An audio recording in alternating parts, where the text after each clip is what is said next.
Chapter 1. The awakening of spring brings a fortune of gold. In the grand capital of the Great Yu Dynasty, beneath the feet of the emperor, lies a flourishing metropolis, vibrant with life and bustling with activity.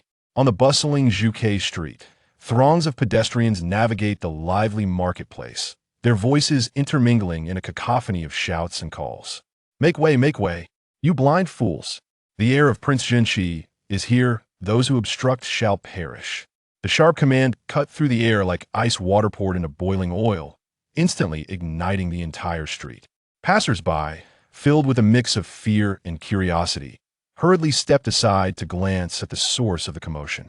A retinue of guards clad in resplendent attire and brandishing swords parted the crowd with an air of menace, at the center of which was a magnificent palanquin drawn by four majestic white steeds, a sight that elicited gasps of astonishment. Such ostentation, such audacity, was unparalleled in the entire capital. This was none other than the heir of Prince Jingzhe, Huangfu Jingzhe.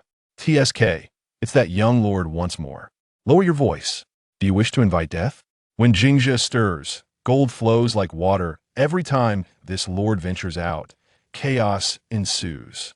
Whispers circulated among the crowd, their gazes directed at the palanquin, a blend of admiration, disdain, and reverence evident in their expressions. Inside the palanquin, Huangfu Jingzhe reclined languidly against a silk cushion, toying with a jade pendant of deep green hue, a nonchalant smile gracing his lips. The murmurs from outside were mere background noise to him, even somewhat melodious. A dandy? A wastrel? After 18 years of playing this role, he had finally established his persona. His soul, having originated from Earth, now resided in the body of the emperor's nephew in the Great Yu Dynasty, the sole heir of Prince Jingzhe, the youngest legitimate member of the royal family. Yet, to the world, this young master seemed to possess nothing but an enviable birthright. Skilled in indulgence and revelry, his moniker, "When Jingzhe stirs, gold flows like water," echoed throughout the capital, rendering him a walking source of amusement and a model of profligacy. To this, Huangfu Jingzhe gladly acquiesced. After all, bearing the title of a prince's heir was not necessarily advantageous. It was far safer to masquerade as a fool. He eagerly anticipated the forthcoming comingafage ceremony, which he believed would be the turning point of his destiny. The palanquin came to an abrupt halt. Huangfu Jingzhe raised an eyebrow and parted the beaded curtain. Ahead, a newly erected restaurant loomed, adorned with intricately carved beams and a grandiose facade. Yet, its sign was garishly large and ostentatious, the gilded characters spelling out a mortal's abode, practically blinding passers-by. What kind of shabby establishment is this? The sign is so foolishly extravagant that one might think they are desperate to announce their newfound wealth, Huangfu Jingzhe remarked, his tone laced with a lazy yet undeniable authority. The attendant, accompanying him, quickly stepped forward to reprimand. "You blind imbeciles! You've offended the young lord. Do you not wish to live?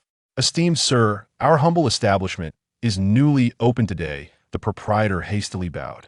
"Newly opened?" Huangfu Jingzhe interrupted, lazily pointing at the enormous sign. "This lord finds it displeasing. Take it down." The proprietor's expression faltered. "My lord, this." Huangfu Jingzhe let out a derisive laugh, nonchalantly retrieving a thick stack of gold notes from his robe, tossing them without a glance.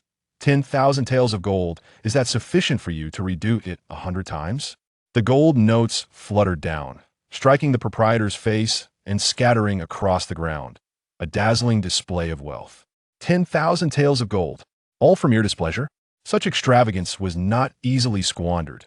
The shopkeeper's face was a ghastly pale, his hands trembling as he humbly bent down to retrieve the fallen gold. Enough!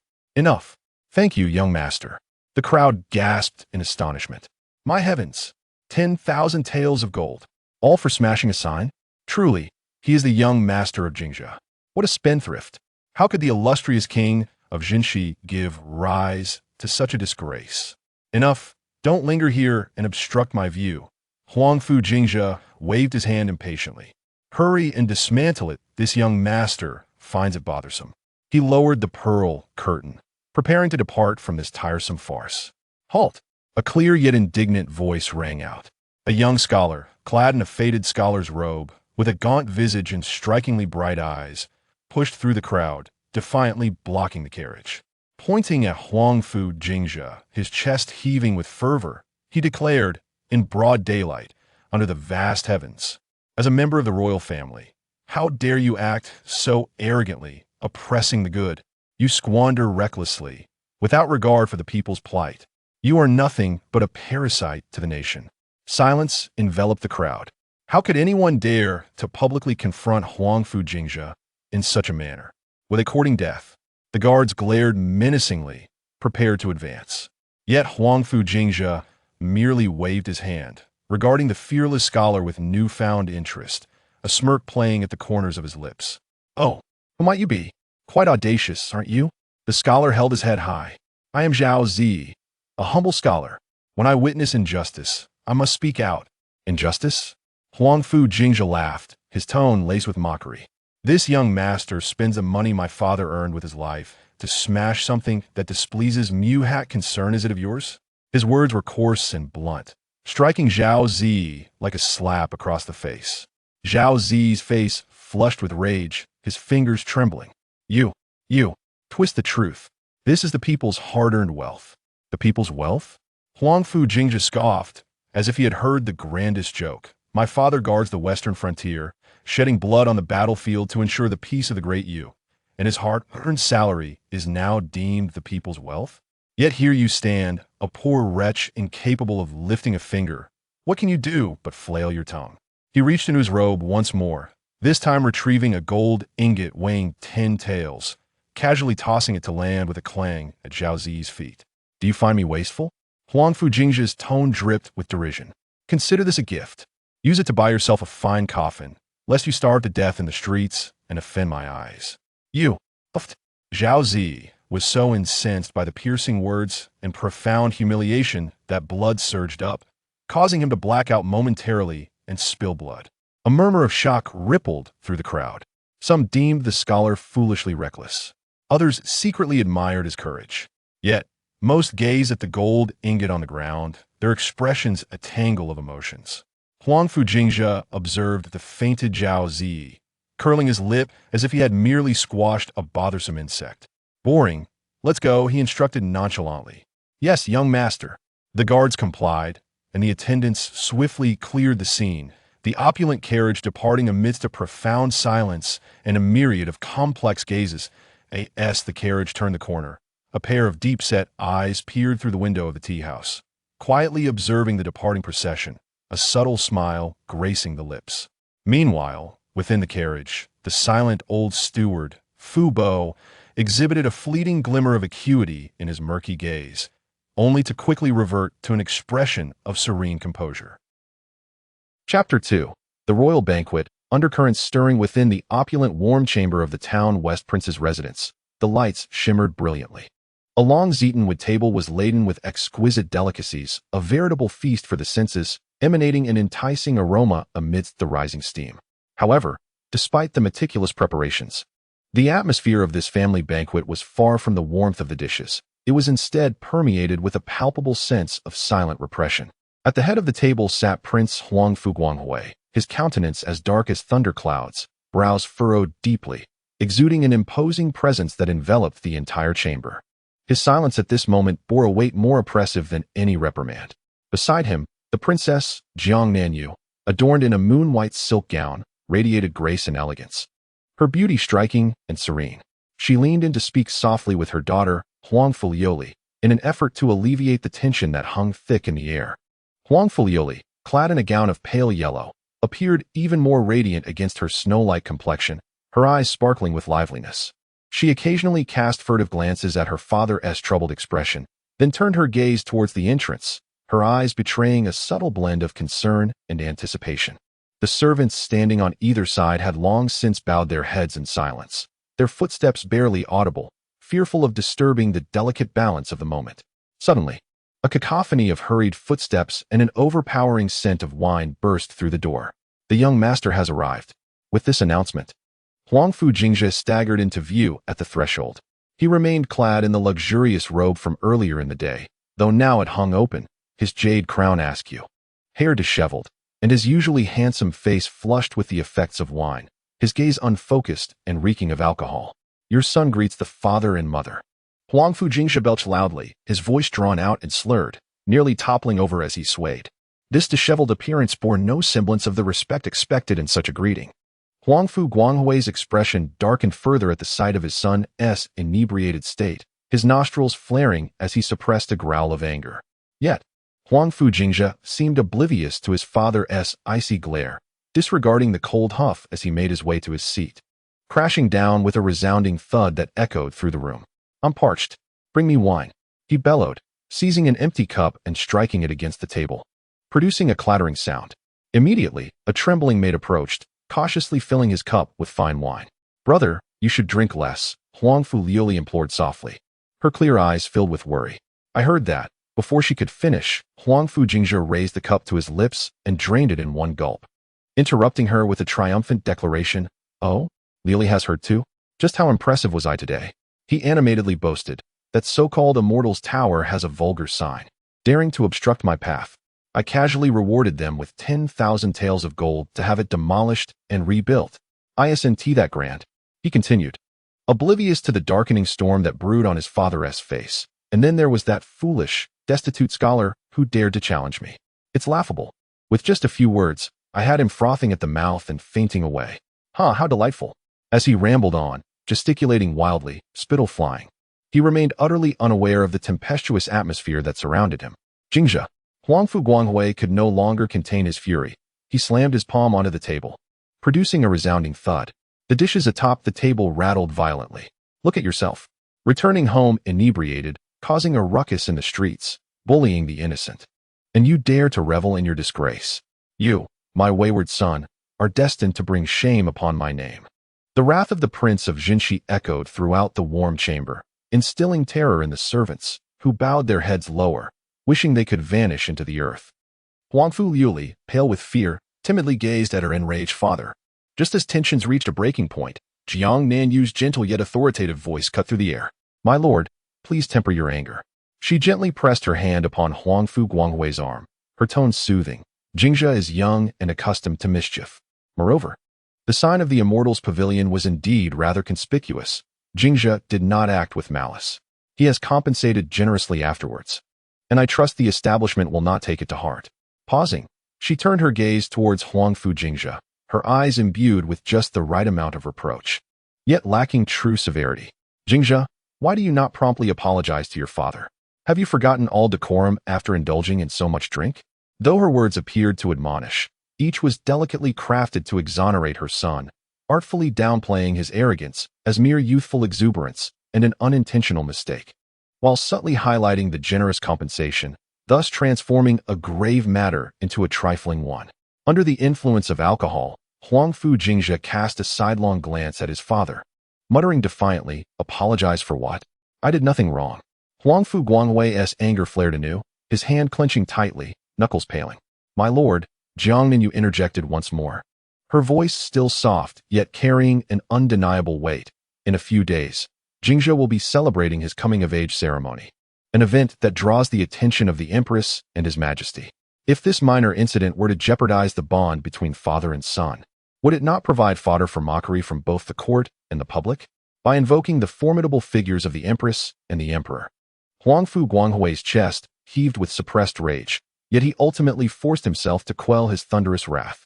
With a heavy sigh, he turned his head away in indignation, refusing to look at Huangfu Jingzhe, his voice frigid and piercing. A mother's indulgence often leads to a son's ruin. I might as well have never borne this child. Despite his harsh words, a flicker of disappointment and a hint of concern, one he himself was reluctant to acknowledge, lingered in the depths of his gaze. Huangfu Jingzhe seemingly ignored this heart-wrenching declaration, instead helping himself to a spoonful of the exquisite phoenix marrow and bird's nest soup before him. This dish, crafted from the finest imperial birds' nests, was simmered for hours in a rich broth made from aged hen and premium ham, a laborious process worth a fortune. However, upon tasting it, he immediately furrowed his brow, and with a loud spit, he expelled the contents onto the table. What is this? He threw the spoon down into the jade bowl with a sharp, jarring clatter, tasteless as water. The bird's nest is overcooked and carries an unpleasant odor.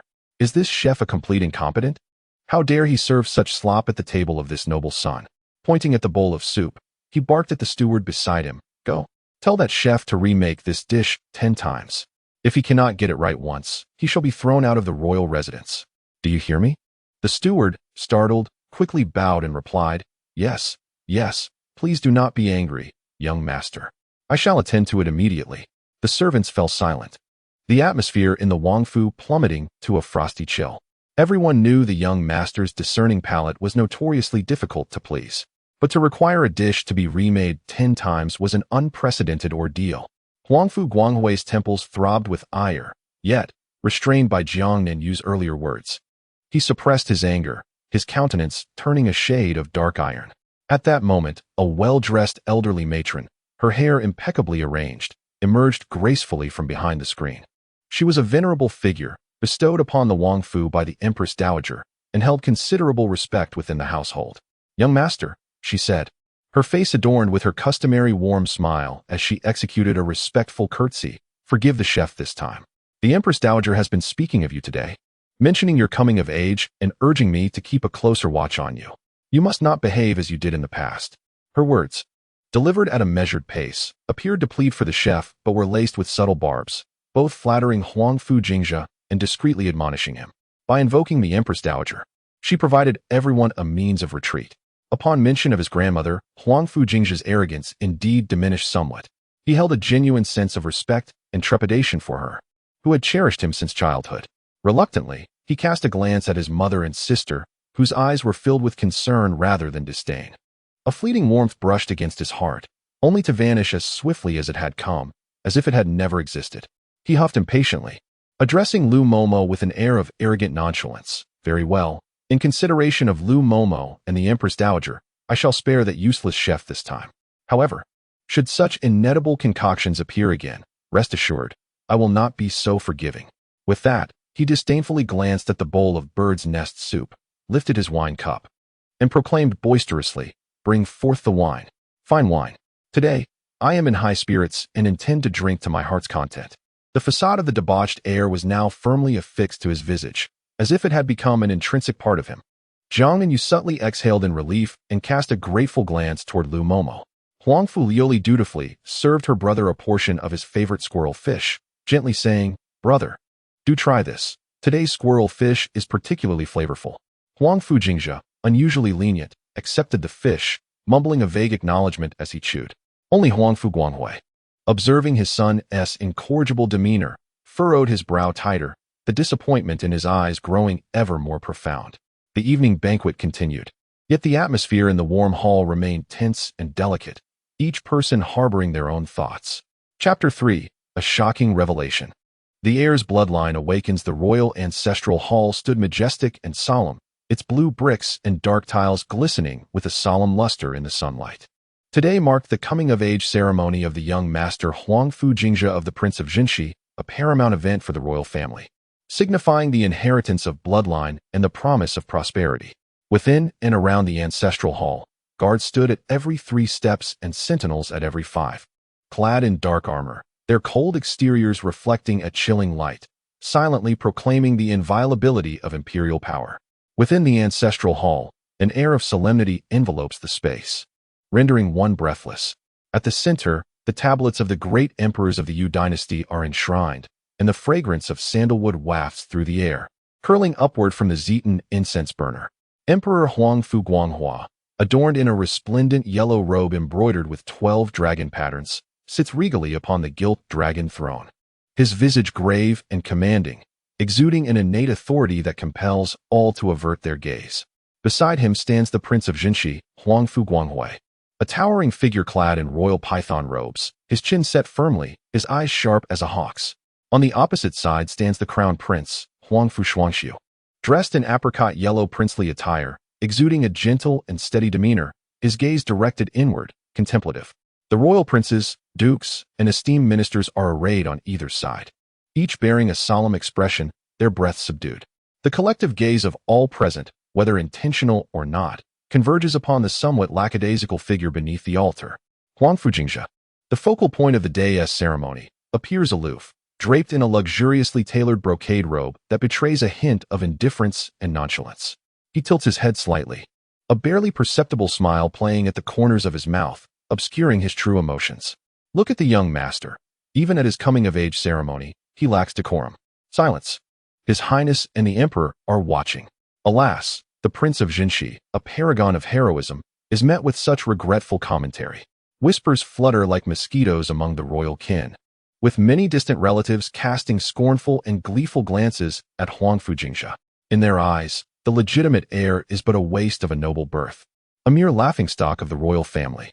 Huangfu Guanghui, listening to those cutting remarks, furrows his brow, his gaze toward his son a complex tapestry of frustration and barely concealed worry. Behind him, the princess consort, Jiang Nanyue, gently places her hand upon his, offering silent comfort. The auspicious time has arrived. As the officiant's resonant voice signals the commencement of the coming-of-age ritual, the intricate rites unfold one by one. Huangfu Jingzhe maintains his languid demeanor, as if a marionette manipulated by the officiant's strings, his movements precise yet devoid of reverence. Observers shake their heads in quiet disapproval, increasingly convinced that this young master is beyond redemption. Even Emperor Huangfu Guanghua, seated upon the throne, allows a flicker of disappointment to cross his countenance.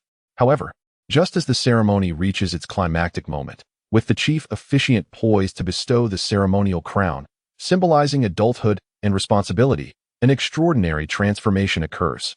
A surge of indescribable, terrifying power erupts from the depths of Huangfu Jingzhe's being, akin to the roar of thunder from the heavens. This force, wild and unrestrained, crashes through the previously tranquil flow of his blood, heralding a tumultuous clash of destruction and rebirth. Huangfu Jingzhe feels a deafening roar in his mind, as if struck by an invisible hammer, plunging him into darkness, while an overwhelming pain washes over him like a relentless tide. Within him, the blood seemed to ignite instantaneously. Boiling fervently, the bones in his limbs emitted a cacophony of creaks under the unbearable strain. An unprecedented, ferocious energy surged wildly through his meridians, crashing left and right, as if on the verge of bursting his very being. Ding. Host's bloodline awakening detected, meeting system activation criteria. The Universal Wargod System is binding. Binding successful. Host detected to be in a state of extreme shock and pain, automatically harvesting 1,000 shock points. A chilling mechanical voice resonated in his mind, nearly causing Huangfu Jingzhe, already suffering from a splitting headache, to lose consciousness. Meanwhile, outside the ancestral hall, the weather transformed ominously. The once clear sky was suddenly engulfed by endless inky clouds, and a fierce wind swept up sand and gravel, howling like a banshee. Deep within the clouds, numerous serpentine bolts of purple lightning, thicker than a man's arm, writhed violently, tearing through the heavens, producing a deafening thunder that seemed capable of rupturing eardrums. The terrifying might of the heavens spread forth, suffocating all breath, as if the apocalypse had descended. Within the ancestral hall, everyone was struck dumb by the sudden upheaval of nature, their souls scattering in fear, as they raised their heads in horror and confusion toward the outside, their faces etched with terror and bewilderment. Heavens! What is happening? Is it divine retribution? Have we angered the ancestral spirits? Cries, screams, and chaotic discussions instantly drowned out the solemnity of the ancestral hall. Just as panic threatened to overwhelm the gathering, three distinct yet equally vast and imposing presences erupted forth. Like three divine pillars, they forcibly quelled all disorder and fear. Huangfu Guanghui, Huangfu Guanghua, Huangfu Shuangxiu, the three core members of the royal lineage, each bearing a dragon vein, sensed simultaneously the terrifying power surging from Huangfu Jingzhe's body, both unfamiliar and resonating with their own essence. Thunder. It was pure, domineering, imbued with the essence of destruction and judgment, a thunderous dragon vein aura, distinctly different from their own fiery sun, mountain, and profound dark energies, yet subtly transcending them. Jingzhe. Huangfu Guanghui exclaimed in a hushed tone, his tiger-like eyes widening, fixated on his son upon the altar, his robust form trembling slightly with excitement. His mountain dragon vein resonated most clearly with this thunderous force. It was the power of his son, the strongest bloodline never recorded in the Huangfu family annals. Huangfu Guanghua abruptly rose, his hands clenched tightly beneath his dragon robe, eyes sparkling with disbelief. He had never anticipated that this wayward nephew, whom he had nearly forsaken, harbored such earth-shattering secrets within. The thunderous dragon vein, the legendary supreme bloodline capable of defying the heavens and challenging the divine. Huangfu Shuangshu's gentle visage also bore the marks of shock, although his profound dark dragon vein sensed the power with slightly less intensity. The terrifying nature of it still sent tremors through his spirit. He regarded Huangfu Jingzhe with a gaze filled with complexity, interwoven with shock, joy, and a hint of deep-seated concern. The three dragon lords exchanged rapid glances, their thoughts converging in an electric instant. After the initial astonishment, a grave resolution emerged. This matter must never be disclosed. Huangfu Guanghua reacted swiftly, forcibly suppressing the tumultuous emotions within. The power of the blazing sun's dragon vein surged forth, emanating a majestic aura that swept across the entire area. Simultaneously, he bellowed, his voice imbued with the might of a dragon, resonating clearly in everyone's ears. Silence. This is a heavenly omen. It signifies the flourishing fortunes of our Great Yu kingdom, a blessing from our ancestors. It is not a calamity. There is no need for alarm. The emperor's words bore the weight of mountains. The previously chaotic crowd fell silent in an instant, although doubts lingered in their hearts. Under the radiant celestial majesty and imperial authority, they could only suppress their questions deep within, bowing in unison. Congratulations, Your Majesty. Heaven bless Great Yu. Outside the palace, the raging thunder clouds began to dissipate gradually as the emperor's voice faded, sunlight piercing through the clouds once more, as if the earlier cataclysmic scene had merely been an illusion. On the altar, Huangfu Jingzhe endured excruciating pain that tore through his body and the cacophony of system alerts in his mind, striving to maintain an appearance of bewildered helplessness, even feigning a slightly dazed demeanor, perfectly embodying the role of a young scion astonished by the extraordinary phenomenon. The coming-of-age ceremony concluded in an exceedingly strange and oppressive atmosphere. Huangfu Jingzhe was nearly half supported by Fu Bo as he vacantly exited the ancestral hall, while Huangfu Guanghua, Huangfu Guanghui, and Huangfu Shuangshu, citing the need to discuss the details of the auspicious sign, dismissed all royal relatives and solemnly entered the inner sanctuary of the ancestral hall. Within the inner sanctum, the air seemed to thicken, every sound palpable.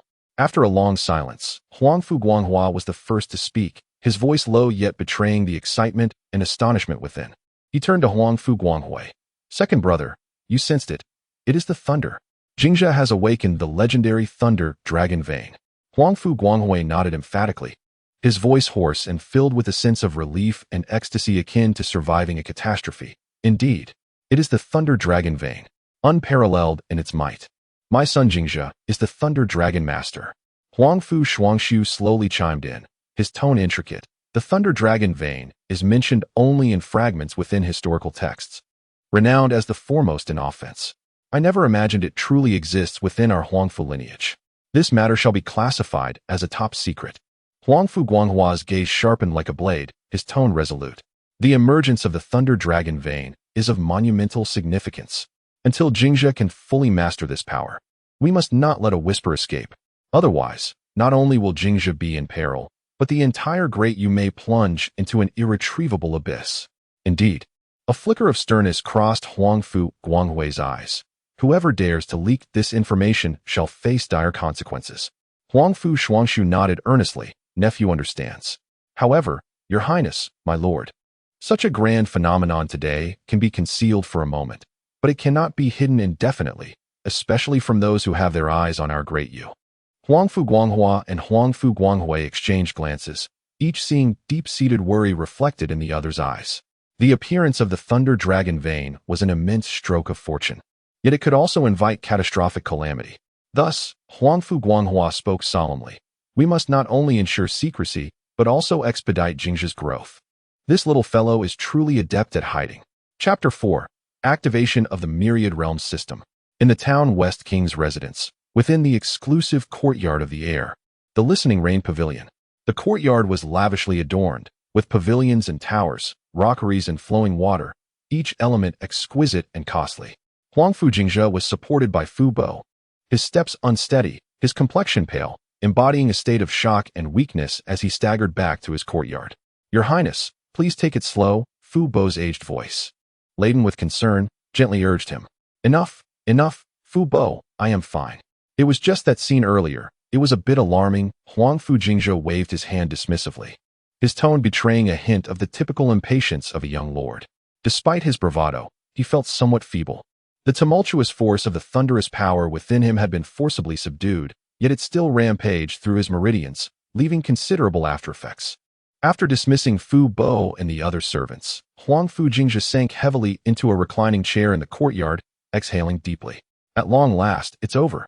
He rubbed his throbbing temples, recalling the breathtaking moment in the ancestral hall. Thunder Dragon veins? That indeed sounded quite impressive.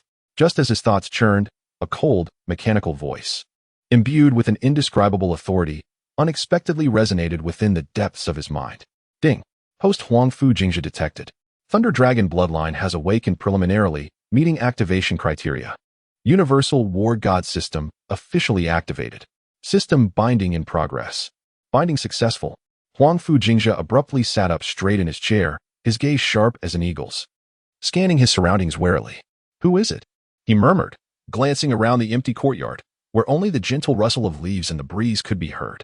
The cold, mechanical voice sounded once more, this time manifesting as a faint blue virtual screen visible only to him. Host, do not panic. This system is the Universal Wargod System, designed to assist the host in becoming the mightiest war god in this realm and beyond. Lines of succinct text began to appear on the screen, elucidating the system's core functionalities.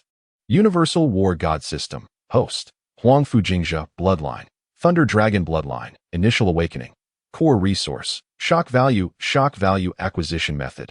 By performing actions that create a stark contrast with the public perception of the host, a wastrel. Incapable, prodigal, thus overturning others' inherent impressions and provoking intense emotional reactions, including but not limited to shock, astonishment, disbelief, admiration, fear, anger, etc. The host may obtain shock value. Current shock value, 1000, main function modules. To be unlocked, 1. Troop summoning. Consume shock value to summon powerful troops from various realms. 2. Hall of Heroes. Consume shock value to summon projections or infusions of power from illustrious figures in Chinese history. 3. Technology Workshop. Consume shock value to unlock advanced technological blueprints. 4. System Mall. Consume shock value to exchange for various items and skills. Huangfu Jingzhe gazed at the information on the screen, his eyes widening in astonishment, his breath quickening. A system. It was indeed a system. As a reincarnator, how could he not comprehend the significance of a system, the quintessential golden finger of a traverser? The Universal Wargod System? The name alone exuded an air of grandeur. Summoning troops? Summoning heroes? Unlocking technology? This is truly a tailor-made cheat for him. He suppressed the overwhelming joy within, meticulously studying the method of acquiring shock value. The stark contrast to public perception shattered preconceived notions, inciting intense emotional upheaval. Huangfu Jingzhe's eyes sparkled with increasing brilliance, and the corners of his mouth could not help but curve upwards. Was this not an invitation for him to continue his role as a debauched scion, and even to amplify it? The persona of the most notorious scion of Kyoto, which he had painstakingly maintained for over a decade, was, after all, the most effective tool for garnering shock value. While others needed to strive and prove their worth to gain recognition, he merely had to do the opposite. The more others perceived him as a fool or a joke, the more intense the contrast and shock would be when he unexpectedly accomplished something uncharacteristic, thus accruing even more shock value. It was simply perfect. A glint flashed in Huangfu Jingzhe's eyes. Without a moment's hesitation, he sprang from the lounge chair, his face once again adorned with the arrogant, imperious expression of a debauched youth. He strode purposefully toward the garden of the Huangfu. At that moment, in the afternoon sun, several elderly gardeners were diligently tending to the flowers.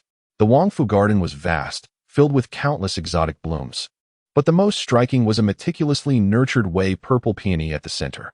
This peony was a tribute from a bygone dynasty, when in bloom. Its layers of deep purple petals exuded opulence and grandeur, worth a fortune, and it was the cherished possession of his father, Huangfu Guanghui. Huangfu Jingzhe approached the Wei purple peony, extending his hand to point at the magnificent blossoms, and shouted in a tone brimming with disdain and contempt. "Oh dear! What is this? It's so hideously purple, it looks like it's been poisoned. How tacky, utterly vulgar." The elderly gardener, Zhang Bo, who was trimming nearby, trembled at his words, nearly dropping his shears. He quickly bowed and said cautiously, "Young master, this is the Wei purple peony, the princess favorite. The prince likes it? Just because he does, I want tea." Huangfu Jingzhe scoffed, his nostrils flaring as he assumed an insufferably arrogant demeanor. "It's simply irksome to behold. Such a dark color, so lifeless, not festive in the slightest. With a grand gesture, he commanded Zhang Bo and the other servants who had rushed over. Listen closely. Immediately. Right now? Remove this wretched flower from my sight. Pull it out. What? Zhang Bo and the others were left stunned. Their mouths agape as if they had just heard an incredible tale. To uproot the princess' most beloved way purple peony? Had the young master lost his mind? Pull it out? Zhang Bo asked, trembling, his face a mixture of disbelief and fear. Young master, this is absolutely out of the question. If the prince finds out, he will be furious. Furious? And what of it?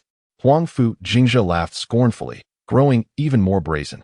I am the heir of the Huangfu, the future Duke of Jingzhe. Every blade of grass and every tree in this estate is at my command. If I declare it unsightly, it shall vanish. He paused, seemingly unsatisfied, and added a startling proclamation. After you pull them out, plant several rows of cabbage here. Yes, cabbage. How vibrant and substantial it would be. It exudes a festive spirit. Cabbage.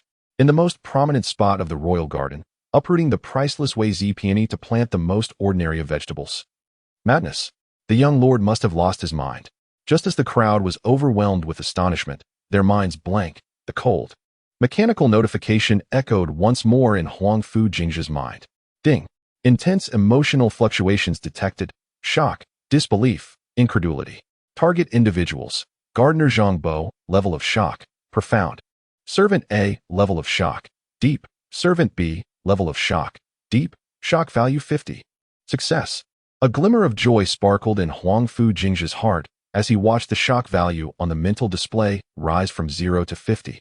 A subtle smile curling at the corners of his lips. He reprimanded Zhang Bo and the others, who were still in a daze. What are you still standing there for? Did you not hear my words? Get to work at once. If I return to find this wretched flower still here, prepare to pack your belongings and leave. With that, he strutted away from the garden, humming a tuneless melody, leaving behind a bewildered group of servants, flustered and at a loss. Excitement and anticipation sparkled in Huangfu Jingzhe's eyes. He could almost envision the splendid expression on his father's face upon learning of this event. Chapter 5, Shock Value 999. The Young Lord's Rampage in the Capital. Within the renowned calligraphy and painting studio, Hanimo Xian, the fragrance of ink intertwined with the essence of literature, creating an atmosphere of elegance. The shopkeeper carefully accompanied an elderly gentleman clad in a scholar-esque robe, admiring the traveling through streams and mountains, a masterpiece by contemporary landscape master, Master Zhou. Master Zhou. This painting is vibrant in spirit and profound in meaning, the shopkeeper began to flatter, but before he could finish, a jarringly discordant voice interrupted, brimming with arrogance. TSK.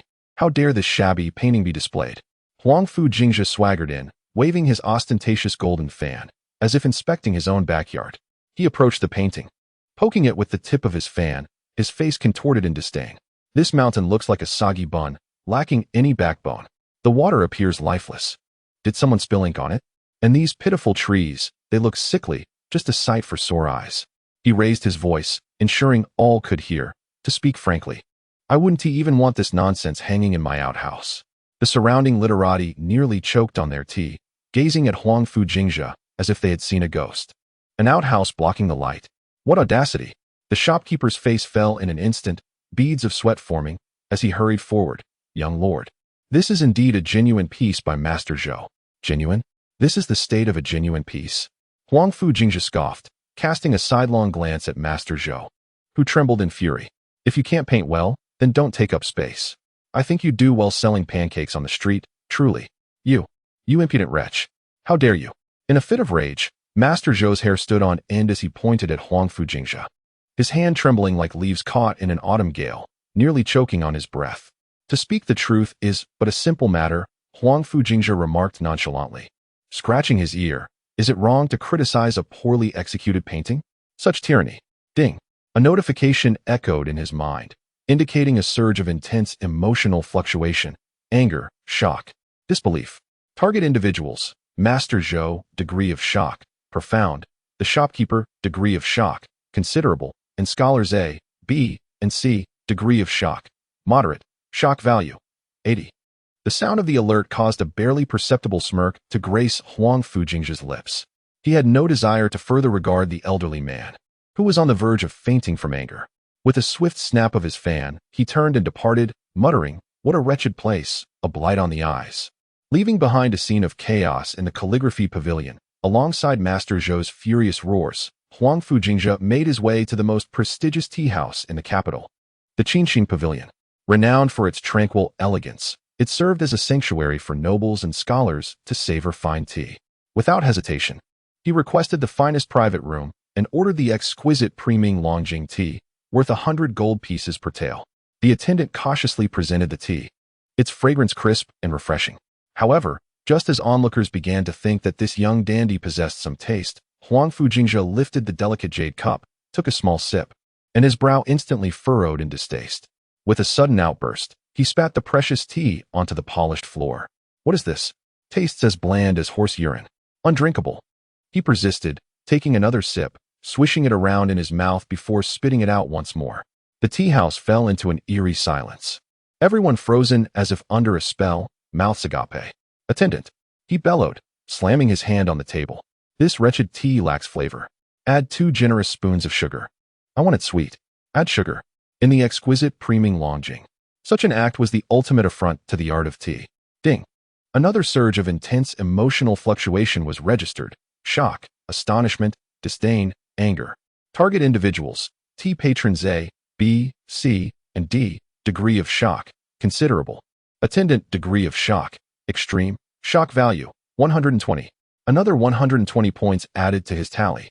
Huangfu Jingzhe felt a surge of satisfaction within, though his expression remained one of disdain as he shouted at the petrified attendant, "What are you waiting for? Add the sugar." Having indulged in his sweetened Longjing tea, Huangfu Jingzhe's mischievous escapade was far from over. His next destination was the bustling cricket fighting arena in the southern part of the city, filled with raucous shouts and bets. Amidst the cacophony, he strode directly to the largest stall. As he surveyed the formidable crickets, his finger ultimately landed on a frail, almost lifeless green cricket nestled in a corner. This one. He slapped a 1,000-tael silver note down before the stall owner. The stall owner and the surrounding crowd were left dumbfounded. 1,000 taels for such a pitiful creature? Enough with the chatter. I fancy its tenacious spirit, Huangfu Jingzhe proclaimed boldly, before declaring, "From this day forth, it shall be known as the Invincible General." A thunderous laugh erupted from the crowd. He gleefully cradled the Invincible General as he prepared for battle, facing an opponent aptly named the Black Whirlwind. As the sound of the gong echoed, the ever-victorious general was caught unawares and was swiftly vanquished by the Black Whirlwind in a single blow, meeting his demise without so much as a struggle. The audience erupted in laughter, their mockery resounding throughout the hall. The perennial loser was somewhat more acceptable. 1,000 taels of silver for mere echoes. The young heir is quite grand. In the face of this uproarious derision, Huangfu Jingzhe remained unfazed, brushing off his sleeves with a casual air, exclaiming, "Ah, just unfortunate luck. Off I go, how dull." Ding. Detection of intense emotional fluctuations, laughter, ridicule, schadenfreude, incomprehensible. Target individuals: gamblers, stall owners, idle bystanders, etc. Shock entertainment level: generally profound. Shock value: 200. A gratifying accumulation of several hundred points of shock value. Huangfu Jingzhe felt utterly satisfied. This maneuver was not in vain. Within a mere day, the news of the town West Prince, Huangfu Jingzhe, causing a commotion in the capital, spread rapidly through the streets and alleys, becoming the latest topic of jest. Chapter 6. A fortuitous encounter at the celebratory banquet in the capital, at the residence of the Minister of Personnel. Today was a stark contrast to the usual. The estate was adorned with festive decorations, and an undeniable sense of joy floated in the warm breeze. The reason was simple. The minister's son had excelled in the recent spring examination, achieving second place among the successful candidates, heralding a bright future ahead. In high spirits, the minister decided to host a celebratory banquet, inviting the elite youth of the capital, promising a gathering of the talented and noble young ladies from various households. The banquet was set in the pavilion of the rear garden, where the melodious sounds of silk and bamboo intertwined with the aroma of fine wine. Groups of young gentlemen gathered, engaging in poetry and spirited discussions, creating an atmosphere that was both lively and refined. Just as the guests were exchanging toasts and laughter, a rather jarring yet undeniably arrogant voice unexpectedly pierced through the air at the entrance. Oh, quite the lively affair. Turning towards the sound, the assembly beheld Huangfu Jingzhe, clad in an ostentatiously brilliant purple brocade robe, brandishing his signature gold-embellished jade fan, followed by a cadre of similarly carefree attendants, swaggering in as if surveying their own territory. He has arrived? Many furrowed their brows, their conversations instinctively quieting. This young heir had recently garnered much attention in the capital, his various scandalous escapades becoming a source of amusement for all. The steward of the minister's residence, evidently taken aback by this uninvited guest, hastened to greet him with a perfectly measured smile that conveyed both respect and warmth. "Young master, what brings you here? Why? Is this young master not welcome to congratulate your esteemed son?" Huangfu Jingzhe raised an eyebrow, his tone unmistakably displeased. "And no, of course not. Your presence graces us, young master. Please, do come in." The steward, fearing to offend this royal relative, hurriedly ushered him inside.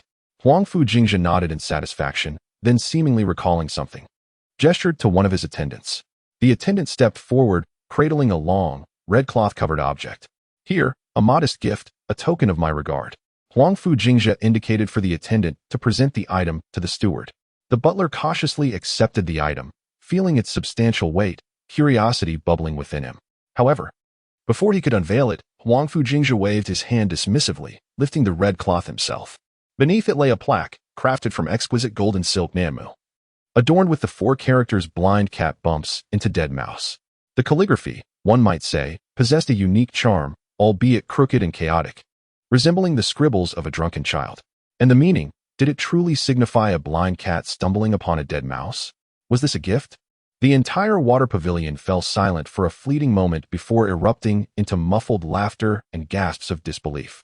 The young scholar, initially beaming with pride, froze at the sight of the plaque, his smile instantly faltering, his lips twitching visibly, his complexion shifting between green and pale, a spectacle to behold. The butler, cradling the hot potato, wore a bewildered expression, unsure of how to proceed. Ding. Emotional fluctuations detected: shock, embarrassment, mockery, incredulity. Target individuals: young scholar, degree of shock, profound. Butler, degree of shock, profound. Guests A, B, C, degree of shock, moderate. Shock value, 60.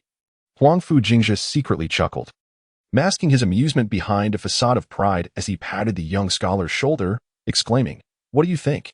This was crafted by my own hand. Its implications are profound, wishing you a future filled with success, where you may always stumble upon fortuitous opportunities." The young scholar retorted, "I thank you and your 18 generations of ancestors." Unbothered by the incredulous gazes of the crowd, Huangfu Jingzhe nonchalantly found a corner to sit, propping up his legs while indulging in the fruits on the table, as if the shocking gift had not come from him at all. His eyes roamed the gathering, akin to a hunter seeking its prey, on the lookout for the next target from whom to extract shock value. Suddenly, his gaze settled on an unassuming corner of the pavilion. There stood a young girl clad in a pale green skirt. Slender in form, her beauty was striking. Her long, dark hair was simply styled into a bun, adorned only with an elegant silver hairpin. She exuded a serene and gentle demeanor, reminiscent of an orchid hidden in a secluded valley. Yet, within her beautiful eyes lingered a hint of sorrow, casting a shadow over her presence. Amidst the opulence of the richly adorned noble ladies, her modest attire seemed out of place, as she stood alone, head slightly bowed, gazing into her teacup, as if isolated from the raucous revelry surrounding her. Huangfu Jingzhe squinted slightly. This figure seemed familiar. As he pondered, a name emerged in his mind: Su Qingxue, the legitimate daughter of the Minister of War, Su family. Was this the same little girl who had once trailed behind him, daring to snatch his candied hawthorn? In his memory, Su Qingxue had always been vivacious and bright, like a little sun. The contrast between that spirited child and the timid, sorrowful young woman before him was stark, as if they were 2 entirely different individuals. How had she changed so much in just a few years? Huangfu Jingzhe felt a flicker of curiosity rise within him as he ambled over, holding his wine glass with a slight sway. "Oh, is that not the younger sister of the Su family?" he remarked as he approached Su Qingxue, deliberately adopting an excessively frivolous tone that could be quite grating. "You have become even more beautiful after all these years." Upon hearing his voice, Su Qingxue's body trembled imperceptibly. She lifted her gaze, and upon recognizing Huangfu Jingzhe, a complex expression flickered in her clear eyes, surprise mingled with a palpable sense of evasion. Instinctively, she lowered her head, bending her knee in a respectful greeting. her voice barely above a whisper, "Young Master Jingzhe." Her tone was deliberately detached. Why the coldness? Huangfu Jingzhe feigned nonchalance as he settled into the empty seat beside her, pouring himself a glass of wine. "Did we not once climb trees and catch fish together in our youth? Just call me Brother Jingzhe."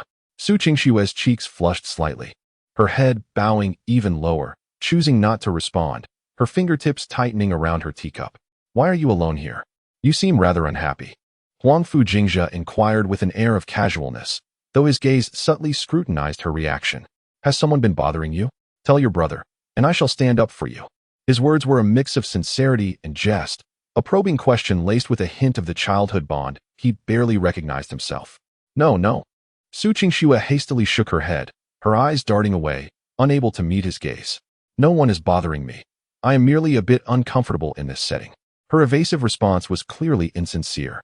Huangfu Jingzhe, a man of considerable insight despite his seemingly carefree demeanor, immediately discerned the truth behind her facade. The sight of her trying to conceal her distress confirmed his suspicions that her life within the Su family was likely fraught with difficulties. He recalled that Su's father, the Minister of War, had remarried and even had a son. It seemed the shadows of the inner chambers had indeed cast their burdens upon her. The bright, laughter-filled girl he once knew had transformed into this reserved figure. An inexplicable pang stirred within Huangfu Jingzhe, a discomfort akin to witnessing a once beautiful object now shrouded in dust. Choosing not to press further, he understood that such inquiries would yield little in this environment. He merely cast her a meaningful glance, committing her image to memory. "Very well. If all is well, then," Huangfu Jingzhe suddenly stood, resuming his carefree demeanor. "You enjoy yourself. I shall see if there is any amusement to be found over there." With that, he twirled his fan and turned away, as if the brief moment of warmth and inquiry had never transpired. Su Qingxue watched his departing figure, a flicker of confusion and bewilderment crossing her features before her expression dulled once more. She lowered her head, gazing into her teacup where the liquid gently swayed. Meanwhile, Huangfu Jingzhe reappeared with a devil-may-care smile, his keen eyes once again scanning the crowd. Chapter 7. Jingzhe's Fury for the Plum Blossom, Dousing Nobility with Wine. Huangfu Jingzhe, fanning himself with his flamboyant hand fan, meandered through the waterside pavilion, yet his sharp gaze never strayed from the corner where Su Qingxue remained. He had just exchanged a few sarcastic remarks with a group of self-important young gentlemen, relishing in the moment as he garnered a few fleeting looks of astonishment. However, when his gaze shifted back towards Su Qingxue, his brow furrowed sharply. He observed several impeccably dressed young men encircling her, with the foremost being Li Ming, the second son of the Minister of Revenue, accompanied by Zhao Rui, the son of an official from the Ministry of Personnel, and another unfamiliar youth clad in fine garments. The expressions on their faces were devoid of any pretense, openly mocking and malicious as they pointed and gestured towards Su Qingxue. Though the distance rendered their words inaudible, the contemptuous expressions they wore, coupled with Su Qingxue's suddenly pale visage and tightly clenched lips, made it abundantly clear to Huangfu Jingzhe that their discourse was far from benign. Rumor had it that the minister had been increasingly doting on his new wife, which had, in turn, elevated the status of her young son. Li Ming deliberately raised his voice, his tone dripping with derision. Zhao Rui immediately chimed in with a smirk. Indeed, some individuals, having lost the protection of their mothers, find their noble status reduced to mere formality. At this banquet, not a single person will engage with them. How pitiable. Another young man in fine attire scoffed. "I say, Sister Su should hasten to find a suitable husband, lest she become an eyesore at home and incur her stepmother's ire, thereby causing her father distress."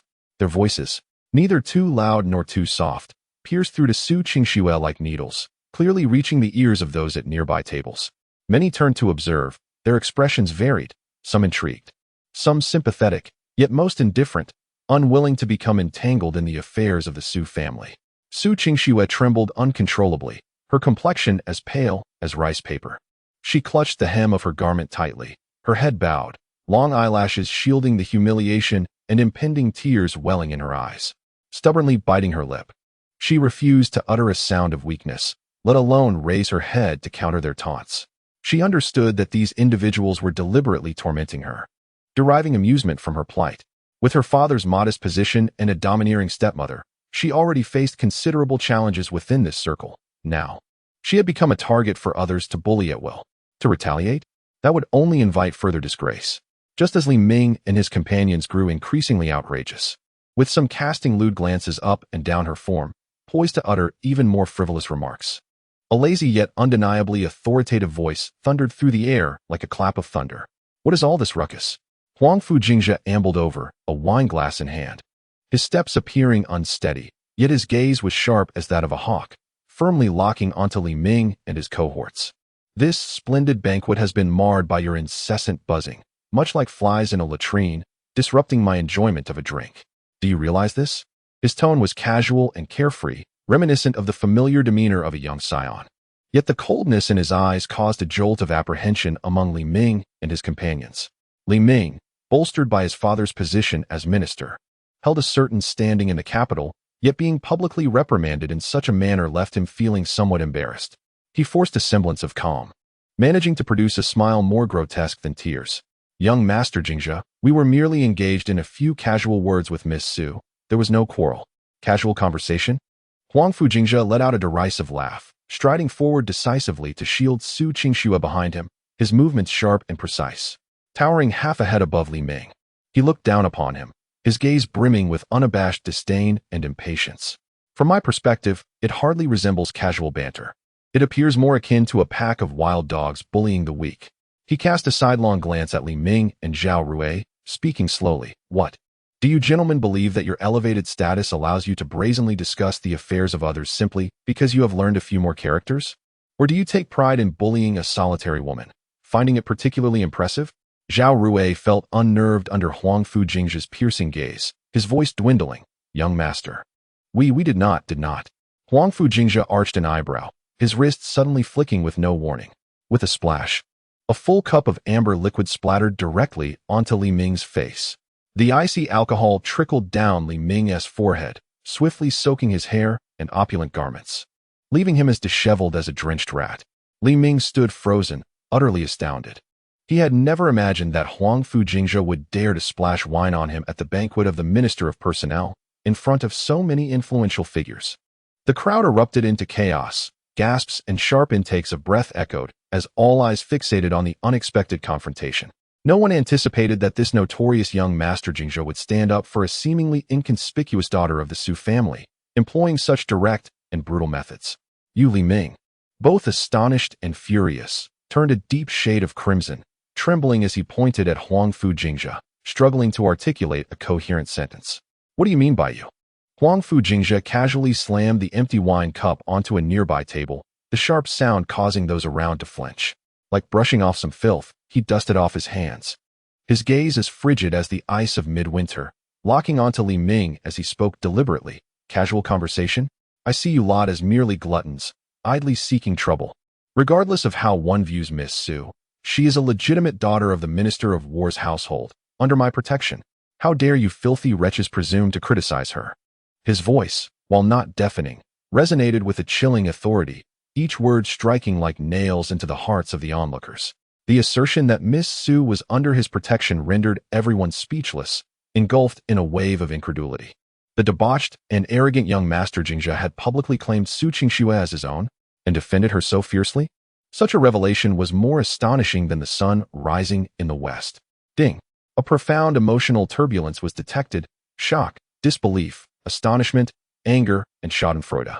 Key figures: Li Ming, level of shock and anger, exceedingly deep; Zhao Rui, level of shock and fear, profound; and the assembled guests, level of shock, universally profound, shock value 250. The system's alert resonated in his mind, and Huangfu Jingzhe's lips subtly curved into a barely perceptible smile of satisfaction. Excellent. The effect was extraordinary. This wave of shock was harvested effectively. Li Ming, Zhao Rui, and others were utterly subdued by Huangfu Jingzhe's imposing presence, and given his royal lineage, despite their inner seething hatred, they dared not utter a single word, swallowing their grievances in silence, their faces reflecting utmost displeasure. The surrounding guests whispered among themselves, their gazes towards Huangfu Jingzhe filled with astonishment, curiosity, and perhaps a hint of trepidation. Meanwhile, Su Qingxue, shielded by Huangfu Jingzhe's towering figure, slightly lifted her head, staring intently at the familiar yet astonishing silhouette before her. His stature, though not particularly robust and somewhat slender, at that moment resembled an indomitable mountain, shielding her from all storms and malice. The boy from her memories. Mischievous and prone to trouble, yet secretly offering her candied hawthorns, merged with the arrogant scion who stood up for her in front of everyone, creating an extraordinary overlap in her blurred vision. Her eyes brimmed with warmth, her heart stirred by an indescribable tumult, mixed with shock, gratitude, confusion, and a faint flutter she had yet to recognize within herself. Why did he choose to help her? Moreover, why in such a reckless manner? Placing himself in the eye of the storm? Chapter 8. The Prodigal's Fury. Spending lavishly for a beauty, Huangfu Jingzhe publicly humiliated the son of the Minister of Revenue for the sake of a fallen daughter of the Su family? This news seemed to take flight, spreading throughout the streets and alleys of the capital overnight. As another focal point of the event, Su Qingxue nearly fled the minister's residence immediately after the banquet concluded. The idle gossip Huangfu Jingzhe overheard at the gathering was sufficient for him to piece together Su Qingxue's challenging circumstances within the Su household. The new wife of the Minister of War, Madame Lu, was evidently not an easy opponent. After entering the household, she bore a son, elevating her status and wielding considerable power. As the legitimate daughter, Su Qingxue, devoid of her mother's protection and overshadowed by her father's favoritism towards his younger wife's child, faced a life of hardship that was painfully evident. It was said that Madame Lu frequently sought excuses to withhold Su Qingxue's monthly allowance, while the household servants either flattered or neglected her, treating this young lady with utmost disdain. Even her half-siblings dared to display their contempt openly, reflecting on the little girl who once timidly followed him around. Calling him Brother Jingzhe with bright, sparkling eyes, now subjected to such indignities, Huangfu Jingzhe felt an inexplicable unrest boiling within him once more. The following morning, the bustling Zhuke street of the capital was alive with throngs of people and the clamor of carriages. At the prime location of the street, the Linglong Pavilion jewelry store was particularly crowded with guests. Linglong Pavilion is a time-honored establishment in the capital, specializing in rare treasures and exquisite jewelry. Those who frequent this place are invariably nobility and high-ranking officials. With a resounding clap, a gilded folding fan was heavily slammed onto the rosewood counter, producing a muffled sound. A young gentleman, clad in opulent robes and possessing a striking yet somewhat defiant visage, stood brazenly at the counter, flanked by several imposing guards from a royal household. "Show me the finest treasures in your store," declared the visitor, none other than Prince Huangfu Jingzhe. The shopkeeper, Lu, an old hand accustomed to grand affairs, was momentarily taken aback by the visitor's demeanor and appearance. A sudden realization struck him. How had this young master graced their establishment? "Oh, it is indeed an honor to receive His Highness, the esteemed Prince Jingzhe. I beg your pardon for not extending a warmer welcome." Lu quickly forced a smile and performed a respectful bow. Enough of the pleasantries. Huangfu Jingzhe waved his hand impatiently. "I am in high spirits today and wish to make purchases. Bring forth your most expensive, latest, and eye-catching jewelry." "Most expensive, latest, and eye-catching?" Lu stammered, cautiously inquiring. "May I ask what materials the esteemed prince desires? Jade, pearls, or gold inlaid with gems?" "I want them all," Huangfu Jingzhe declared, his tone brimming with audacity. "Regardless of the material or style, bring me everything of exceptional value that catches the eye. All of it." Lu was nearly tongue-tied, his eyes widening in disbelief. Surely, this young master had lost his senses. He had heard that just the previous day, at a banquet at the Minister of Personnel's residence, he had drenched a young gentleman from the Li family in wine over a lady from the Su family. Could it be that he was attempting to win her favor? Good heavens, how much gold and silver would this cost? Ignoring the murmurs around him, Huangfu Jingzhe urged, "What are you waiting for? Hurry up. I am pressed for time."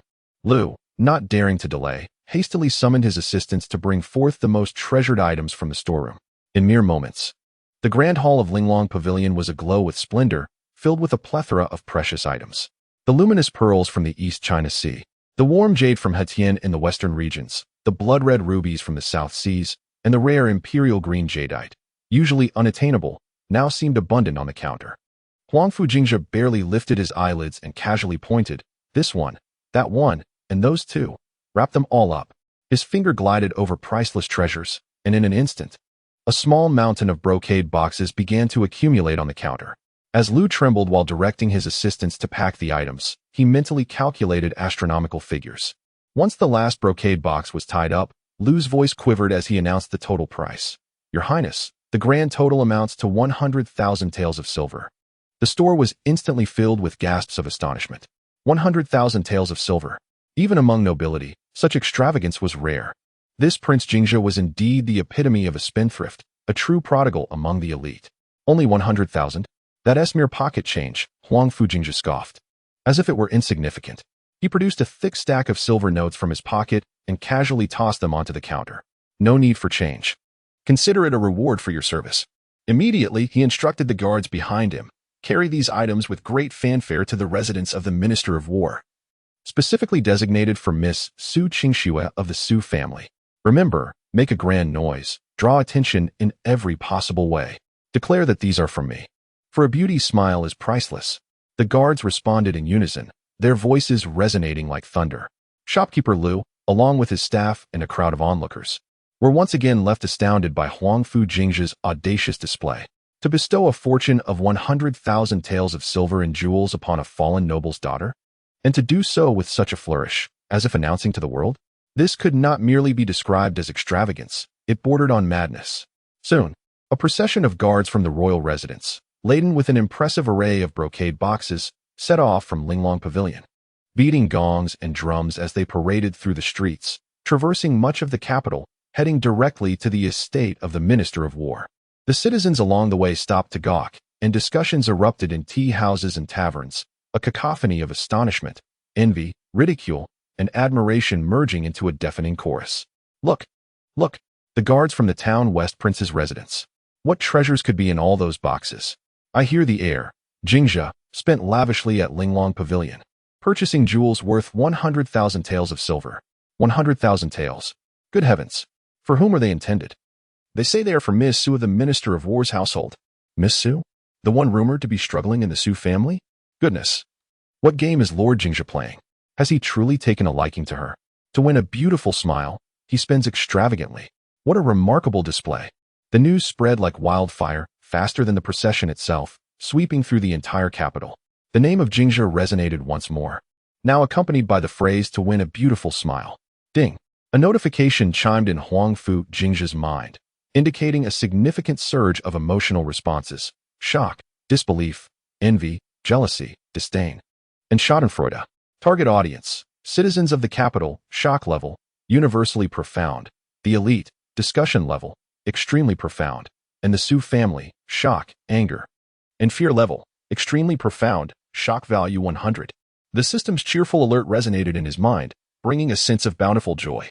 Meanwhile, the residence of the Minister of War was in complete chaos, erupting in pandemonium, when the royal guards, beating their resounding gongs and drums, delivered the small mountain of jewels to the front gate, proclaiming that they were a gift from Lord Jingzhe to Miss Su Qingxue. Everyone in the Su household, from the master to the servants, was left dumbfounded, as if struck by a bolt of lightning.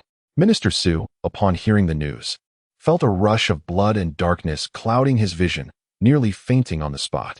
His wife, Lady Liu, was so enraged that her well-maintained face contorted in fury, her nails digging deep into her palms, her gaze shooting venomous daggers towards the distant courtyard where Su Qingxue resided. The servants in the household dared not breathe, silenced by fear, their glances towards Su Qingxue's dilapidated courtyard now tinged with a complex mix of fear, jealousy, and reverence, having transformed from earlier disdain. As those resplendent, invaluable jewels were cautiously lifted into her modest and somewhat shabby room, nearly filling every inch of space, Su Qingxue stood in a daze, her senses enveloped by the distinctive coldness of gold and silver, mingling with the fragrance of powder. Such ostentation, such reckless abandon, felt as if she herself were being roasted over a fire. Yet, inexplicably, gazing upon the glimmering jewels, sensing the peculiar glances from the servants, and hearing the murmurs outside regarding the prodigal heir of the Jingzhe estate, who lavishly squandered riches for the sake of beauty, the long-suppressed feelings of frustration and gloom within her, which had nearly suffocated her, dissipated like mist pierced by sunlight. The seemingly absurd and extravagant behavior of Huangfu Jingzhe acted like a thunderclap of unreasonable force, at least for the time being. No one within the Su household dared to openly neglect or insult her, the young lady whose reputation was forged by 100,000 taels of gold. Chapter 9. The Prodigal Heir Buys Affection with a Fortune? In the study of the Prince of Jingzhe, the atmosphere felt as though it had solidified, stifling and oppressive. Behind the sandalwood desk sat Prince Huangfu, draped in a python-patterned robe, resembling an ironclad mountain, resolute and imposing. His furrowed brow tightened into a pronounced frown.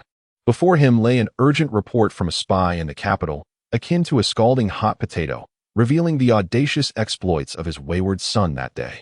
Spending a fortune of 100,000 taels on gaudy trinkets for a mere maid from a minor official's household, all while making a grand spectacle of it, was utterly preposterous.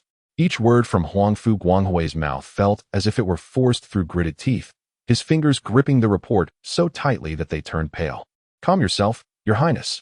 Outside the door, the elderly steward, Fu Bo, felt a chill run down his spine at the commotion and hurriedly entered, bowing to offer his counsel. Huangfu's chest heaved violently as he struggled to contain the fury that threatened to erupt. "Go, summon that ungrateful son to me. Immediately. At once." "Yes, yes." Fu Bo, his scalp prickling, dared not utter another word. Huangfu Jingzhe strolled in nonchalantly, yawning and taking his time. "Father, why the urgent summons at such a late hour?" he said, offering a dismissive salute. Huangfu's piercing gaze locked onto his son with the intensity of a hawk, his voice as frigid as ice. "Kneel." For a moment, the smile on Huangfu Jingzhe's face faltered, but he shrugged, albeit reluctantly, and knelt upon the cold, hard stone floor. "Ungrateful wretch." Huangfu seized the report from the desk and flung it before Huangfu Jingzhe. "Open your eyes and see for yourself. Look at the deeds you have committed today." With a languid motion, Huangfu Jingzhe picked up the report, casting a cursory glance over it, his expression turning to one of disdain at what he deemed trivial matters. He raised his head indifferently. "Oh, is father referring to the little gifts I sent to the Su family sister? What of it? Just a trifle. Is it truly worth your ire?" Huangfu's voice, twisted and hoarse with unrestrained fury, thundered, 100,000 taels of silver. "Do you comprehend the magnitude of such a sum?" He abruptly rose from his grand chair, resembling an enraged lion pacing within the confines of his study. 100,000 taels of silver. How many soldiers' rations could that provide for my western frontier troops for an entire year? How many exquisite armors could that forge? How many bereaved families of those who sacrificed their lives for the nation could that support? And you, without a hint of hesitation, squander it all for a mere woman. You spendthrift. Are you intent on bringing disgrace upon the Duke of the Western Frontier? Do you wish the world to mock us?" His roar reverberated throughout the spacious study. Huangfu Jingzhe lifted his head, wearing an air of carefree nonchalance. Yet his tone bore a hint of audacity as he retorted, "Father, your reasoning is flawed." "Oh, pray tell, where lies the flaw?" Huangfu halted, his icy gaze piercing through his son like a tangible force. "Firstly," Huangfu Jingzhe raised a finger, leisurely swaying it, "the money I spent is from our family treasury, not plundered from the national coffers. It is our family's wealth, and I shall spend it as I see fit without the need to report to the Minister of Revenue." Secondly, he extended a second finger, "Father, you have long defended the Western frontier, earning great renown and enduring hardship. While I cannot alleviate your burdens in the capital, I must find ways to elevate our family's name, mustn't I? When the name Jingzhe resonates, it signifies wealth and power. It declares to all that the Duke of the Western Frontier is affluent and formidable. Elevate our name." Huangfu was nearly driven to laughter by his son's absurd reasoning. Yet that mirth was colder than frost. "You seek to elevate your reputation as a prodigal? A name steeped in folly? Do you have any notion of how the public speaks of you? Of how they regard our Duke of the Western Frontier? They say the heir is a wastrel, a fool of extravagant indulgence. They claim I, Huangfu, have failed as a father, producing such a spendthrift. Is this the reputation you desire?" Upon hearing this, Huangfu Jingzhe exhibited neither remorse nor fear. Instead, a knowing, even cunning, smile graced his lips. "What others say matters not to me. I am more curious, father, about what you truly value. Is it my reputation, or the carefully maintained low profile and caution of our Duke of the Western Frontier in the capital?" These words struck like thunder on a clear day, and Huangfu's fury froze instantly, as if he had been ensnared by an enchantment.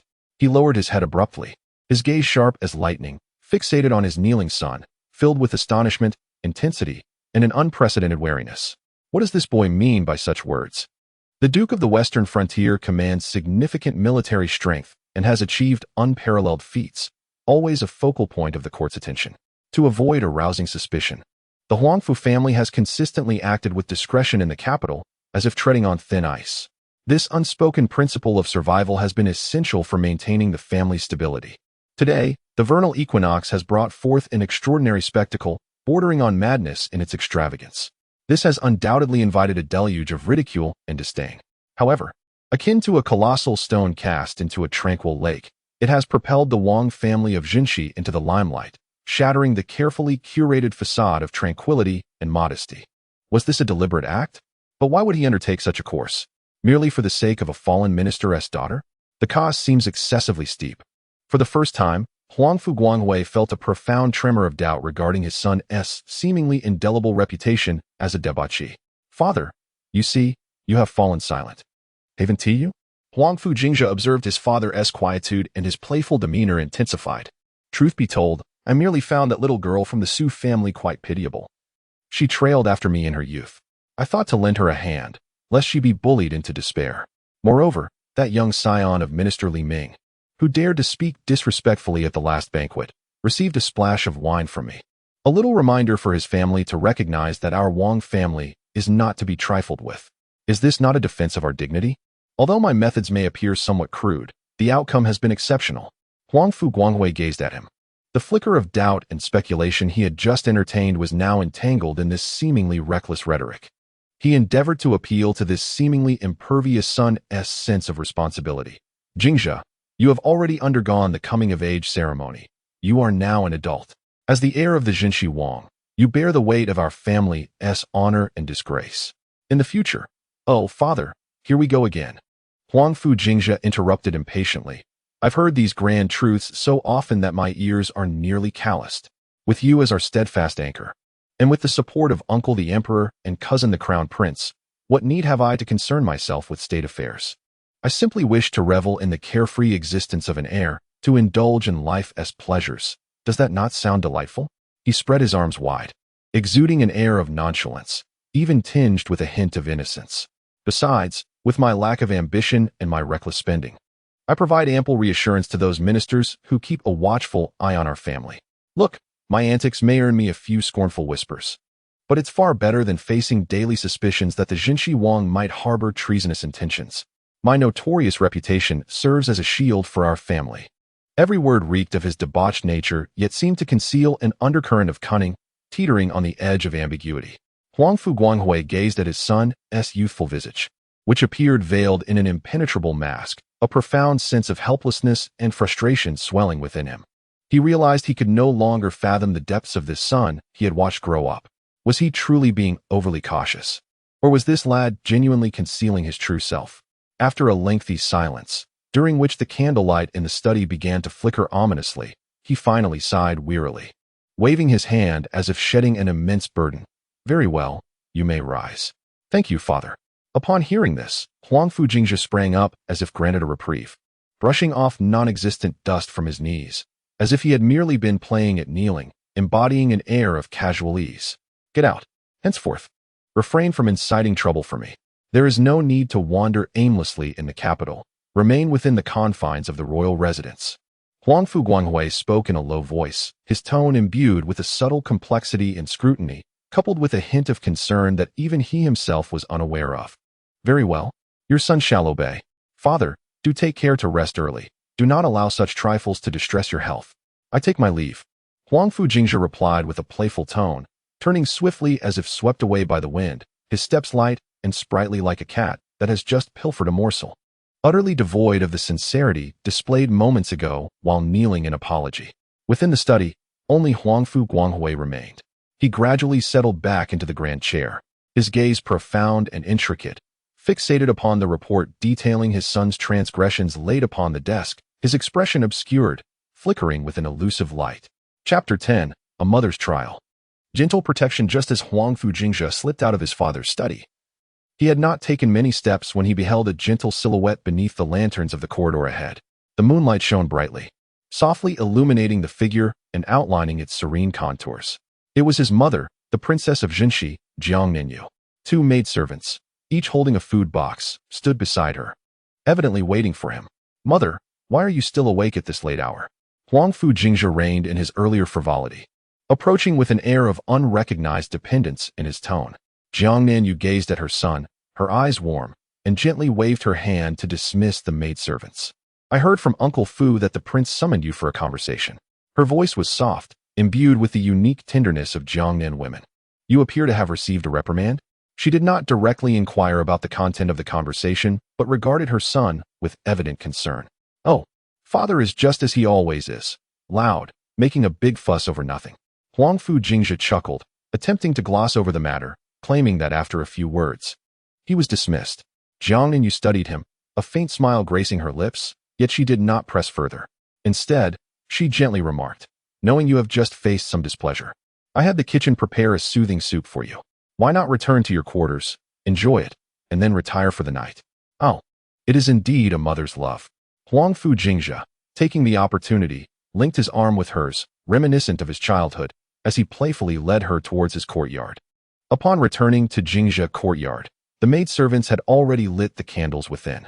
Jiang Yu personally retrieved the steaming bowl of calming soup from the food box, its clear broth exuding a delicate fragrance of lotus seeds. Drink it while it is warm, she offered, extending the jade bowl towards her son. Huangfu Jingzhe accepted it, obediently seated himself, and began to sip the soup slowly.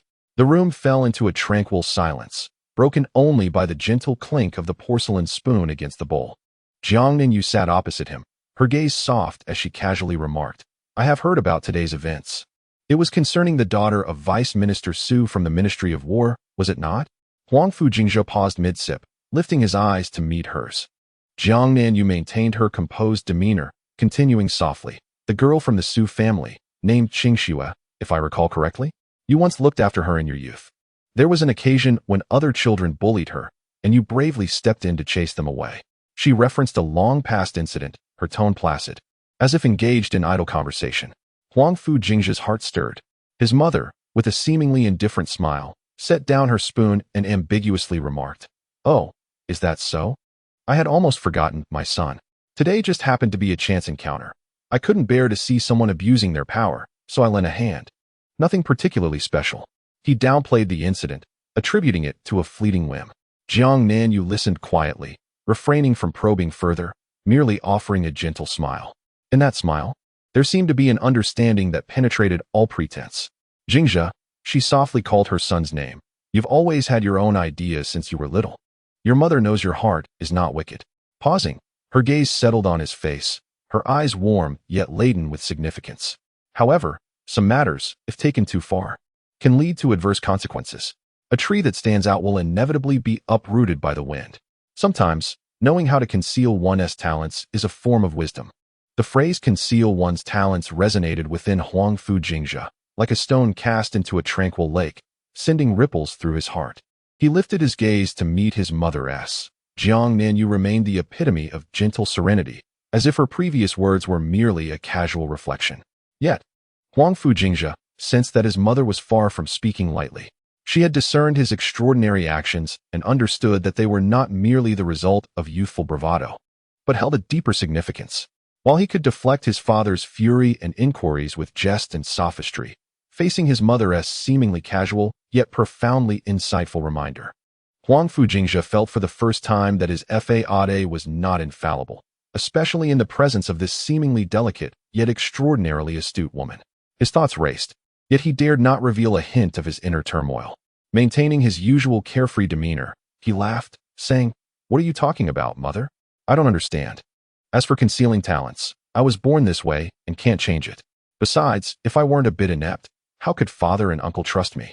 He once again invoked the theory that left Huangfu Guanghui speechless, attempting to redirect the conversation back to his irresponsible persona. Jiang Yu observed her son's deliberate antics, her eyes reflecting both understanding and sorrow. Acknowledging that he did not wish to confess, she refrained from pressing the matter further. Instead, she reached out to gently smooth the tousled locks of hair on his forehead, her touch tender. All right, I won't say more. Her voice remained gentle. The soup is getting cold. Hurry and finish it. You've had quite a day. Rest early and don't wear yourself out. In her tender gaze, there was no reproach or inquiry, only profound concern and an indescribable sense of acceptance and encouragement, as though to say, Do as you wish, your mother believes in you. Huangfu Jingzhe felt a warmth in his heart, further convinced that his thoughts could not escape his mother's keen perception. "Understood, mother," he replied, lowering his head and hastening to finish the soup, concealing the tumult of emotions swirling within him. "Yes, mother, you may return now." Jiang Yu rose, offering one last reminder to be cautious in his future endeavors. "Walk slowly, mother," Huangfu Jingzhe said as he stood to see her off. Jiang Yu nodded gently, accompanied by her maid, and quietly departed from the Jingzhe courtyard. Standing motionless in place, Huangfu Jingzhe watched his mother's silhouette fade into the misty moonlight at the end of the corridor. The white jade bowl in his hand still retained a hint of warmth. The soothing warmth of the calming soup glided down his throat and settled in his stomach, easing the slight agitation that had arisen from his father's inquiries and the sudden shock caused by his mother's revelations. "Conceal one's talents," he murmured softly, the corners of his mouth curving into a smile that was markedly different from his previous carefree demeanor, now imbued with sharpness and contemplation. It appeared that within the walls of the Jingzhe Huangfu, the one who truly understood him was not the imposing figure of his father, but rather his seemingly oblivious, gentle mother. Having such a mother was indeed a blessing. At the very least, on this thorny and deceptive path he had chosen, he was not entirely alone in his struggles. He lifted the bowl and drank the remaining calming soup in one gulp, feeling the warm currents spread through his limbs. This night was marked by a clash between father and son and a heartfelt conversation between mother and son. While it seemed tranquil on the surface, beneath it lay a torrent of undercurrents. Huangfu Jingzhe knew that his performance was merely beginning. The waters of the capital, upon his arrival, were destined never to return to their former calm. Little did he anticipate that the repercussions of his initial ripples would come so swiftly. At that moment, an urgent voice from outside the courtyard pierced through. "Young lord, a messenger from the palace has arrived, requesting your presence tomorrow." Chapter 11. Jingzhe receives grace. The Empress Dowager bestows a jade gift, a prodigal with hidden talents the following day, as dawn broke. Huangfu Jingzhe was roused by Uncle Fu's call. "Young lord, someone from the palace has come. The Empress Dowager wishes to see you." Uncle Fu bowed respectfully outside the door, his voice hushed. Rubbing his drowsy eyes, Huangfu Jingzhe recalled the mental exertion required during his exchanges with his father and mother the previous night. He understood well that the venerable Empress Dowager had likely caught wind of the situation and was now concerned for her wayward grandson. Dressed meticulously with the assistance of numerous maidservants, Huangfu Jingzhe boarded the signature extravagant carriage of the Jingzhe Huangfu, swaying as he made his way toward the imperial city. The palace walls loomed majestically, the glazed tiles shimmering gold under the morning light, exuding an air of solemnity, in stark contrast to the flamboyance of the Huangfu. Everything here radiated decorum and restrained authority. Guided by the palace eunuchs, Huangfu Jingzhe traversed through the numerous palace gates, ultimately arriving at the Sinaying Palace where the Empress Dowager resided. The palace was as warm as spring, infused with the delicate fragrance of calming incense. A regal elderly woman, clad in dark golden phoenix-patterned imperial robes, her hair a dignified silver yet impeccably styled, sat gracefully upon a Wangwali wood bed adorned with soft yellow cushions, her fingers deftly manipulating a string of jade prayer beads. Despite the wrinkles at the corners of her eyes, her gaze remained clear and wise. She was the current Empress Dowager of the Great Yu Dynasty, Huangfu Jingzhe's beloved grandmother. Grandson pays respects to the Empress Dowager. May you be blessed with longevity. Huangfu Jingzhe set aside his usual nonchalance, approaching with utmost decorum to perform a grand salute, his voice resonant, infused with a fitting sense of filial reverence. "Oh, my dear grandson, rise quickly, rise quickly." Upon her first sight of him, the Empress's face instantly blossomed with a radiant smile as she eagerly beckoned him closer, her murky eyes brimming with affection. "Let me have a good look at you, my dear. It has been some time since we last met. Have you lost weight?" The Empress grasped Huangfu Jingzhe's hand, urging him to sit beside her as she scrutinized him carefully. "You are not thin at all. My grandson eats well and sleeps soundly. Looking quite robust." Huangfu Jingzhe chuckled, revealing a set of pearly white teeth, and puffed out his chest in playful compliance. The Empress was thoroughly amused by his demeanor, laughing heartily and gently patting the back of his hand. "You, my child, are simply sweet-tongued." With a wave of her hand, she signaled to the palace maids and attendants standing nearby, "You may all leave for now. I wish to speak with Jingzhe in private." "Yes, your majesty." The attendants bowed and retreated, leaving the spacious warm pavilion with only the grandmother and grandson. The atmosphere shifted to one of ease and warmth. The Empress held Huangfu Jingzhe's hand, engaging in a myriad of mundane inquiries about his life. How have you been in the Wang residence? Is your mother in good health? Has your sister Lioli improved her musical talents? Her questions were detailed, revolving around the trivialities of daily life, deliberately avoiding any mention of the rumors about his reckless behavior. As if such gossip had never reached her ears, Huangfu Jingzhe responded to each query with a light-hearted tone, occasionally sharing amusing anecdotes from the Wang residence that elicited continuous laughter from the Empress. In her presence, he portrayed himself as a cherished, somewhat mischievous yet innocent grandson, obedient and filial. After a lengthy conversation, the Empress's smile never faltered. She gazed upon her youngest legitimate grandson, her eyes filled with tenderness and indulgence. "Come in," the Empress called out. Instantly, a palace maid waiting outside entered in response. "Bring forth the items I have prepared for Jingzhe." Shortly, several maids entered in succession, each carrying trays laden with an array of rare treasures and precious medicinal herbs, an exquisite sight to behold. "These are all for you. Take them back and nourish your health," the Empress remarked nonchalantly, as if they were merely commonplace items. Huangfu Jingzhe promptly stood to express his gratitude. "I thank my grandmother for her generous gifts." The Empress gestured for him to sit again, then personally retrieved an item from a nearby brocade box and handed it to him. It was a piece of warm, translucent white jade carved with intricate designs of dragons and phoenixes, a testament to its exceptional quality and unmistakable value. More importantly, the jade pendant bore an air of royal authority. "Wear this jade pendant close to you," the Empress instructed, placing it in Huangfu Jingzhe's hand, her tone gentle yet imbued with undeniable weight. "In the outside world, should you encounter any difficulties or if anyone dares to bully you, simply display this pendant."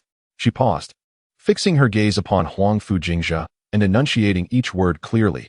"To see the jade pendant is to see me." Holding the jade pendant, still warm from the Empress's touch, Huangfu Jingzhe felt a profound tremor in his heart. This was not merely a piece of jade. It was a talisman, a definitive decree of protection from one of the highest echelons of power within the Yu Dynasty. With this pendant, his confidence in navigating the capital would undoubtedly be greatly enhanced. At least, on the surface, no one dares to act against him lightly any longer. Huangfu Jingzhe felt a tightening in his throat, and his eyes became slightly warm. He understood that the Empress Dowager cherished him, yet he did not anticipate that this affection would be so direct and profound. "Silly child, why be so polite with me?" The Empress Dowager lovingly patted his head. "You are the youngest legitimate descendant of the Huangfu family. If I do not cherish you, whom shall I cherish?" Her smile remained gentle, yet a subtle sharpness flickered in the depths of her gaze. Her voice softened, as though she were casually discussing family matters, yet it carried a deeper significance. "Your father guards the western frontier, enduring great hardships and earning commendable achievements. Your cousin, the Crown Prince, manages the state, laboring day and night. They have their own challenges outside." She gently patted Huangfu Jingzhe's hand, her gaze warm and attentive. "You may be a little unruly and mischievous in the capital, I understand. And your uncle, the Emperor, turns a blind eye at times. But remember, one must exercise moderation. Do not truly cause them trouble or distract them while they are away. Do you understand?" Though her words seemed casual, they were a reminder, a subtle admonition. Mischief is acceptable. It serves as your protective guise. Indulgence is permissible. It reflects the royal family's leniency towards you. However, the bottom line is that you must not create real chaos, disrupt the stability of the Western King's residence, or interfere with the larger political landscape. The royal family is your support, yet you must also discern the weight of your actions. Huangfu Jingzhe comprehended fully. The Empress Dowager's words were more straightforward and warm than his father's rebukes or his mother's insinuations. She did not attempt to unmask his facade. Rather, she seemed to acknowledge it, offering him her utmost support and protection. This profound affection and trust from the highest echelons of the royal family felt immensely weighty. Huangfu Jingzhe nodded solemnly, the playful smile fading from his face, his eyes now clear and resolute. He vowed to be mindful of his actions, ensuring he would never create turmoil for his father or cousin. "Yes, that is good, that is good." The Empress Dowager nodded in satisfaction, her smile radiating warmth. "I am tired now. You may return. Remember to visit me often." "Yes, I take my leave," he replied respectfully, bowing once more before carefully exiting the Sinang Palace. Stepping out into the afternoon sunlight, its warmth enveloped him. He glanced down at the jade pendant tightly grasped in his hand, feeling its soothing coolness. A wave of warmth coursed through his heart. In this seemingly cold palace, rife with political intrigue, he was not isolated or without support. With such a discerning and genuinely affectionate grandmother, his path of rebellion would undoubtedly be much smoother. The thought of safeguarding this family and this dynasty became extraordinarily clear and resolute within his mind. He inhaled deeply, a confident smile gracing his lips as he strode purposefully towards the palace exit. The capital would surely become more vibrant in the days to come. He must make the most of this protective talisman bestowed by the Empress Dowager to ignite the flames of his forthcoming plans. Chapter 12. Conversations in the East Palace. The Crown Prince's heartfelt counsel to his mischievous younger brother just a few steps beyond the heavy gates of Sinang Palace. A figure appeared abruptly and silently in front of him. A figure clad in the attire of an inner court attendant approached, bowing deeply before Huangfu Jingzhe. Your Highness, the Crown Prince requests your presence at the Eastern Palace for a discussion. Huangfu Jingzhe raised an eyebrow. Sensing that this future heir to the throne had likely heard of his recent exploits and was now fulfilling his duties as an elder brother. Oh, the Crown Prince summons me? Very well, lead the way, he replied. The attendant slightly bowed again and gestured for him to proceed ahead. The Eastern Palace lacked the warm fragrance and opulence of the Sinang Palace, instead exuding an air of solemnity and grandeur.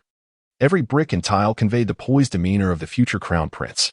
Your Highness, the young Master Jingzhe has arrived, the attendant announced with a bow. Let him enter. Came the warm yet authoritative voice from within the study. Huangfu Jingzhe adjusted his robe, his frivolous smile dimming slightly, replaced by a fitting respect as he stepped inside.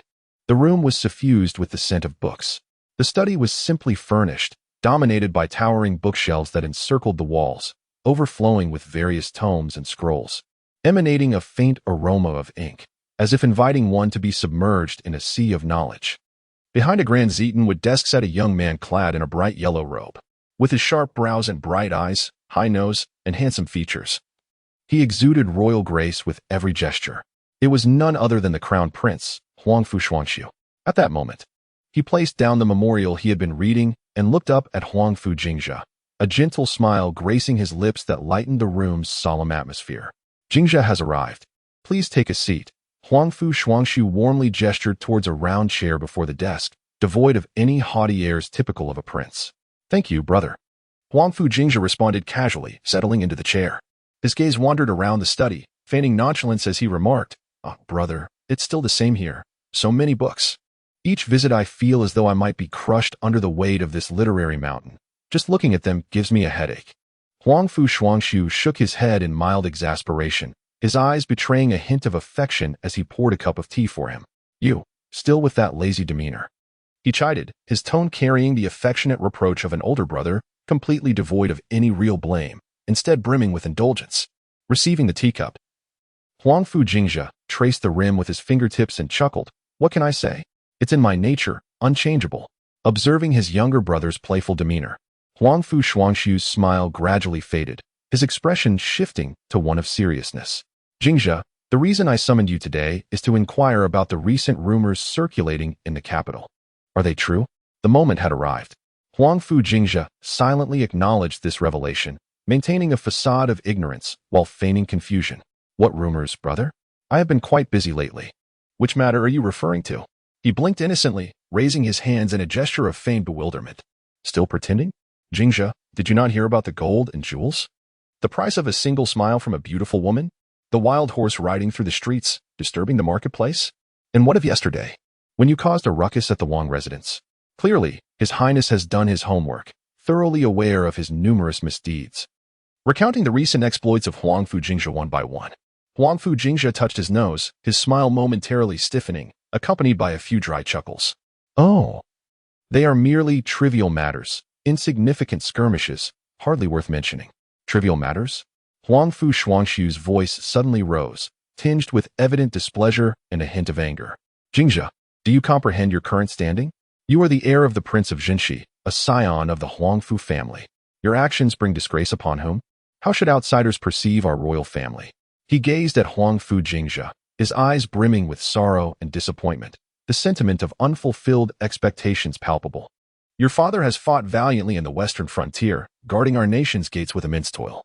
Our sovereign tirelessly manages the affairs of state for the sake of the Great Yu's realm. As members of the royal family, how can we be so heedless? Consumed only by our own indulgence and revelry? Huangfu Shuangshu's voice was resolute and resonant, each word striking at Huangfu Jingzhe's heart. He looked earnestly at Huangfu Jingzhe. Jingzhe, temper your disposition. You are no longer a child. It is time to cultivate wisdom.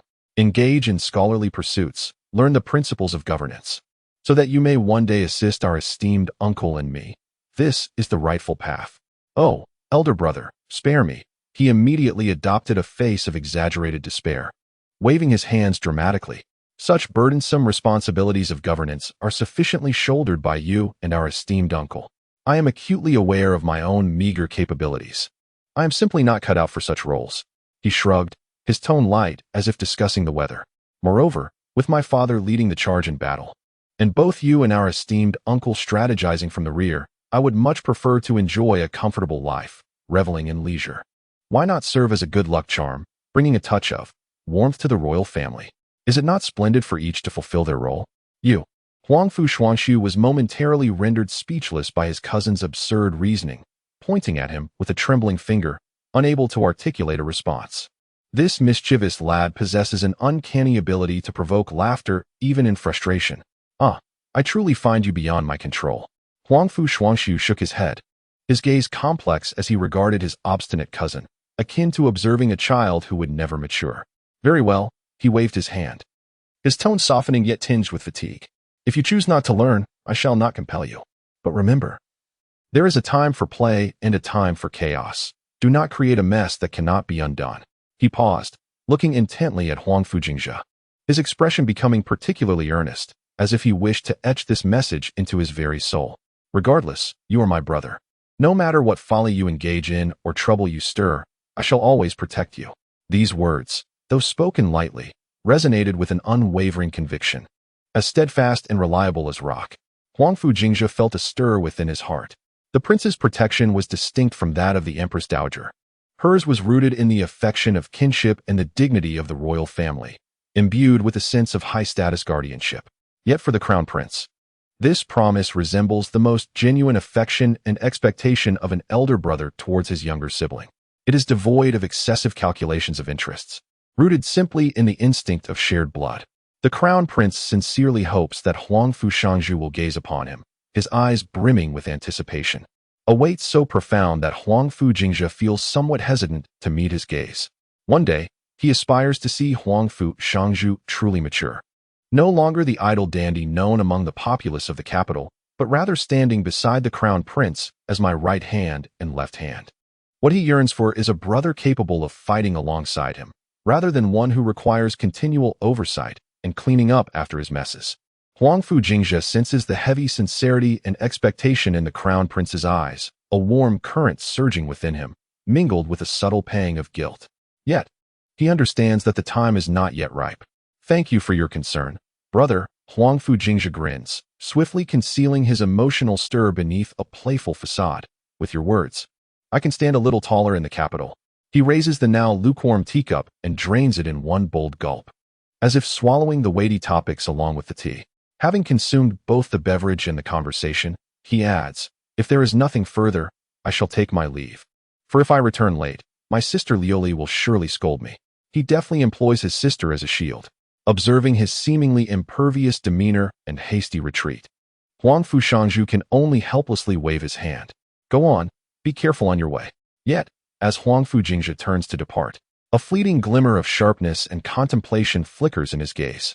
All right, rest assured, brother. Huangfu Jingzhe rises, performing a bow so swift it is nearly imperceptible, before darting out of the study like a rabbit. Watching Huangfu Jingzhe's somewhat buoyant figure vanish beyond the threshold, Huangfu Shuangshu's initial helplessness gradually dissipates, replaced by a deep contemplation. He picks up the confidential report detailing Jingzhe's recent misdeeds, gently tapping his fingertips on the table as he murmurs to himself, Jingzhe, are you truly just a dandy? Meanwhile, as Huangfu Jingzhe exits the Eastern Palace, his smile vanishes in an instant, replaced by a profound stillness. He comprehends the crown prince's hopes. Yet the path he has chosen is destined to disappoint many, even leading to misunderstandings. My right hand and left hand, he whispers to himself. a complicated curve forming at the corners of his mouth. Perhaps I shall become that sharper sword. Chapter 13. The System Revealed. The God of War Across Realms. Shocking the world to change the universe. Upon leaving the Eastern Palace, the Crown Prince's hopes and concerns seemed to linger in his ears. The mischievous smile on Huangfu Jingzhe's face has long faded, replaced by a profound determination. He strides hastily through the familiar pavilions and towers, nearly overwhelmed by an urgent eagerness as he returns to his courtyard. Dismissing all servants, he firmly closes the door behind him, isolating himself from the outside world. System. He silently intones within his mind. Without warning, a translucent interface emanating a ghostly blue light abruptly unfolds in his consciousness, imbued with a starkly different, cold technological essence than this ancient world. At the top of the interface, the words God of War Across Realms System are clearly visible. Below, a number is slowly fluctuating. Shock value, 2,760 points. Just over 2,000 points? Huangfu Jingzhe furrowed his brow, clearly dissatisfied with this figure. He had anticipated that his lavish spending and the commotion he stirred would yield at least a 5-digit score, only to discover that, in the eyes of the seasoned veterans in Kyoto, this was merely fodder for casual conversation. It appears that relying on trivial endeavors to accumulate shock value is far too inefficient. Suppressing his discontent, he cast his gaze over several core functional modules displayed beneath the luminous screen. System Mall, Summon Troops, Unlock Technology Blueprints, Summon Spirits, Quest System. His consciousness brushed against System Mall. A list of goods materialized. Healing Potion, Basic, rapidly heals external wounds, restoring partial stamina. Price, 50 shock points. Stamina Potion, Small Vial. Instantly restores 30 stamina. Price, 30 shock points. Martial Arts Mastery, Basic, imparts fundamental combat skills and instincts. Price, 100 shock points. Emergency Battlefield Aid, Basic, masters urgent battlefield first aid techniques. Price, 80 shock points. Bloodline Enhancement Resource, Thunder Essence, Trace, slightly boosts compatibility with the Thunder Dragon bloodline. Price, 500 shock points. Upon seeing the last price, Huangfu Jingzhe's eyelid twitched. A mere trace of essence demands 500 points? This system is audacious in its pricing. However, the potential of the Thunder Dragon bloodline is undeniable and thus worth the investment. Yet, with his current meager resources, he feels the pinch.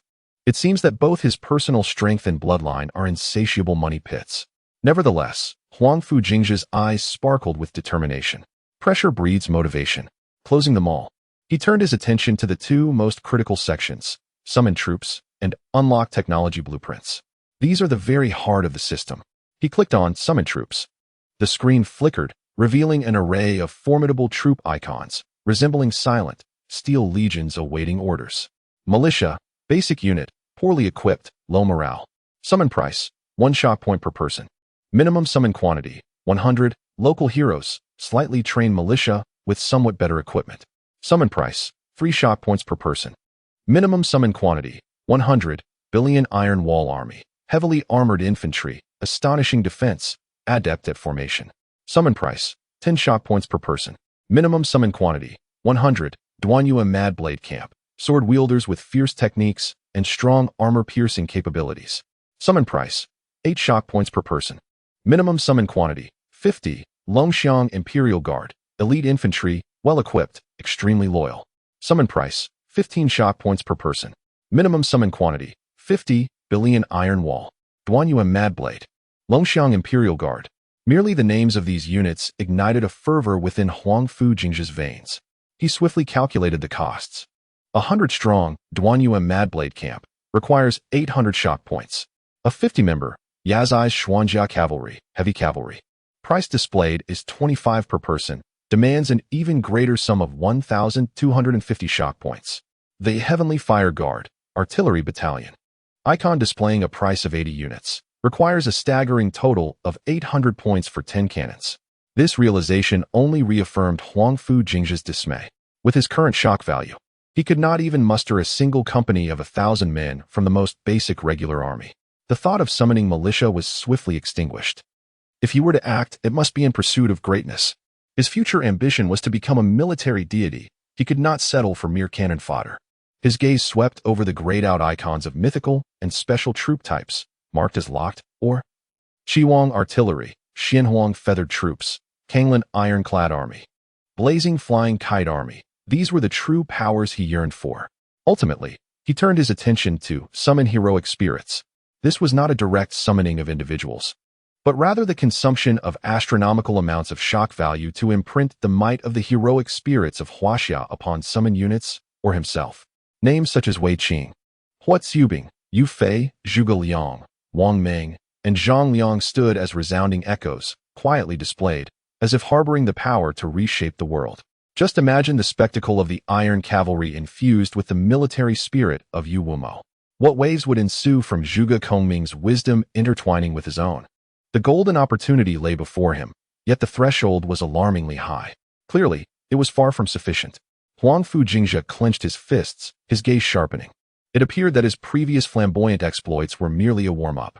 To acquire enough shock value to summon an iron army, unlock technology, and even enlist the aid of heroic spirits, he must embark on a grand endeavor. The ambition to summon powerful troops burned within him like a raging wildfire. He could almost envision countless armored torrents breaking through mountains and rivers under his command, sweeping across the realms. In the capital of Daiyu, a smile filled with ambition graced Huangfu Jingzhe's lips. Prepare to embrace a true awakening. His gaze once again traversed the powerful troop types and heroic spirit names displayed on the system screen, his desires and plans crystallizing in clarity. It was time for this world to witness what true flamboyance entailed. Chapter 14. The Blade Unleashed. The first private army of Jingzhe.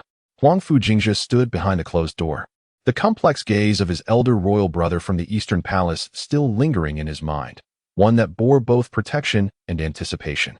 That heavy expectation acted as an invisible whip, intensifying his fervent desire for power. His consciousness immersed in the ethereal blue system screen. He gazed at the elite icons in the Summoned Troops section, each requiring hundreds or even thousands of points to exchange, his brow furrowing deeply. The Billion Ironclad Army demanded 1,000 points for 100 men. The Yuzai Xuanjia Cavalry, for 50 riders, required 1,250 points. As for the more advanced Heavenly Fire Guard and Qiwang Artillery, their costs were astronomical. It seemed that his earlier petty antics could barely stir any ripples in the eyes of the cunning elites in the capital. Huangfu Jingzhe clicked his tongue, feeling somewhat displeased. He had thought that his extravagant displays of wealth and defiance against the scholars would amass him 10 to 18,000 points. Yet he found himself unable to even gather a 1,000-man troop. Militia? Local heroes? He glanced over the two inexpensive options at the top of the list. Summoning 100 militia required merely 100 points of shock value. However, this fleeting thought was swiftly extinguished. No, he, Huangfu Jingzhe, the future god of war, could not command a mere rabble. If he were to act, it must be with the utmost excellence. Even if it were just the beginning, it must comprise elite forces. His gaze wandered between the Billion Iron Wall Army and the Guan Yu Mad Blade Camp. The Iron Wall Army boasted strong defenses, suitable for forming a steadfast formation, requiring 1,000 points for 100 men. In contrast, the Mad Blade Camp was ferocious in attack, with exceptional armor-piercing capabilities, necessitating 800 points for 100 men. He craved strength. He needed it now? System, could you perhaps offer a discount? Huangfu Jingzhe tentatively inquired within his mind. The system interface remained unresponsive, icy as ever. Very well. Forget I mentioned it, he scoffed. It seemed he could only exchange for something else to enhance his own abilities. Combat Mastery, at beginner level, required 100 points, while Battlefield First Aid demanded 80 points. No, wait. Huangfu Jingzhe's gaze sharpened. What he lacked most was not personal combat prowess, but a force capable of executing his will. A true army belonging to him, even if it were fewer in number. His gaze returned to the Guan Yu Mad Blade Camp. Summoning price, 8 shock value per person. Minimum summon quantity, 50. Although 50 men did not even constitute a full squad, they were from the Guan Yu Mad Blade Camp, an elite force produced by the system. Moreover, with a sudden appearance in the capital, it would undoubtedly raise suspicions, far surpassing the ordinary provincial soldiers outside. This was it. A glimmer of determination flashed in Huangfu Jingzhe's eyes. He no longer hesitated, concentrating his thoughts on the icon of the Guan Yu Mad Blade Camp. System, I wish to summon the Guan Yu Mad Blade Camp. Please confirm the number of summons. 50 men. Huangfu Jingzhe confirmed without hesitation. Confirm summon of Duan Yu Mad Blade Camp. Beginner, 50 members. This will consume 400 shock value points. Confirm, as he solidified his intent. The shock value on the system interface instantly diminished by 400 points, plummeting to 2,360 points. With a faint hum, the system's luminescent screen quivered slightly. Immediately thereafter, within Huangfu Jingzhe's consciousness, 50 upright figures materialized in the realm representing the system's space. There were no earth-shattering effects, nor were there deafening sounds. Everything transpired silently and seamlessly. Yet, as these 50 figures emerged, a sharp and lethal aura surged forward. They were uniformly clad in dark red standard leather armor, devoid of any unnecessary embellishments. Only the cold gleam of metal and faint signs of wear, exuding a sense of battle-hardened ferocity. Each individual bore a robust, ancient-style ring-headed saber at their waist, the hilt wrapped in coarse cloth for grip, while the scabbard was a simple black leather. Their physiques were not particularly imposing, yet each was agile, their muscular outlines fluid and brimming with explosive power. Most striking to Huangfu Jingzhe was the intensity of their gazes, piercing, calm, with an indifference that seemed capable of penetrating the depths of one's soul. As the thoughts of Huangfu Jingzhe swept over them, 50 pairs of eyes turned towards him in unison, devoid of any emotional fluctuation, embodying absolute obedience and a posture of awaiting commands. Silence enveloped the scene, with orders being strictly adhered to. What was this, if not a mere collection of novice soldiers?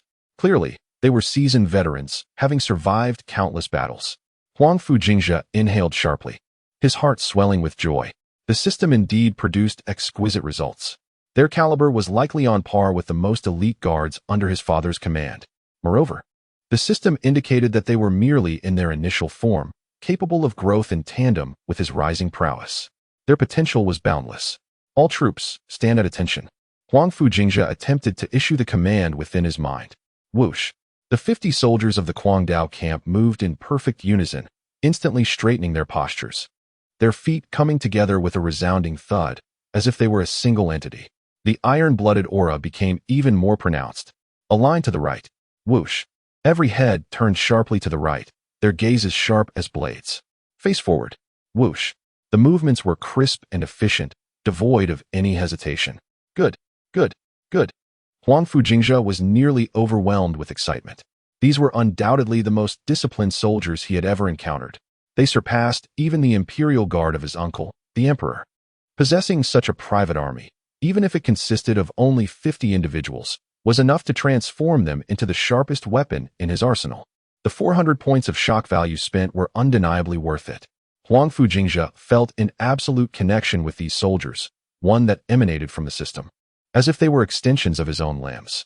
He could already envision this troop charging onto future battlefields like ferocious tigers, their blades cutting through all opposition. The first step had finally been taken. With these 50 fierce warriors at his command, he felt a newfound sense of confidence. Next, he needed to devise a way to acquire more shock value. Huangfu Jingzhe clenched his fists, his eyes glimmering with the light of ambition. He intended to expand this Guangdao camp, summon more iron-blooded warriors, and unlock technologies capable of altering the course of history. The capital, and indeed the entire Great Yu, and even this world, would be irrevocably shaken by him, Huangfu Jingzhe. At that moment, the sound of crisp bird calls wafted in from outside, and sunlight streamed through the window, casting a golden glow upon his youthful and resolute face. A brand new era was on the brink of unfolding. Chapter 15. The incompetent air training troops? The entire household bursts into laughter, as his consciousness plunged into the mysterious realm of the system. Experiencing the silent pressure brought by the 50 warriors of the Guangdao camp, Huangfu Jingzhe was filled with an unprecedented desire for control. This was the first true power he had grasped since arriving in this world. The iron-blooded aura, absolute obedience. Even with just 50 soldiers, it was enough to bolster his confidence as he faced the future. However, just as the exhilaration from this newfound strength began to settle, a pressing question emerged. Where would he place them? Surely, they could not remain in the system space indefinitely as mere decorations. However, if 50 imposing strangers clad in uniform armor were to materialize out of thin air, the entire Huangfu of Jingzhe and even the capital would undoubtedly be stirred. At that moment, let alone harvesting astonishment points, the first to be taken aback would likely be the emperor himself. who would promptly seize him for a thorough examination to ascertain whether he had been possessed by some malevolent spirit. It was imperative to find a location that could accommodate them, facilitate covert training, and elude the notice of anyone. Huangfu Jingzhe furrowed his brow, pacing thoughtfully within the confines of his chamber. Though the Huangfu was expansive, it was teeming with servants and guards, making it a formidable challenge to discreetly conceal nearly 50 elite soldiers while conducting military drills, an endeavor akin to chasing phantoms. His gaze swept across the window, traversing the layered courtyards, ultimately alighting on a nearly forgotten corner deep within his memory. In the furthest reaches of the Huangfu's rear courtyard lay an abandoned drill ground, long since neglected after the construction of a new training facility during the expansion of the estate. It had become a wilderness, overgrown with weeds, where even birds dared not alight. The space was ample and sufficiently secluded, perfect, with the location determined. The next challenge was to find a legitimate reason to utilize that space and move people in without drawing attention. Would it suffice to simply ask for permission?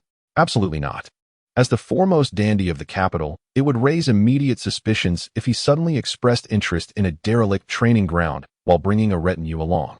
It was essential to concoct a pretext befitting his persona of a carefree and extravagant youth.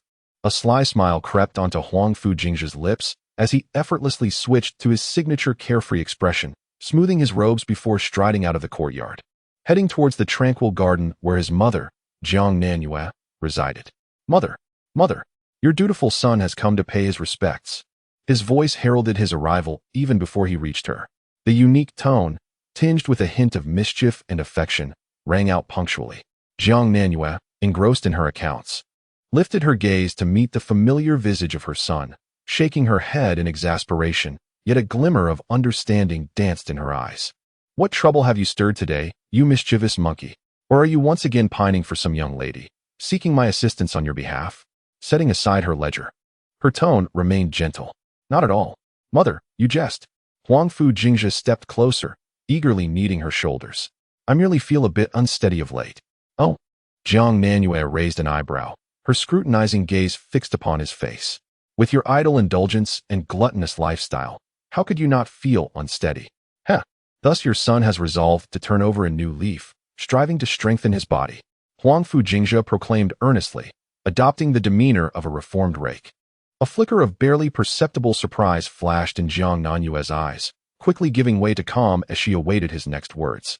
As anticipated, Huangfu Jingzhe shifted the conversation. I have heard there is an abandoned old drill ground in our estate's rear courtyard.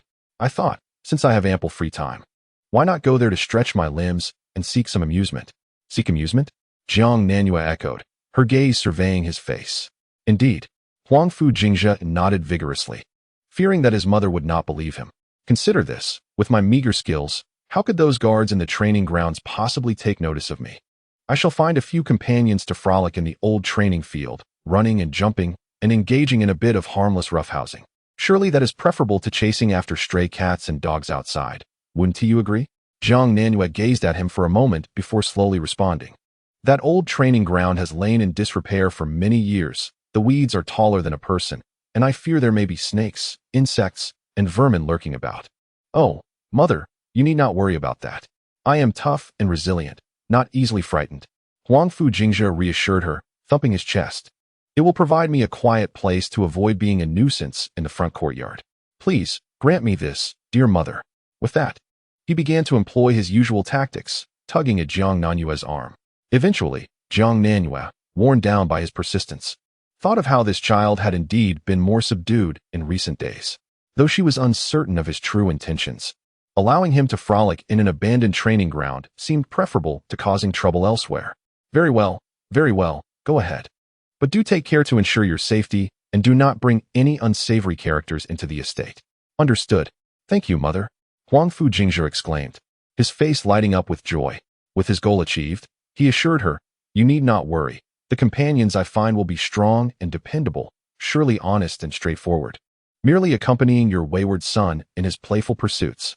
With permission to use the training ground, Huangfu Jingzhe sprang into action. He first had Uncle Fu recruit a few trustworthy servants to tidy up the area under the pretense of clearing the environment and preventing flooding, at least removing the overgrown weeds. Then, through the system, he issued commands to the soldiers of the Duanyue Huangdao camp, instructing them to don the plain, coarse garments worn by the lowest-ranking servants in the manor. Subsequently, leveraging his identity as a young master, he arranged for these newly recruited servants to be discreetly integrated into the vast estate under the guise of performing menial tasks in the backyard. Thus, in the days that followed, the staff of the town West Duke's Manor often witnessed a curious sight. Their young master, renowned in the capital for his ineptitude and frivolity, was truly spending his days in that secluded old training ground. Moreover, he had brought along a group of somewhat clumsy, burly men, engaging in a series of bewildering exercises. At one moment, he had them forming haphazard lines, running aimlessly around the training ground while shouting incomprehensible commands. In another, he had them lying on the ground, performing bizarre movements, pushing up and down repeatedly, each person drenched in sweat. The most comical sight was when the young master himself often descended to the field to provide instruction. Armed with a small branch, he gestured animatedly, his words flying as he spoke. Occasionally, when the mood struck him, he would engage in a mock spar with his companions. The outcome was, of course, predictable. He would either be gently nudged to the ground, sending up a cloud of dust, or he would charge only to be effortlessly subdued, much like a chick being lifted. Each time, this would elicit a series of suppressed chuckles from the onlookers hidden at a distance. Look at the clumsy demeanor of the young lord. He claims he wishes to train and strengthen his physique, but I perceive it as nothing more than a fleeting whim, a ridiculous farce. Those newly appointed fellows are truly unfortunate, having to endure such a master, day in and day out, performing like monkeys. Hush, lower your voice, or else old Fu will hear, and you'll be in trouble. These discussions and mockeries, of course, reached the ears of Huangfu Jingzhe without missing a word. This was precisely the outcome he desired. Ding. Detecting a strong emotional fluctuation, derision, disdain, incredulity, shock value 5, shock value 3, shock value 8. Listening to the intermittent chimes echoing in his mind, Huangfu Jingzhe maintained his nonchalant facade. Yet a flicker of satisfaction coursed through his eyes, a testament to his cunning plan. Even the slightest morsel is still sustenance. Every little bit adds up. He would gladly accept the astonishment of these subordinates. Within the dilapidated training grounds, encircled by wild grass, an unimaginable transformation was quietly unfolding. Those seemingly aimless laps were, in fact, a meticulously optimized endurance training regimen. The disorganized formations were the foundational yet rigorous exercises for military discipline. The peculiar push-ups and sit-ups were the most efficient physical enhancement techniques from another realm. The gazes of the 50 soldiers from the Duanyue Huangdao camp grew sharper by the day. Their movements became increasingly precise and swift. The intangible aura of iron-blooded ferocity gradually coalesced and ascended through relentless practice. Huangfu Jingzhe observed the nascent elite force before him, a sense of satisfaction swelling within him. Chapter 16. The surprise of the old steward, the transformation of the loyal servant in the rear courtyard of the Wang residence. The once-forgotten training ground had recently become unusually lively. Old Fu, the seasoned steward of the Jingzhe Wang residence, carried a tray adorned with an assortment of pastries and a pot of fragrant tea, his steps measured as he made his way to the Jingxin garden. Having watched Huangfu Jingzhe grow, his emotions were complex and difficult to articulate. The only legitimate son of the prince, of noble status, was meant to be the pride of the Wang family. Yet, this young lord seemed to embody the very essence of a dandy from childhood to adulthood. The notion that when the cicada calls, gold is worth 1,000 taels resonated loudly in the capital, leaving the prince, who fought bravely for the western frontier, feeling a pang of discomfort. Old Fu sighed inwardly, his pace unwavering. In recent days, the household servants had been gossiping, suggesting that the young lord had gone awry, developing an obsession with training in the neglected courtyard, even bringing along a group of newly hired servants as sparring partners. Initially, Old Fu paid little heed, assuming it was merely another of the young master's whimsical fancies, a passing fancy. He anticipated that within a few days, the training ground would once again succumb to the encroaching weeds. As he passed along the path leading to the rear courtyard, he could faintly hear the dissonant shouts from the training ground, mingled with the heavy, chaotic sounds of footsteps. Old Fu shook his head, a bittersweet smile gracing his lips. What a folly! However, as days turned into several, the young lord not only persisted but was unwavering, consistently immersing himself in the training ground for the better part of the day. This piqued Old Fu's curiosity. Out of duty, and perhaps a hint of unacknowledged concern. Uncle Fu, after attending to his mundane tasks, would occasionally take a detour to cast a fleeting glance at the training grounds. However, this fleeting glance gradually shrouded his seasoned eyes, which had weathered the trials of military life, in a thick veil of perplexity. Those so-called sparring partners were indeed clad in the rudest of coarse fabric, appearing as mere commoners. Yet their stances, even during brief moments of respite, held an unwavering rigidity akin to that of a spear. It was their eyes. Yes, their eyes. Uncle Fu squinted, scrutinizing them with an air of subtle vigilance. Though these men were relatively young, their gazes were strikingly sharp, imbued with a chill that only those who have clawed their way back from the brink of death possess, a hardened indifference. Their movements exuded a steady confidence, and an almost imperceptible aura of iron-blooded ferocity enveloped them. They were certainly not mere commoners, nor were they the ruffians one might casually summon from the streets. Uncle Fu's heart raced uncontrollably. Observing their training regimen, to an outsider, it appeared disorganized and chaotic. They would form twisted lines to run laps, then drop to the ground to perform bizarre exercises, all while drenched in perspiration. And there was the young master, wielding a branch of uncertain origin, gesticulating wildly, occasionally charging in to demonstrate, only to be effortlessly subdued, inciting muffled laughter from a few nearby maidservants and young attendants. Yet Uncle Fu perceived differently. In his youth, he had witnessed the battlefield alongside the old prince. He discerned clearly that those seemingly nonsensical movements were anything but trivial. The laps, though appearing haphazard, subtly synchronized their cadence and breathing patterns to an unfamiliar rhythm, likely enhancing endurance far beyond that of the most rigorous military drills. Those peculiar push-ups and sit-ups, while comical in appearance, meticulously honed every inch of muscle with alarming efficiency. Furthermore, although the formation still seemed somewhat awkward, the nascent essence of an ironclad discipline, an absolute adherence to commands, was unmistakably emerging. This was evidently a training method he had never encountered, yet one of exceptional sophistication. The more he observed, the more his heart raced with apprehension. He turned his gaze towards the center of the training ground, where the young master Huangfu Jingzhe was being effortlessly subdued by a sparring partner, whining in protest. The young master's movements remained clumsy and exaggerated, epitomizing the essence of a spoiled aristocrat.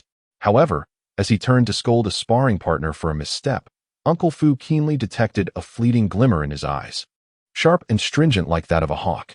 Such a gaze was not characteristic of a mere wastrel. Additionally, the few commands he occasionally uttered, though muddled and delivered in a playful tone, unmistakably bore the cadence of military orders. A thought struck Uncle Fu like a thunderclap. Could it be that the young master's years of frivolous behavior had all been an act? He recalled the young master's playful demeanor when he had approached Madame to request this abandoned training ground just days prior, claiming it was merely for some light exercise and amusement. Reflecting now, how evidently purposeful that languid smile was, and those intriguingly enigmatic yet strictly disciplined practice partners. A chilling sensation surged from the base of his spine to the crown of his head, transforming into an indescribable thrill and tremor. This young master, who had grown up before his eyes and had caused him quiet disappointment for over a decade, had been concealing his true abilities all along. What could he possibly be plotting? Mr. Fu stood frozen in place, unable to move for a long while. The distant sounds of servant snickers pierced his ears, jarring yet infuriatingly safe. Yes, safety. The young master required this layer of deceptive security. He needed to don this lavish exterior to obscure the monumental schemes that could shake the entire royal residence, and even the capital. A fleeting glimmer of clarity flashed in Mr. Fu's murky old eyes, followed by an overwhelming sense of astonishment. To manipulate everyone at will, such cunning and restraint. Where was the indolent wastrel of Kyoto who only knew how to squander money and engage in petty rivalries? Instinctively, Mr. Fu straightened his slightly stooped back, his expression gravely serious. Without uttering a word, he silently turned and departed. From this day forth, he would not only manage the mundane affairs of the royal residence, but also discreetly eliminate any potential troubles lurking in the young master's playground. That abandoned training ground must not allow any inappropriate eyes to witness forbidden sights. As for the rumors about the young master's frivolous martial practices, let them spread even more loudly. The more ridicule, the greater the young master's safety. Mr. Fu walked steadily towards the tranquil heart courtyard. Yet his thoughts were already ignited by the dust-filled training ground. What grand game is the young master playing? This old servant is still willing to serve you tirelessly. I only hope to witness the day you truly astonish the world. Chapter 17. Thunderous Movements. The Dragon Master's Remote Schemes. In the heart of the Great Yu Dynasty. Within the depths of the imperial palace in Kyoto, the fragrance of sandalwood wafted through the air. The Emperor, Huangfu, bearing the bloodline of the fiery Sun Dragon Master, was diligently reviewing a mountain of memorials. Clad in resplendent yellow robes, his countenance was austere, exuding an aura of authority that commanded respect without the need for anger. A seemingly inconspicuous black-clad eunuch, like a ghost, silently infiltrated the hall and knelt on the ground, speaking in a hushed tone. Your Majesty, news has arrived from the Prince of Jingzhe's residence. The eunuch briefly reported on Huangfu Jingzhe's recent remarkable feats. From the brief, yet astonishing phenomenon of thunder and lightning during his coming-of-age ceremony, to his subsequent request for the abandoned training ground, and now leading a group of mysterious strongmen engaging in various absurd antics within the training grounds. Along with this, the latest gossip circulating in Kyoto regarding Jingzhe's martial training, which was, in fact, a mere farce, was also presented. As Huangfu listened, he continued to write with his vermilion brush, a meaningful smile playing at the corners of his mouth. Oh, that boy Jingzhe has taken to drill soldiers? He set down his brush, lightly tapping the imperial table with his fingertips. And he's brought along a group of what appear to be fierce soldiers? It seems quite elaborate yet is rife with absurdity. Indeed, Your Majesty, the intelligence reports confirm this.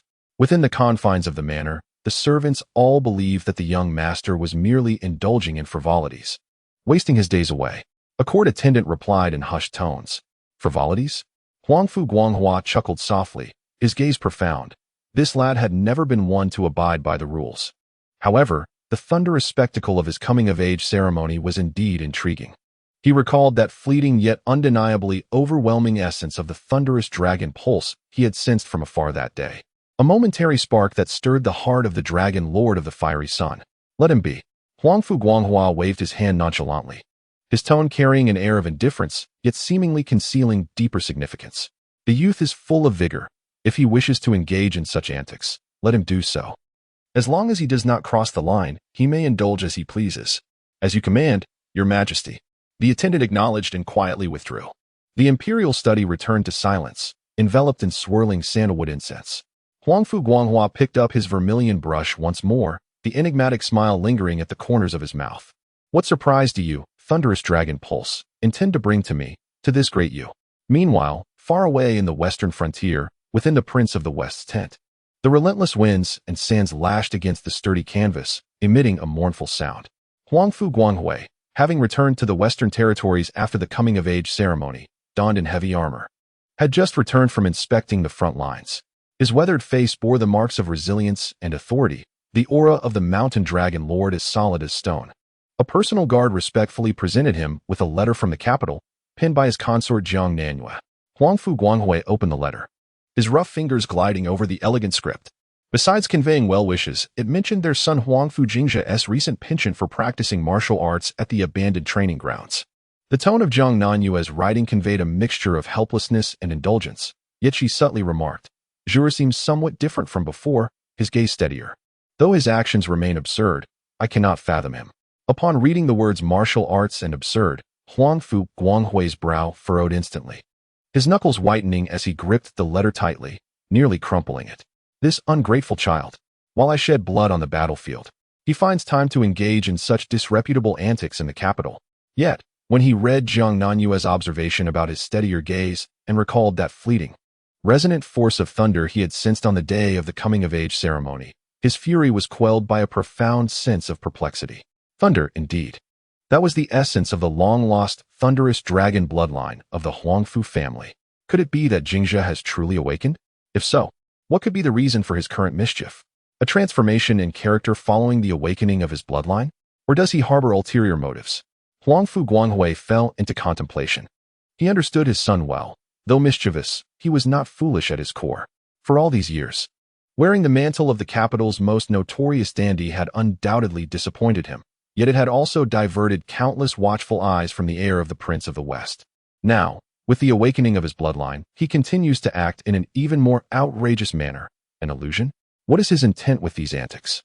Huangfu Guangwei murmured quietly to himself, his expression growing increasingly complex. He carefully stored the letter away and declared solemnly, "Convey the order. Everything in the prince's manor shall proceed as usual. In Kyoto, matters concerning the heir have been suppressed and need not be reported further." "Very well, Your Highness." The trusted guard receives the command and withdraws. Inside the tent, Huangfu Guanghui stands with his hands clasped behind his back, gazing towards the direction of Kyoto. Lost in thought, "My son, what do you truly intend to do?" In the Eastern Palace, at Yuqing Palace, Crown Prince Huangfu Shuangxiu, clad in a moon-white robe, exudes a demeanor as gentle as jade, steady and benevolent. He listens intently as a nearby eunuch quietly recounts recent amusing anecdotes from Kyoto, including the remarkable exploits of his cousin, Jingzhe. "Oh, Jingzhe is training with a group of servants?" Huangfu Shuangxiu sets aside his scroll, a look of mild astonishment crossing his face, soon transforming into a delicate smile laced with both resignation and curiosity. "Indeed, Your Highness. It is said that the training is quite chaotic, with the young master often left in a disheveled state by his sparring partners, much to the amusement of the servants." The eunuch replies cautiously. This scamp, Huangfu Shuangxiu, shakes his head, still as unruly as ever.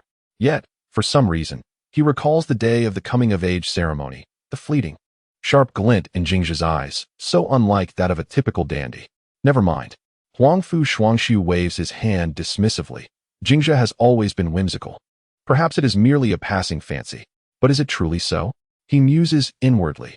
Jingzhe's antics, seemingly absurd, may not be as straightforward as they appear, especially when considering the anomalies witnessed during the coming-of-age ceremony, along with the subtle hints of leniency from the emperor and his uncle towards Jingzhe.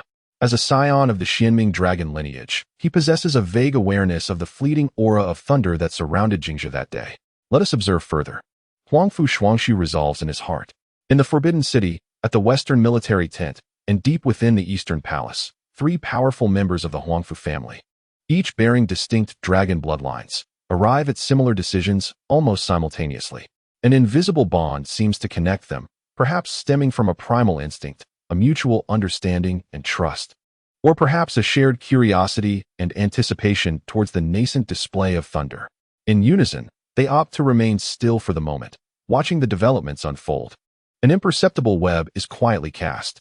Those who might have submitted impeachment petitions due to Huangfu Jingzhe's reckless military training or the presence of unaccounted personnel, as well as some probing forces, find their grievances silently resolved and suppressed before reaching the emperor, the military tent, or the Eastern Palace. One word of consent from the emperor, a directive of suppression from the king of Jingzhe, and a call for further observation from the crown prince, all serve to erect an invisible shield over Huangfu Jingzhe's dusty training ground. This web serves both as protection and as a test. Yet, the central figure, Huangfu Jingzhe, remains oblivious to it all. He continues to revel in his role as a dandy, basking in the astonishment he elicits from the servants while secretly forging his own first blade amidst the derided remnants of the abandoned training ground.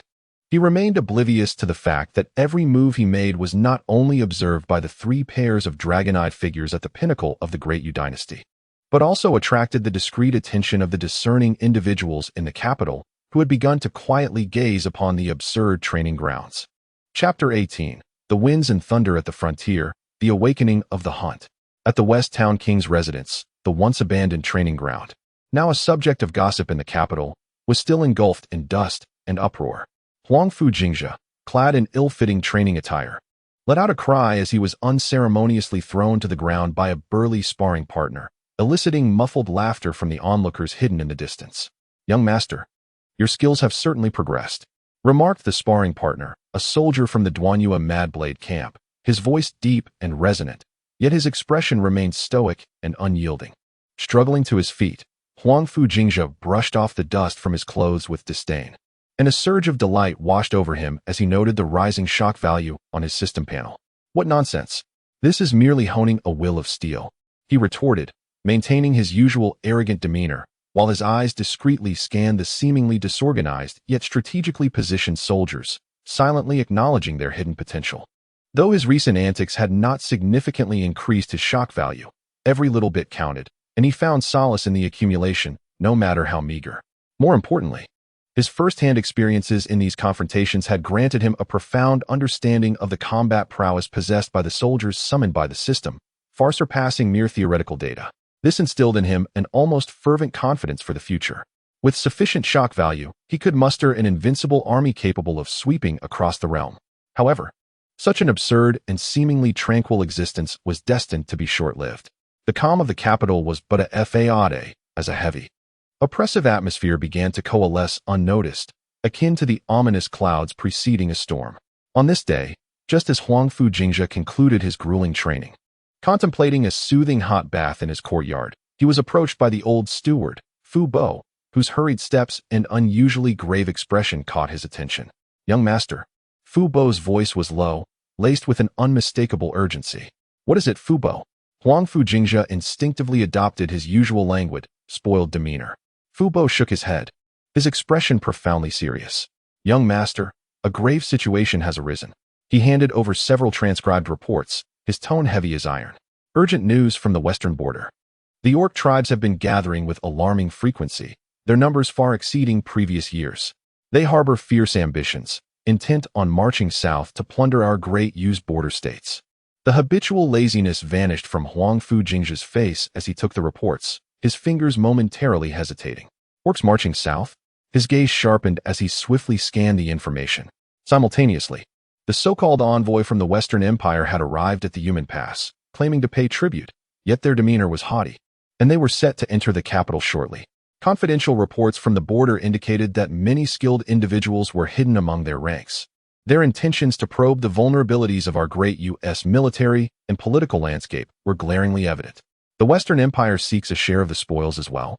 Huangfu Jingzhe furrowed his brow even tighter. Fu Bo's demeanor grew slightly grave as he continued. "Moreover, recently there have been frequent incursions by small bands of barbarian cavalry outside the northern wall. Although no significant catastrophe has ensued thus far, the frequency and scale of these disturbances are distinctly unusual and certainly not coincidental. To the west, the orcs; to the east, the Western Empire; to the north, the barbarians. An ominous storm is brewing. What is the court's reaction?" Huangfu Jingzhe's voice was low yet imbued with an undeniable calmness. Observing his demeanor, Fu Bo straightened his posture slightly and replied respectfully, "Your Highness, the court has been embroiled in heated debate over this matter. The Minister of War and the hawkish faction advocate for a robust military presence at the borders to repel the enemy beyond our gates. Conversely, some civil officials, led by the Chancellor, argue for a conciliatory approach, especially towards the envoy from the Western Empire, insisting that we should not hastily ignite the flames of war, lest we face threats on three fronts, undermining our very foundation." Conciliation? Humph, merely the misguided notions of a bunch of aged scholars. Huangfu Jingzhe scoffed, his tone laced with unabashed derision. "The orcs raid our borders year after year. The Western Empire harbors predatory ambitions, and the northern barbarians are insatiable wolves. At such a critical juncture, they still cling to the illusion of appeasement? Must we await the knife at our throats before we regret our inaction?" His words, imbued with a resolve far beyond his years, sent a jolt through Fu Bo's heart. "And what of His Majesty and the Crown Prince?" Huangfu Jingzhe pressed further. Fu Bo replied, "The Emperor's intentions remain unclear. He has merely instructed the ministers to continue deliberating. The Crown Prince seems inclined towards caution, but has not explicitly supported either side." Huangfu Jingzhe pondered this. His uncle, the Emperor, was a man of great vision, and it was inconceivable that he failed to perceive the gravity of the situation. The current inaction might be a matter of weighing advantages and disadvantages, or perhaps waiting for the opportune moment to act. As for his cousin, the Crown Prince, his benevolence and preference for steadiness indeed aligned with his character. Yet Huangfu Jingzhe understood better than anyone that the clouds of war had already begun to gather over the seemingly prosperous Yu Dynasty. Though the dynasty appeared as solid as a fortress, it was surrounded by hungry wolves, and among the internal factions holding power, how many harbored true loyalty? Should the border conflict falter, internal strife could erupt. "I see," Huangfu Jingzhe said, returning the intelligence to Fu Bo. His gaze was deep, as if capable of penetrating the thick palace walls to glimpse the impending flames of war along the border. "Fu Bo, in these times, ensure that the palace remains on high alert. Any whisper of disturbance must be reported to me immediately. Additionally, keep a close watch on the movements within the court, as well as the latest military developments in the western and northern frontiers, The more detailed, the better. Yes, Your Highness, Fubo replied, his heart swelling with fervor as he accepted the command. The young master had been biding his time for years. Was he finally ready to reveal his brilliance? As Fu Bo departed with steady yet excited steps, Huangfu Jingzhe remained rooted in place, his gaze directed westward, where not only his father resided, but also the impending storm awaited. System, please provide me with the current list of summonable troops and spirits, along with the shock value required to unlock critical technologies, he silently commanded. Ding. The list has been generated for the host. Please review. The cold, mechanical voice of the system echoed in his mind, and a dense array of luminous screens materialized before him. Gazing upon the alluring and formidable military units, such as the Yazık Zuanjia Cavalry and the Finshan Thunderfire Guard, alongside the revolutionary blueprints of advanced technology that could alter the course of warfare, Huangfu Jingzhe felt his recently ignited ambitions doused by a cold splash of reality upon comparing them to the staggering requirements of shock value. A sense of urgency surged within him. With his current meager reserves, he could merely summon basic troops to sustain the routine drills in the training grounds and occasionally exchange for some medicinal ointments for injuries. The shock value required to summon those elite units capable of turning the tide of battle, not to mention unlocking strategic technologies like improved gunpowder and the divine crossbow, was an insatiable abyss. He had once believed he could comfortably linger in the capital, playing the role of a debauched heir, engaging in minor schemes, and gradually accumulating shock value to develop his strength in a clandestine manner. Yet, it seemed that the relentless tide of the times afforded him no respite for such leisurely growth. For ordinary people, war signifies displacement and devastation. However, for Huangfu Jingzhe, who possessed the Wanjia military god system, war represented an unprecedented banquet of opportunities. A colossal chance. Imagine, when the armies of Dayu are embroiled in fierce battles against the orc tribes or imperial forces at the borders, teetering on the brink of collapse and facing total disintegration. He, Huangfu Jingzhe, the most mock dandy in the capital, suddenly descends like a divine warrior, leading an exceptionally well-equipped and ferociously powerful force capable of tearing through enemy lines. What a breathtaking spectacle that would be. Merely envisioning it made Huangfu Jingzhe's heart race like a drum, his blood seemingly simmering with excitement. The crisis at the borders, for him, was no longer merely a threat to the dynasty, but a vast springboard that could catapult him to greatness. A once-in-a-lifetime opportunity to amass immense shock value and embark on the long-desired path of the military god. It appeared that venturing into the chaotic borders was now imperative. A smile crept upon Huangfu Jingzhe's lips. Of course, prior to this, he needed to prepare thoroughly and devise a foolproof strategy to leave the capital with legitimacy. After all, sending a notorious dandy heir to the front line to create chaos was no trivial matter. Chapter 19. A shocking revelation in the imperial court. The dandy heir requests to battle, leaving the officials astounded. In the grand hall of the Dayu Dynasty, the Jinluan Hall, once an emblem of sovereign majesty, now lay shrouded in a heavy atmosphere that stifled the breath of all present. The light filtering through high windows cast cold reflections upon the icy floor tiles, illuminating the worried and solemn faces of the civil and military officials. Upon the dragon throne, Emperor Huangfu Guanghua, clad in a resplendent yellow robe, bore a countenance as still as water, his deep-set eyes inscrutable, exuding an unspoken authority. Beside him, Crown Prince Huangfu Shuangxiu, adorned in a brocade robe, wore a slight frown, his gaze revealing concern. The ministers stood in silence on either side of the hall, the oppressive atmosphere palpable. Your Majesty, urgent news from the Western Front. The Minister of War stepped forward, clutching a memorial, his voice tinged with urgency. The Prince of Jingzhe has sent an expedited report. The orc tribes are gathering in unprecedented numbers, far exceeding previous autumn raids. Their vanguard has repeatedly attacked border outposts, causing significant casualties among the border populace through plunder and destruction. According to the report from the scout, the main force of the orc army is steadily advancing southward, with their sights set directly on our western stronghold, Liangzhou City. Although the troops under the command of the Prince of the West are seasoned veterans, the disparity in numbers is stark, and the lengthy defensive line is already straining under immense pressure. The prince earnestly beseeches Your Majesty to dispatch reinforcements promptly and to allocate additional provisions and armaments to fortify the western frontier. The words of the Minister of War fell like a massive stone into still waters, instantly stirring up a tumult of reactions. Your Majesty, The orcs harbor insatiable ambitions and remain relentless in their desire for our downfall. I believe we must mobilize the full strength of the nation to aid the Western Front, decisively vanquishing the orcs to eliminate future threats. An elderly general, his hair and beard disheveled, stepped forth from the ranks, his voice resonant and filled with martial fervor. Not so. Immediately, a scholar stepped forward to counter, declaring the general's words misguided. The costs of war in the western frontier would be exorbitant, and the national treasury may struggle to sustain such an endeavor. Moreover, the envoy from the Western Empire is soon to arrive in the capital, their intentions unclear. Should we provoke them now, we risk inciting the empire to seize the opportunity, leading our nation into a perilous two-front war. The Chancellor's sentiments are indeed valid. The immediate priority should be to secure our standing with the Western Empire, while instructing the Prince of the West to hold steadfast and then devise a prudent strategy. Hold steadfast? Our soldiers in the western frontier are ready to lay down their lives. Can provisions and armaments simply materialize from thin air? The orcs are ruthless. Should Liangzhou fall, the gates to the west would swing wide open, with catastrophic consequences. Before we confront external threats, we must first ensure our internal stability. Let us not forget, the southern territories are also restless. Within the court, proponents of war and advocates for peace engaged in a fervent debate, their words flying like arrows. The atmosphere thickening with tension. Emperor Huangfu Guanghua remained silent, rhythmically drumming his fingers against the armrest of the dragon throne, his gaze sweeping over the bickering ministers, leaving no one able to discern his thoughts. Crown Prince Huangfu Shuangshu hesitated several times to speak, ultimately opting for silence, though the worry etched across his brow deepened.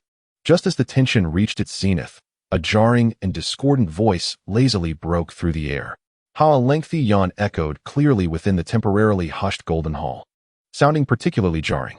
All eyes turned in unison towards the source of the sound. There, in a nondescript corner near the hall's entrance, stood a young man adorned in resplendent brocade robes, rubbing sleep from his eyes, having just finished yawning, exuding an air of indifference. It was none other than the renowned prince of the West's heir, Huangfu Jingzhe, known throughout the capital for his extravagant lifestyle, especially during the onset of spring. What brings him here? Ah, indeed, the heir has the right to attend court sessions. Yet, typically, he avoids these tedious gatherings like the plague. What has prompted this change of heart today? Furthermore, in such a serious discussion regarding national affairs, how dare he yawn? Many officials frowned, their eyes revealing clear disdain and contempt. Several censors from the Board of Censors furrowed their brows and glared, already preparing their arguments to impeach this uncouth young noble. However, what left them utterly dumbfounded was yet to come. Huangfu Jingzhe stretched languidly, seemingly oblivious to the lethal glares surrounding him. Sauntering leisurely from his corner to the center of the grand hall, he cast a glance around, a sardonic smile gracing his face. His tone frivolous, as if discussing which tavern to visit for music that evening. Esteemed lords, what is all this commotion about? After listening for so long, isn't it merely about the conflict in the West?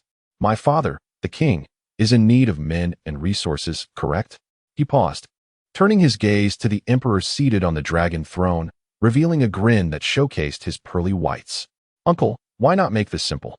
Allow your nephew to take care of it. After all, I've been rather bored in the capital, and I hear the scenery in the western frontier is quite splendid. There's hunting to be had as well. It would be a splendid opportunity to broaden my horizons and alleviate my father's burdens. An oppressive silence enveloped the grand hall, the stillness so profound that one could hear a pin drop. All eyes widened in disbelief, staring at Huangfu Jingzhe, who stood at the center of the court, exuding an air of nonchalance and ease.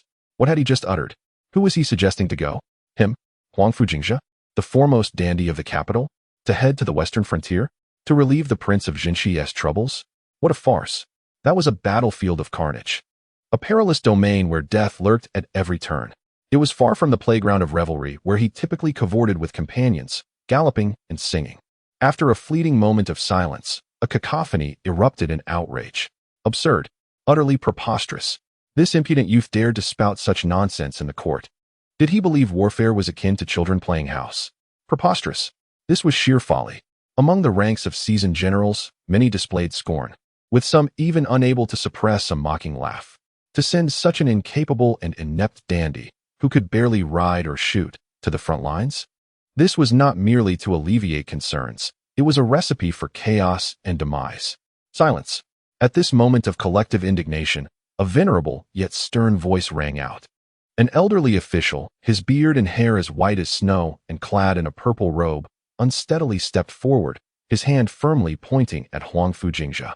His tone grave and commanding. Your Majesty, the heir of the Prince of Jingzhe, Huangfu Jingzhe, disregards the decorum of the court, seeks to garner attention in this crucial military matter, openly disdaining the sovereign and trifling with state affairs. I beseech your Majesty to issue a decree for the severe punishment of this scoundrel, to uphold the dignity of the court. Behind the old official, several other officials promptly stepped forward in agreement, echoing his sentiments. I second this.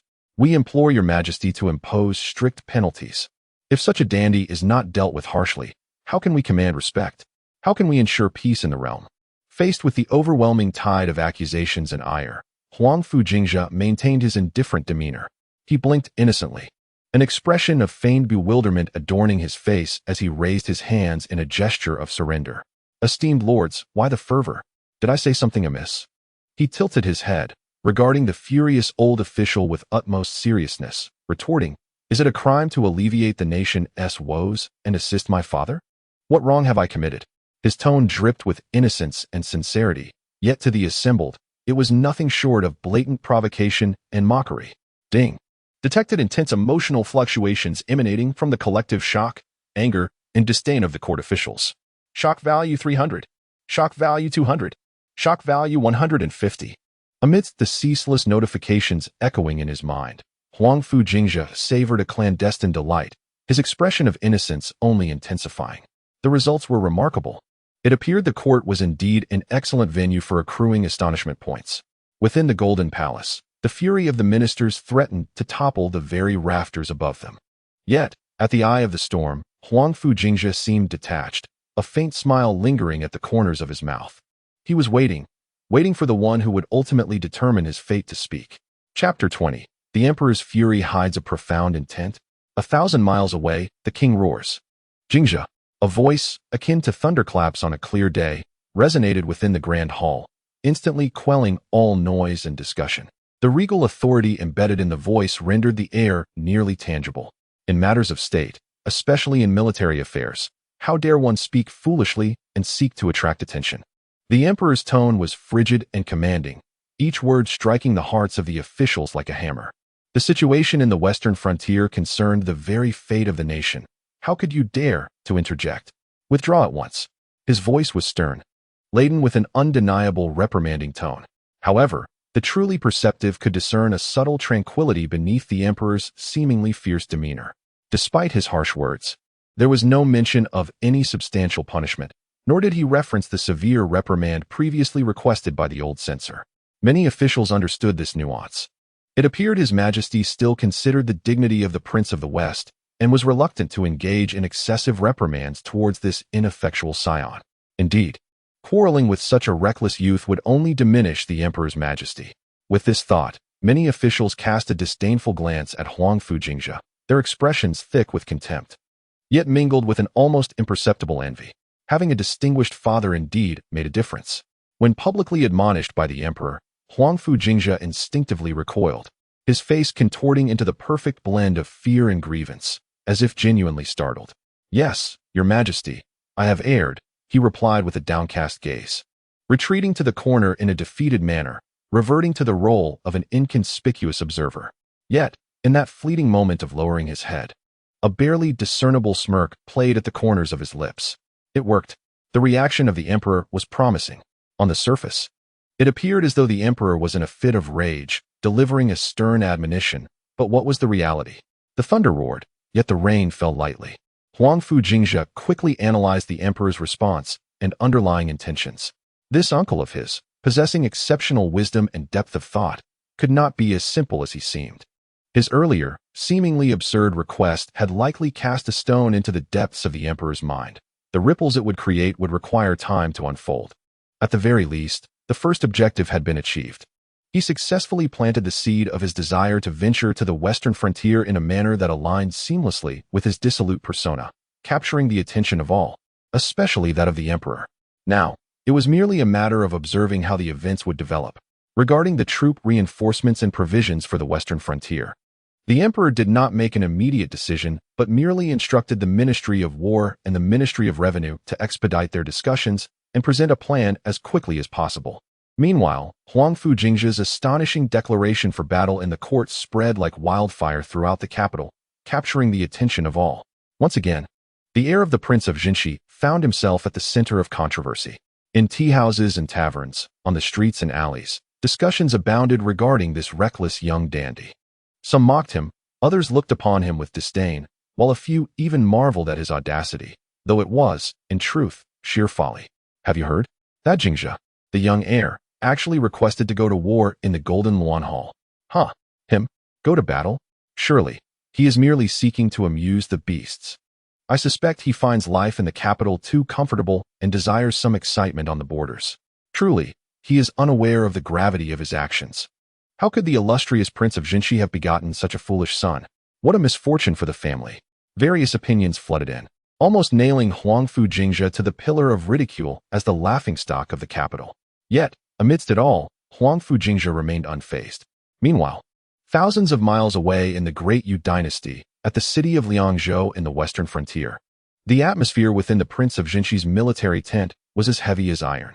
Clad in formidable armor, with a resolute visage that commanded respect without anger, Huangfu Guanghui sat behind the military desk, listening to his subordinates report the latest military intelligence. Your Highness, the number 5 outpost on the northern line has gone dark. We fear that a significant number of orc scouts have been spotted in the eastern valley, far exceeding previous encounters. How long can our supplies sustain us? Huangfu Guanghui interrupted, his voice low and tinged with an unmistakable weariness. Your Highness, if there are no follow-up supplies, we can last no more than a month, a logistics officer replied solemnly. Huangfu Guanghui's brow furrowed deeply. Even the calm demeanor inherited from the Dragon Lord bloodline could not fully mask the anxiety he felt within. The orc offensive this time was exceptionally fierce, unprecedented in scale, clearly aimed at breaking Liangzhou in one fell swoop. Yet, reinforcements and provisions from the court had yet to arrive. At that moment, an urgent report from a personal guard pierced the tense air. Your Highness. Urgent message from the capital, 800 li. Huangfu Guanghui's spirits lifted. Bring it forth. Could it be the imperial decree has arrived? Are reinforcements on the way? A weary messenger was ushered into the tent, trembling as he presented a sealed, urgent document. Huangfu Guanghui took it and swiftly tore it open. However, upon reading its contents, the anticipation on his face froze, swiftly transforming into disbelief, followed by an eruption of furious rage. What nonsense is this? A thunderous roar erupted, reverberating through the entire tent like a clap of thunder. Huangfu Guanghui slammed his palm onto the desk, causing the sturdy wooden surface to splinter like a spider's web under his wrath. This ungrateful wretch, this wretched child, his chest heaved with intense anger. His face flushed, and the paper he held was crumpled tightly in his grasp.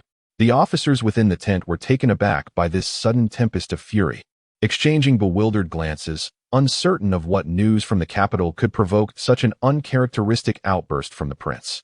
Only then did Huangfu Guanghui's eyes blaze with fury as he pointed towards the capital. Unleashing a torrent of invective, I stand guard at the borders for the sake of my country, bloodied and battle-worn. And he, that scoundrel, dares to seek favor at the court? To venture to the western front? To alleviate his father's burdens? What does he know of warfare? Does he believe this is some frivolous pleasure house, a den of debauchery? This is a battlefield, a mountain of corpses and a sea of blood, a meat grinder where lives are sacrificed. What can he accomplish here? Will he merely sow chaos? Or does he wish to disgrace me even further, bringing my shame to the very front lines of the Western territory?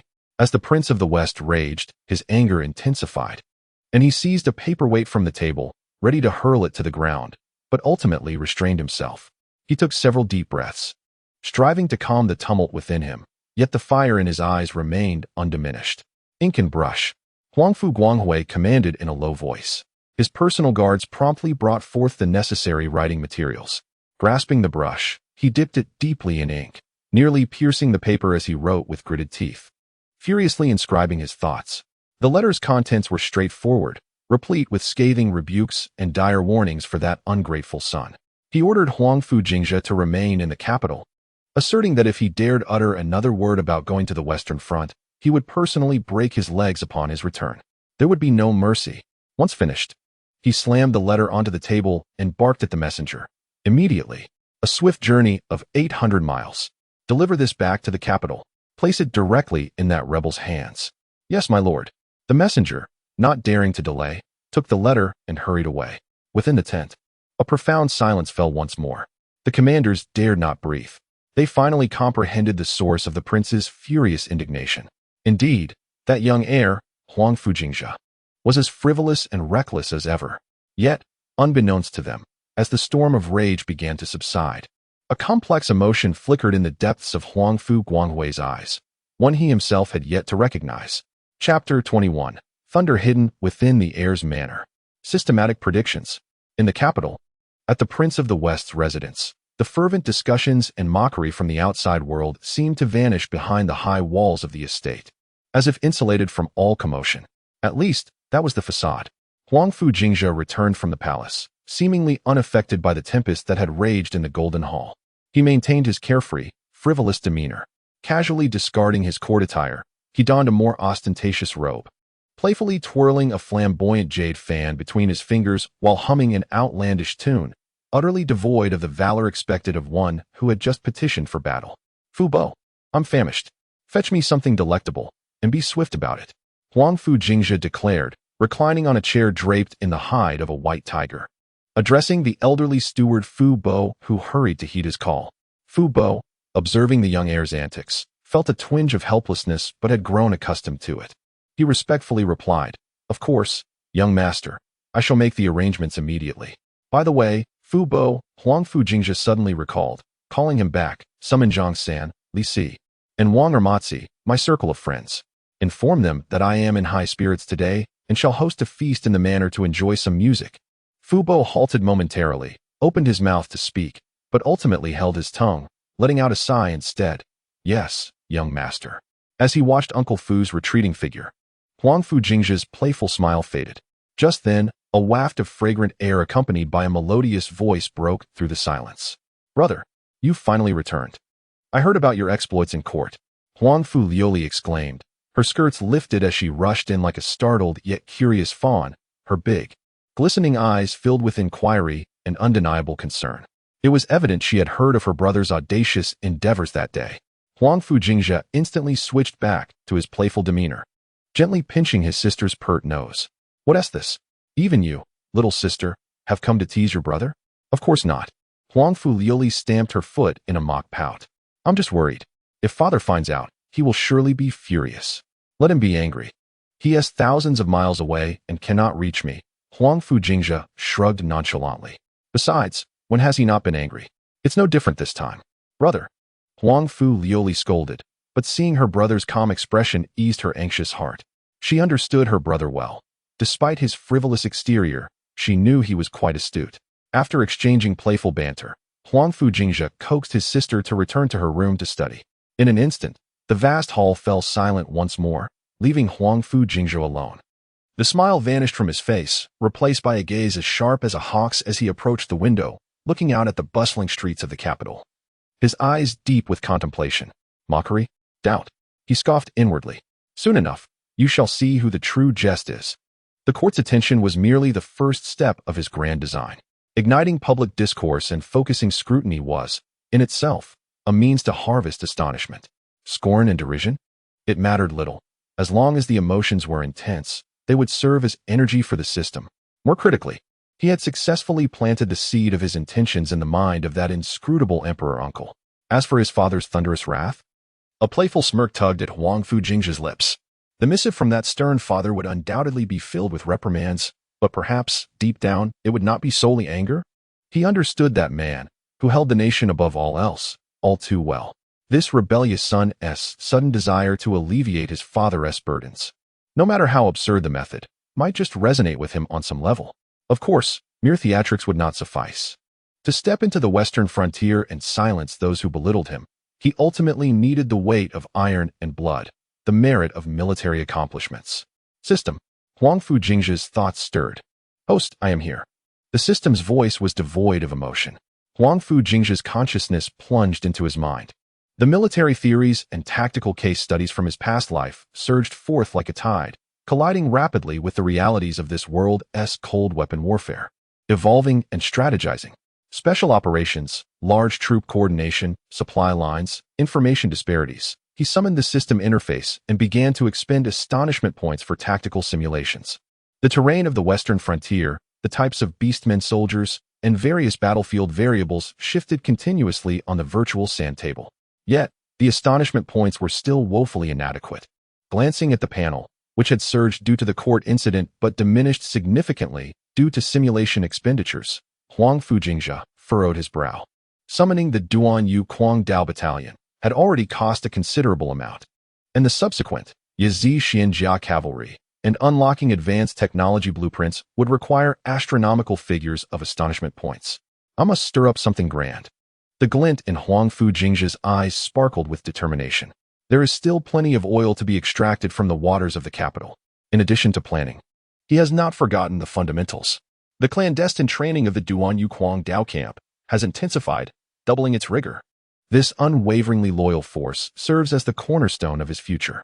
He issues new directives through the system, demanding a more stringent regimen of physical and combat training, all while ensuring absolute secrecy.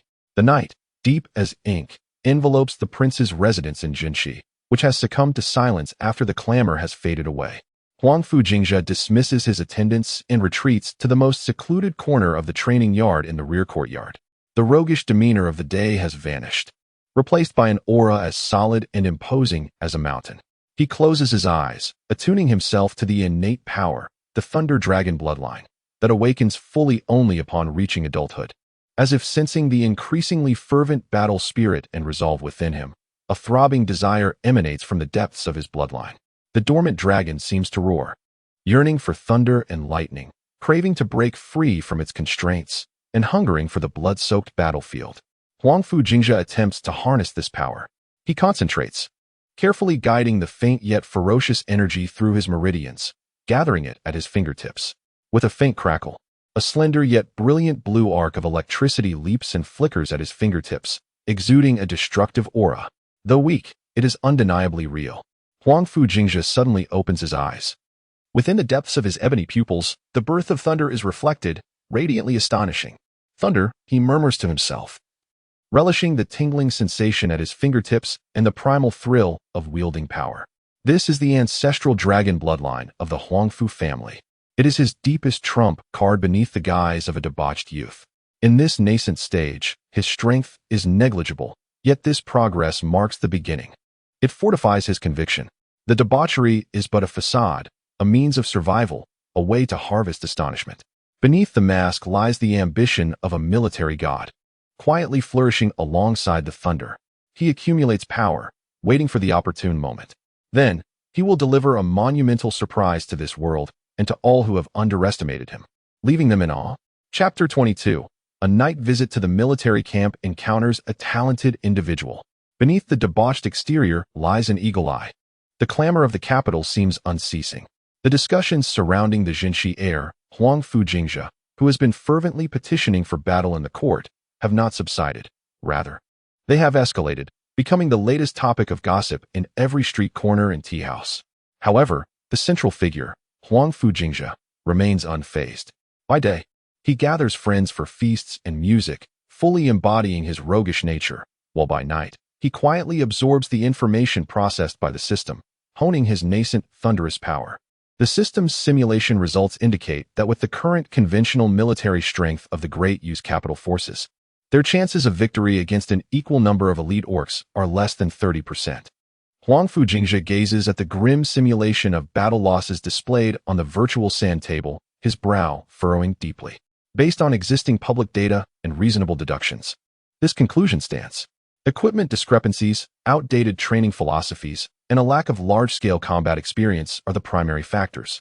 The system's voice remains cold and objective. Mere theoretical discussions pale in comparison. It seems he must see for himself. A glimmer of determination flashes in Huangfu Jingzhe's eyes. He requires the most direct and authentic experience. The frigid data pales in comparison to the awe of first-hand experience, failing to provide him with an accurate assessment of which aspects are the most critical weaknesses.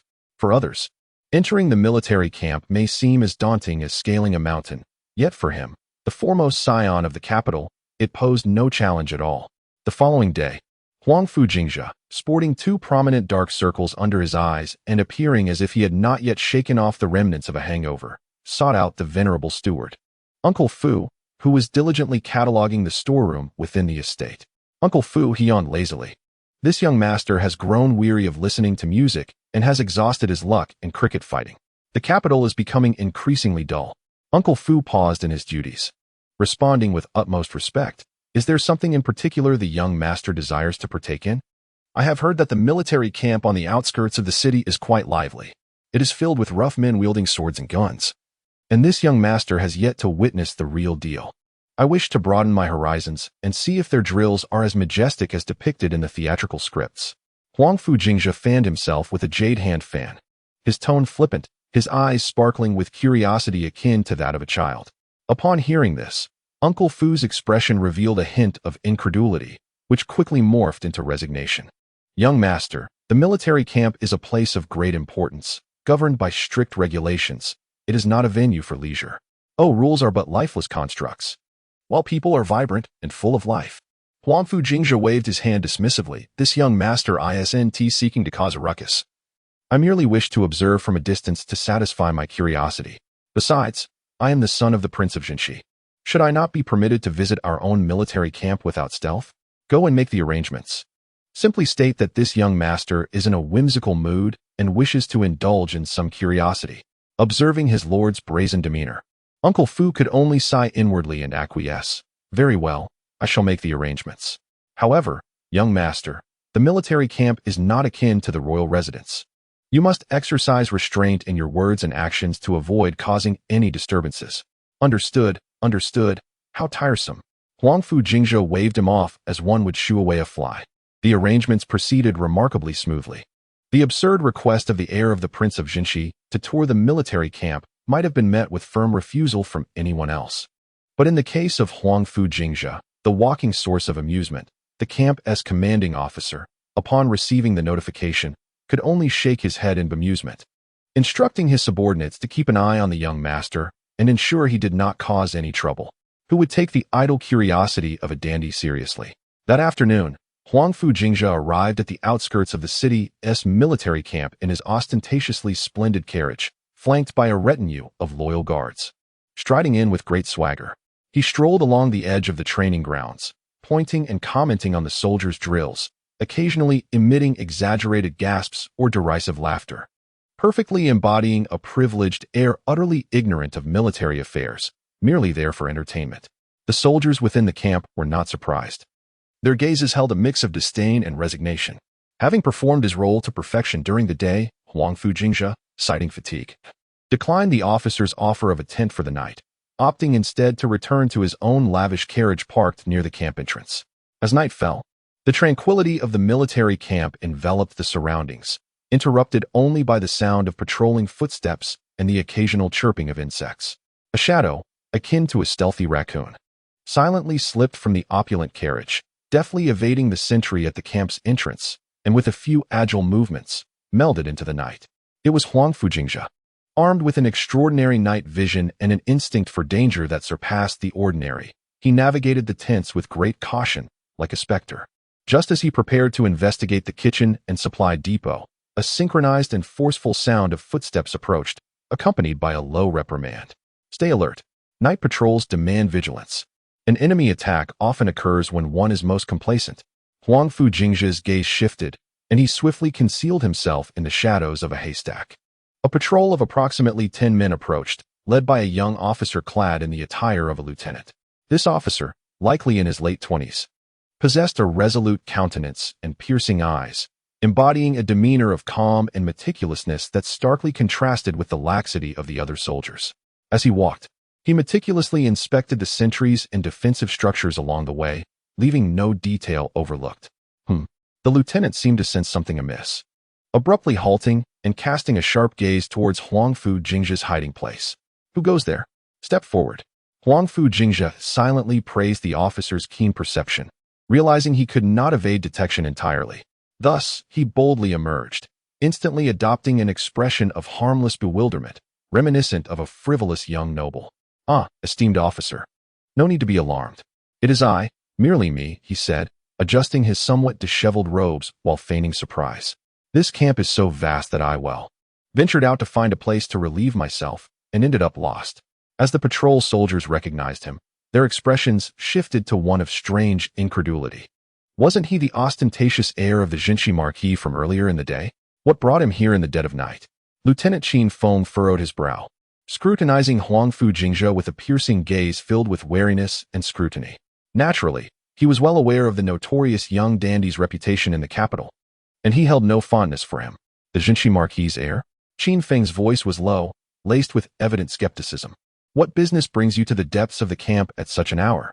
I told you I am lost, Huangfu Jingzhe exclaimed innocently, raising his hands in a gesture of helplessness. All your barracks look alike, shrouded in darkness. Who could tell them apart? By the way, officer, what are you all doing? Out and about at such an hour? His tone was casual, as if he were merely a curious outsider. Qin Feng was momentarily taken aback by his nonchalance.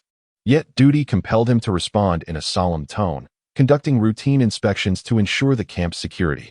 Oh, inspections, Huangfu Jingzhe nodded, feigning enlightenment, then leaned in closer, lowering his voice conspiratorially.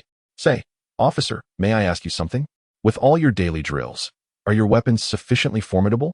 I've heard that the northern orcs are as tough as iron. Can your blades pierce their hides? This inquiry, though exceedingly naive, inadvertently struck a chord. Qin Feng's gaze sharpened, his expression growing more complex as he regarded Huangfu Jingzhe. Military affairs are not to be discussed lightly. Qin Feng's cold reprimand was laced with an undercurrent of agitation. The issue of equipment had long been an unspoken pain for junior officers. Why the fierce demeanor if we are to remain silent? Huangfu Jingzhe pouted slightly, shifting the topic. Do you often engage in battles with those orcs or the barbarians from the west? Is it exhilarating? Your Highness, this military camp is a place of solemnity, not frivolity. As the night deepens, I kindly urge you to return to your quarters to avoid any misunderstandings, Qin Feng replied, suppressing his impatience and issuing an order for the prince to leave. Very well, I shall take my leave, Huangfu Jingzhe conceded, having achieved his purpose. Prolonging the conversation would only invite suspicion. He casually clasped his hands in a salute to Qin Feng and began to stagger back in the direction he had come, muttering. What a bore, can't even ask a few questions. Watching Huangfu Jingzhe fade into the night, Qin Feng remained furrowed in thought. Shaking his head, he quelled the flicker of doubt and commanded, continue the patrol. Qin Feng was known for his upright character, strict military discipline, and keen observation, making him a promising candidate. He murmured to himself, a subtle smile gracing his lips. The night reconnaissance had yielded significant insights. Not only had he discerned the true state of the military camp on the outskirts of the capital, but he had also identified his first potential recruit, someone who could serve as his eyes within the army and, perhaps in the future, become his right-hand ally. However, merely relying on status and words would not suffice to win over such an individual. Genuine offerings were required. As darkness enveloped him, Huangfu Jingzhe's silhouette melded into the shadows, his eyes glinting with schemes and anticipation. The issues within the Daiyu military were graver than he had imagined. The path to becoming a military deity was fraught with challenges. All of this necessitated an increase in shock value. It seemed the time had come to create a significant stir in the capital once more. Chapter 23. Further exploration into the Tiger's Den. The young master's military training scheme. The night was as dark as ink when the ostentatious carriage, somewhat conspicuous, finally glided silently beyond the perimeter of the military camp, drifting ghost-like toward the Huangfu of the Lord of the West. Inside the carriage, Huangfu Jingzhe closed his eyes to meditate, yet a calculating smile curved his lips, a stark contrast to his earlier frivolity. The night's expedition had far exceeded expectations. He had not only witnessed the myriad ailments afflicting the Daiyu army in terms of equipment and training, but he had also unearthed the unrefined gem that was Qin Feng. More importantly, he had acutely sensed the stifling atmosphere within the camp, a palpable tension of dissatisfaction that had no outlet. This was indeed an untouched shock value goldmine. System. Assess the gains from tonight's reconnaissance, Huangfu Jingzhe intoned silently. Ding.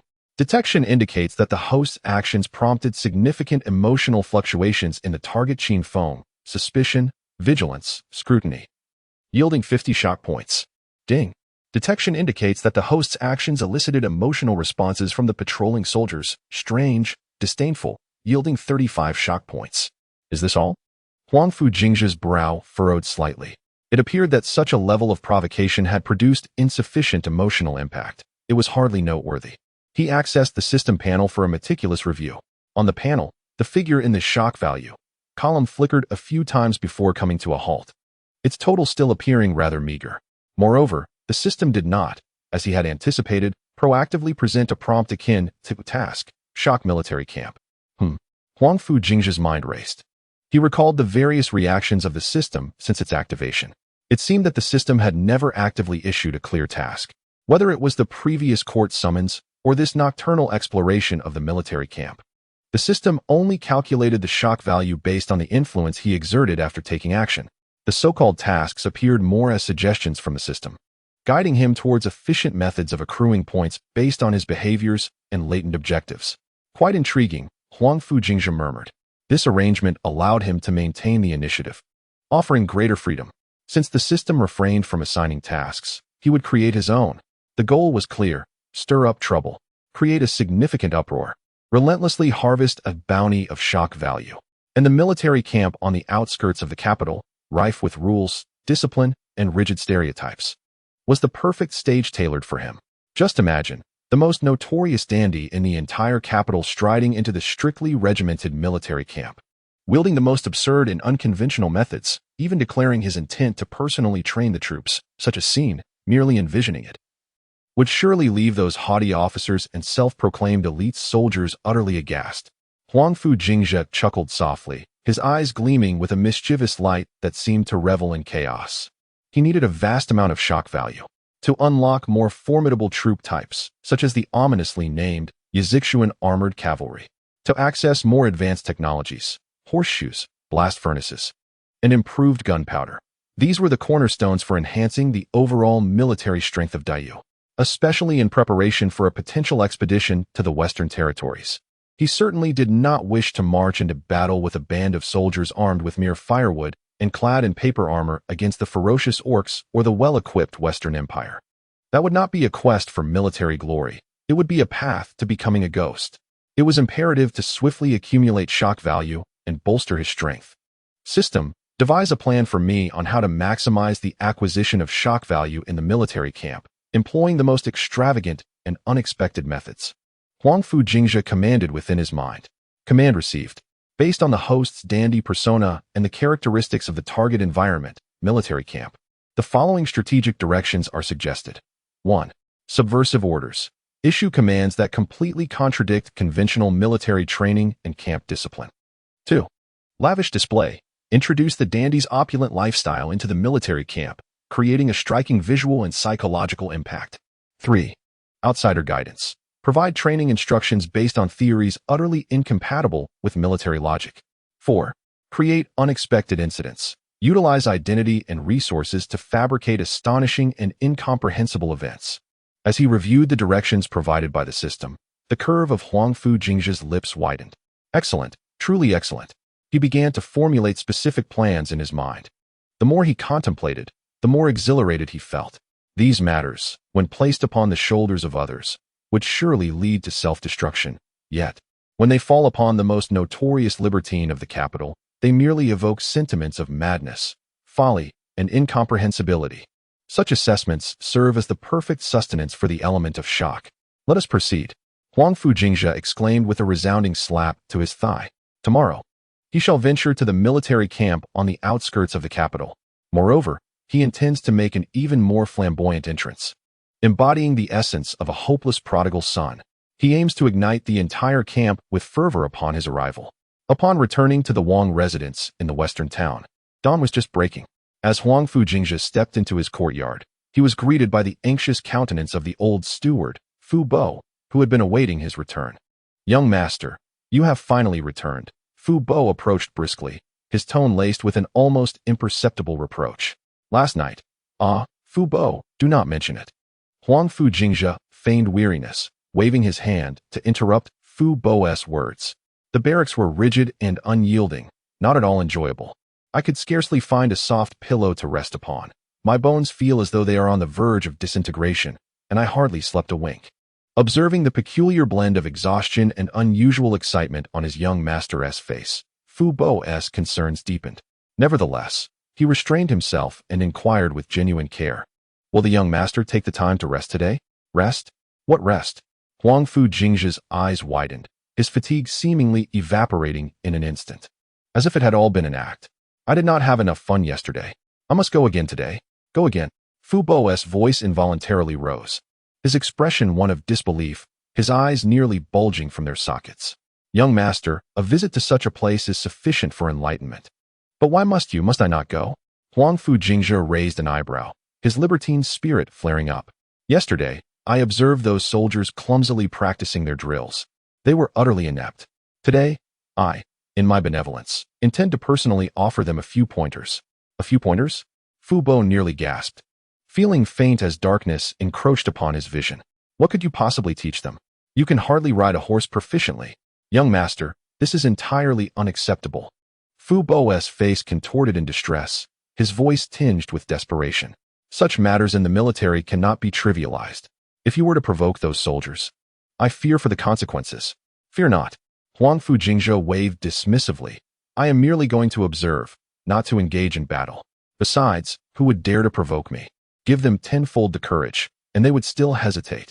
He clapped Fu Bo on the shoulder, revealing a gleaming smile akin to a cat that has stolen a fish. Rest assured, Fu Bo, I am only going for amusement, seeking a change of pace. I have grown weary of the pleasures of the capital. A little variety would be delightful. Hurry and prepare, for I shall depart after breakfast, and the spectacle must be grand. It must surpass yesterday's extravagance. The entire camp must know that I, Huangfu Jingzhe, have returned. Observing his young master's exuberance and stubbornness, Fu Bo opened his mouth to speak, but ultimately could only let out a heavy sigh. Who could possibly thwart the whims of this young sovereign? He could only hope that this venture into the military camp for instruction would not lead to calamity. Chapter 24. The Young Master's Military Training Scheme? The duck walk and stone pinching? The ostentatious golden silk Nanmu carriage from the Jingzhe Huangfu swayed its way through the city gates, presenting a stark contrast to the previous night's furtive demeanor. This time, it made a grand entrance, flanked by a retinue of followers. Upon entering the gates of the military camp in the outskirts of the capital, the guards turned pale. Goodness, why has this young master returned? Wasn't he a midnight visit sufficient? Huangfu Jingzhe lifted the carriage curtain, appearing languid and half asleep, yawning as he greeted, "Oh, gentlemen, so early?" The guards, witnessing such a spectacle, quickly donned smiles, though internally they murmured, "With such a display, it's hardly early." "May the young master be blessed," one cautious guard inquired. "Of course, I have come to drill the troops." Huangfu Jingzhe nonchalantly waved his fan, his tone utterly self-assured. "I've heard that your ranks are the elite of Daiyu. Today, I shall broaden my horizons and offer some guidance, so you may grasp what true training entails." At this proclamation, the surrounding guards and soldiers nearly lost their composure. Guidance from him, the capital's foremost dandy, the one who could fall off a horse thrice? Yet, no one dared to laugh openly. They could only stifle their amusement. The carriage proceeded straight into the depths of the camp, aiming for the commander's tent. The commander, an elderly general surnamed Wu, with hair and beard turned white from years of military service, valued discipline and drill above all. Upon learning that Huangfu Jingzhe had returned, this time proclaiming his intent to train, the general's beard nearly bristled with indignation. However, as the prince of Jingzhe and the emperor's nephew, he had no choice but to accommodate him. Reluctantly, he ushered the young master inside, who wasted no time in sprawling onto a seat, crossing his legs high. "General Wu," he said leisurely, "I have come today to experience military life, and perhaps to learn how to command troops, so that I may one day assist my father or venture to the borders. Who knows, perhaps one day I might feel inclined to go to war." General Wu thought to himself, "Do spare me, with your physique?" Yet he forced a smile. "Your aspirations are admirable, young master, but the military life is austere. It might be a burden for you." "Not at all."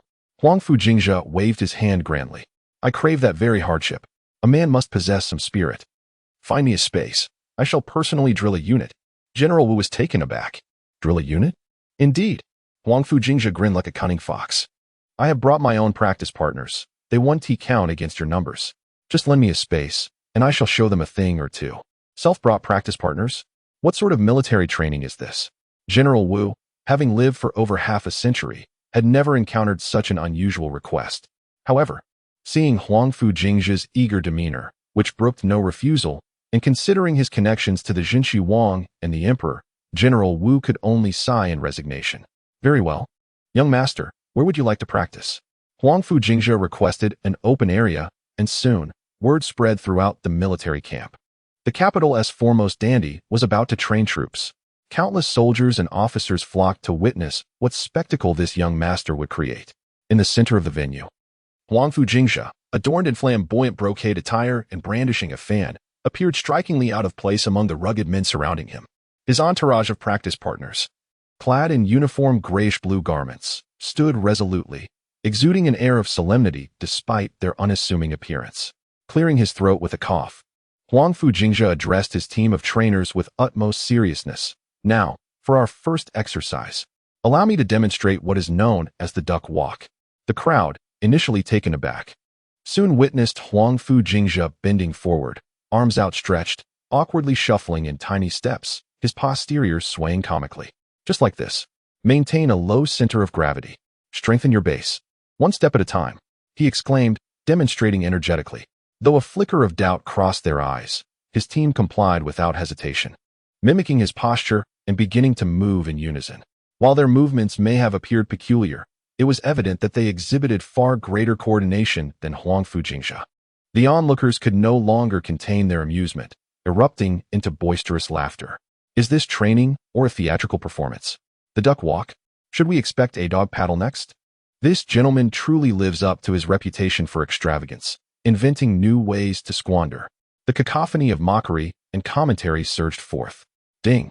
Detected significant emotional fluctuations in the target, laughter, confusion, disdain, earning 150 shock points. Huangfu Jingzhe reveled in the system's notification, his heart swelling with joy. Good. Laugh away. The louder, the better. Maintaining a facade of feigned indignation at their laughter, he coughed again and declared, "What are you laughing at? This is a unique training method." On to the next exercise. Using chopsticks to pick up small stones. He had several basins of small pebbles brought forth, along with a pile of chopsticks. This exercise is designed to enhance hand coordination and precision. In the future, whether wielding a knife or a gun, steadiness is essential. The spectators were once again rendered speechless. Picking up stones. They were soldiers, not seamstresses. Yet, his team of practice partners remained silent, accepting the chopsticks and stones, and began earnestly attempting the task. Their movements were swift, clearly indicative of prior training. Despite the absurdity of the activity, they displayed an unsettling air of absolute obedience and efficiency. This caused the smiles of some amused officers to falter ever so slightly. Unperturbed by their reactions, Huangfu Jingzhe continued to call out, "Come, come, engage in free combat. Strike as you please. Do what feels comfortable." He cleared a space, and his team paired off to begin sparring. Although termed free combat, their movements bore little resemblance to the familiar routines of military training. Absent were the elaborate techniques. Instead, there were succinct, effective, and direct strikes aimed at vital points. Elbow strikes, knee blows, and ground grappling followed unconventional methods that left the observing warriors furrowing their brows in confusion. What kind of fighting style was this? It appeared rather fierce. However, more shocking than these somewhat unfamiliar combat techniques was the subsequent artistic performance. After a grueling training session, relaxation was in order. Huangfu Jingzhe clapped his hands and proclaimed, "Now everyone, lend me your ears and sing." Under the leadership of Huangfu Jingzhe, the group of sparring partners unexpectedly began to sing in unison, "Unity is strength, unity is strength." The power of their fervent voices, which seemed as if they could incinerate everything, left those who had mocked them just moments before feeling a tingling sensation on their scalps. The training ground fell into a profound silence. Everyone widened their eyes, glancing between the sparring partners and their seemingly frivolous air. Was this truly the Huangfu Jingzhe they knew? The one who was merely a laughingstock in the capital, indulging in wine and poetry? After the song, Huangfu Jingzhe instructed the group to perform a collective dance. Rather than a dance, it resembled a series of coordinated movements executed with impeccable precision, akin to a single entity in motion. Each maneuver, advancing, turning, dispersing, regrouping, was executed with extraordinary accuracy, exuding strength and rhythm. The smiles of the soldiers and officers who had been observing vanished entirely, replaced by shock, confusion, and a hint of reverence. They gazed at the formation, unable to reconcile it with the clumsy, duck-like steps they had previously witnessed. These seemingly absurd drills had somehow forged an unprecedented team. Standing at the sidelines, Huangfu Jingzhe observed the myriad expressions of astonishment on the faces of the onlookers, while the system's notifications echoed in his mind. Ding. Detected significant emotional fluctuations in target individuals, shock, confusion, wavering, gained 380 points of shock value. Ding. Detected emotional fluctuations in target individual Qin Feng, shock, contemplation, disbelief, gained 100 points of shock value. Ding. Detected emotional fluctuations in observing soldiers, shock, reverence, curiosity. Gained 550 points of shock value. Haha, what a return. He feigned his usual nonchalance, even clapping his hands in mock approval, exclaiming, not bad, barely passing. That essay wrap. The sparring partners behind him promptly ceased their movements in perfect unison, standing tall with a fervor and absolute obedience characteristic of system soldiers. This look in their eyes further astonished the onlookers. By the end of the day, Huangfu Jingzhe amassed an immense amount of shock value. Chapter 25. The heir's astonishing military drills. Duck walk? We'll still take you down. Huangfu Jingzhe gazed at the dumbfounded faces around him. Ah, this is just the beginning. His mind was ablaze with activity, the notifications chiming like a rainstorm. Ding. Congratulations, host. Shock value has exceeded 5,000 points. Ding. New technology unlocked. High furnace iron smelting blueprint. Ding. System store has been updated. Please check promptly. Delightful. He maintained his characteristic mischievous demeanor, leisurely fanning himself. All right, that's enough practice for today. He waved at the impeccably standing sparring partners. Decent performance. We'll continue tomorrow. The group responded in unison, their movements as fluid as marionettes. This eerie synchronization and absolute compliance sent shivers down the spines of the surrounding officers and soldiers. Who exactly were these individuals? The murmurs began to rise. But unlike the previous laughter, this time they were tinged with palpable hesitation and confusion. Was that truly a product of practice duck walking? What on earth was that song about? And the combat moves appeared entirely foreign to our style, yet they were undeniably fierce. At that moment, a figure emerged from the crowd, clad in military garb. He stood tall, his face betraying an unmistakable surge of suppressed anger. It was none other than Lieutenant Qin Feng, who had encountered Huangfu Jingzhe the previous night. Qin Feng had witnessed firsthand the terrifying prowess of these sparring partners. In the dead of night, they had struck with silent decisiveness. Yet today, he observed them prancing about like fools, wiggling their posteriors, picking up stones, singing, and dancing. The stark contrast was enough to muddle his mind. What on earth was this young lord attempting to orchestrate? Watching these elite warriors perform like jesters, Qin Feng felt a fire igniting within him. A military camp is a place of combat. It is a sacred ground for defending one's homeland. How could such frivolity be tolerated? He strode forward, positioning himself directly in front of Huangfu Jingzhe. Young lord, Qin Feng's voice resonated like thunder, imbued with an undeniable authority. I must speak. Huangfu Jingzhe did not even lift his eyelids, lazily inquiring, Oh, Lieutenant Qin? What is it? Qin Feng clenched his fists, and the sight of Huangfu Jingzhe's nonchalant demeanor only fueled his ire. Young lord, you are being utterly ludicrous. He pointed toward the row of sparring partners, his voice brimming with indignation. The military camp is a hallowed place. How dare you desecrate it? What kind of training is this? It is an affront to the sanctity of the military. As soon as these words escaped his lips, the surrounding whispers quieted, and all ears perked up. A spectacle was unfolding. Lieutenant Qin was renowned for his unwavering integrity, unafraid to confront even his own generals. How would he challenge this lawless, extravagant young lord? Only then did Huangfu Jingzhe raise his gaze, squinting at Qin Feng. A casual smile adorned his face, yet a hint of coldness lurked in his eyes. He paused his fan's motion and fixed his stare on Qin Feng. Lieutenant Qin, he drawled, his tone laced with evident mockery. What my lord does to train troops is none of your concern. Is this suburban camp your family's establishment? The words, though not particularly damaging, were rife with insult. The surrounding soldiers held their breath, yet internally they cheered. Young lord, how majestic. Well said. Qin Feng's expression stiffened, quickly turning crimson. I stand for military discipline. He gritted through clenched teeth. For the honor of the Great Yu army. Such childish antics from the young lord cannot produce elite soldiers. How shall we defend against external threats? Huangfu Jingzhe let out a derisive laugh, which echoed harshly across the empty training grounds. Elite soldiers? He seemed to find the notion utterly ludicrous. With your methods? Standing still? Running laps? He shook his head, a look of disdain plastered across his face. You wouldn't produce anything worthwhile in 100 years. His words thoroughly offended all the officers and soldiers present, yet none dared to speak, only daring to glare in anger. Ding! Emotion fluctuation detected in target individual, anger, resentment, humiliation, earning 220 shock points. Huangfu Jingzhe felt a surge of delight as he continued to taunt. This is what one calls edutainment, do you understand? Military strategy teaches us the importance of balancing effort and rest. He gestured towards the team of sparring partners behind him, wearing a look of inscrutable profundity, at least in his own estimation. Don't believe me? He paused deliberately, a smirk playing on his lips. Shall we have a contest? Let us compare with your most elite team. At this proclamation, the crowd erupted in disbelief. Such arrogance. How dare he challenge the most elite squad under Captain Qin?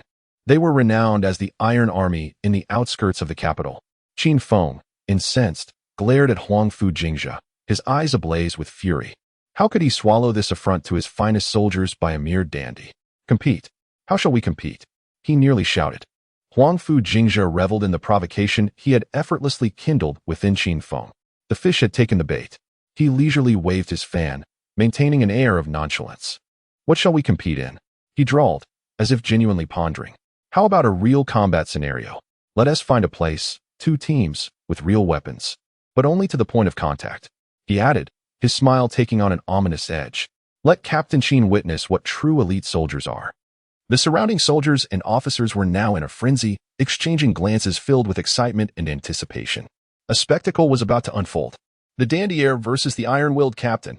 Absurd training methods against traditional elite troops. They were eager to see how this gentleman's motley crew would fare against Captain Qin's elite forces. No one believed Huangfu Jingzhe could emerge victorious, yet everyone was eager to see how he would embarrass himself. Observing Huangfu Jingzhe's self-assured demeanor, which the onlookers interpreted as naive bravado, Qin Feng felt his anger transform into a burning resolve. He would demonstrate to this arrogant fool that the military camp was not a place for reckless antics. He would show this young man what it truly meant to be a soldier. Very well, Qin Feng declared loudly, his voice resonating throughout the training ground. I shall compete with the heir's elite soldiers in the next bout. Let him see how my soldiers are trained. What began as a ludicrous training exercise swiftly escalated into a highly anticipated confrontation. All eyes were drawn to the elegantly dressed heir swaying his fan in the center of the field and to the team behind him. Clad in grayish-blue uniforms, yet exuding an odd aura. A transformation was imminent in the outskirts of the capital. Chapter 26. Counterattack. The elite forces of the outskirts crushed. The atmosphere in the training ground grew taut with tension. All gazes were fixed upon the 2 teams poised for confrontation. On one side stood the elite forces personally selected by Qin Feng, each soldier robust and imposing, adorned in standard armor, their weapons gleaming. Their stances were rigid, eyes sharp, emanating an aura of seasoned ferocity that filled the air with a palpable sense of military authority. On the other side stood the entourage of companions brought by Huangfu Jingzhe, clad in a motley array of grayish-blue garments. Their formation could barely be deemed a formation at all. Compared to Qin Feng's troops, they resembled a disorganized band of soldiers. They appeared as if they had just emerged from the fields, akin to rustic farmers. The soldiers and officers watching felt a pang of anxiety for Lieutenant Qin. What sort of competition was this? Was the young lord truly out of his mind? The contest commenced. The first event was a drill in formation. Qin Feng's elite troops took the stage. Left turn, march in step, halt. The command echoed across the training grounds. Their movements were crisp and precise, impeccably synchronized. They turned as one, advancing like a wall of wind. Each step resonated with a rhythmic thud, reverberating as if the earth itself trembled. The onlookers erupted in applause, cheers ringing out in waves. This was the essence of the U.S. elite. Now it was Huangfu Jingzhe's turn. He uttered no commands, simply standing at the front of his line, lightly waving his hand. Then, a marvel took place. The seemingly slack 100 individuals suddenly tightened, standing straighter than Qin Feng's troops. Move, Huangfu Jingzhe said languidly, uttering just one word. With no rallying cry, no rhythmic chant, they began to move, marching in step, yet utterly silent. Their footfalls were as light as a cat's, but each stride was flawlessly measured in distance and angle. When it came time to turn, it was not the sharp snap of a unified command, but rather a fluid, cohesive movement, as if a grand living entity slowly pivoted upon the training ground. No one lagged behind, nor did anyone advance prematurely. Such synchronicity transcended mere training. It resembled instinct. The cheers from the crowd faded away. All present stood agape, eyes wide in disbelief, gazing at this formation that defied their understanding of military order. How was this possible? Beep. Emotional fluctuation detected in target individual, shock, disbelief, fear, obtaining 450 shock points. Beep. Emotional fluctuation detected in target individual Qin Feng, shock, confusion, astonishment, obtaining 150 shock points. Beep. Emotional fluctuation detected among the onlooking soldiers, astonishment, reverence, bewilderment, obtaining 780 shock points. Huangfu Jingzhe's heart swelled with delight. This was merely the beginning. The second event commenced, the obstacle course. Qin Feng's elite troops took to the field once more. They were agile, scaling high walls and leaping over ditches with speed and coordination, showcasing impressive physical prowess and military skill, which earned them another round of applause. Next, Huangfu Jingzhe's team approached. They did not take a running start, nor did they execute any flamboyant jumps. Upon reaching the high wall, they merely tapped the wall with their toes, and their bodies gracefully vaulted over, demonstrating the agility of monkeys and the swiftness of cheetahs. When leaping across the ditches, their movements were even more astonishing. There was no discernible buildup of energy. It appeared as though they simply leapt, and in an instant, they were already on the other side. Their movements wholly subverted the perceptions of all onlookers. There were no extraneous gestures, nor was a single ounce of energy wasted. Each action was succinct, efficient, and brimming with explosive power. The fury and disdain that had once adorned Qin Feng's face were utterly replaced by sheer astonishment and bewilderment. He stared blankly at his elite troops, then glanced towards the peculiar duck soldiers led by Huangfu Jingzhe. How could this be possible? Those ridiculous training routines, jumping, singing, and dancing, had somehow birthed such formidable creatures. Ding. Detected a significant emotional fluctuation in the target individual, extreme shock, self-doubt, collapse of faith, earning 600 shock points. Ding.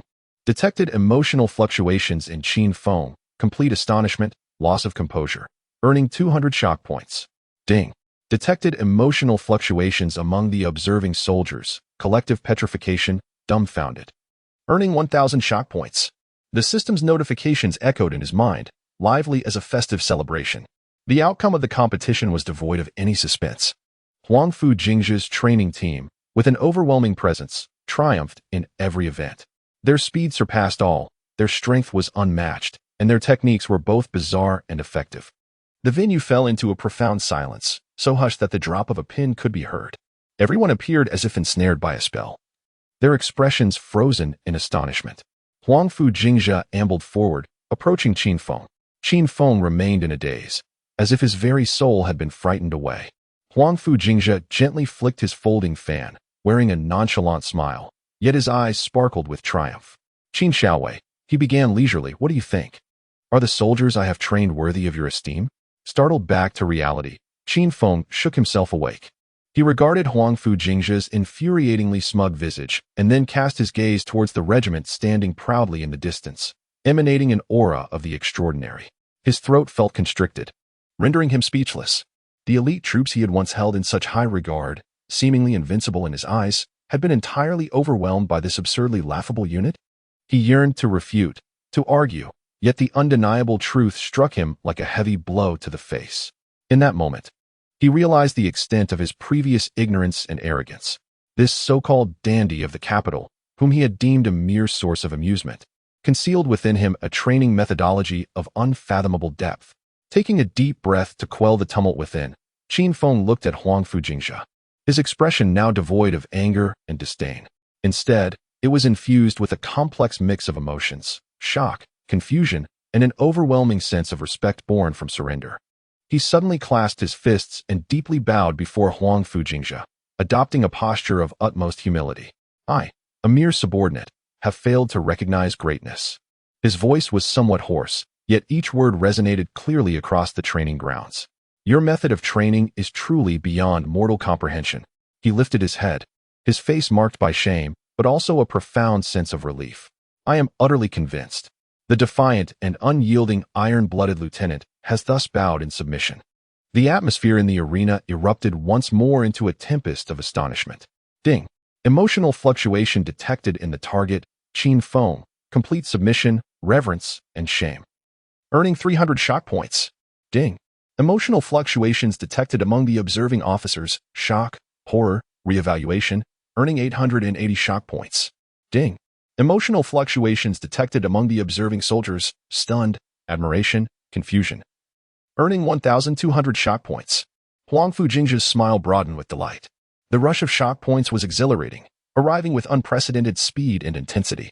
Indeed, delivering a slap in the face is the ultimate truth. Moreover, Qin Feng is a promising talent. He stepped forward and patted Qin Feng on the shoulder. All right, rise," he said casually, as if the preceding contest had merely been a playful exercise. "I told you it was merely to broaden your horizons. Now you understand what true military training entails, don't you?" Qin Feng stood tall, his gaze fixed upon Huangfu Jingzhe, filled with admiration. "I, the humble lieutenant, am willing to follow the young master," he exclaimed without reservation. This iron-blooded lieutenant, once filled with skepticism and even publicly defiant, now unhesitatingly pledged his loyalty to Huangfu Jingzhe. Huangfu Jingzhe's eyes lit up. This reward was far more valuable than shock points. This was precisely the effect he sought. To win over these proud and seasoned military veterans was essential to truly command the army. Ha! Huangfu Jingzhe laughed heartily. Lieutenant Qin has shown great insight. He closed his folding fan, his gaze drifting to the horizon. The camp in the outskirts of the capital was merely the beginning. Chapter 27. The Young Master's Scribbles. The Secret of Invincibility? Qin Feng's declaration of unwavering loyalty echoed like thunder across the silent training grounds. No one anticipated that the once unruly and iron-blooded Lieutenant Qin would publicly bow to a frivolous young master, especially in such a complete manner. The expressions of the surrounding officers and soldiers varied. Shock, confusion, doubt, but predominantly, there was an ineffable sense of reverence. They looked at Huangfu Jingzhe with entirely different eyes. No longer was he the subject of ridicule. Rather, he had become an enigmatic figure of profound depth. The winds of the training ground shifted perceptibly. Those officers who had initially gathered to witness the spectacle began to huddle together, whispering among themselves. Is this truly the soldier trained by the young master? How extraordinary! How utterly remarkable! How could a mere duck walk produce such skills? Lieutenant Qin has acknowledged the training methods. There must indeed be something exceptional about them. No wonder he is the son of a prince, while we are but simple lieutenants. Their tone carried a sense of relief from near disaster, intertwined with awe for the unknown forces at play. Huangfu Jingzhe observed all of this, his heart bubbling with satisfaction. The outcome exceeded his expectations. He waved his fan leisurely as he approached Qin Feng. "Lieutenant Qin," he said with a smile, "the art of warfare is vast and profound. How could we possibly grasp its entirety with our limited understanding?" Qin Feng, his face tinged with a hint of shame, bowed respectfully and replied, "You are right, young master. I, the humble lieutenant, possess but a narrow vision. It is merely a collection of dubious practices," remarked Huangfu Jingzhe, dismissing the notion with a wave of his hand, as if it were of little significance. "The true power lies in the soldiers." He gestured towards the 100 training partners. "A strong army is invincible in battle. But how does one cultivate strength in soldiers?" Qin Feng, filled with a thirst for knowledge, humbly inquired, his eyes sparkling with curiosity. He was eager to understand how such peculiar training could transform individuals into formidable beings. "Strength in soldiers," Huangfu Jingzhe mused, stroking his chin, feigning contemplation. "In addition to training, one must consider the equipment." "Equipment?" Qin Feng was momentarily taken aback. "Indeed, the swords, spears, and armor you wield," Huangfu Jingzhe casually replied. "Think about it. If you are armed with a mere wooden stick while your opponent possesses a formidable weapon, wouldn't that be courting disaster?" "That is indeed a valid point." Qin Feng nodded in agreement. "Therefore, beyond training individuals, one must also refine the tools of warfare." Huangfu Jingzhe's eyes flickered with opportunity. "For instance, your armor is excessively cumbersome. How can one pursue the enemy if they cannot run swiftly?"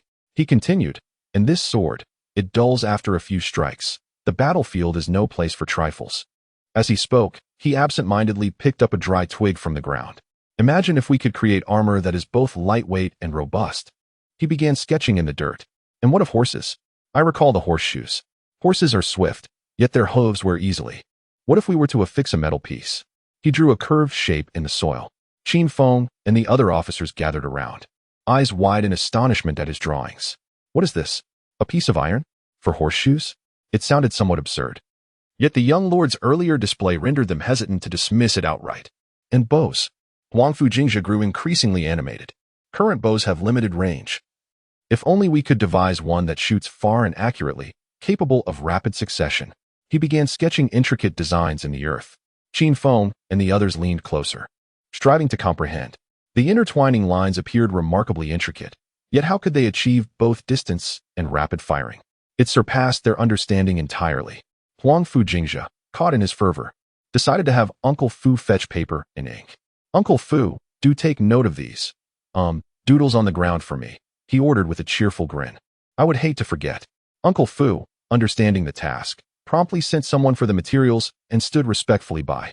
Huangfu Jingzhe took the paper and pen, meticulously reproducing his sketches. Though he was not an engineer in his previous life, he possessed an understanding of basic structural principles. Horseshoes. The principles of a simple blast furnace for steel production and the structural design of a powerful crossbow. These advanced concepts, transcending time, began to take shape in this world through the imaginative musings of a young nobleman. Qin Feng and the other officers observed as the drawings on the paper grew clearer, feeling as though their worldview was being perpetually reshaped. Is this truly the young lord who only indulges in revelry? What thoughts occupy his mind? Beep. Detected emotional fluctuations in target. Qin Feng, shock, admiration, unarticulated awe, awarded 250 points of astonishment. The emotional fluctuations of the observing officers were detected, shock, disbelief, collective confusion, resulting in a shock value of 1,500. Similarly, the soldiers exhibited emotional responses, admiration, worship, bewilderment, garnering a shock value of 1,800. The system's prompt echoed joyfully in his mind. Delightful, exhilarating. Huangfu Jingzhe, while sketching, reveled in his own satisfaction. This is no mere doodle. It is the key to unlocking the technological tree, maintaining an impassive facade. He continued to draw. These are merely idle musings of this humble son. He casually remarked, I wonder if it will be of any use. Feel free to take a look, but do not take it too seriously. To Qin Feng and his companions, these words were more astonishing than the previous competition. This is mere idle speculation, just a casual glance.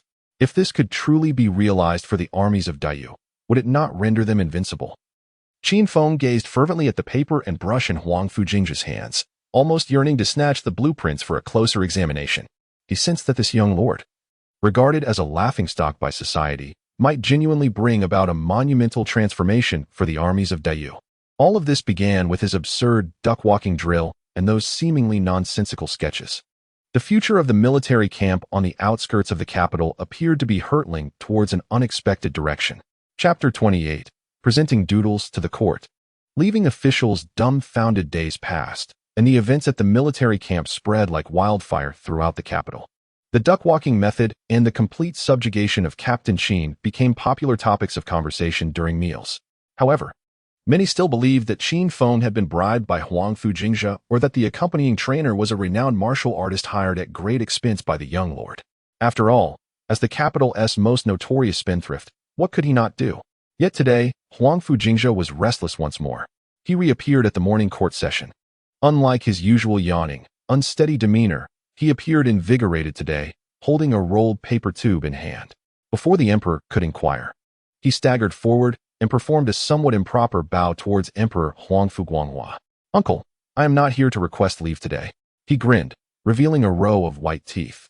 Upon hearing this, the ministers felt a jolt of concern. Not requesting leave, had he stirred up trouble again?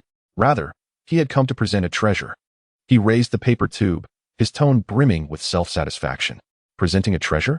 The court fell silent for a moment, followed by a murmur of low discussions. Presenting a treasure? What could he possibly offer? Perhaps a night pot adorned with gold trim?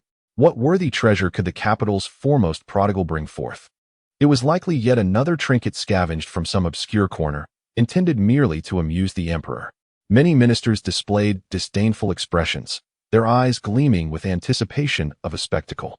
However, Emperor Huangfu Guanghua did not chastise him as usual. Instead, he bore a hint of curious amusement.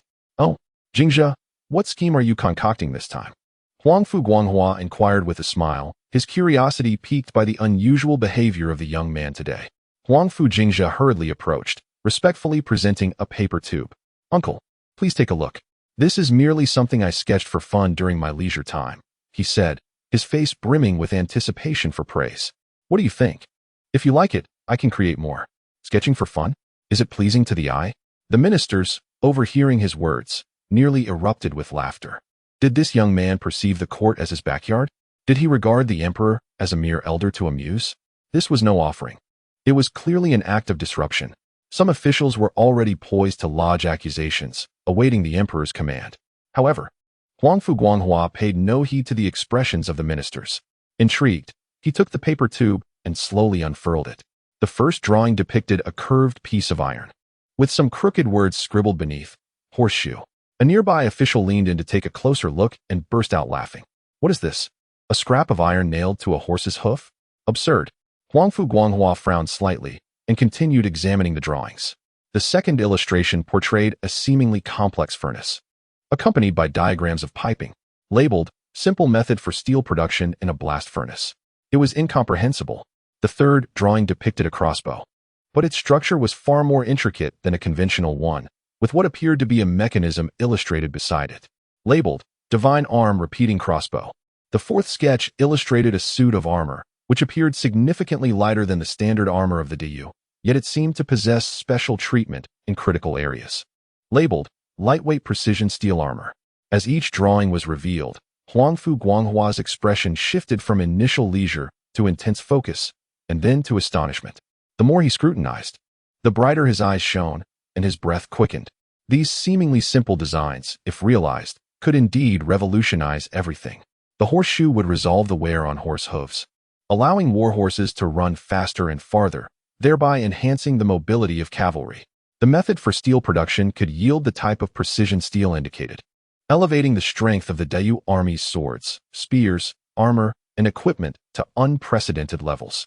The Divine Arm Repeating Crossbow, with its long range and great power, capable of rapid fire, would be a nightmare for infantry, a formidable weapon for city defense. Furthermore, the lightweight armor would reduce soldiers' burdens and enhance their endurance. Each of these innovations addressed the current challenges faced by the Dayu Army, and the ingenuity of the solutions was unparalleled. Could this truly be conceived by the young dandy who only indulged in revelry and frivolity? Huangfu Guanghua suddenly lifted his gaze, staring at the seemingly innocent Huangfu Jingzhe below.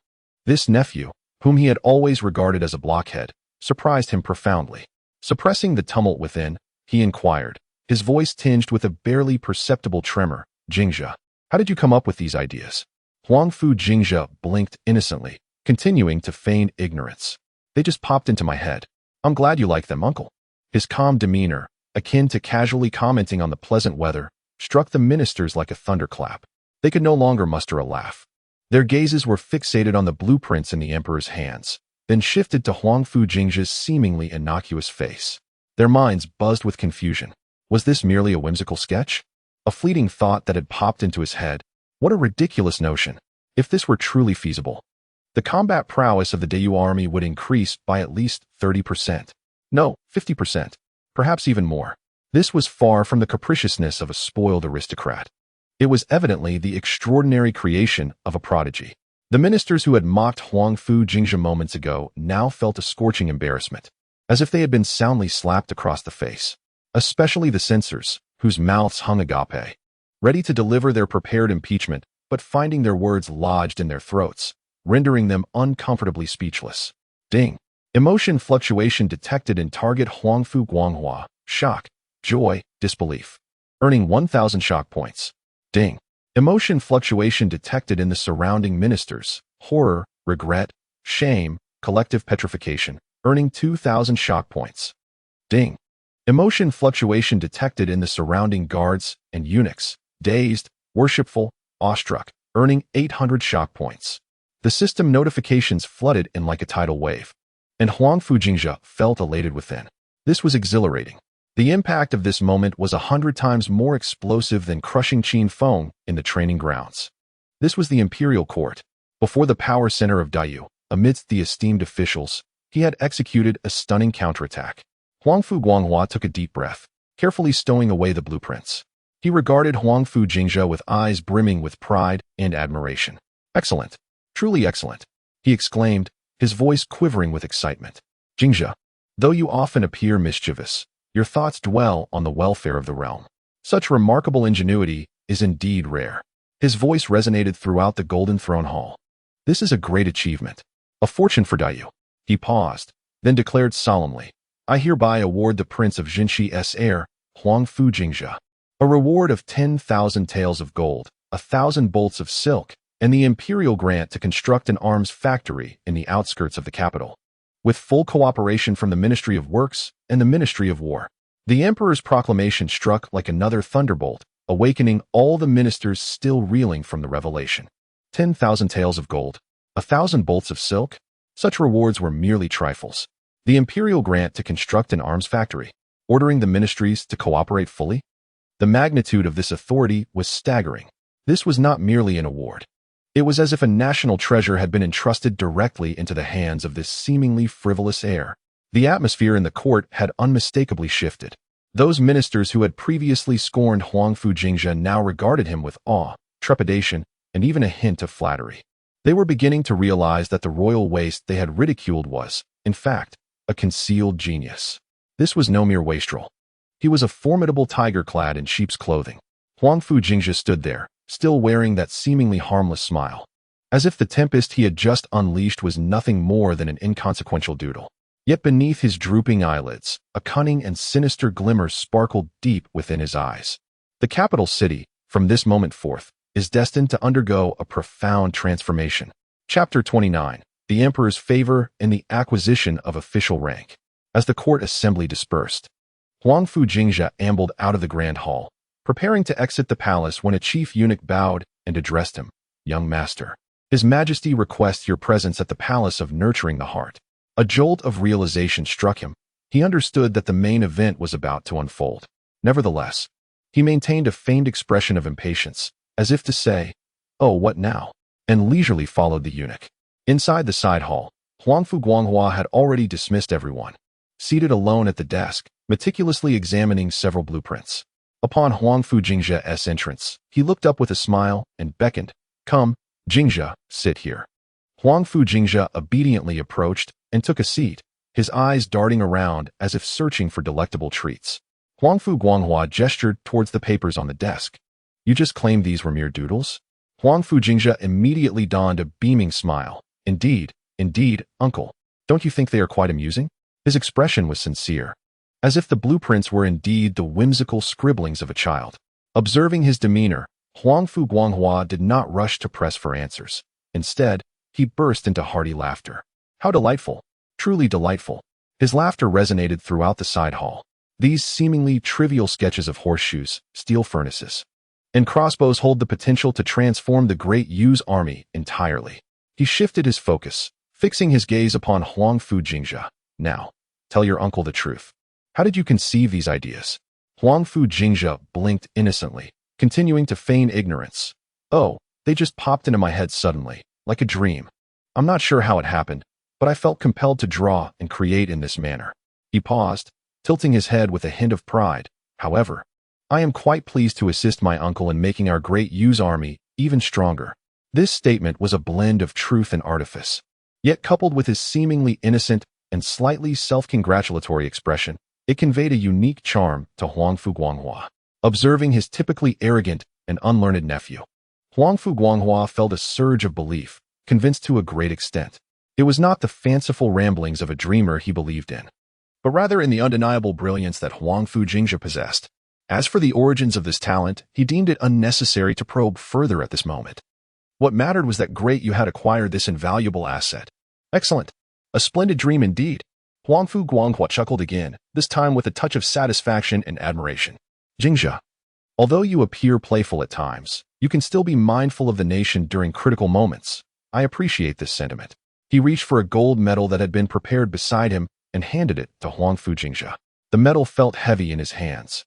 Inscribed with the ancient characters, Minister of Works. With this medal, you are entitled to partake in the affairs of the Ministry of Works and the Ministry of War. Huangfu Guanghua proclaimed solemnly, I grant you the authority to oversee the construction of the military factory in the outskirts of the capital, with full cooperation from both ministries. With this medal, no one will dare to defy your orders. Go forth and carry out your tasks with confidence. I wish to witness the extent of your imaginative prowess. His tone brimmed with encouragement, imbued with a touch of an elder's expectations for a younger kin. Huangfu Jingzhe accepted the golden medal, feeling its substantial weight, a joy swelling within him. To serve as the Minister of Works? Such power is immense. It practically grants him a direct expressway to the core of the military industry of Daiyu. Yet, he maintained the guise of a grateful, frivolous young master. Thank you, Uncle Huang. I am deeply grateful for your kindness. He feigned wiping away a tear, vowing that he would not disappoint your expectations and would truly make the arms factory. Well, truly enjoy it.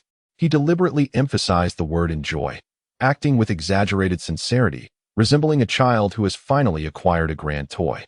Huangfu Guanghua observed his antics, secretly amused. Very well, let him keep his secrets. His curiosity about this young man only deepened. Simultaneously, he harbored anticipation for Huangfu Jingzhe's forthcoming performance.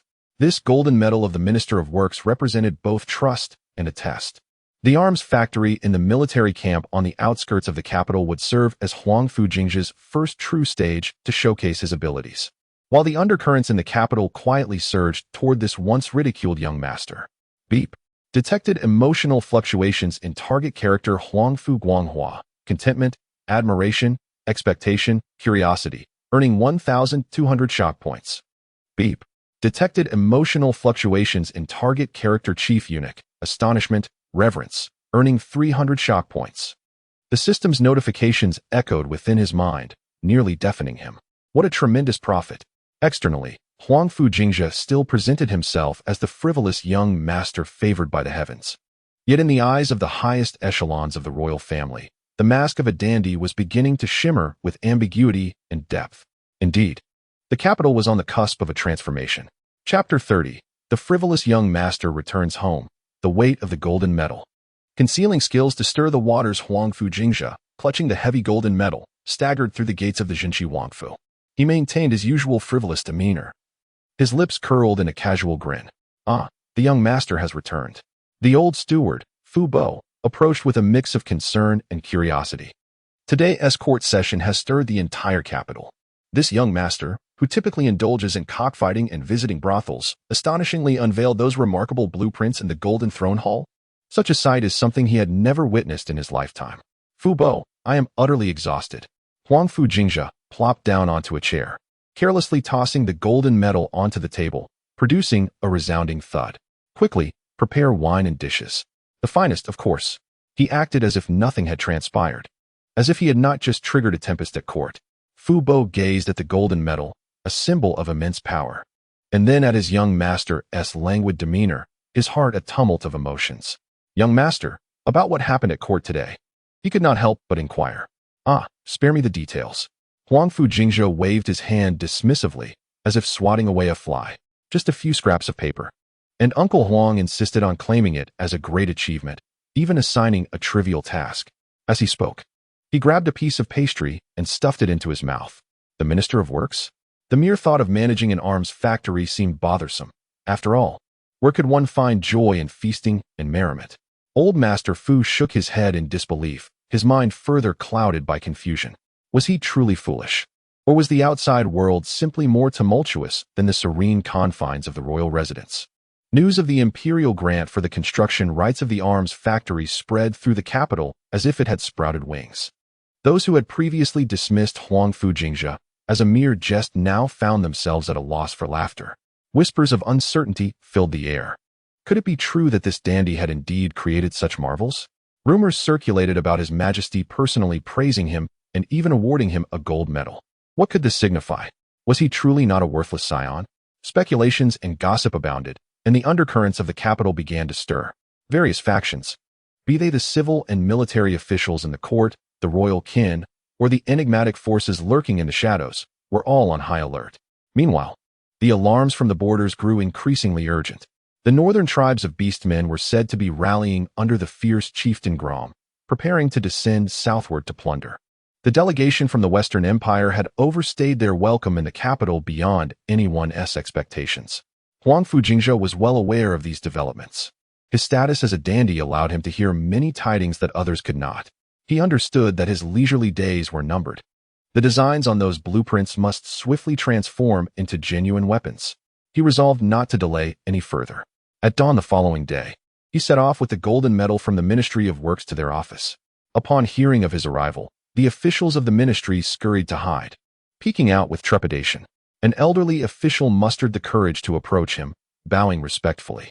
"Ah, esteemed sir, are you busy?" Huangfu Jingzhe replied with a beaming smile, devoid of any airs, which only added to the peculiarity of the situation.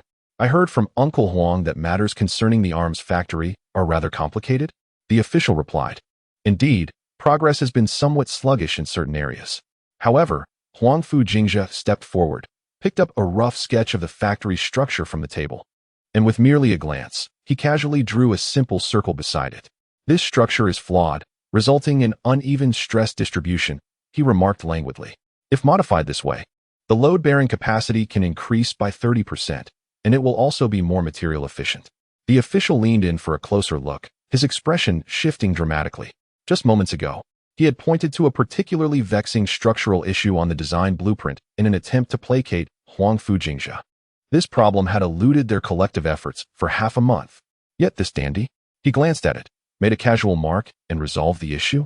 Moreover, the structure he proposed was nothing short of divine craftsmanship, unheard of until now. Ding. Emotional fluctuation detected in the target individual. Ministry of Works official, shock, horror, disbelief. Earning 800 shock points. More officials from the ministry gathered around, staring at the blueprint in utter astonishment. How could this be a dandy? Was he not a celestial being imparting wisdom? "What? Is it so difficult?" Huangfu Jingzhe asked, his expression one of simplicity, as he slapped the gold medal onto the table. "Uncle Huang said to let me take charge of the arms factory." He cast a glance at the officials, who were left dumbfounded. "From now on, matters concerning the armory will be left to my discretion." His tone was mild, yet carried an undeniable air of authority. "As for the items on the blueprints, blast furnaces, crossbows, and horseshoes, ensure they are prepared for this noble son." He paused momentarily, his eyes narrowing slightly. "Remember, expedite the process. Should delays occur, do not blame this noble son for his displeasure." Beep. Emotional fluctuations among the observing craftsmen detected, shock, admiration, fervor, gaining 1,500 shock points. Meanwhile, the training of the Guan Yu Madblade camp was in full swing. This elite force summoned by the system was indeed extraordinary. Their training efficiency was remarkably high, with both physical fitness and skills rapidly advancing. Huangfu Jingzhe occasionally inspected the sessions, casually offering feedback on a few training maneuvers or sharing insights from modern special forces training concepts, leaving the commanding officer in awe. He calculated that this number of troops was insufficient. With war on the horizon, he required more formidable strength. He needed additional shock points to summon more of the elite units and renowned heroic spirits from the system. In the back garden of the Jingzhe Huangfu, his younger sister, Huangfu Liuli, skipped over, holding a letter in her hands. "Brother, a letter from father." Her eyes sparkled with excitement. Huangfu Jingzhe took the letter and unfolded it. The handwriting of their father, Huangfu Guanghui, remained robust and vigorous. The beginning was the usual admonishment, criticizing him for his antics in the capital and urging him to learn diligently from his cousin, the crown prince. However, as he continued reading, the tone gradually softened, mentioning the proposal he had presented in court.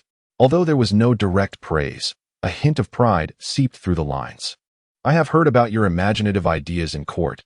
Your father is pleased for you." He noted that the situation in the western frontier was tumultuous, and though he resided in the capital, he must not forget the affairs of the nation. As a member of the royal bloodline, he should take the world as his responsibility. At the end of the letter, his father wrote, "Take good care of your mother and sister. They are the most important people in your life." After finishing the letter, a warm current surged within Huangfu Jingzhe. His father remained the same awkward figure. Yet this father-son bond was genuine. He clutched the letter tightly, his gaze growing resolute. Protecting the Great Yu and safeguarding his family was his bottom line and the greatest impetus for his advancement. What are you thinking about, brother? Huangfu Liuli tilted her head, looking at him curiously. Nothing, Huangfu Jingzhe replied, ruffling his sister's hair, revealing a gentle smile. I was just thinking about taking Liuli to see the grasslands of the western frontier in the future. Would you like that? Yes, yes. Huangfu Liuli cheered, wrapping her arms around his. By the way, brother, Sister Su sent someone with this year's new tea, knowing you love it. She asked me to pass it on to you. Huangfu Jingzhe felt a stir within. However, his expression remained composed. Oh, then let us place it in the storeroom for now. Though he spoke thus, Su Xueqing's bright eyes flashed through his mind. Chapter 31. Farewell to Jinling. The prodigal desires to journey westward for 1,000 miles. He entrusted the subsequent affairs of the armory to the Ministry of Works and prepared to venture to the western frontier to personally experience the atmosphere of the battlefield. A few days later, in the Golden Luan Hall, Huangfu Jingzhe knelt on the ground, his eyes darting restlessly. Uncle Huang, I am truly weary of languishing in the capital. He appeared utterly depleted, sighing heavily. This Jinling city, I have exhausted all its pleasures, from flower boats to cockfighting. And even the signature dish of the drunken immortal pavilion has turned my stomach. With a pitiful demeanor, he implored. Have mercy on your nephew, and let him venture out for some fresh air. How about West Xinjiang? I have heard that the scenery is splendid, and one can ride and shoot, experiencing the hardships of the common folk. Upon hearing this, the officials in attendance, including the Crown Prince Huangfu Shuangshu beside him, twitched at the corners of their eyes. Experience the hardships of the common folk? You, the heir of the Prince of Jingzhe, the youngest direct descendant of the royal family, wish to venture to West Xinjiang for such an experience? Are you not intending to wreak havoc in West Xinjiang? Huangfu Guanghua's face tightened, feigning anger. Nonsense. He slammed the table. How can a prince of the royal family speak such absurdities? West Xinjiang is a crucial border territory. It is not a place for you to run wild. Yet inwardly, he reveled in delight. This impudent boy wishes to leave the capital? Perfect timing, as the affairs of the Ministry of Works have been arranged. If this lad possesses any capability, West Xinjiang would serve as an excellent training ground. Please, Uncle Huang. Huangfu Jingzhe became more insistent. I assure you, I will not cause trouble. I will take Fubber and a few guards, going quietly and returning discreetly. Consider it an extended holiday for me. These guards seem to be a trivial matter, but Huangfu Guanghua calculated that he would permit him a maximum of 300 royal guards, and they must be those who usually go unnoticed. This arrangement would serve as both protection and supervision, while also providing him the space to hone his skills. Look at your ambitions. Huangfu Guanghua ultimately sighed in resignation. Very well, I truly cannot do anything about you. However, you are not permitted to take more than that. No more than 300 royal guards. Not a single one more. Go on, hasten your departure, lest you bring shame upon the royal family in the capital. He waved his hand, feigning disdain. Yet a glimmer of cunning flickered in his eyes. Ding. Detected emotional fluctuations in target Huangfu Guanghua. Resignation, indulgence, consideration. Gained shock value 1000. Huangfu Jingzhe laughed heartily within, but outwardly expressed profound gratitude, bowing several times. Thank you, Uncle Huang. You are the best. I will surely bring you specialties from West Xinjiang. The Crown Prince Huangfu Shuangshu stepped forward, grasping Huangfu Jingzhe's arm. Jingzhe, West Xinjiang is not like the capital. You must be exceedingly cautious during your journey. His brows furrowed, revealing genuine concern. Do not worry, cousin. It is but a small matter, Huangfu Jingzhe assured, patting his shoulder. Do not jest, Huangfu Shuangshu replied earnestly. I will assign a few guards from the Crown Prince's residence to accompany you. They are quite capable. And I will also send 2 physicians to ensure your safety on the road. As he spoke, he produced an exquisite brocade box and handed it to Huangfu Jingzhe. This is a jade pendant I carry with me. It is said to withstand a fatal blow. Take it for your protection. A warm feeling enveloped Huangfu Jingzhe. His Crown Prince cousin genuinely cared for him. He accepted the item, nodding appreciatively. Thank you, cousin. Ding. Detected emotional fluctuations in target Huangfu Shuangshu. Concern, affection. Gained shock value 500. Upon returning to the royal residence, the system immediately prompted a notification. Ding. Detected that the host is about to embark on a journey. The Multiverse Wargod System has activated the Travel Gift Package module. The travel package is now temporarily available, containing essential supplies for long journeys, offering exceptional value. Upon opening it, Huangfu Jingzhe was immediately captivated. Advanced Disguise Mask. Requires 1,000 shock points for redemption. Can alter one's appearance and aura. Lasting for 7 days with a cooldown of 1 day. Portable First Aid Kit. Requires 500 shock points for redemption. Contains hemostatic medicine, wound ointment, detoxification pills, etc. Replenishable. Military Compressed Rations. 100 servings. Requires 300 shock points for redemption. Each serving sustains an adult's energy needs for 1 day. Military Terrain Mapping Device. Requires 800 shock points for redemption. Can scan and generate detailed terrain maps within 100 miles. Temporary Recon Eagle 3. Requires 600 shock points for redemption. Can conduct aerial reconnaissance. Lasting 1 hour. What splendid items. All are essential tools for survival and reconnaissance. Without hesitation, he redeemed everything available. The shock points dwindled rapidly, but he felt no regret. These were life-saving items crucial in critical moments. 3 days before departing Beijing, chaos erupted in the capital. Huangfu Jingzhe began his frenzied farewell at the Cuihong Tower. He lavishly spent a fortune to invite all the ladies to dance, showering them with gold as a mountain for his mother. The young master declared that since he would no longer reside in the capital, he wished for the ladies to enjoy themselves and await his return. At Iran residence, he ordered the most expensive dishes and reserved the entire courtyard, inviting a storyteller to regale tales for 3 days and nights, tossing gold ingots whenever he laughed. The young master proclaimed that happiness was paramount, and wealth was merely an external possession. The entire city of Jinling was abuzz with news of the West King's heir preparing to depart, determined to extract every last drop of wealth from the royal treasury before leaving. Citizens, merchants, courtesans, and even dignitaries discussed this extraordinary and extravagant young man. Ding. Detected fluctuations in the emotions of the citizens of the Dayu Empire: shock, admiration, confusion, envy, gaining 1 shock point. Ding. Detected fluctuations in the emotions of various factions in the capital: shock, doubt, schadenfreude, relief at his departure, gaining 1 shock point. A series of ones flooded the screen, and the shock points began to gradually but steadily increase. The elderly steward, Fu Bo, packed the luggage while secretly wiping away tears. "Oh, young master, how will your frail body endure the hardships of the western frontier?" he lamented, yet deftly tucked away the compressed rations and first aid kit that Huangfu Jingzhe had redeemed from the system into the luggage. Seeing the occasional sparkle in the young master's eyes, Fu Bo felt a thrill of excitement. "Young master, have you finally decided to reveal your true self?" In the stillness of the night, Huangfu Jingzhe summoned the captain of the vanguard of the Duan Yu Mad Blade camp. To the western frontier, assemble 300 miles away. He tossed a simple map, indicating a remote coordinate. "Remember, proceed in secrecy. No one must be exposed. Await my command." The captain, a robust man clad in dark armor, knelt on one knee, his voice resolute as iron. "We shall obey the young master's command. Wherever the blade points, we shall surely reach." This was his trump card, his true strength. The royal city of Beijing felt the cool night breeze. Huangfu Jingzhe stood atop the corner tower, gazing down upon the resplendent lights of prosperous Jinling. Dandy. A laughingstock. A spendthrift? Let them say what they will. His aspirations did not lie within this intoxicating capital. Rather, they were directed towards the vast expanse of the western frontier, towards the covetous eyes of foreign tribes, and the imminent flames of war. "Western frontier, I am coming," he whispered softly. Chapter 32. The thread in a mother's hand, the needle in a wanderer's heart, the last warmth before departing the capital. In the royal residence's inner courtyard, flickering candlelight illuminated the focused silhouette of Jiang Nanyu, diligently mending a brand new brocade robe for her son, who was about to embark on a long journey. Each stitch was meticulous, as if weaving her deep-seated affection and gentle admonitions into the fabric.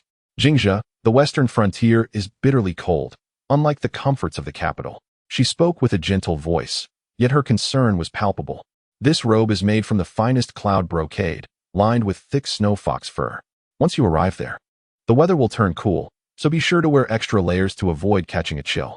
Huangfu Jingzhe sat beside her, unusually restrained, quietly observing the figure of his mother under the candlelight.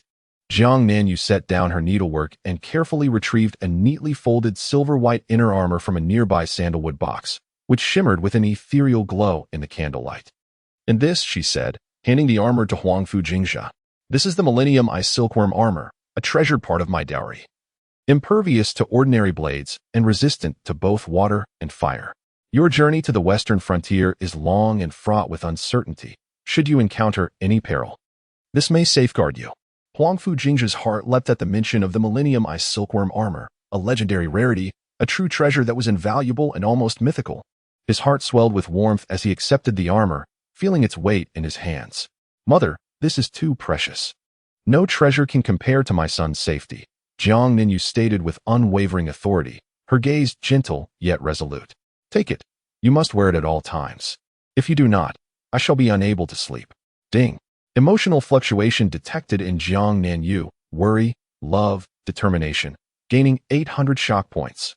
At that moment, a light-hearted patter of footsteps accompanied a cheerful voice. Brother, brother.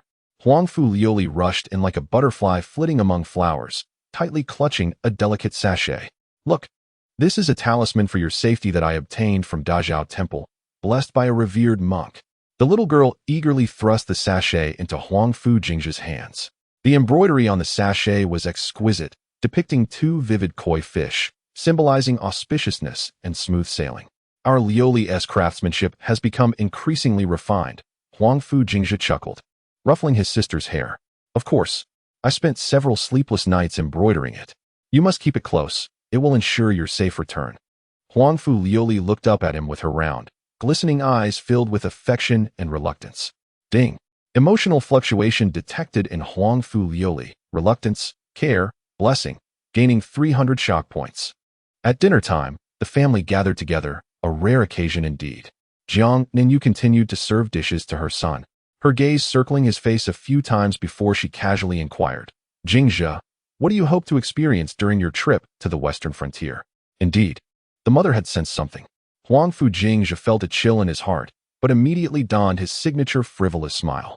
Oh, what else could I experience? Naturally, I wish to behold the exotic landscapes of the western frontier. I've heard that the Huji dance there is exquisite, unlike the mundane performances of the capital. He winked playfully, his tone light-hearted, adding, moreover, they say the wild horses of the West are difficult to tame. It's high time I practice my riding skills, lest I be ridiculed in the future. Enough of this nonsense. Jiang Ninyu lightly scolded, lifting her teacup and pressing her fingertip against the warm ceramic.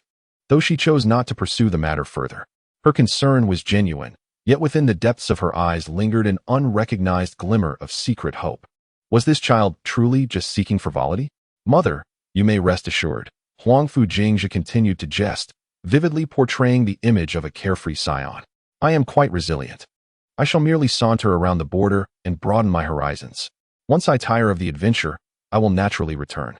Standing quietly beside them, Uncle Fu lowered his eyelids, silently observing the exchange. In his murky, wise old eyes, a flicker of indescribable light shone through. Young master, you are truly adept at concealing your intentions. I believe in you. The moment of departure ultimately arrived. The early morning light gently illuminated the vermilion gates of the royal residence. At the entrance, Jiang Ninyu fought to suppress the moisture in her eyes as she meticulously adjusted Huangfu Jingzhe's slightly disheveled collar. Countless words lodged in her throat. Yet only a simple, heavy admonition escaped her lips. Her voice trembled imperceptibly, yet each word was clear. Jingzhe, remember your mother's words. Return alive. Those 4 words bore the weight of 1,000 burdens, crashing down upon Huangfu Jingzhe's heart. He nodded solemnly, his throat tightening, ultimately refraining from uttering any further sentimentalities.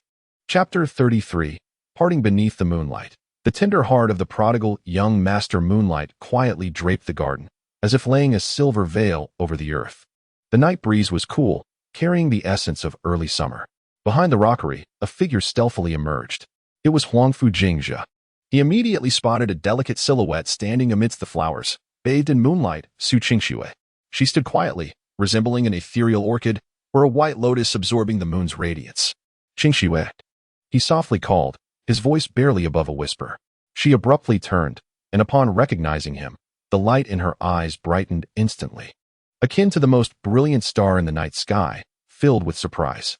Yet before her joy could fully blossom, his next words froze her smile in place. I am leaving. A mere 3 words, simple yet laden with gravity, struck her like an invisible bolt of lightning. Leaving? Where to? The color drained from her face, leaving her somewhat pale. To the western frontier. The western frontier. Those two words pierced her heart like a cold blade, instantly inflicting pain. Western frontier?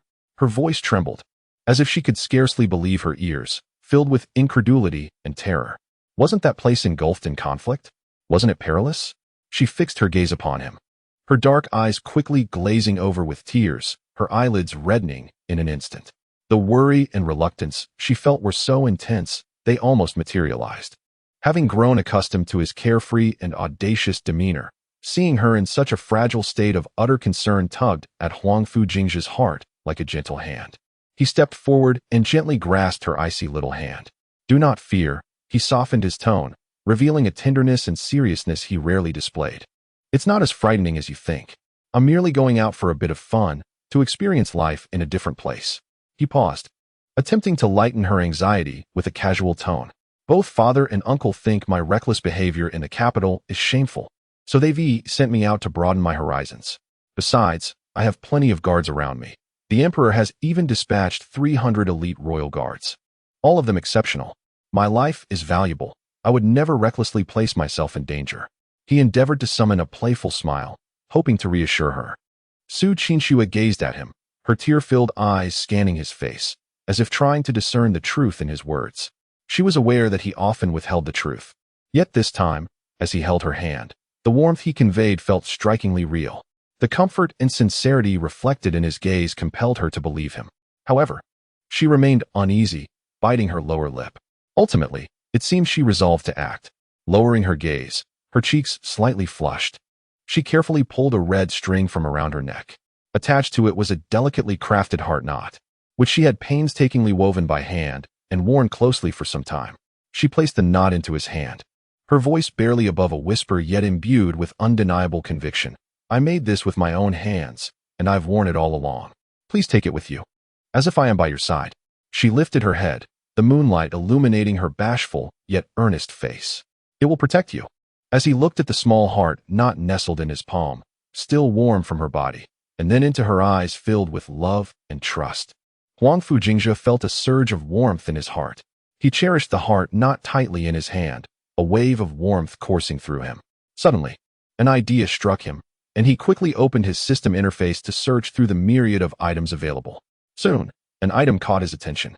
Spirit Jade Pendant. Requires 2,000 shock points for exchange. Possesses minor healing and danger warning effects. Without hesitation, he chose to redeem it. The pendant materialized in his palm, smooth and warm, emanating a peculiar glow. He handed the jade pendant to Su Qingxue. This is for you. Keep it with you as a token of our bond. Su Qingxue was momentarily taken aback as she accepted the jade pendant, feeling its warmth and weight, distinctly different from ordinary jade. She glanced at him in confusion. Huangfu Jingzhe lowered his voice, infused with a hint of mystery. This is no ordinary pendant. Should you happen to sustain a slight injury or feel unwell, it will assist in your swift recovery. In the event of an unforeseen danger, it will heat up to alert you. Observing her astonished expression, he added, in any case, keep it close. It can be a lifesaver at crucial moments. Su Qingxue cradled the pendant, her almond-shaped eyes brimming with surprise and gratitude. A lifesaver? A warning? This was far from an ordinary piece of jade. It was undoubtedly an immensely precious treasure. That he had gifted her such a valuable item made her cheeks flush deeper, as she clutched the pendant tightly, as if grasping an invaluable promise and source of support. The moonlight flowed serenely, casting its glow upon the two closely gathered figures. Huangfu Jingzhe took her hand and rambled about amusing anecdotes from the capital, striving to lighten the atmosphere. Su Qingxue listened quietly, occasionally smiling in response, though more often, she simply gazed at him with her gentle, warm eyes. When you go to the west, remember to write to me, she said softly, her tone laced with a hint of longing and hope. I will certainly write, he replied immediately and without hesitation. I will share with you all the interesting things I see and hear. At last, she revealed a sincere smile, akin to the melting of ice and snow or the blooming of flowers, radiantly beautiful. She stood on her toes, delicately adjusting his collar, her movements meticulous and tender. While you are there, make sure to eat well and sleep properly. Do not stay up late and indulge recklessly. Be careful in all matters.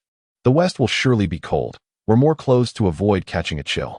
Each admonition was imbued with the care that only those closest could convey.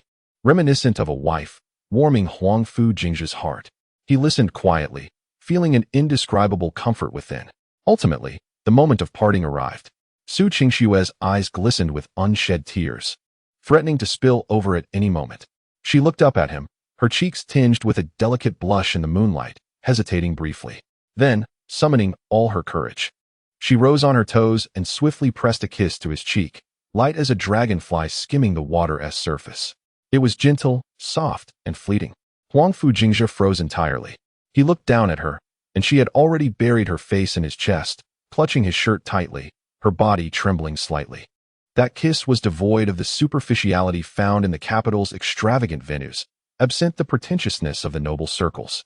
It was pure, fervent, filled with the unique bravery and unreserved affection of a young woman. In that moment, Huangfu Jingzhe felt as though a burning ember had been thrust into his chest, suffused with an immense power, heavy and searing, filling his heart. This sensation was more authentic, intense, and indelible than any shock value derived from a system. He understood that he bore not only the royal expectations, the system's tasks, and the turmoil of the western frontier, but also the weighty affection and concern that accompanied them. Lowering his head, he gently kissed the crown of her hair. "I am leaving," he uttered hoarsely. Su Qingshuo did not lift her gaze. She merely tightened her grip on the hem of his garment, her fingertips turning pale. Yet, in the end, she released her hold. Huangfu Jingzhe took a deep breath, turned on his heel, and strode away without looking back, merging into the night. Chapter 34. The Imperial Edict and the Ultimate Talisman from Grandmother. As he made his way to the Xinang Palace, Huangfu Jingzhe's mind lingered on Su Qingshue's bashful yet audacious kiss. The sweetness of that moment surpassed even the finest delicacies from the royal kitchen. Upon entering Xinang Palace, a familiar scent of sandalwood and warmth enveloped him. Jingzhe is here. The Empress Dowager sat regally upon her throne, adorned with soft yellow cushions. The moment she spotted him, her authoritative demeanor melted away, giving way to pure affection for her grandson, and she beckoned him eagerly. "Come here, let your grandmother have a good look at you." Huangfu Jingzhe approached with his customary playful grin and greeted her. "Grandson pays his respects to grandmother. May you have eternal blessings." "You rascal." The Empress Dowager playfully swatted his hand but held on tightly, her concern evident. "You're heading off to such a distant place, and yet you still carry on so carelessly." Her eyes were filled with love as she scrutinized him, her words laden with worry. "The western frontier is harsh and cold. Nothing like the capital. You, with your delicate skin, can you endure it? I've heard the sandstorms are severe, and the food is unpalatable. Your father, only knowing how to drill soldiers, might not consider your comfort." A warmth spread through Huangfu Jingzhe's heart, yet he maintained his nonchalant demeanor. "Grandmother, worry not. I am not going there to suffer. I am going to experience life. Besides, with father protecting me, who would dare to make me uncomfortable?" Seeing his carefree attitude, the Empress Dowager shook her head in resignation. Then her expression turned serious, her tone imbued with gravity. "Jingzhe, listen to your grandmother." She tightened her grip on his hand, her gaze deepening as if she could see into the hearts of men. "The western frontier is not like the capital. The military camp is rife with intrigue, and human hearts are hard to fathom. Though your father commands great respect, not everyone beneath him may be loyal. Some may feign respect while harboring malevolent intentions. Remember your grandmother's words. Always be vigilant, and do not trust others easily, especially those who approach you too readily." Her voice, though soft, was imbued with the wisdom garnered from decades of navigating court intrigues. These words held more practical truth than any stratagem found in books. Huangfu Jingzhe sobered, nodding earnestly. "Grandson will remember." The Empress Dowager smiled with satisfaction and then nodded to an elderly palace maid beside her. The maid approached, cradling a delicate box made of sandalwood. "What is this?" Huangfu Jingzhe inquired with curiosity. The Empress Dowager personally opened the box, revealing a token resting quietly within. The token, crafted entirely from radiant gold, shimmered under the illumination of the palace lanterns, casting a dazzling light. The front bore an exquisite engraving of a phoenix soaring through the heavens, while the reverse displayed two ancient seal characters, Imperial Edict. This golden medallion was no ordinary gift. In the Great Yu Dynasty, such a medallion was akin to the personal presence of the Empress Dowager herself. The bearer of this token possessed the authority to command local officials and, in times of urgency, could even mobilize portions of the capital's garrison. It was nothing short of a formidable talisman, a token capable of determining life and death. Your Majesty, this is far too precious. Huangfu Jingzhe stammered, his heart skipping a beat, his facade of arrogance shattered, leaving only pure astonishment and emotion. The Empress Dowager pressed the golden medallion into his hands, its weight substantial, radiating a gentle warmth. Take it, she commanded, her tone brooking no dissent. I understand that your journey to the western frontier is ostensibly for experience, yet it will undoubtedly be fraught with challenges. This medallion may very well save your life in critical moments. Should you encounter insurmountable obstacles, or anyone daring to bully you, present it. I shall see who would dare disregard my authority. Her words conveyed an unwavering authority and a profound protective instinct. Huangfu Jingzhe felt a surge of emotion welling in his eyes, his nose tingling, cradling the heavy medallion. He found his knees weakening and knelt before the Empress Dowager with a resounding thud, bowing deeply. Grandmother, I thank you for your generous gift. I shall earnestly remember your teachings and will never betray your expectations. This gesture of kneeling was imbued with utmost sincerity, a direct response to the weight of familial love and trust he had received across his 2 lifetimes. The heart of a modern soul was thoroughly touched by this rare warmth from the royal family. Foolish child, rise, the Empress Dowager urged, promptly helping him to his feet before instructing the palace attendants. Go, bring forth the items I have prepared for Jingzhe. Soon, several palace maids entered, carrying boxes of various sizes. Inside were the finest healing medicines, precious herbs to replenish vitality, and several sets of meticulously crafted winter garments lined with snow fox fur. The care was thorough and attentive. A warm current surged within Huangfu Jingzhe, realizing that the royal family was not solely a realm of cold political machinations. At least with his grandmother, he sensed the most genuine warmth. After a series of earnest reminders, the Empress Dowager finally allowed him to leave. Just before his departure, he noticed her discreetly summoning Uncle Fu aside, whispering sternly. Although he could not discern the specifics, the intent was unmistakable. Ensure the safety of the young lord at all costs. Uncle Fu bowed repeatedly, appearing to break into a light sweat.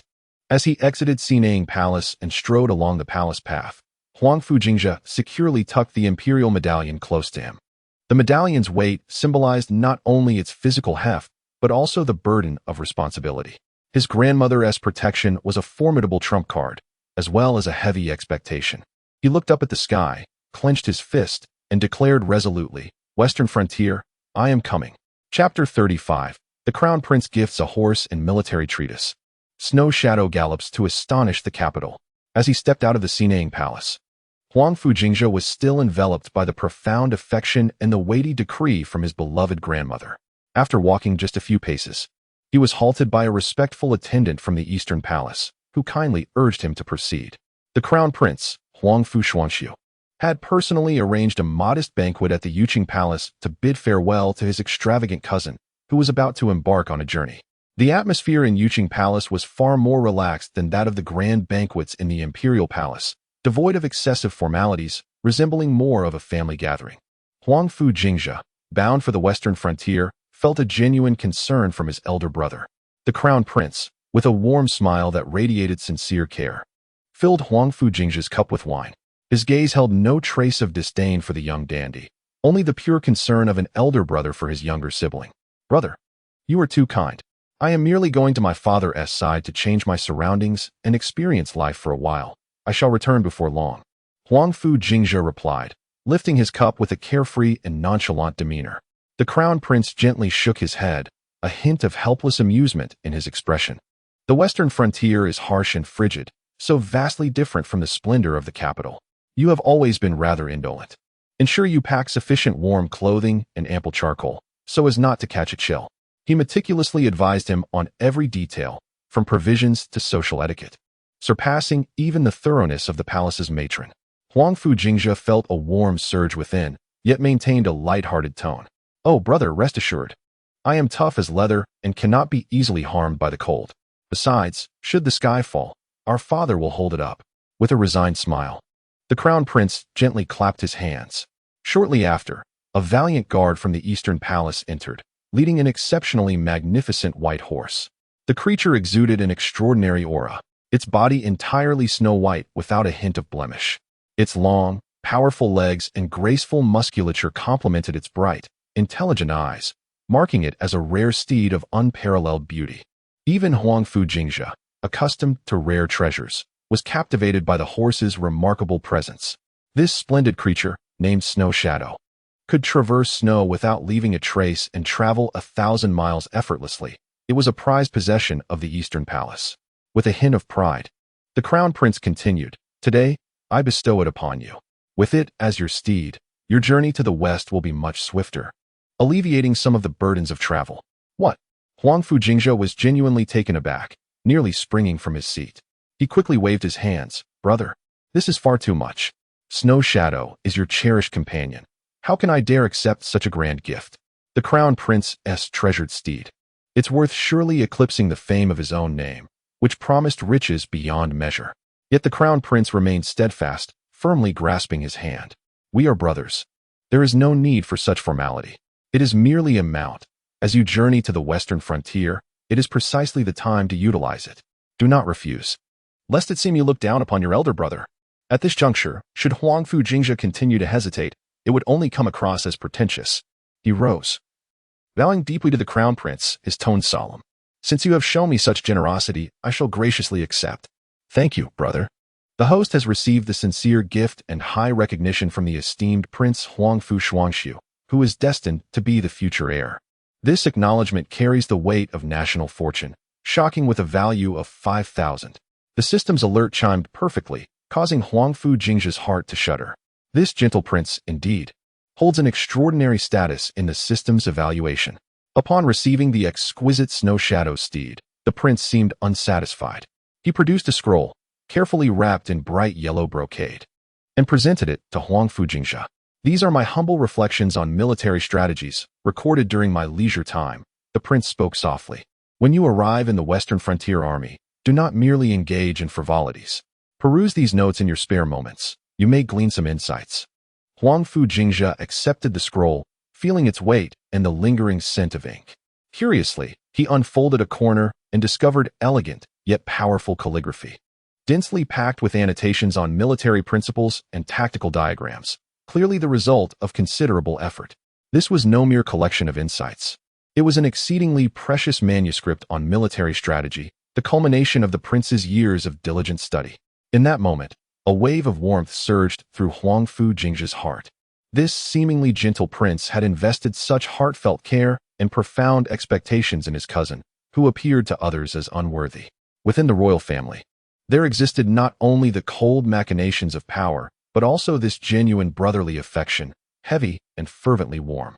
Huangfu Jingzhe felt a lump in his throat, momentarily unsure of how to express himself. "Enough now. A true man should not display childish demeanor," the prince said with a smile, pouring him another cup of wine. "Come, let us drink to our heart's content today." As they exchanged cups during the banquet, the prince subtly attempted to guide Huangfu Jingzhe into discussing serious matters, such as how to conduct himself in the Western Frontier Army, learn military affairs, and bond with the soldiers.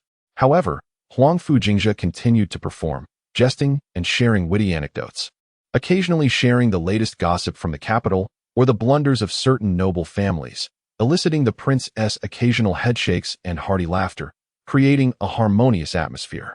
Eventually, the banquet came to an end. The prince personally escorted Huangfu Jingzhe to the entrance of Yuqing Palace, where the night breeze gently stirred their garments. "Jingzhe," the prince said, placing a firm hand on his shoulder, his gaze unusually solemn, "the western frontier is not like the capital. Exercise utmost caution in all matters, think thrice before acting, and remember not to be impulsive." He paused, his eyes deep and his tone imbued with a barely perceptible hope and encouragement. "Take good care of yourself. Your elder brother awaits your triumph in the western frontier and your victorious return." Those words, imbued with immense weight, struck deeply within Huangfu Jingzhe's heart. He gazed at his cousin, who had shown him such care and placed high expectations upon him, and his resolve to protect his family and the Great Yu nation became clearer and more steadfast than ever before. "Fear not, elder brother." Huangfu Jingzhe grinned, his smile tinged with a hint of mischief, yet a sharp glimmer shone in his eyes. "Rest assured, I have a plan." As his words faded, he nimbly mounted the snow-white steed, casting a final salute to the crown prince. With a graceful squeeze of the horse's flanks, the magnificent stallion let out a resonant neigh, transforming into a streak of white lightning, vanishing into the depths of the night, leaving behind only the faint echo of hooves and the prince's contemplative gaze upon the darkened horizon. Chapter 36. The Fangs of the Night. The heir's secret order. Assassins depart the capital. The night was as dark as ink. Outside the study of the Prince of the West, in a side chamber, the formidable figure of Sherpatian sat upright, his posture as straight and unyielding as a silent statue, his features chiseled like stone. Yet, the slight tremor of his fingertips and the undeniable spark of fervor in his eyes betrayed the turbulence within. He had waited nearly an hour, yet his patience remained unbroken. For the one summoning him was the extravagant heir, Huangfu Jingzhe, who had irrevocably altered the course of his destiny. Inside the study, illuminated by bright lanterns, Huangfu Jingzhe occupied the main seat, rhythmically tapping his fingers on the table while the elderly steward, Fu Bo, stood respectfully before him. Fu Bo, the matters concerning the Western expedition are numerous and complex. Your assistance is invaluable. Huangfu Jingzhe spoke with a calmness that concealed any hint of his usual frivolity. Fu Bo's aged visage revealed no surprise. Rather, it exuded a composed understanding. Rest assured, young master, all has been meticulously arranged. The loyal elder in our household has already dispatched the necessary supplies in batches to the predetermined locations outside the city, cleverly disguised within merchant caravans to avoid drawing attention. He paused momentarily before adding, provisions, water, medicinal supplies, winter clothing, as well as spare mounts and vehicle components have all been prepared to the highest specifications, sufficient for 50 elite men to sustain a 3-month journey. Externally, it will merely be reported as New Year goods being sent to the Western territories. Impeccably executed. Huangfu Jingzhe nodded in satisfaction. This seemingly inconspicuous steward was indeed the steadfast anchor left to him by his father. Excellent. However, there is one more matter. Fu Bo raised his head, his eyes reflecting the wisdom of years. General Sherpatian has been waiting in the side chamber for some time. Let him enter. Moments later, Sherpatian strode in with purpose. Upon laying eyes on Huangfu Jingzhe, the esteemed general, known for his prowess in the military, did not hesitate. With a resounding thud, he knelt on one knee, his voice booming. This humble soldier, Sherpatian, pays his respects to the young master. Rise, General Sher. Huangfu Jingzhe gestured gently. Yet, Sherpatian remained kneeling, lifting his gaze with eyes ablaze, filled with an indescribable fervor and resolve. The gratitude for your recognition and support is immeasurable. I am willing to repay this debt with my very bones. As we journey to the western frontier, regardless of the perilous mountains or fiery seas, I shall follow you to the ends of the earth, pledging my life and service.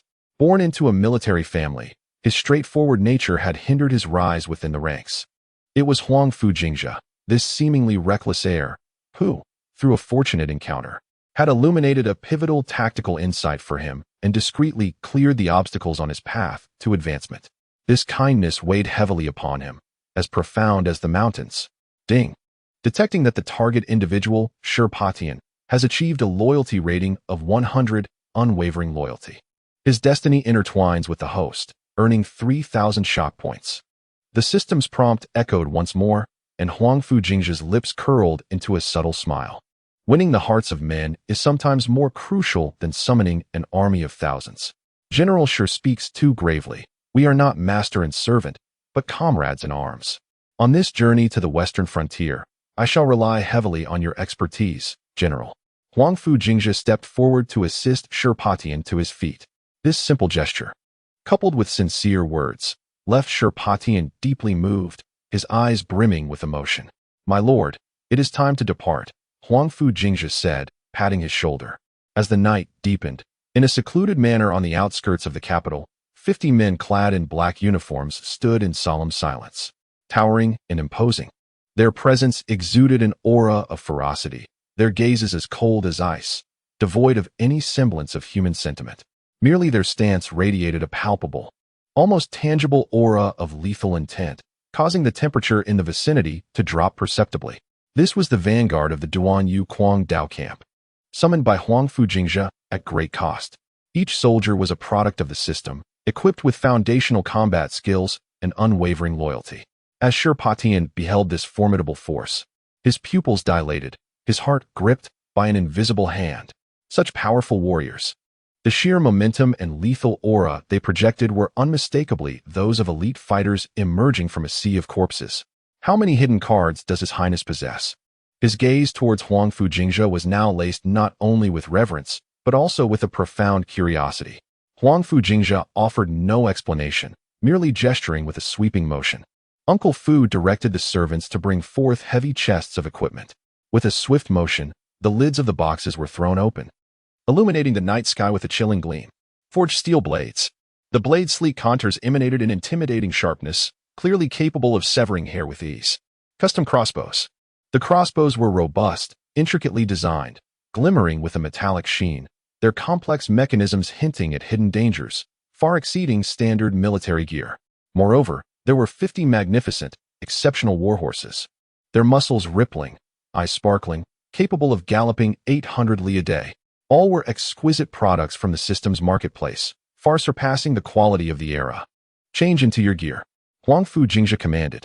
In perfect unison, the 50 soldiers of the Kuang Dao camp swiftly donned their new equipment, strapping on blades and crossbows before mounting their steeds, the entire process flowing seamlessly, devoid of any superfluous movements.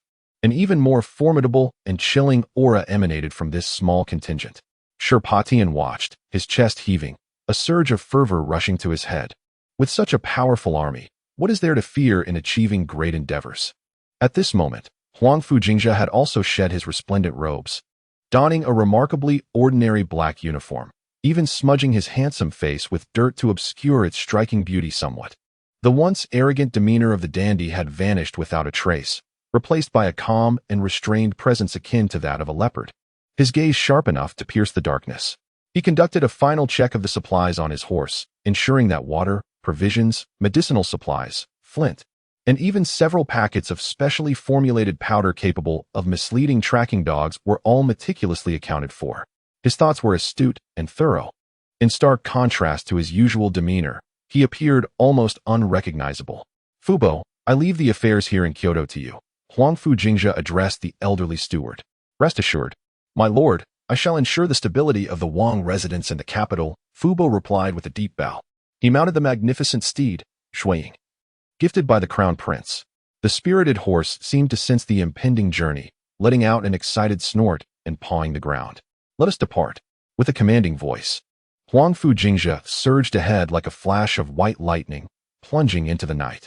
Following closely were Shipo Tian and 50 elite soldiers from the Duanyue Guangdao camp. Their hoof beats silently absorbed by the darkness and the specially crafted horseshoes. This elite squad, secretly assembled by the debauched heir, slipped away from the bustling Kyoto like a concealed blade escaping its sheath, piercing the night as they raced toward the western frontier, fraught with sandstorms and peril. Chapter 37. A sudden turn in the valley. The worthless heir reveals his edge, steadying the troops with a word. The convoy transporting provisions resembled a weary serpent, slowly writhing along the rugged mountain path, its length almost untraceable. The wheels creaked, and the soldiers trudged forward, an aura of fatigue hanging thickly in the air. Midway through the procession, a young man clad in the humble garb of a grain officer leaned lazily against a cart, his eyes half closed, as if he could doze off at any moment. This was Huangfu Jingzhe, having altered his appearance to blend in with the troop. His once handsome visage was deliberately smeared with dirt, and his uniform was intentionally wrinkled, presenting a picture of a novice official unaccustomed to hardship, seamlessly merging into the surroundings. Utterly inconspicuous. Who would have imagined that this was the very same heir to the Duke of Jinshi, infamous in Kyoto for his capriciousness? Damn this weather. This wretched road. Grumbled a weather-beaten veteran nearby, spitting to the side and wiping the sweat from his brow as he complained to Huangfu Jingzhe. How much longer must we dawdle before reaching the next post station? My legs feel like they belong to someone else. Huangfu Jingzhe lazily opened his eyes a crack, his voice imbued with a casual rasp. What's the rush? The road lies beneath our feet. We shall arrive when we arrive.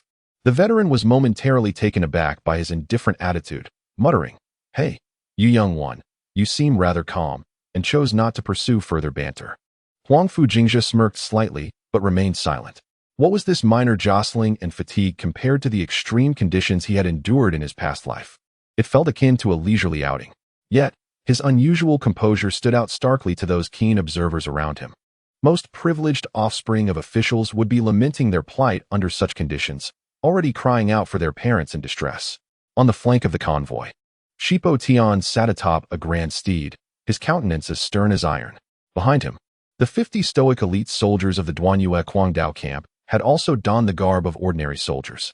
However, their statuesque figures, as upright as pines, and their cold, piercing gazes, coupled with the unspoken camaraderie and condensed aura of lethal intent in their movements, formed a stark contrast to the weary and disheveled ordinary soldiers surrounding them. They resembled ferocious beasts lurking in the night, this elite squad serving as a silent blade hidden among the sheep, vigilantly guarding the entire group, while simultaneously instilling a quiet dread in any potential observers or malevolent forces. Occasionally, Shirpatian would cast his gaze towards Huangfu Jingzhe, a fleeting complexity flashing in his eyes that was difficult to articulate. This young prince was becoming increasingly inscrutable, appearing to drift with the current, seemingly harmless, yet profoundly unfathomable. Huangfu Jingzhe appeared to be resting with his eyes closed, yet his mental acuity was intensely focused, his senses heightened to their utmost. The peripheral vision of his eyes swept the terrain like a radar, while the system's reconnaissance technique was already functioning discreetly in his mind. Ding. Warning. 3 miles ahead. A narrow valley terrain detected, abnormal energy fluctuations and life signs on both sides, classified as a highly dangerous area, with an estimated 6 to 80 lurking units. Ding. Warning. Air composition analysis. Humidity significantly elevated, turbulent wind direction, detecting traces of stale blood scent. The system's frigid alerts echoed repeatedly in his mind. Indeed, the atmosphere was far from tranquil.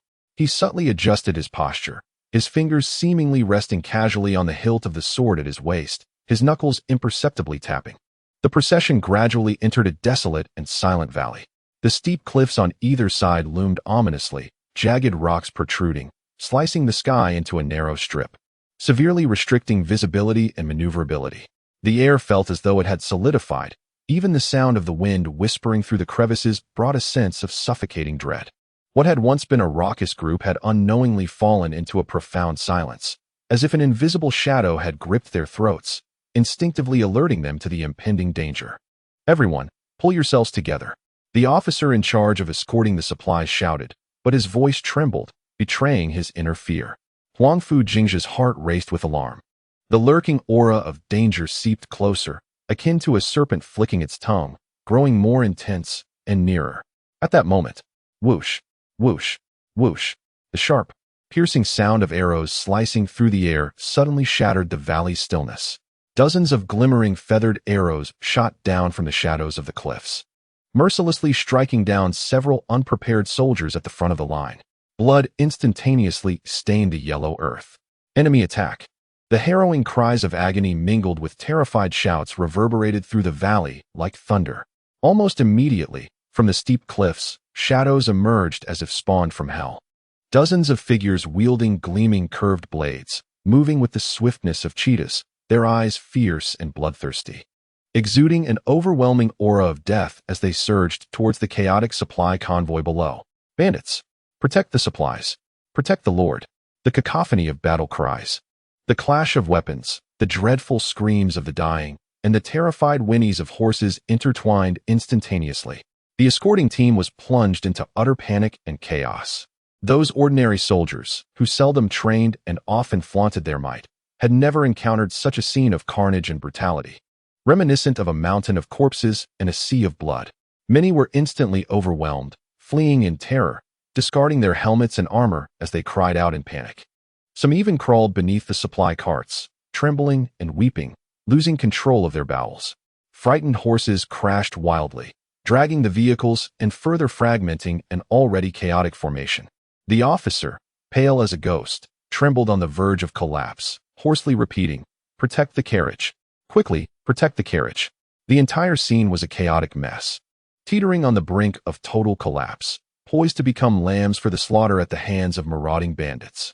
Yet, at this critical juncture, when fear had gripped everyone's hearts and despair loomed large, Huangfu Jingzhe, who had been lazily leaning against the cart, suddenly sprang into action. His half-closed eyes snapped wide open, and the previous lethargy, indifference, and fatigue vanished as if swept away by a tidal wave. In its place emerged a demeanor as calm and steady as an ancient glacier, coupled with a gaze as sharp and commanding as a sword drawn from its sheath. "What's the panic?"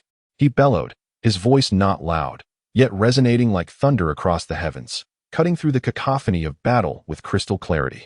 "Shield bearers, form a line to block the horses. Archers, fire freely, suppress the high ground on both flanks. Swordsmen, tighten your formation, protect the supply carts. Those who disobey will be executed." His voice was cold and steady, imbued with an undeniable authority and penetrating power, reaching every soldier ensnared in chaos. Those soldiers, flailing in confusion like headless flies, instinctively turned towards the source of the command.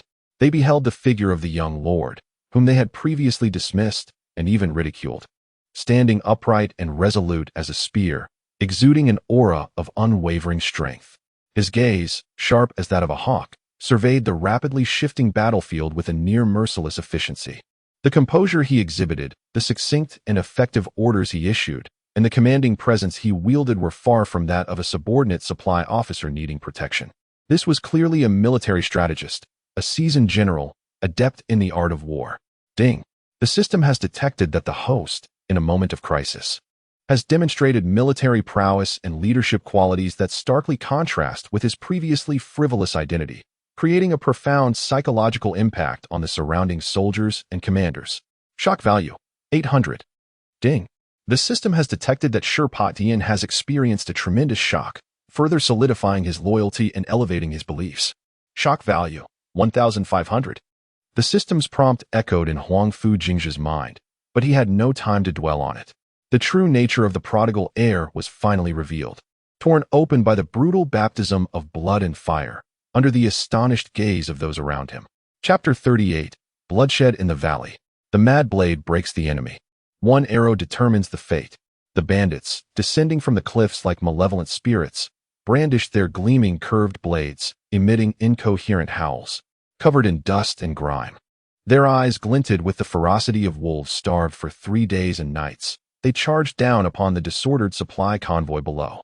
How could the ordinary soldiers have ever witnessed such a scene? In the ordinary course of training, they merely went through the motions, basking in bravado. Yet, when confronted with the stark reality of life and death, they crumbled, their legs trembling with fear.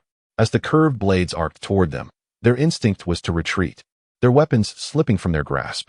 Many failed to even muster a proper defense, falling to the ground amidst anguished screams that echoed through the air. The formation of the troops was swiftly torn apart, on the verge of total collapse. At this critical moment, a voice resonated through the valley, Huangfu Jingzhe's commanding shout. Imbued with authority, cut through the chaos. Though many soldiers were momentarily dazed, his calmness and dignity acted as a stabilizing force, illuminating their muddled thoughts with clarity. Shield bearers, front line, quickly. Archers, suppress from above. Some instinctively moved in accordance with the commands. In that instant, 50 figures, previously motionless as statues on the flanks, sprang into action. With a thunderous roar, Shirpatian swung his hefty steel blade, carving a chilling arc through the air, leading the charge. The elite soldiers of the Guangdao camp followed suit, their movements synchronized and fluid, devoid of hesitation. Unlike their panicked counterparts, their eyes glinted with a cold, fierce intent. This elite force emerged like a masterfully honed blade, exuding an overwhelming ferocity as they plunged into the ranks of the marauders. Flashes of steel and sprays of crimson filled the air. In stark contrast to the disorganized regular troops, the soldiers of the Guangdao camp exhibited an unparalleled synergy. Operating in groups of 3 to 5, they wielded their blades and shields in perfect harmony, advancing and retreating with precision. Each strike of their thick-backed steel swords carried the weight and force capable of cleaving mountains. Heavy and exacting, the marauders' curved blades clanged against the armor of the Guangdao soldiers, merely sparking without breaching their defenses, while the steel blades of the Guangdao camp struck down the marauders with lethal efficiency. Unlike the ordinary soldiers who swung wildly, each blow was aimed at the marauders' joints and vital areas, characterized by a simplicity that belied its effectiveness. This was not mere combat. It was slaughter. Shirpatian was like a tiger unleashed. His steel blades swept through the air, each swing conjuring a torrential downpour of blood. Though the marauders were fierce, before him they resembled mere paper, utterly incapable of withstanding his strikes. His figure wove through the enemy ranks, leaving a trail of fallen marauders, severed limbs flying. Their screams stifled before they could escape their lips. He was nothing short of a human killing machine. To the left flank, there are more marauders. Encircle and divide them. There are stragglers on the cliff. Archers, clear them out. To the rear, some marauders attempt to flank us. Send 10 men to seal off their escape. Huangfu Jingzhe stood beside a grain cart. Though he did not engage directly in the combat, his commands were delivered with pinpoint accuracy, as if endowed with foresight, reaching the ears of the elite Guangdao soldiers. Through systematic scanning, the entire battlefield unfolded before his mind's eye, revealing the positions and numerical strengths of both friend and foe, granting him a divine perspective. He was akin to a supremely calm chess master, with the elite of the Guangdao camp as his sharpest pieces, deftly maneuvered into the most pivotal positions on the battlefield. The marauders were left bewildered. They believed they were confronting a flock of lambs destined for slaughter, unaware that within this seemingly innocent assembly lurked a pack of merciless beasts. Those clad in the garb of ordinary soldiers exhibited an astonishing ferocity in combat, coupled with remarkably clear command. They could not muster an effective resistance and were swiftly divided, surrounded, and plunged into despair. "Boss, run! Run quickly!" As he witnessed his men fall in droves, a brutish bandit leader, his face a mask of panic, bellowed in desperation, attempting to rally his trusted followers to flee. Just as he turned, yet to take a step, Huangfu Jingzhe's gaze sharpened. He swiftly drew the black iron bow he had long prepared, knocking an arrow with unparalleled speed. Whoosh! The arrow sliced through the air with an ear-piercing whistle, akin to a shooting star. The bandit leader felt a sudden chill at his throat. Looking down, he saw an arrow deeply embedded in his gullet. He gasped, unable to utter a word, his eyes wide with disbelief and terror. His body swayed a few times before collapsing straight to the ground, twitching momentarily before falling silent. A single arrow, a fatal shot. The precision was nothing short of chilling. The remaining bandits, already struggling, succumbed to utter despair. Their leader was dead, their last glimmer of hope extinguished. Run! Scatter in all directions. The morale of the bandits shattered completely. They abandoned their weapons and fled like headless flies into the valley. Not a single one shall escape. Huangfu Jingzhe's voice was ice-cold. The Duanyue Guangdao camp would grant them no mercy. They did not relent in their pursuit, their blades stained with blood, unwavering in their ruthlessness. They were like reapers, slaying every bandit that dared to flee. This ambush was swift in execution and equally rapid in its conclusion. When the last echoes of battle faded, the valley was left with the stench of blood and a suffocating atmosphere. The battlefield was strewn with the corpses of bandits, severed limbs scattered about, a truly horrifying sight. Conversely, the convoy tasked with transporting supplies suffered minimal losses, with only a few initial casualties from arrows and some startled horses. Most of the soldiers remained unharmed, yet their expressions mirrored those who had seen a ghost. Those ordinary soldiers who had recently cried out in fear, seeking refuge beneath the carts, stared blankly at the valley, now resembling a scene from a hellish battlefield. They then looked upon the elite warriors of the Guangdao camp, who, though smeared with blood, stood tall and resolute. And finally their gaze fixed upon the figure beside the grain cart, the slender Lord Huang, who was sheathing his bow, a trace of blood staining his visage. He retained his lean appearance, yet the coldness in his brow and the lingering murderous intent in his eyes instilled sheer terror. This was far from the indolent young official who only lamented his hardships. This was a decisive, commanding force of nature. A chill surged from their feet to the crown of their heads. Beep. Detection indicates that the ordinary soldiers escorting the supplies witnessed the host lead elite forces to effortlessly annihilate the ferocious bandits, resulting in profound psychological impact. The host's display of formidable combat prowess, precise command, and astonishing archery starkly contrasted with his previous frivolous persona. Shock value gained, 600. Beep. Detection indicates that the surviving escort soldiers now harbor profound respect and fear towards the host. Shock value gained, 400. Beep. Detecting that Sherpatian had witnessed the host command with composure and display extraordinary archery skills, his inner recognition and admiration for the host reached unprecedented heights. Shock value surged in like a floodgate opening, reaching 800. Huangfu Jingzhe took a slight breath, massaging his somewhat stiff shoulders. This was merely the beginning. The wind and sand of the western frontier, along with its foes, were far more perilous than these minor bandits. However, he understood that from this day forth, the facade of a debauched young master had been irrevocably torn away in front of these individuals. Chapter 39. The Aftermath of Fearsome Power. The name of the god of death quietly rises. The valley lay in an eerie silence. The once deafening cries of battle, screams of agony, and clashing of weapons had all vanished, leaving only the wind's mournful whisper against the mountains and the thick, cloying scent of blood permeating the air, inducing a wave of nausea in everyone present. The surviving ordinary soldiers seemed as if their souls had been lost, standing vacantly or leaning against supply carts. Their gazes were hollow, faces still bearing the lingering terror of the recent turmoil. Their eyes involuntarily drifted toward the small figure beside the supply cart. The disdain and scorn previously held now replaced with sheer astonishment and an indescribable fear. Who could have imagined that insipid young master from the capital, appearing incapable of carrying even a burden, known only for his complaints and weariness, would reveal himself as such a formidable figure of death? The composed demeanor he had just demonstrated, the decisiveness of his actions, and the lethal precision of his arrows created a stark contrast that was almost surreal, akin to a gruesome nightmare. The previously boisterous officer, who had only known to call for protection, now wore a face paler than parchment, lips trembling. Wishing to say something, yet finding his legs weighed down as if filled with lead, his stomach churning. He had nearly met his end. Had it not been for this young master's sudden eruption of strength, turning the tide, their unit, including himself, would have surely fallen to the blades of those ruthless bandits.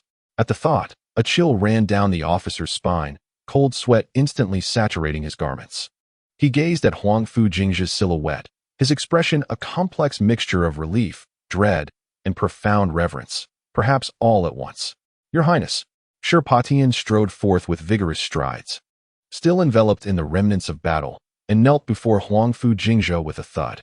His voice, deep and tinged with uncontrollable excitement and immense respect, declared, "All bandits have been eradicated. A total of 127. None escaped. Our unit suffered no fatalities, only 3 were lightly wounded." Upon finishing, he lifted his gaze, his eyes aflame with fervor, speaking with resolute conviction. "Your Highness's unwavering command and astonishing archery have won my heartfelt admiration." This time, Sherpatian was genuinely convinced.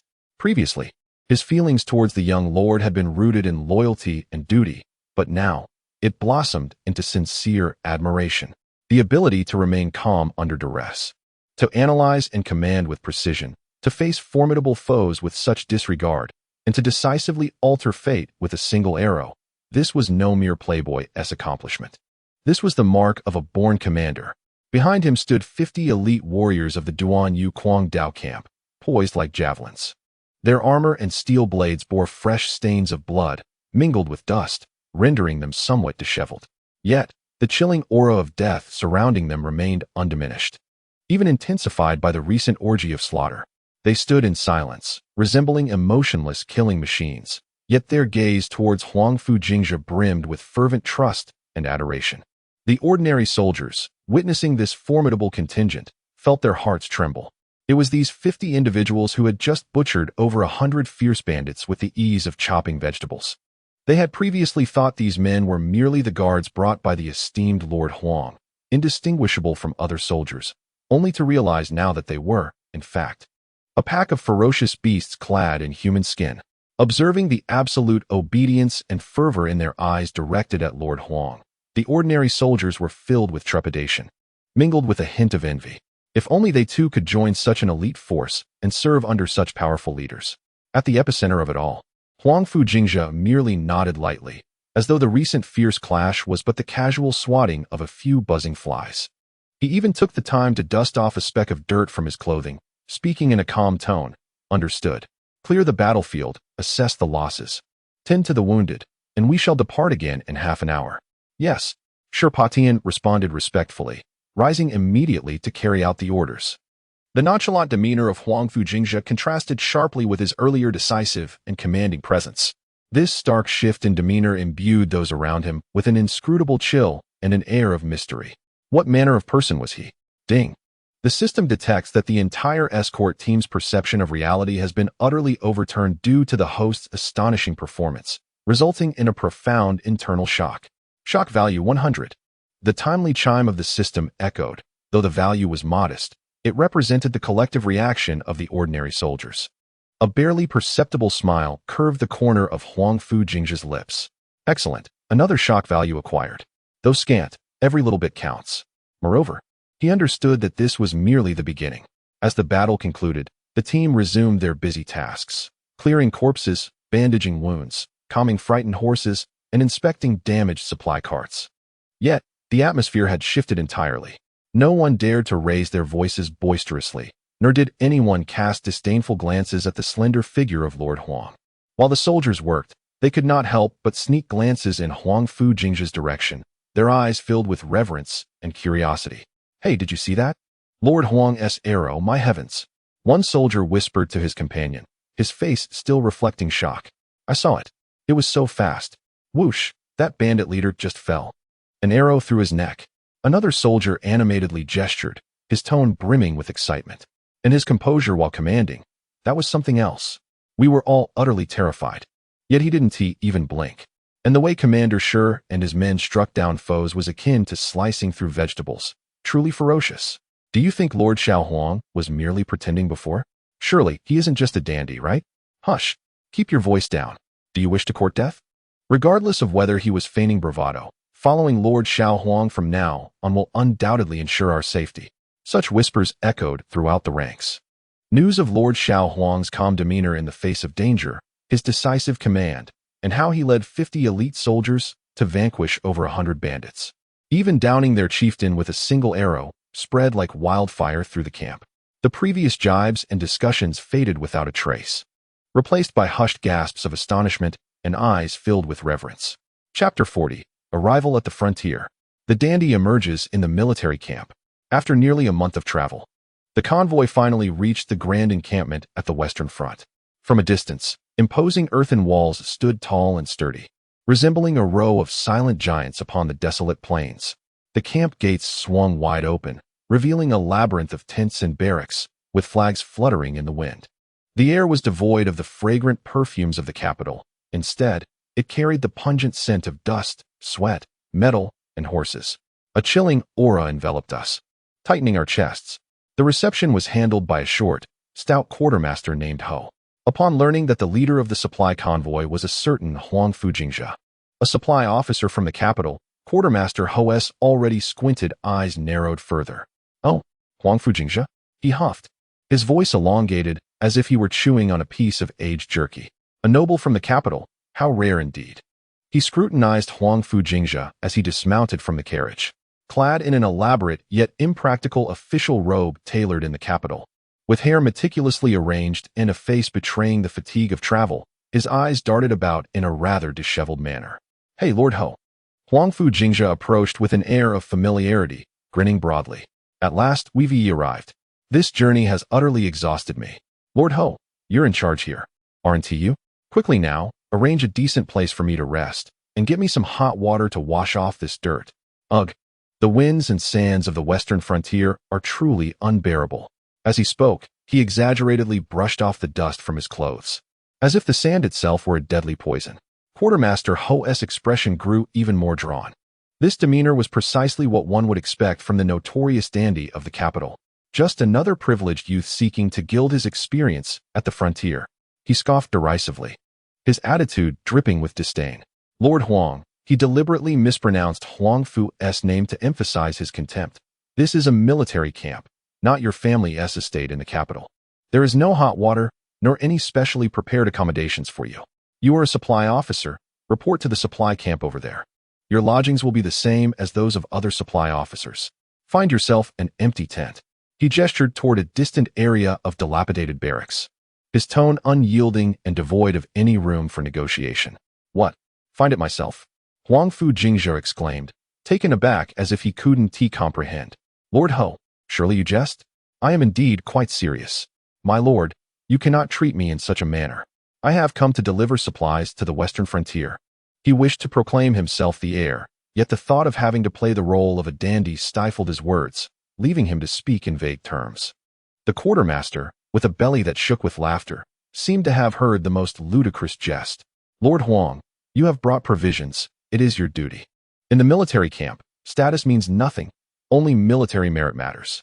Since you are the supply officer, you must adhere to the regulations of the camp.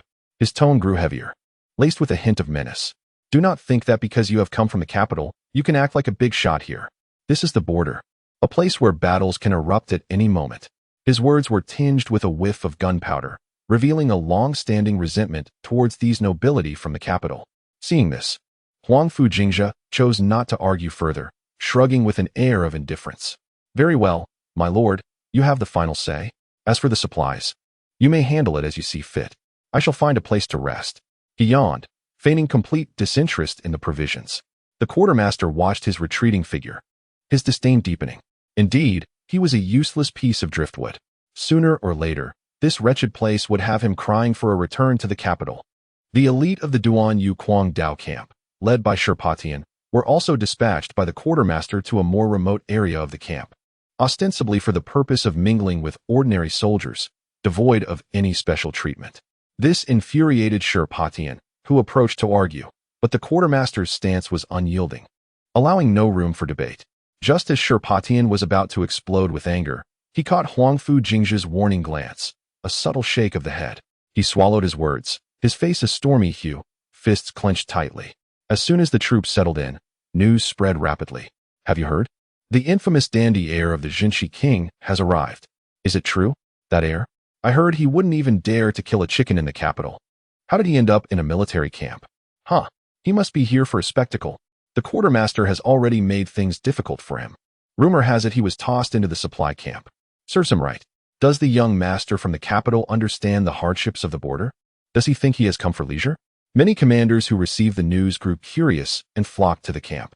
They gathered at the entrance to the supply tent, pointing at Huangfu Jingzhe's tattered abode, their eyes glinting with mockery and derision. A burly deputy general bellowed, "Oh, is that not Lord Huang? How did you end up here? Couldn't he adapt to your grand mansion in the capital, so you've come to experience military life?" Another scrawny lieutenant chimed in with an affected tone, "Lord Huang, with your delicate skin, do be cautious of the wind and sand here. Shall we fetch you an umbrella, dear fellow?" Laughter erupted. These rugged men of the frontier showed no regard for the gentility of those from the capital, especially towards one who was clearly not there for serious business. Huangfu Jingzhe lifted the tent flap and emerged with a grin, stretching and yawning, appearing as though he had just awakened. What is all this noise? Can't one get a moment's peace to sleep? Squinting, he seemed not to recognize the crowd before him.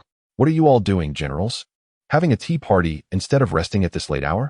His words elicited a wave of laughter. A tea party? Lord Huang certainly knows how to jest. The burly general chuckled. We have come to catch a glimpse of the famous one. Who wouldn't he want to see the capital's foremost dandy? Huangfu Jingzhe scratched his head, feigning embarrassment. Oh dear, has my reputation truly reached the borders? You flatter me excessively. However, I must say, this bed is quite hard, very uncomfortable. It pales in comparison to the soft, grand bed back home in the capital. He displayed a look of disdain, even rubbing his rear. This unabashed demeanor only caused the surrounding generals to roar with laughter, some bending over with tears nearly spilling from their eyes. Ha! This young lord is simply remarkable. Truly remarkable. And he is even rubbing his backside. Oh my, I can't stop laughing. It seemed he had come to indulge in comfort. Ha! Observing these raucous, hearty men, Huangfu Jingzhe coldly chuckled inwardly. Laugh away, laugh heartily. The more joy you derive now, the more intense your reactions will be when the truth strikes you. Ding. Multiple military leaders have been profoundly affected by the host's dandy performance, generating negative emotions such as mockery, disdain, and contempt. Shock value acquired, 350. Hearing the system notification, Huangfu Jingzhe mused, it was worth it. As night deepened, the clamor within the military camp gradually subsided. Huangfu Jingzhe remained awake, stealthily climbing to a nearby earthen mound close to the supply depot. The night wind howled, carrying a bone-chilling cold. He gazed into the distance, under the cold moonlight. The endless mountains resembled a slumbering dragon, concealing countless unknown dangers in the darkness. The distant sound of bugles and the footsteps of patrolling soldiers reached his ears. The western frontier. Here, there was none of the capital's splendor and gentleness, only the harshness of reality and the ever-looming threat of war. The generals here looked down upon him, and the environment was harsh and unforgiving. Yet, the challenge was only beginning. Moreover, there was something he wished to protect here. Chapter 41. The young lord inspects the supplies? Absurd. Huangfu Jingzhe took a deep breath, adjusting his somewhat disheveled robe. He traversed the camp, weaving through the rows of tents, heading straight for the royal tent. The closer he approached, the heavier the atmosphere of tension became. This was not the frivolous air of the capital's martial arena. It bore the weight of true battlefield experience. The entrance was heavily guarded, with spears glinting coldly. As they observed Huangfu Jingzhe approaching, their expressions revealed a mix of curiosity, scrutiny, and an unmistakable air of condescension. Huangfu Jingzhe chose to ignore them. He was not here to bicker with a few guards. After announcing his presence, he stepped into the grand tent. The interior was spacious, dominated by a massive map depicting mountains, rivers, cities, and fortresses, the lines intertwining in a solemn atmosphere. At the head of the table sat a formidable figure, the king of the West, Huangfu Guanghui. Clad in armor, he sat there like an immovable mountain. His face was sharply defined, and his gaze, as piercing as a blade, exuded the authority of one who had long occupied a position of power. This was his father, a man who stood as a stabilizing force in the western territories of the Great Yu Dynasty. Huangfu Jingzhe felt the air around him grow suddenly thick and suffocating. An invisible weight bore down upon him, instinctively urging him to conceal his frivolous demeanor. Yet, he was acutely aware that the moment was not yet ripe for such a retreat. "Oh, is that not my father?" Huangfu exclaimed, a grin spreading across his face, adopting a nonchalant air as if he had returned home. As he spoke, he ambled towards the principal seat, his footsteps resonating oddly within the vast tent. Huangfu's gaze swept over him, contrary to the anticipated thunderous reprimand. Only a veneer of indifference remained in his expression. The depths of his weathered eyes concealed emotions as impenetrable as the night. He merely inclined his head slightly. "You have arrived." His voice was deep, echoing through the valley. "At last you are here. Father, you cannot fathom the trials I endured on this journey. Braving the elements has thoroughly exhausted your son." Huangfu took his stance a few paces from the principal seat, continuing his theatrical display. He shrugged dramatically, massaging his shoulders. "This wretched place in Xinjiang is no place for a human. It is all sand." The faces of the generals within the tent darkened upon hearing his words. They had toiled in this sand for the better part of their lives.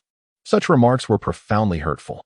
Huangfu seemed to disregard his son's complaints, calmly inquiring, "Was your journey smooth?" His tone was tranquil, revealing no hint of turbulence. "Smooth? Huh. It was nearly anything but." Huangfu perked up, eager to embellish the tale of his ambush, eager to boast. However, he barely began before Huangfu interrupted him. "Now that you are here, you shall remain." His gaze shifted towards an elderly general standing beside the map, his hair and beard as white as snow. "General Chun." "Your Highness," the old general responded, stepping forward. Huangfu's fingers lightly tapped the table, his voice steady and clear. "Jingzhe has arrived, newly entering the military camp. Assign him a task to familiarize himself with the rules." He paused, his gaze returning to Huangfu, his eyes still devoid of emotion. "Let him oversee the military provisions, acting as the granary guardian." The granary guardian? A murmur of disbelief swept through the tent. All the generals wore expressions of incredulity, followed by a collective realization. A burly subordinate officer could not contain his laughter, his voice grating like a broken gong. "Overseeing provisions? Ah, what a splendid assignment. Perfect for the young lord from the capital." A tall, lean lieutenant chimed in with a mocking tone. "Indeed, the young lord, so precious, cannot be exposed to the wind or rain. The granary is both safe and warm." A most delightful arrangement. Nearby officers joined in, their expressions unabashedly reveling in schadenfreude. The Prince of Jingzhe truly dotes on his son. Who would not exclaim, "What a doting father," upon seeing such an assignment? The mocking laughter echoed within the grand tent. These weathered warriors harbored no fondness for this gilded young master from the capital, and their barbs were unrelenting. They believed that the most notorious dandy of the capital had come to the military camp to luxuriate and merely to gain experience. Indeed, he was relegated to a position of idleness, one of the most peripheral roles as the granary guardian, further cementing his identity as a wastrel. Faced with the scorn of the assembly, Huangfu exhibited no trace of anger. Instead, he even managed a grin. "Ah, Overseeing provisions is splendid. I have always had a fondness for provisions. What a delightful task. Father, you truly understand me. He wore a beaming smile, utterly devoid of shame. Resembling a pampered heir who, upon being assigned a lucrative task, seemed blissfully lost in joy. Such a display only served to amplify the mocking laughter of the generals within the tent. Look at him. Truly, he is overjoyed. Let him inspect the provisions. We wouldn't want him to consume all the military rations. Ha ha. This laughter was saturated with disdain and scorn, akin to observing a buffoon performing. Beep. Detection of multiple military leaders in the camp experiencing intense emotional upheaval due to the host's debauched demeanor, resulting in feelings of contempt, disdain, and ridicule. Shock value acquired, 420. The system's notification resonated, and Huangfu Jingzhe felt a surge of delight. Mock away, the louder the laughter, the better. This represents pure shock value. Huangfu Guangwei observed his son's antics with a perpetually indifferent expression. Yet, within the depths of his profound eyes, a flicker of complex emotion briefly passed, as if he were observing, weighing, and perhaps harboring some expectation.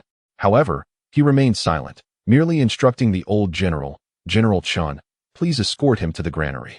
Yes, Your Highness. Huangfu Jingzhe exited the main tent, trailing behind General Chun. Upon leaving the confines of the tent, the frivolous smile on his face gradually faded.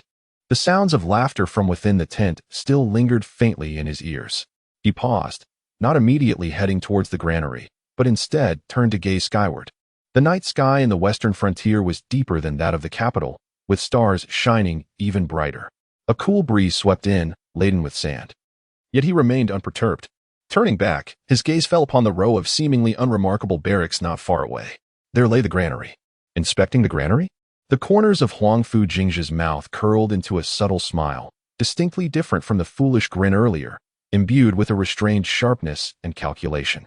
This wretched place, this idle task, perhaps was precisely what he desired. Chapter 42, The Night of the Granary Theft. The Prodigal seeks to showcase his investigative flair. The inky darkness of the night was abruptly torn asunder by the blaring alarm. Dong, dong, dong. The piercing sound echoed ominously, swiftly reverberating throughout the entire camp. Countless soldiers, draped in cloaks, rushed out of their tents, their faces etched with uncertainty. What is happening? Is there a fire? An enemy attack? Chaos erupted in an instant. Soldiers scrambled in panic, seeking news. Soon, a chilling rumor spread like wildfire. The granary has been robbed. The quartermaster responsible for the granary, a portly, white-haired old man, now sat slumped at the entrance, his complexion as pale as parchment, trembling like a leaf. He pointed at the wide-open door, babbling incoherently. It's all gone. All of it. What are we to do? The rations, they are the lifeblood of the army. Without provisions, the troops won't last more than a few days. This theft is tantamount to a death sentence, and it might cost me my head. The arriving generals encircled the granary, their expressions grave, some even laced with anger. How could this be? How could the heavily guarded granary be robbed? Roared a dark-faced general. How much has been taken? Another tall general inquired anxiously. The quartermaster, with a mournful countenance, replied, after counting, there were 8 warehouses. All of them are empty. The thieves appeared to have vanished into thin air, leaving not a single trace behind. What? 8 warehouses? What sort of absurdity is this? The generals erupted in a cacophony of fury, their shouts echoing through the night sky.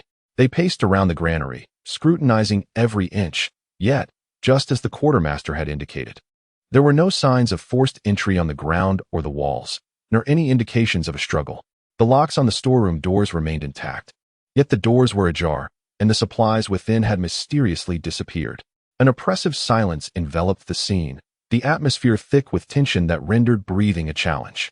Everyone understood that the supplies from the 8 warehouses were sufficient to sustain tens of thousands of soldiers for half a year. Now, in the blink of an eye, they had vanished. How could they possibly continue this war? The morale of the troops plummeted dramatically. Amidst this chaotic turmoil, a languid voice emerged, cutting through the despair. Oh dear, what are you doing playing hide and seek at this late hour? The crowd turned to see Huangfu Jingzhe, draped in a robe, hair disheveled, yawning and rubbing his eyes, swaying as he approached. He seemed still half asleep, his steps unsteady, wearing an expression of indifference that suggested he was unfazed by the gravity of the situation. His nonchalant demeanor was an affront in such a tense atmosphere. as if he were deliberately provoking the ire of those around him. Upon spotting him, the quartermaster's long-suppressed fear and anger erupted instantly. He leaped up, pointing a finger at Huangfu Jingzhe, unleashing a torrent of curses. "You scoundrel! How could you be so negligent with the supplies? Look at this mess. Look at what you've done." His face flushed with rage, spittle flying as he continued. "I entrusted the granary to you, and this is how you repay me? Irresponsible. A parasite in the army. You deserve to be condemned." Huangfu Jingzhe tilted his head, digging at his ear, feigning ignorance. "Huh, what did you say? It's so noisy." His reaction only fueled the flames further. The assembled generals glared at him, incredulous. "Lord Huang, how can you still sleep? 8 warehouses of supplies have been lost. You truly are something else." The title of the country's foremost wastrel was evidently well-deserved. Mockery, accusations, and insults surged forth like a tidal wave, drowning Huangfu Jingzhe in derision. They did not conceal their disdain and contempt, regarding him as the architect of this calamity, a ludicrous farce. Ding. Multiple military leaders and quartermasters have experienced profound shock due to the host's frivolous demeanor and apparent dereliction of duty, resulting in intense emotions of anger, ridicule, contempt, and schadenfreude. Shock value acquired, 680. Listening to the system notification, Huangfu Jingzhe felt a surge of delight within. Yet his expression remained infuriatingly nonchalant. He stretched into a prolonged yawn, then smiled broadly. "Oh, come now. It's just a bit of lost supplies. How serious could it be?" The moment those words escaped his lips, the room fell into an immediate hush. Everyone regarded him as if he were mad. "What did you just say?" The quartermaster trembled with rage. A burly subgeneral widened his eyes in disbelief. "How serious could it be? Do you have any idea that this concerns the lives of tens of thousands of soldiers? This is a grave matter." Huangfu Jingzhe waved his hand dismissively, wearing an expression that suggested they were overreacting. "No need to panic. It's just a matter of catching thieves, right? Allow me to give it a try." His words ignited yet another stir among the crowd. You want to give it a try? How can a worthless fool like you catch thieves? Are you merely here to destroy evidence? Hurry up and leave. You're nothing but a nuisance." The general's scorn intensified. They believed Huangfu Jingzhe was merely causing chaos, and even suspected he was in league with the thieves. Huangfu Jingzhe's eyes turned cold, and the frivolous expression on his face momentarily vanished. Yet, the fervent emotions of those present rendered them oblivious to this change. He gazed at the generals surrounding him, resembling a flock of agitated roosters, and spoke leisurely. "What? Do you doubt my abilities? Shall I draft a military decree? If I fail to recover the supplies, apprehend the thieves, or uncover the truth within 3 days, you may take my head." A peculiar smile curled at the corner of his mouth, enigmatic and inscrutable. This declaration detonated like a bomb among the crowd. A military decree? Risking his own life? Was this truly the notorious dandy of the capital, who wouldn't dare harm even a chicken? The supply officer and other generals were momentarily stunned, questioning whether they had misheard. A dandy, wagering his life over a trivial matter of negligence. The mockery ceased, replaced by a strange silence. All eyes fixated on Huangfu Jingzhe, their expressions a tapestry of shock, confusion, and scrutiny. "Are you serious?" the supply officer stammered. Huangfu Jingzhe patted his chest, exuding an air of bravado. "Of course. When have I ever gone back on my word? 3 days. Remember, just 3 days. After that, await the outcome." Ding. Multiple generals and the supply officer have experienced profound emotional turmoil due to the host's unusual behavior and the military decree, resulting in shock, confusion, and disbelief. Obtained shock value, 850. At the rear of the crowd, King Huangfu Guanghui observed everything with a cold gaze. His imposing stature resembled an unyielding mountain. He took in his son's appearance, demeanor, and the general's reactions. Upon hearing Huangfu Jingzhe propose a military decree and wager his life, an almost imperceptible glimmer flickered in his deep, abyss-like eyes. This faint light harbored a blend of doubt, scrutiny, and even a hint of muted anticipation. He neither intervened nor expressed his thoughts. He simply watched silently, like an outsider. Beneath the stern facade of a strict father lay undisclosed contemplations. Was this seemingly inept son truly as simple as the rumors suggested? He desired to witness more. Huangfu Jingzhe paid no further heed to the stunned generals. He stretched his neck, the foolish grin vanishing from his face, replaced by a demeanor of extreme seriousness. He turned and strode directly towards the granary entrance. Under the moonlight, The 8 dark, empty storage room entrances loomed like the gaping maws of monsters, devouring the camp's hope and morale. He stood at the threshold of the first storage room, taking a deep breath. The night breeze carried the taste of dust. System, he silently chanted. Detection technique. With that utterance, a swift motion ensued. A glimmer, imperceptible to ordinary eyes, flashed through Huangfu Jingzhe's gaze. In an instant, his perspective transformed. The previously pitch-black storeroom began to reveal faint points of light and lines, resembling some mysterious trajectories. In the air, on the ground, and upon the walls, those traces invisible to the naked eye became manifest under the scrutiny of detection technique. The true spectacle was only just beginning. A confident smile, tinged with a hint of coldness, graced Huangfu Jingzhe's lips. Chapter 43, Astonishing. The Prodigal transforms into a detective. With traitors and thieves nowhere to hide, his gaze swept across the open doorway, peering into the profound darkness within. This space should have been filled with provisions. Yet it stood desolate, permeated only by the scent of decaying wood and an indefinable, unsettling odor. The system activated detection technique, and his vision instantaneously altered. The darkness before him dissipated, replaced by a realm composed of gentle fluorescence. Countless tiny points of light hovered and drifted slowly in the air, akin to dust, yet more densely clustered and radiating various hues. On the ground, some distorted, glowing trails meandered, some clear, others blurred.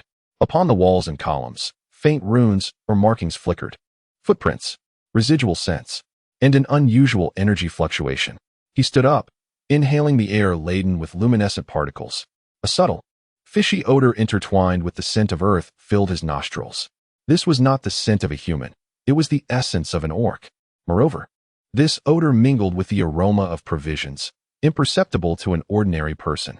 He approached the wall, his fingers brushing against the faintly flickering runes. The system prompted detection of residual simple orc concealment runes. It appeared that the thieves had employed some method to obscure their tracks. He examined each storeroom in succession, discovering a similar state in each. The locks were intact, yet the doors stood ajar, the interiors barren. On the ground lay peculiar footprints, infused with the scent of orcs, and remnants of concealed runes adorned the walls. There is an insider, Huangfu Jingzhe murmured to himself. It was impossible for orcs to silently unlock all the storeroom doors. Someone must have opened the doors from within or provided the means to do so. Moreover, to simultaneously unlock 8 storerooms and abscond with an astronomical quantity of provisions was beyond the capability of a mere handful of individuals. This was undoubtedly a meticulously orchestrated operation involving numerous participants, all intimately familiar with the inner workings of the military camp. Huangfu Jingzhe approached the edge of the storeroom area, gazing towards the pathway leading outside the military encampment. The trails of light on the ground extended to this point, then grew denser, suggesting a convergence of many footprints. Yet, on this side, there were hardly any traces of ordinary human footprints, only those peculiar mixed prints of orcs. This indicated that the thieves had entered from outside, aided by an insider, and after their plunder, retreated once again through the exterior. Outside, the commanders continued their animated discussions, their brows furrowed with concern. Some even suspected that Huangfu Jingzhe was merely posturing. However, he had no time to indulge their doubts. His mind raced with thoughts. There was collusion between insiders and outsiders. A considerable number of participants, orcs involved, all familiar with the storeroom's defenses. Who would know the storeroom best? Naturally, it would be the custodians of the provisions, the quartermaster, and the guards. Huangfu Jingzhe stepped out of the last warehouse, his face devoid of any semblance of a smile. He approached the quartermaster, who was slumped on the ground. "Hey," he spoke in a flat tone, yet it carried an undeniable chill. The quartermaster was taken aback. Raising his head to see Huangfu Jingzhe, he instinctively wanted to curse, but upon noticing the lifelessness in his eyes, the words caught in his throat. "Have you finished?" The quartermaster stammered. "It's over," Huangfu Jingzhe nodded. "Give me the list of all the guards at the granary." The quartermaster was momentarily stunned. "The list? What do you need it for?" "Less talk." Huangfu Jingzhe's gaze sharpened. "Have you forgotten my military order? I am now responsible for the investigation. Bring me the list." The forcefulness of his presence sent a chill down the quartermaster's spine. Trembling, he got up, grumbling as he went to retrieve the list. The surrounding officers exchanged glances, clearly taken aback. Was this a joke? The list was quickly brought forth, a thick stack. Huangfu Jingzhe accepted it and casually flipped through the pages. His eyes scanned the names with astonishing speed, as if he were perusing images rather than text. His finger glided over the paper, ultimately pausing on a particular name. Zhang San, he pronounced. Zhang San. The quartermaster was puzzled. Which Zhang San? There are several among the guards. The one with a large black mole on his nose at the granary entrance, Huangfu Jingzhe replied coolly. The quartermaster and several officers pondered for a moment. Oh, that Zhang San.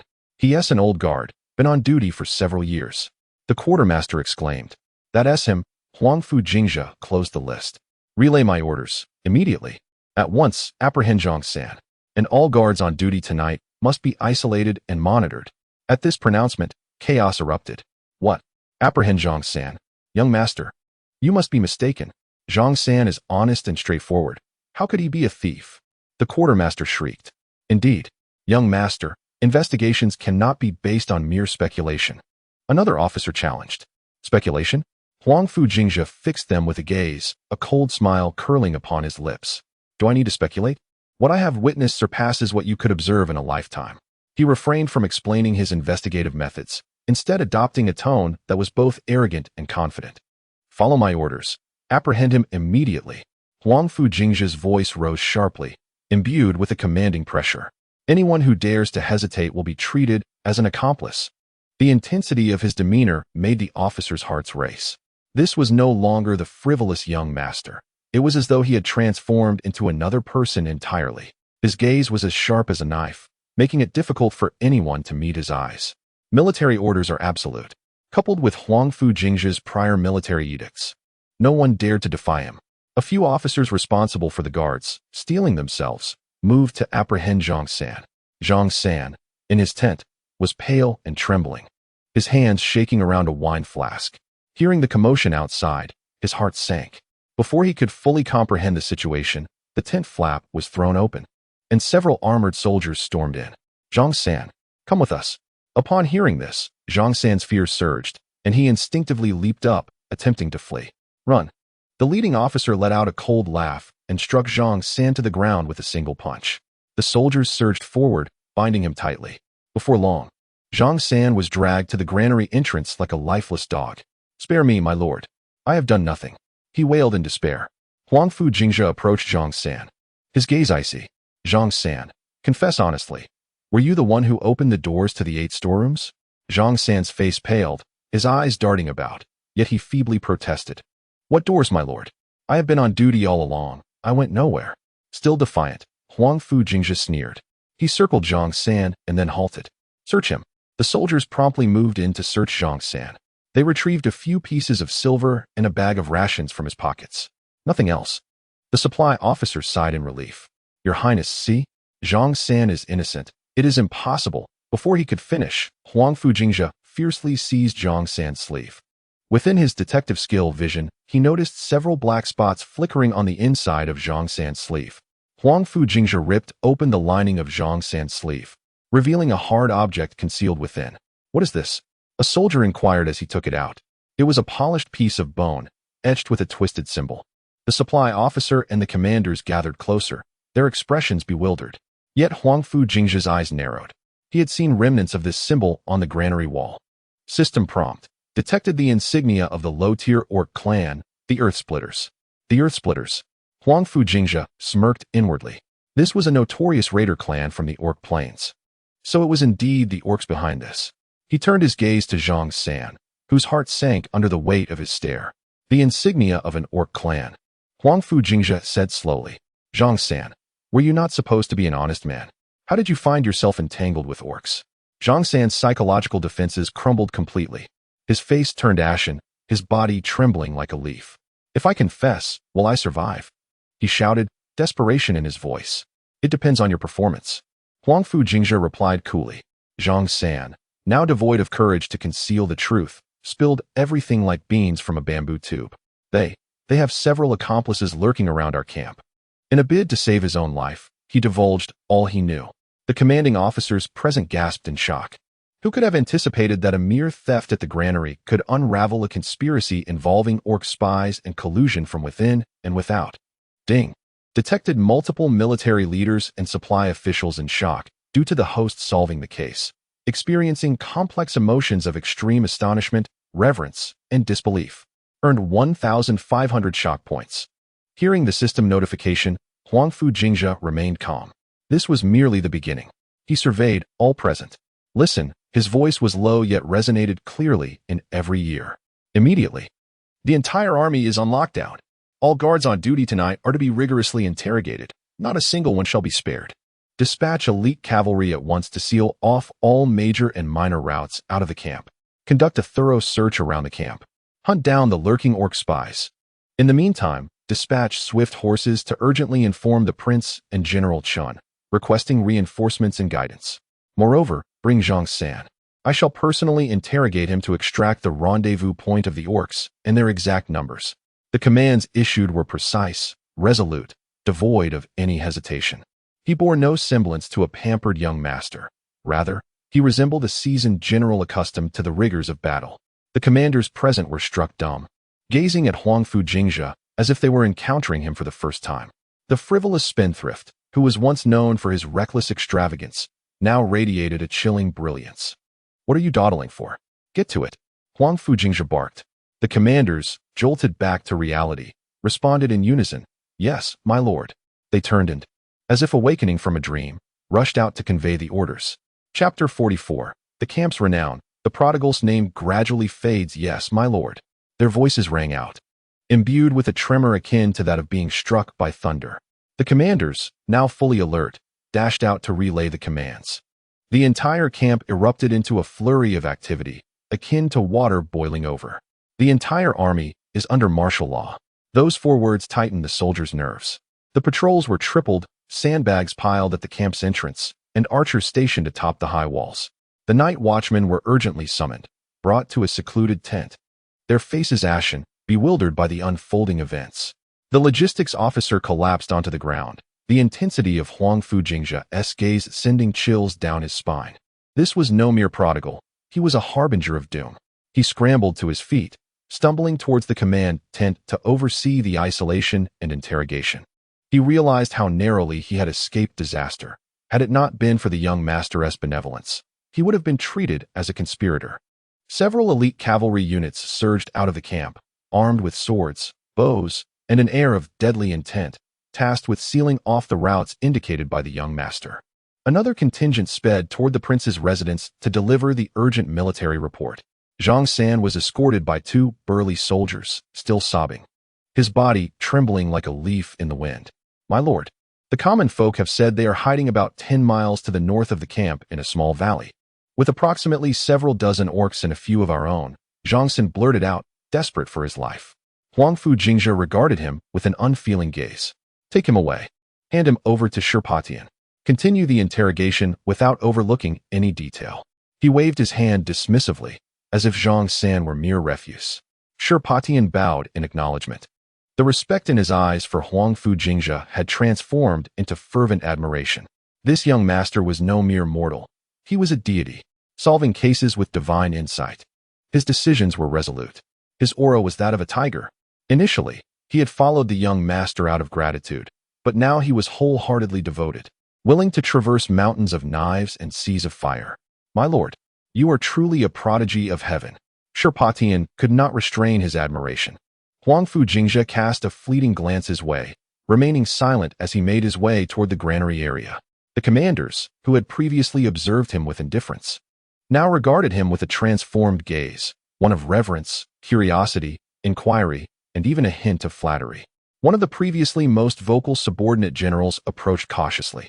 My lord, I was blind to your talents before. Your prowess in solving cases is truly remarkable. Another general quickly echoed, indeed. Who would have imagined that a mere Zhang San could be entangled in such a vast conspiracy? Had it not been for the young lord, the consequences would have been unimaginable. Their words flowed in a lively exchange, smiles plastered on their faces, entirely devoid of their previous disdain. Ding. Multiple military leaders have been detected expressing profound shock, awe, and admiration due to the host's exceptional investigative capabilities and decisive style. Shock value gained, 1,800. Huangfu Jingzhe listened to the system's notification with an air of tranquility. He halted his steps and turned to face the gathering generals. The coldness faded from his visage, and he resumed his nonchalant demeanor. With a broad grin, he patted the shoulder of the nearest vice-general. "Oh, come now, there's no need for such flattery. I possess no remarkable talents. It's all mere luck. This time, our success was chiefly due to everyone's quick reactions and timely apprehensions, especially Sherpatian, who apprehended Zhang San with remarkable speed." He deflected the credit, maintaining an innocent smile. The generals exchanged glances, bewildered. Luck? Is that what one calls it? That demeanor, that commanding presence, those decisive orders. Does that resemble mere luck? They suspected Huangfu Jingzhe was jesting or perhaps subtly reprimanding them. Yet, gazing at his sincere smile, they wondered if he was genuinely foolish or simply adept at concealing his true depth. "My lord, you are far too humble," the vice-general quickly interjected. "Indeed. You must be a celestial being descended to our realm." Huangfu Jingzhe laughed heartily. "All right, enough with the flattery. Off you go.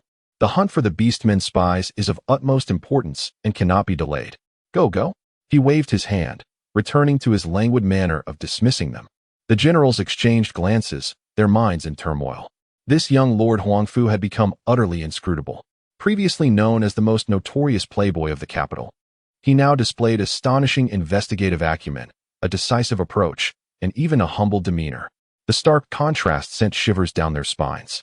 They understood that from this moment forth, no one in the Western Frontier military camp would dare regard this young lord as a mere ornament. However, some individuals lurked in the shadows, watching with cold detachment. These seasoned veterans, steeped in military tradition and experience, believed in hard-fought battles and achievements earned through merit. A playboy from the capital, relying on unknown means to fortuitously solve a case, sought to assert his authority in the military? It would not be so simple. Merely a stroke of luck. An elderly general scoffed, his voice low yet resonating clearly in the silent corner. "Flowery moves and superficial skills are not worthy of the battlefield," another elder concurred. Their eyes brimmed with skepticism, disdain, and wariness. Huangfu Jingzhe seemed oblivious to these murmurs as he strolled leisurely through the grain storage area, as if the preceding events had nothing to do with him. Yet, no one noticed the chilling glint in his eyes the moment he turned away. Doubt? Disdain? No matter. The future would tell. They will have ample time to personally experience the essence of despair. The order for martial law swept through the military camp like a tempest. Soldiers, fully armed, traversed back and forth between the tents, the atmosphere laden with tension. Meanwhile, Zhang San, apprehended by Huangfu Jingzhe, had been taken to a solitary interrogation tent. Sherpatian presided over the proceedings, his gaze fierce. The agonizing screams of Zhang San echoed within the tent, each cry more harrowing than the last. These were the repercussions faced by the orc infiltrators and their accomplices for their transgressions. As the interrogation progressed, further details emerged, information regarding the orcs' hidden stronghold, the number of internal collaborators, and the time and place of their rendezvous. This intelligence was promptly compiled and delivered to Huangfu Jingzhe. Seated in his tent, he listened to Sherpatian's report, absently toying with a fragment of orc bone. "Excellent," he murmured softly. "Convey my orders. Assemble the Duanyue Guangdao Battalion immediately. Sherpatian, you shall lead. At midnight, divide our forces. One contingent shall advance swiftly to the northern valley to eradicate the orc stronghold. The other shall set out without delay to the main road to intercept the stolen supplies." His voice was calm, yet imbued with an undeniable authority. A jolt of realization surged through Sherpatian. He understood that the young master was about to take decisive action. This was the moment the young master would truly demonstrate his might, through not mere deduction or persuasive rhetoric, but through genuine combat. "Understood, young master," Sherpatian replied, exhilaration propelling him into action. The tent was left with only Huangfu Jingzhe, who set aside the bone fragment and exhaled gently. Tonight, it was time for the Western Frontier military camp and those who doubted him to witness what it truly meant for the Jingzhe to sound forth. The night of the grain depot theft was merely the beginning. A tempest was quietly brewing within the Western Frontier military camp, with its eyes centered on the once derided dandy air. Chapter 45. The orc iron hoofs press in, the flames of war ignite at the border. Smoke billowed into the sky like a frenzy, column after column. Urgent cavalry raced heedlessly, their horses frothing at the mouth. Riders fell from their steeds, only to rise and continue their frantic run, uttering 3 words. Orcs. Orcs. In the Western Frontier camp, The horns sounded a mournful cry, and the drums of war thundered, shaking the very ground beneath. Soldiers, roused from slumber, cursed as they seized their arms and rushed to the parade ground. "Quick! Hurry, hurry!" the officers shouted hoarsely. The entire encampment erupted as if ignited by a powder keg. In the tent of the Prince of Jingzhe, Huangfu sat at the head, his expression as rigid as iron. Inside, dozens of senior commanders of the Western Frontier Army stood, their faces grave, the air thick with tension. "Your Highness." Urgent news from the Northern Front. A scout commander entered, his voice trembling. "The Earthshaker Grom has personally led his forces. 150,000 troops have already breached the Windwolf Pass." Boom. This proclamation detonated in the tent like a bomb. "Grom. 150,000. The commanders erupted in fervent discussion, their faces etched with shock. Grom. He was the most ferocious individual within the Orc tribe, notorious for his fearlessness in battle. His faction was renowned for their indomitable spirit. An army of 150,000, a figure that far exceeded their expectations. "Sit down," spoke Huangfu, his voice soft yet commanding, silencing the clamor around him. "What details does the military report convey?" The scout commander swallowed hard. "They possess peculiar siege engines, as well as some troop types we have never encountered before. The defenders at Windwolf Pass managed to send up 3 signals of smoke. 3 signals indicate the direst call for aid, suggesting that the garrison has been nearly annihilated." Suddenly, a burly man with a thick beard rose abruptly. He was the general of the Vanguard Regiment, known as the Black Bear. "My lord, allow me to lead the Vanguard. I will charge to Windwolf Pass." Another middle-aged general stood up as well. "My lord, I am willing to serve as the Vanguard. I vow to defend the western borders with my life." "Count me in," cried another. The generals clamored to volunteer, their faces etched with fury and resolve. Protecting their homeland was an instinct ingrained within them. Huangfu observed them with a complex expression. He understood the loyalty and valor of these men. Yet he recognized that this orc threat was unlike any they had faced before. "While it is commendable to volunteer for battle," he said slowly, "to rush blindly into death is not true bravery. 150,000, and they come prepared." Before he could finish his thought, hurried footsteps echoed from outside the tent. Huangfu Jingzhe entered, his demeanor starkly different from his previous nonchalance. A newfound gravity adorned his countenance. "Father," he said, stepping forward and locking eyes with Huangfu. "Jingzhe, what brings you here?" Huangfu replied, somewhat surprised. "I have heard the urgent messages from the border." Huangfu Jingzhe spoke gravely. "The situation is critical, and I cannot remain idle." The generals within the tent were taken aback, their impressions of Huangfu Jingzhe still lingering on the frivolous young man from the previous day. Yet, upon hearing news of the orc invasion, this once frivolous youth appeared undeterred and had come to the war council. Their confusion only deepened. However, all present were seasoned veterans of countless battles. And in such dire times, no one questioned his presence. "My lord, when decisive action is required, it must be taken," one of the old generals suggested. "We must immediately mobilize our main forces to confront the enemy to the north." Huangfu nodded slightly. "I have already issued orders for each regiment to prepare. Food supplies and transportation are to be prioritized for northern deployment. We will summon local militia and reinforce the defenses of various passes." He paused momentarily. "However, the orcs have arrived too swiftly. Our preparation time is woefully insufficient. Additionally, their troop configurations and weaponry are rather peculiar." At that moment, a voice echoed in Huangfu Jingzhe's mind. Ding! Main quest triggered. A jolt of excitement coursed through him as the system's voice resonated within. Main quest, border breakout. Quest description: the host finds himself at the western border of the Great Yu Dynasty, where the orc horde has already breached the defenses and war rages. The host is to demonstrate military prowess, assisting the king of the west in repelling the orc invasion, safeguarding the border, vanquishing foes, and achieving fame and fortune. Quest objectives: 1. Achieve victory in a pivotal battle during the orc invasion, independent command or critical contribution.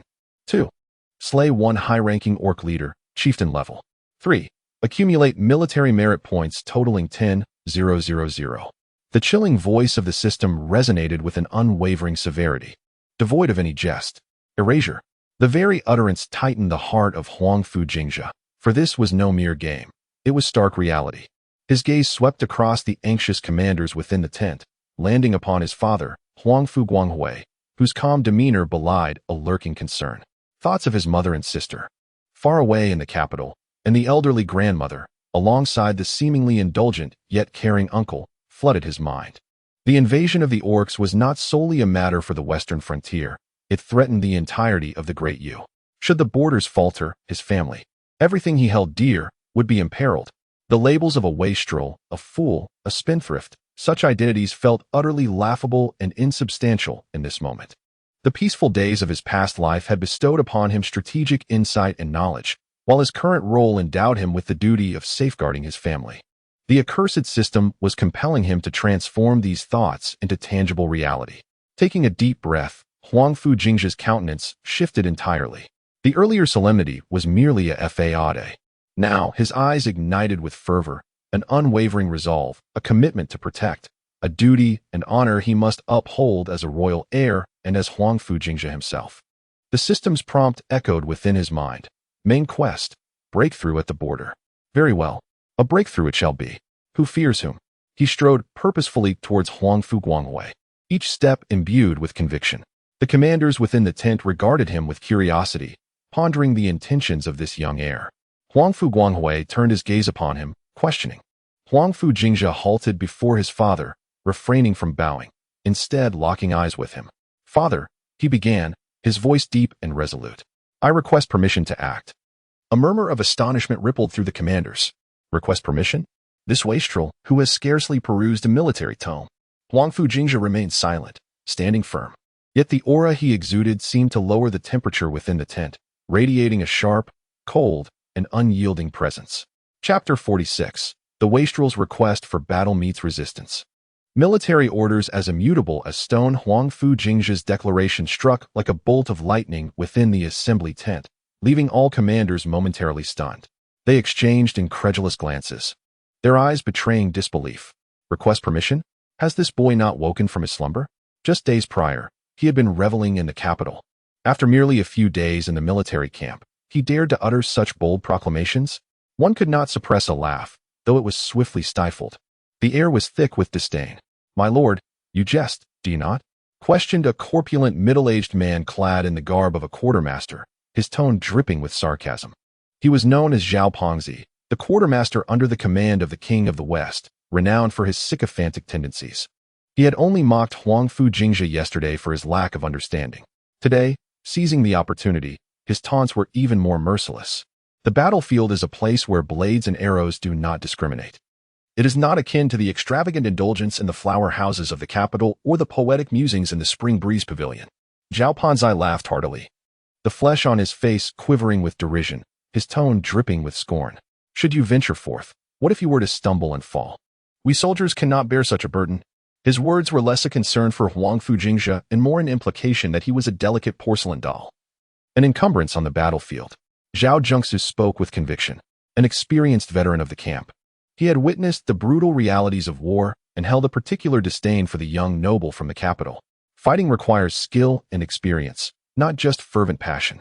My lord, have you ever even perused a military treatise? His statement resonated, drawing agreement from many. Indeed, the soldiers at the front are gambling their lives. We cannot toy with their fates. The ferocity of the beast men, especially those under the command of the ruthless Grom, was akin to emerging from a mountain of corpses and a sea of blood. Your Grace, it would be best for you to remain here in the camp, as support is also needed. Please, do not create chaos at the front. The meeting tent quickly descended into a cacophony of voices. Every doubt, every disdainful remark, every negative impression of this frivolous noble erupted like a flood. Their words grew increasingly harsh, some dripping with sarcasm, others outright cruel. Huangfu Jingzhe listened impassively, his expression betraying no emotion, as if he were not the subject of their derision. He stood quietly, his back straight, his gaze calmly sweeping over the most vociferous generals. For reasons unknown, those he looked upon quieted slightly. They discerned within his eyes a calmness devoid of the panic they anticipated, a steadiness unbroken by their jabs. I request to fight, not out of folly. At last, he spoke, his voice not loud, yet resonating clearly to all present. I am of the Huangfu lineage, the blood of the royal family of Dayu. When the nation stands on the brink of danger, even an ordinary citizen bears responsibility. As a prince, Should I not stand in the rear and merely spectate? He paused, his gaze sharpening as it fixed upon Zhao Panzai and the other seasoned generals who had mocked him most harshly. As for warfare, do you think you alone possess the knowledge? His words struck silence throughout the tent. Zhao Panzai, as if hearing the most ludicrous jest, could not suppress a scoff. Oh, does the young lord wish to teach us mere soldiers? May I ask, have you ever commanded troops? Have you ever taken a life? Have you ever witnessed bloodshed? His voice rose, laden with malice. Although the other generals refrained from such blatant mockery, their expressions and gazes conveyed a similar sentiment. Indeed, mere theoretical knowledge is useless. In battle, it is the toughness of spirit that prevails. Tension thickened once more, as doubts and derisions surged like a tide, seeking to engulf Huangfu Jingzhe. Huangfu Guanghui remained seated at the head of the table, silent. His gaze, sharp as that of a hawk, swept over the raucous generals, enveloping them in an invisible pressure. The gaze of Huangfu Jingzhe fell upon him, observing the tranquility within his son's eyes, hearing the resoluteness in his tone, and recognizing an unprecedented aura emanating from him. At that moment, Huangfu Jingzhe executed a move that took everyone by surprise. With a resounding thud, he knelt on both knees, his posture straight and unwavering, devoid of any hesitation or embarrassment. Within the council tent, all present were rendered speechless. Was this young man serious? Huangfu Guanghui leaned forward, his eyes sharpening like a blade. Father. Huangfu Jingzhe's voice resonated like a mighty bell, echoing throughout the tent, each word ringing with conviction. I am but an unworthy son, having squandered my past in ignorance and wasted precious time. Yet today he lifted his gaze, locking eyes with Huangfu Guanghui. His expression resolute as if it could pierce through any barrier. The orc invasion has brought devastation to our lands. How can the bloodline of Huangfu remain a passive observer? I am willing to pledge my life in a military decree. Each word he spoke resonated in the ears of all who listened, causing a buzzing sensation. I implore you, Father, grant me 5,000 troops to march to the front lines. If I fail to repel the orcs and defeat the enemy vanguard, I shall offer my head as penance to the great nation, to my elders, and to you, my father. A military decree. I stake my life upon it. This once indulgent and dissipated young lord dared to kneel before seasoned generals and declare such a resolute military decree. The tent fell into a profound silence, as if even the breath of those present had become suspended. The mockery and skepticism that had adorned the faces of the generals swiftly transformed into astonishment, and even a hint of begrudging respect. This young man was not here to jest. He was genuinely willing to wager his life on this matter. Huangfu Guanghui regarded his son, kneeling before him, observing the youthful yet determined visage and the unwavering resolve in his eyes. His grip on the armrest tightened ever so slightly. This was his son, his least accomplished son, but in this moment, he discerned the indomitable bloodline of the Huangfu family coursing through him. He remained silent for a lengthy duration, long enough for the air within the tent to feel as though it had solidified. Finally, he inhaled deeply and spoke slowly, his voice deep and authoritative, imbued with undeniable strength. Very well, just a single word, yet it thundered through the air like a clap of lightning. All ears perked up, for Huangfu Guanghui continued, his gaze piercing as he focused on his son. Since you, Huangfu Jingzhe, dare to establish a military decree, I shall grant you an opportunity. You shall receive 5,000 militia troops. He paused, as if deliberately presenting a condition that would astonish all. Militia troops. The generals, who had only just settled into silence, erupted once more into murmurs of shock. What were militia troops? They were the cannon fodder of the army. Ill-equipped, inadequately trained, and lacking combat effectiveness. Many did not even possess proper military uniforms. To grant him 5,000 militia? Was this not tantamount to sending him to his doom? Zhao the Fat and several seasoned generals exchanged glances, a flicker of schadenfreude dancing in their eyes. Serves you right. Let us see how you remain so arrogant now. 5,000 militia. A single charge from the orcs could tear them apart. Yet, Huangfu Jingzhe maintained a calm demeanor, betraying not an ounce of dismay or fear. He had anticipated the worst possible outcome before his arrival. Or rather, he never truly expected to acquire the elite forces. The mission assigned by the system was inherently about breaking through the borders, creating miracles amidst adversity. What of the militia battalion? As long as he had soldiers, that sufficed. All he sought was an opportunity to maximize his shock value and utterly shatter his image of worthlessness. Remember this. The voice of Huangfu Guanghui continued to resonate. I grant you 3 tasks. Defend the southern 30 miles of Fenglanku, where lies a place known as Jingzhe Valley. The orc vanguard must not cross that threshold. He gazed at Huangfu Jingzhe, his eyes a complex tapestry of sternness and concealed concern. Should you fail, I shall personally administer justice as per military law. Huangfu Jingzhe did not hesitate or bargain. He bowed once more, his movements precise and decisive. My son, I shall obey. His voice was firm and powerful, akin to a stone cast into the still waters of the council tent, stirring great waves. A debauched air, leading 5,000 militia to guard the crucial pass, reclaim strategic resources, and confront the ferocious orc vanguard. Huangfu Jingzhe knelt upon the cold earth beneath his knees, and in his mind, the system's voice echoed once more. Imbued with a touch of chill. Main quest, border breakthrough. Quest objectives updated. 1. Secure the Jingzhe Valley defense line. Completion, 0. 2. Slay 1 high-ranking orc commander. Completion, 0. 3. Accumulate military merit points to reach 10. 000. Current, 0. 4. Survive. Please promptly gather your troops and proceed to the mission area. Chapter 47. The Trial of the Father, the militia camp concealing dragons and tigers. The assembled generals watched Huangfu Jingzhe's retreating figure, their eyes glinting with disdain and mockery. A young heir, a pampered scion, now tasked with leading a ragtag militia of 5,000 to halt the brutal orc vanguard? Was this not a jest? Zhao, the plump general, leaned closer to a few veteran officers, whispering, "That lad is finished. He has dug his own grave." An older general scoffed. Does he think warfare is child's play? 5,000 militia could scarcely withstand the dust of the orcs. He deserves it. Who urged him to be so oblivious to the gravity of the situation? Another officer shook his head, lamenting the loss of those 5,000 lives. The laughter and chatter within the council tent gradually faded as Huangfu Jingzhe strode purposefully toward the camp. No one noticed that at the moment he turned to leave. The profound gaze of King Huangfu Guanghui flickered with a complex emotion, his lips curling into a barely perceptible smile. He watched his son's departing figure, eyes filled with both challenge and anticipation. This was no mere punishment. It was a meticulously crafted trial. My lord, do you truly intend for the young heir to march toward his demise? A staff officer inquired quietly, seizing a moment of privacy. Huangfu Guanghui did not respond directly, merely murmured, "Within the militia camp, dragons and tigers lie in concealment. If he possesses true capability, he will comprehend my intentions." The militia camp was situated on the fringes of the main encampment, distanced from the primary forces. Here, even proper tents were absent, replaced by rudimentary shelters and hastily erected wooden shanties. Huangfu Jingzhe stood at the camp's entrance, his brow furrowed in deep contemplation. The situation here is even more dire than he had imagined. The soldiers are in rags, some even donning tattered peasant garb.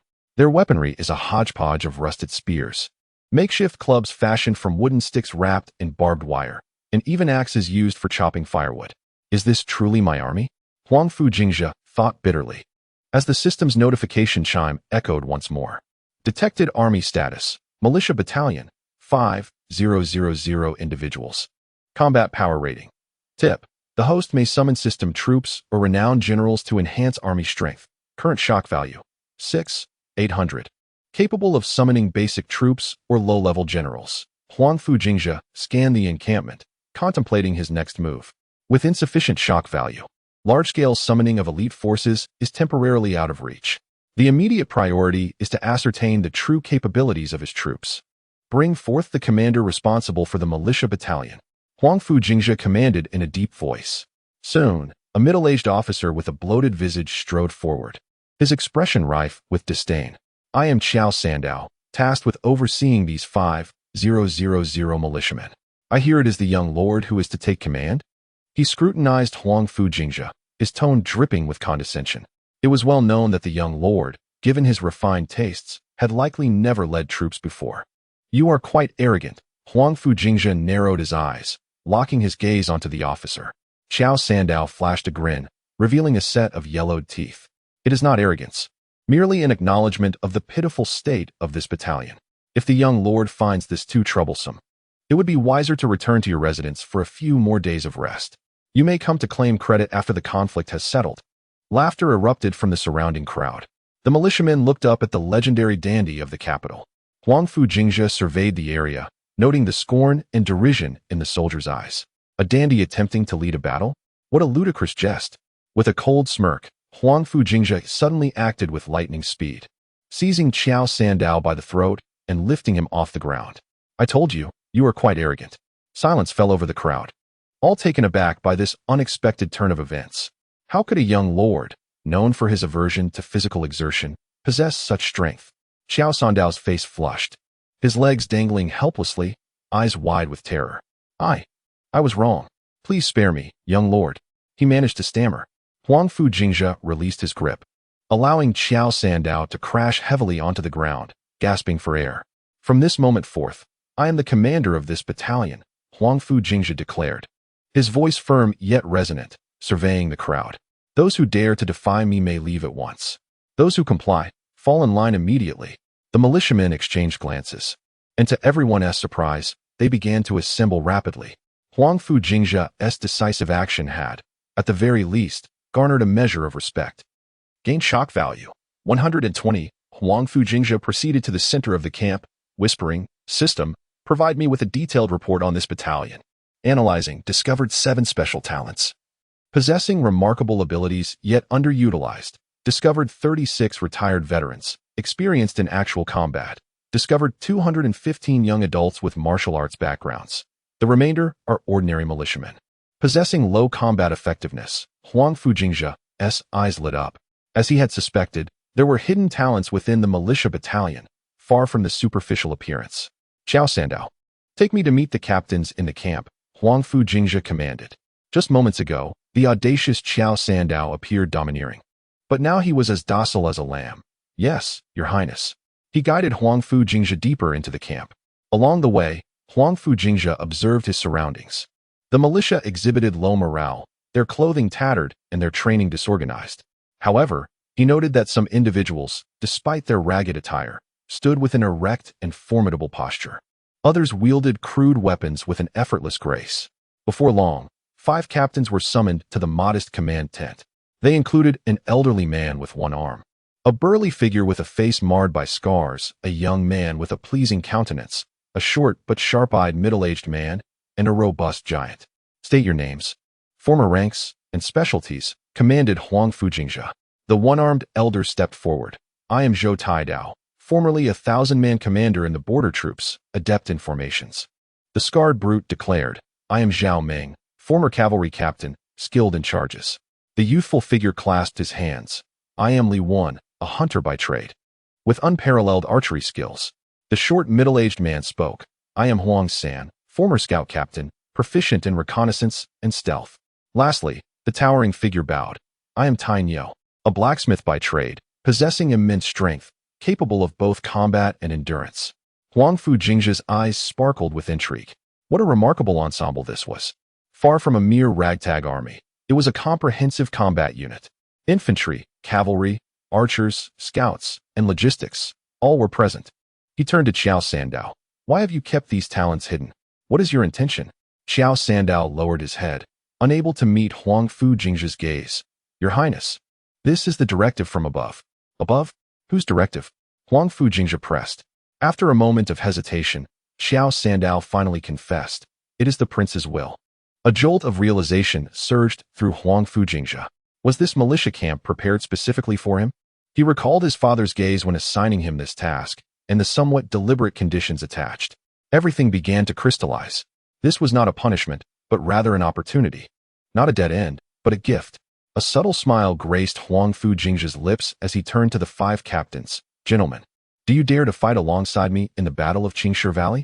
Zhou Taidao clasped his fists. Though I am old, I am willing to follow the prince into the flames. The other 4 echoed in unison. We are willing to accompany the prince through thick and thin. Excellent. Huangfu Jingzhe proclaimed loudly. From this moment forth, the 5,000 militia will be completely restructured. I intend to forge an iron army within 3 days, capable of clashing head-on with the orcs. He turned to Zhou Taidao. Old Zhou, you shall formulate the training plan. Then he looked at Zhao Meng. Captain Zhao, select the most skilled riders and warriors to form a mobile unit. Addressing Li Wan, he said, Li Wan, gather all archers in the camp. regardless of their skill level. For intensive training, to Huang San, he instructed, Captain Huang, dispatch scouts immediately. I require all intelligence regarding the Orc Vanguard. Lastly, he turned to Tainyo, inspect all weaponry, repair what can be fixed and reinforce what can be strengthened. The 5 men stood tall, their spirits invigorated, and responded in unison, understood. Subsequently, Huangfu Jingzhe surveyed the entire camp and declared aloud, Ladies and gentlemen, I know you hold me in disdain for being a frivolous son of nobility. But starting today, I shall demonstrate to you what constitutes a true miracle on the battlefield. The soldiers exchanged glances, their initial disdain gradually transforming into confusion and a flicker of anticipation. At that moment, the system notification chimed. Military command deemed rational, shock value 200. Huangfu Jingzhe's eyes brightened. The plan was progressing smoothly, and this was merely the beginning. On the night of the militia camp, the campfire illuminated the weary yet hopeful faces of everyone. In the span of a single day, the camp had undergone a remarkable transformation into an orderly formation, complete with a strict training schedule, and even the most rudimentary tents had been meticulously organized. Standing atop a vantage point, Huangfu Jingzhe surveyed the bustling military camp, his heart brimming with emotion. What his father bestowed upon him was not punishment, but a genuine opportunity to prove himself. In the Battle of Jingzhe Valley, he would astonish all. The frivolous, reckless young lord had perished. From this moment forward, he would unveil a completely new Huangfu Jingzhe to the world. Chapter 48, Command in Crisis, Rallying the Troops for Battle as Dawn Broke. Huangfu Jingzhe stood upon a hastily constructed platform, surveying the 5,000 militiamen. This so-called army left him profoundly disheartened. Some wore their helmets askew, others dragged their spears, and some even held their weapons backward. The soldiers' expressions were vacant, devoid of spirit, huddled in small groups whispering, completely indifferent to the arrival of their young lord. A rabble. Indeed, Huangfu Jingzhe lamented inwardly. Yet he had no time for despair. The Battle of Jingzhe Valley loomed imminent, with the Orc army advancing towards the border. He had to transform this assemblage of farmers, hunters, and idlers into a formidable fighting force in the shortest time possible. Silence. Huangfu Jingzhe bellowed. However, the noise persisted, with laughter erupting from the crowd. So this is the debauched young lord from the capital? I've heard he indulges in revelry and is deep in debt. Can such a young master lead troops into battle? Don't make me laugh. Huangfu Jingzhe's gaze hardened, and he swiftly drew his sword, its blade pointing skyward. With a clang, the sword's tip flicked a cap off the head of a soldier who had been speaking out, precisely pinning it to a wooden post 20 paces away. Instantly, the camp fell silent. I shall repeat myself. Silence. Huangfu Jingzhe's voice thundered, overpowering the entirety of the camp. 5,000 men fell silent, their gazes fixed upon the young lord. Do you look down upon me? Huangfu Jingzhe descended from the platform, his piercing eyes sweeping across each astonished face. Indeed, I am a prodigal. I revel in spending and indulgence, but I am equally adept at taking lives. He approached the soldier whose cap had been knocked off, leaning in to whisper, especially those who disobey military orders. The soldier turned pale, trembling at the knees. Huangfu Jingzhe turned and proclaimed with fervor, in 3 days, the Battle of Jingzhe Valley will commence, and the Orc army will arrive. Do you know what kind of enemy the Orcs are? Silence reigned, no one answered. They will use your heads as balls, grind your bones into powder for their drink, and your wives and daughters. Huangfu Jingzhe paused, reconsidering. No, that is too cruel. I shall not speak of it. The soldiers exchanged fearful glances. But Huangfu Jingzhe suddenly raised his voice. Do you understand why the court has formed the militia? Because the border is in dire peril. For if you do not rise, your families, your lands, and all that sustains your existence shall be trampled by the Orcs. Whispers began to circulate within the camp. Huangfu Jingzhe continued, I care not for your past identities, whether you were farmers, hunters, or even ruffians and gamblers. These matters bear no significance. What truly matters is that from this moment forth, you are soldiers, the guardians of the Great Yu Dynasty. He raised his voice. Behind you stand the hopes of your families, the entrusted wishes of your kin, and the very future of our dynasty. Tell me, are you prepared? Silence. Huangfu Jingzhe remained calm and resolute, continuing, perhaps you believe that I, this wayward heir, should not be here addressing you thus. Perhaps you think I ought to be in the capital, indulging in revelry and excess. He suddenly tore open his shirt, revealing a chest marred with scars. Behold these wounds. They are the remnants of a time when, at the tender age of 13, I witnessed an orc raid while living in the northern frontier with my father. In that battle, I beheld 3,000 valiant soldiers staining the battlefield with their blood, yet they held the border, safeguarding your tranquil lives. Gasps of astonishment arose. Rumors in the capital suggested that this heir was nothing but a glutton. How could he bear such scars? I could remain in the capital, indulging in my frivolous lifestyle. But I choose to be here, for my blood compels me to defend the frontier. And what of you? Are you prepared to stand idly by as the orcs slaughter your homeland? A soldier suddenly stepped forward, proclaiming, "No, I am willing to fight." Then came the second. And the third, "We are willing to fight. Eradicate those beasts. Defend our homeland." The fervor grew, and morale soared. Huangfu Jingzhe nodded in satisfaction, continuing, "Excellent. However, mere courage will not suffice to win this war. From this moment forth, I will establish ironclad laws. Any transgressors shall face military justice." He raised one finger. "First, orders must be followed without question. Every command I issue is to be executed without doubt." Raising a second finger. "Second, rewards and punishments must be clear. Those who achieve merit in battle shall be promoted and rewarded. Those who flee shall face immediate execution." Raising a third finger. "Third, unity and mutual aid are paramount. We are a collective. The injury of one is the pain of all. You must learn to cooperate." The numbness in the soldier's eyes began to fade, replaced by seriousness and reverence. "I, Huangfu Jingzhe, vow here, in 3 days, at the Battle of Jingzhe Valley, I shall share life and death with you. Either we shall be utterly defeated, or we shall return triumphant, with no third outcome possible." The camp erupted in thunderous cheers. At that moment, a synchronized cadence of footsteps approached from outside the camp. Huangfu Jingzhe turned to behold a well-equipped contingent marching in perfect formation. Leading them was a robust man, commanding approximately 300 elite soldiers, each exuding a fierce aura, wielding great blades with an imposing presence. "Sherpatian, at your service, my lord." The hulking figure knelt on one knee, proclaiming loudly, "By the command of the prince, I bring 300 elite warriors to lend you my strength." Huangfu Jingzhe's eyes brightened. His father had dispatched the elite guards of the prince. The militia opened their eyes wide, for this was indeed the renowned elite force of the frontier.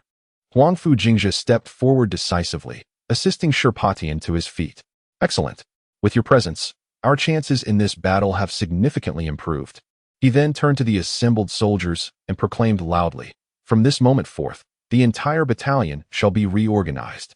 The aged and infirm will remain in the main camp, while the robust will be integrated into combat units." He gestured towards the 5 captains, including Zhou Taidao, stating, "These captains will be responsible for selecting personnel, regrouping them according to age, physical strength, and skills. I aim to transform you into a true army within the shortest possible time." The reorganization commenced immediately. Huangfu Jingzhe personally took part, guiding the training formations and imparting fundamental tactics. To everyone's astonishment, this young dandy from the capital displayed a remarkable proficiency in military affairs. Within a mere half-day, the camp underwent a complete transformation. The elderly, women, and children were assigned to the rear for logistical support. Strong farmers were integrated into the infantry, learning basic shield defense and spear thrusting. Hunters and archers formed an archery unit, focusing on long-range strikes, while those with prior combat experience joined the Royal Guards and the summoned Duanyue Quangdao Battalion, forming an assault team, serving as the spearhead on the battlefield. As the sun inclined westward, Huangfu Jingzhe tirelessly traversed the camp, personally overseeing each training segment. The disdain once present in the soldiers' eyes had vanished, replaced by admiration and trust. Was this truly the real face of the young Master Huangfu? Remarkable. He possesses knowledge surpassing that of our veteran captain. No wonder the prince dispatched him. It seems the rumors from the capital were unfounded. As evening approached, Huangfu Jingzhe summoned the entire army, standing beneath the grand flag, his gaze resolutely fixed upon the 5,000 pairs of bright, determined eyes. "Tomorrow, we shall engage in even more rigorous training. The day after, we will conduct a practical exercise, and on the following day, we will step onto the battlefield, facing the monstrous horde." His voice resonated powerfully and confidently. "I am aware that time is of the essence, yet I believe each of you harbors the potential to become true warriors. By this time tomorrow, You shall no longer be a disorganized rabble, but a genuine army.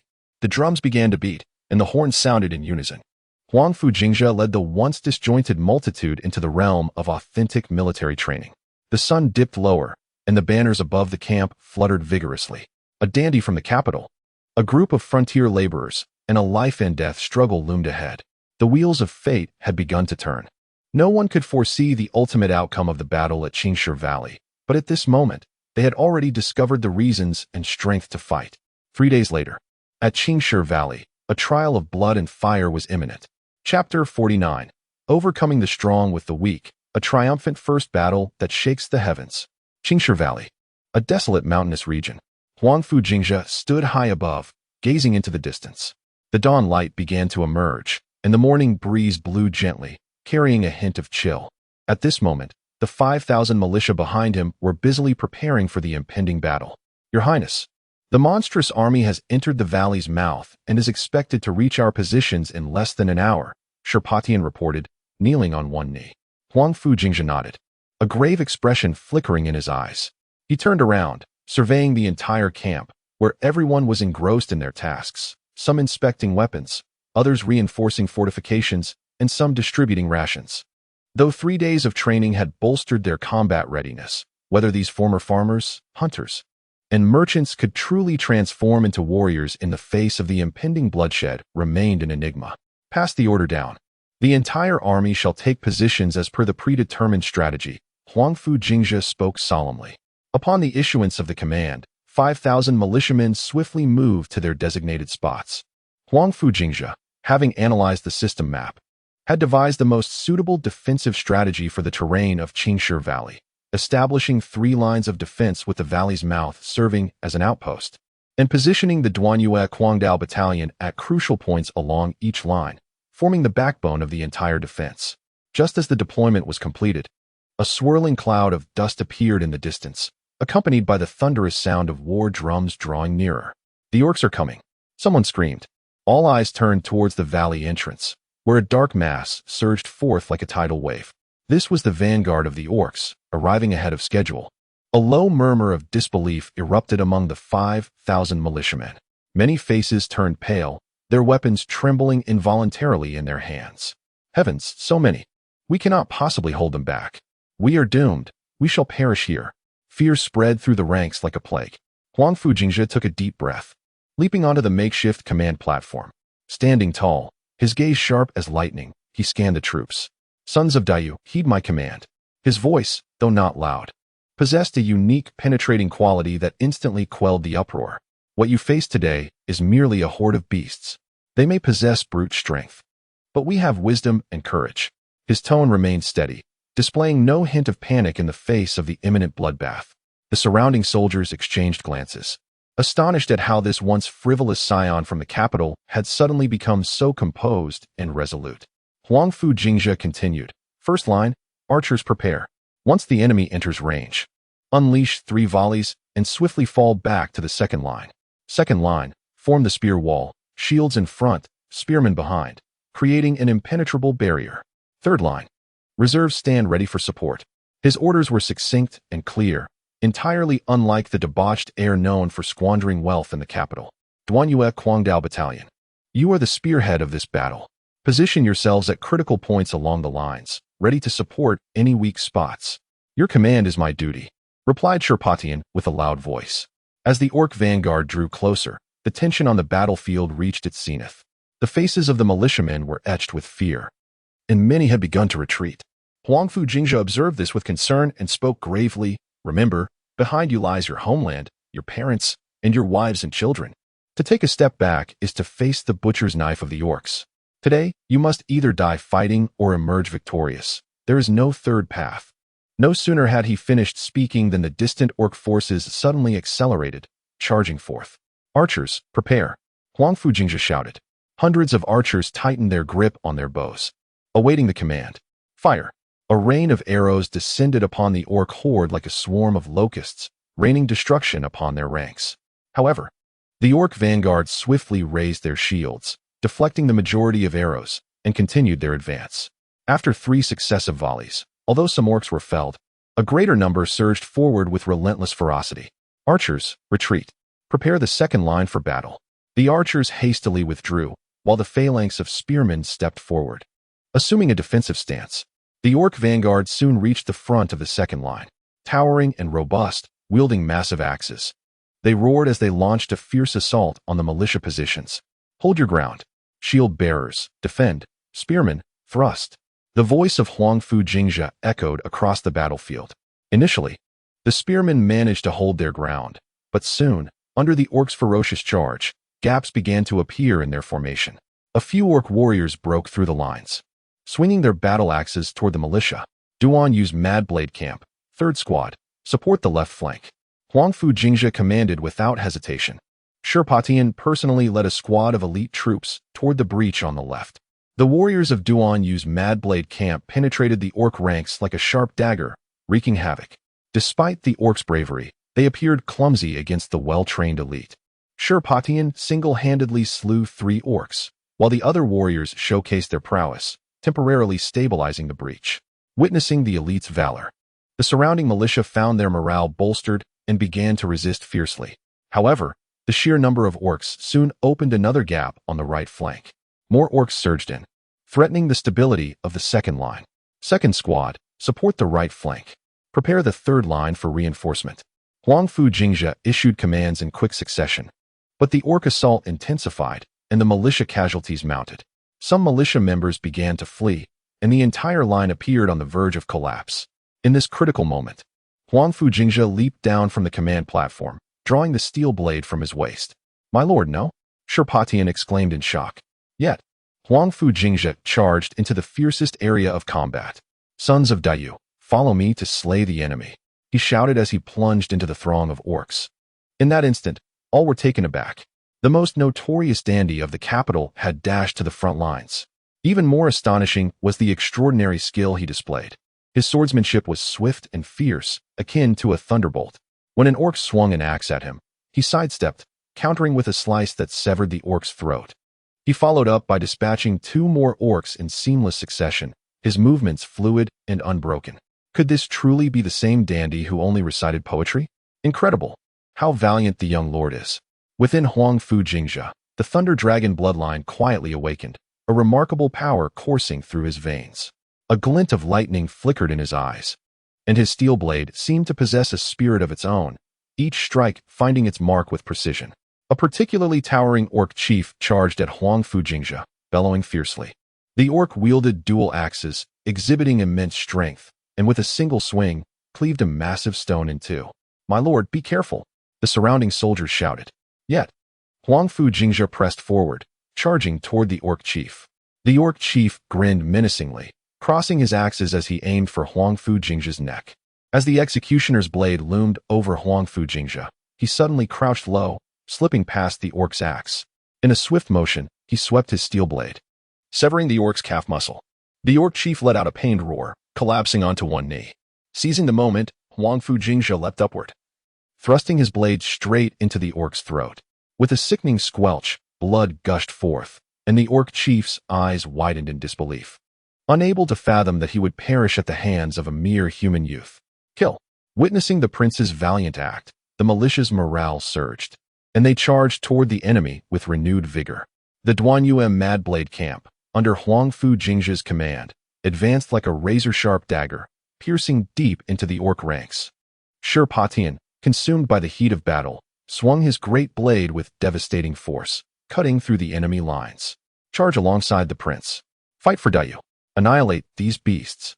The battle cries of the militia echoed thunderously, forcing the orc vanguard into a retreat. Huangfu Jingzhe recognized the opportunity and bellowed, "All troops, advance and pursue the enemy. Do not grant them a moment's respite." The 5,000 militia surged forth like unleashed tigers, pursuing the faltering orc vanguard. The Duan Yu Mad Blade Camp led the charge, with the militia closely following, creating an awe-inspiring spectacle. The orc vanguard utterly collapsed, scattering in disarray. Within half an hour, the battle concluded with a resounding victory for the Daiyu forces. Standing amidst the battlefield, drenched in blood yet radiating vitality, Huangfu Jingzhe surveyed the jubilant soldiers around him, his heart swelling with elation. The system's notifications echoed in his mind, and he smiled faintly. Shirpatian approached, kneeling before him. Your Excellency, your valor is unmatched, and I hold the utmost admiration for you. Huangfu Jingzhe helped him to his feet, stating, Our triumph is owed entirely to the valiant efforts of our soldiers. Assess the casualties, tend to the wounded, and bolster our defenses. The main force of the orcs will soon arrive. Yes. Shirpatian acknowledged and departed to carry out the orders. Huangfu Jingzhe turned his gaze toward the distant valley. Although they had repelled the vanguard, the true test was only just beginning. The orc main force was imminent, and that would be the real battle for survival. Chapter 50, Renowned by Battle. Shocking the western frontier on the battlefield, the roars of combat gradually subsided, replaced by jubilant cheers of victory. The mingled scent of blood and earth filled the air. As the militia, panting heavily, beheld the countless orc corpses strewn about, their faces alight with incredulous joy. We have won. We truly have won. A young militiaman knelt, clutching a handful of soil, tears streaming down his face in excitement. The prince is magnificent. Another militia member shouted, raising his bloodied blade in triumph. This shout ignited a fervor akin to wildfire, instantly kindling the spirits of all present. The prince is magnificent. The prince is magnificent. The battlefield resounded with their unified cries, a cacophony reverberating through the air, conveying their heartfelt admiration for Huangfu Jingzhe. Standing amidst the pool of blood, his figure tall and resolute, Huangfu Jingzhe surveyed his surroundings, observing the once dismissive militiamen, who now regarded him with fervent adoration. The system's alert echoed continuously in his mind. Shock value 500, shock value 800, shock value 1200, my lord. You are truly remarkable. Those beasts fell before you as if they were made of paper. An older militiaman approached, tears of excitement glimmering in his eyes. Huangfu Jingzhe smiled gently. This victory belongs to us all. No, my lord. Had you not taken the field yourself, we would have been slaughtered by those brutes long ago. The militiaman shook his head, filled with reverence. I once thought you merely a frivolous poet, but you are indeed a true warrior on the battlefield. Indeed. We are all astonished by your genuine prowess, my lord. Another militiaman interjected. You single-handedly vanquished dozens of orcs. Even their chieftain was no match for you. The soldiers of the Duanyue Quangdao camp stood proudly, their chests held high, their faces radiating pride. As Huangfu Jingzhe's direct troops, they felt honored. Duanyue Quangdao camp. Heed my command. Huangfu Jingzhe's voice suddenly rose. Yes. All the soldiers responded in unison, their voices resonant and powerful. Secure the battlefield, tend to the wounded, establish a perimeter, and prepare for the next wave of attack. Yes. The soldiers sprang into action, their movements swift and orderly, showcasing the quality of an elite unit. The militiamen watched in awe, their respect for Huangfu Jingzhe deepening. Shirpatian knelt before Huangfu Jingzhe, one knee on the ground. My lord, I have failed in my duty and nearly allowed the orcs to breach our defenses. Thanks to your intervention, we were able to turn the tide. Huangfu Jingzhe helped him to his feet. General Shi, you are too modest. Had you not held the line and bought us time, I would not have arrived in time. Shirpatian stood, his eyes alight with admiration. Your skill and command are truly awe-inspiring, my lord. In my years of service, I have never encountered such a young and exceptional leader. Huangfu Jingzhe patted his shoulder. This was a hasty response. We must be better prepared next time. The orc reinforcements will arrive soon. The true challenge is just beginning. You speak wisely, my lord. At that moment, the distant sound of galloping hooves reached their ears. A scout from the Western Frontier Army rode swiftly towards them, pulling his horse to a stop before Huangfu Jingzhe and dismounting. My lord, the scout knelt, breathless. I come bearing news from the Prince of Jingzhe. He has led the army and will arrive within 3 days. His command is for you to hold the position and await our arrival. Huangfu Jingzhe nodded. Return and inform my father that I shall defend this place and will not yield an inch. Yes. The scout took his leave. The news spread like wildfire throughout the Western Frontier Army camp. In the main tent of the Western Frontier, the commanders gathered, their expressions grave. Have you heard? That frivolous young lord actually repelled the orc vanguard. One young commander exclaimed incredulously. Absurd. How could that waste of space, Huangfu Jingzhe, possibly possess such ability? Another commander scoffed. An elderly general with white hair spoke solemnly. The reports are undeniably true.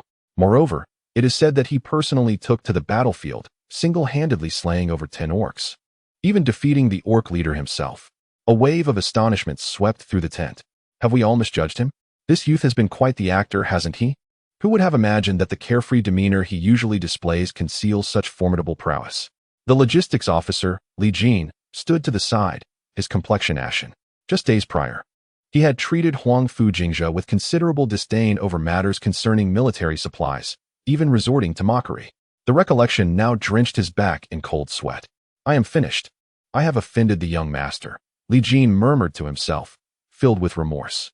As the crowd engaged in hushed discussions, a sound of synchronized footsteps resonated from outside the tent. The assembled generals immediately stood at attention. The Prince of Jingzhe, Huangfu Guanghui, strode into the tent, flanked by several trusted generals. Your Highness, the generals greeted in unison. A rare smile graced the dignified visage of Huangfu Guanghui. Please, be seated. Once everyone was settled, Huangfu Guanghui spoke. I presume you have all heard of Jingzhe's performance at the front. The generals fell silent. Huangfu Guanghui surveyed the room, his gaze sweeping across each face. How many among you consider Jingzhe merely a feckless dandy? An eerie silence enveloped the tent. No one dared to respond. Huangfu Guanghui let out a cold laugh. It seems the answer is unanimous. He paused before continuing. I sent Jingzhe to the front precisely to temper his resolve. He has not disappointed, overcoming the strong with the weak, repelling the orc vanguard, and securing precious time for the Western Frontier Army. Such talent is innate, beyond the grasp of you mediocre souls. The generals bowed their heads, unwilling to argue. Huangfu Guanghui rose. Dispatch orders. The entire army is to set out immediately to reinforce the front lines. I must witness firsthand the extent of my son's growth. Yes, the soldiers bustled about, preparing for departure. Huangfu Guanghui stood alone before the grand tent, gazing at the distant, undulating mountains, a satisfied smile curling at the corners of his mouth. Jingzhe, you have finally lived up to your father's expectations. At that moment, the Western Frontier camp erupted with fervor. The once dissolute young master Huangfu Jingzhe had gained renown through battle, becoming a topic of conversation among the soldiers. The mockery and disdain that once surrounded him had swiftly transformed into awe and admiration. The name Huangfu Jingzhe flew like a banner high above the Western Frontier camp. Chapter 51, Transformation. The esteem of the young general days later. The militia camp stationed at the forward fortress exhibited an atmosphere markedly different from before. As Huangfu Jingzhe traversed the drill ground, the soldiers paused their tasks, standing tall to salute him. Their eyes brimmed with admiration, devoid of the previous derision and contempt. Young general, they called out, their voices resonant and harmonious. This title had somehow spread throughout the ranks. Huangfu Jingzhe held no official military rank, yet the soldiers spontaneously referred to him as young general, a designation that carried a greater sense of intimacy and respect than that of young master. Huangfu Jingzhe nodded slightly, his gaze sweeping across the drill ground, landing on the militia battalion currently in training. This unit, which he had personally nurtured, had undergone a remarkable transformation. Sherpatian was leading the soldiers in practicing their swordsmanship. He possessed a robust physique and executed each movement with precision, demonstrating every technique with unwavering focus. The soldiers, absorbed in their training, sweated profusely, and amidst the glint of blades, an air of solemnity permeated the atmosphere. Who could have imagined that this regiment had merely been a disorganized rabble a fortnight ago? Huangfu Jingzhe smiled with satisfaction. Upon noticing his arrival, Sherpatian halted his training and strode forward. Your Highness. No, General. Sherpatian exclaimed excitedly as he saluted. Thanks to your promotion, I have been appointed as the deputy commander of the militia regiment. Huangfu Jingzhe patted him on the shoulder, saying, your capabilities have always been evident to me. This is well deserved. Sherpatian straightened his back, a glimmer of determination in his eyes. Rest assured, General, I shall train these brothers well and uphold our mission. I see you are performing admirably, Huangfu Jingzhe replied, surveying the surroundings before lowering his voice. Has there been any unusual activity in the military camp lately? Sherpatian's expression grew serious. Indeed, there are some rumors circulating. Before he could elaborate, a sinister voice emerged from behind. What seems to be the problem? Huangfu Jingzhe turned to find General Gao, and Li Su had silently approached. General Gao bore a scowl, while Li Su wore a smirk. General Gao, Huangfu Jingzhe greeted respectfully, maintaining a calm demeanor. I heard you led your troops to eliminate a band of orcs yesterday. Your martial prowess is commendable. General Gao scoffed. Your Highness, you flatter me. It is merely my duty. However, you, after your renowned victory, have garnered quite the reputation in the army. Huangfu Jingzhe humbly smiled. It was merely luck. Were it not for the soldiers' sacrifices, I would have long since fallen to the orc's blades. A flicker of disdain crossed Li Su's eyes. The prince is quite modest. However, military matters are intricate. It is best left to us seasoned veterans. If you find yourself with idle time, perhaps you might enjoy the scenic beauty of the western frontier or compose a few verses to alleviate your boredom. His words dripped with sarcasm. Huangfu Jingzhe regarded him with an inscrutable expression and replied gently, "Thank you for your concern, General Li. I am rather uncultured, lacking any talent for poetry or prose. I find myself more intrigued by the art of warfare. I would appreciate your guidance in the future." General Gao sneered, "Your Highness is too courteous. I fear we rough veterans cannot teach someone of your noble lineage." With that, the two departed with an air of arrogance. Shirpatian could not suppress his clenched fists. "General, they are excessively insolent. Were it not for you, this region would have been overrun by orcs long ago." Huangfu Jingzhe remained calm. There is no need for anger.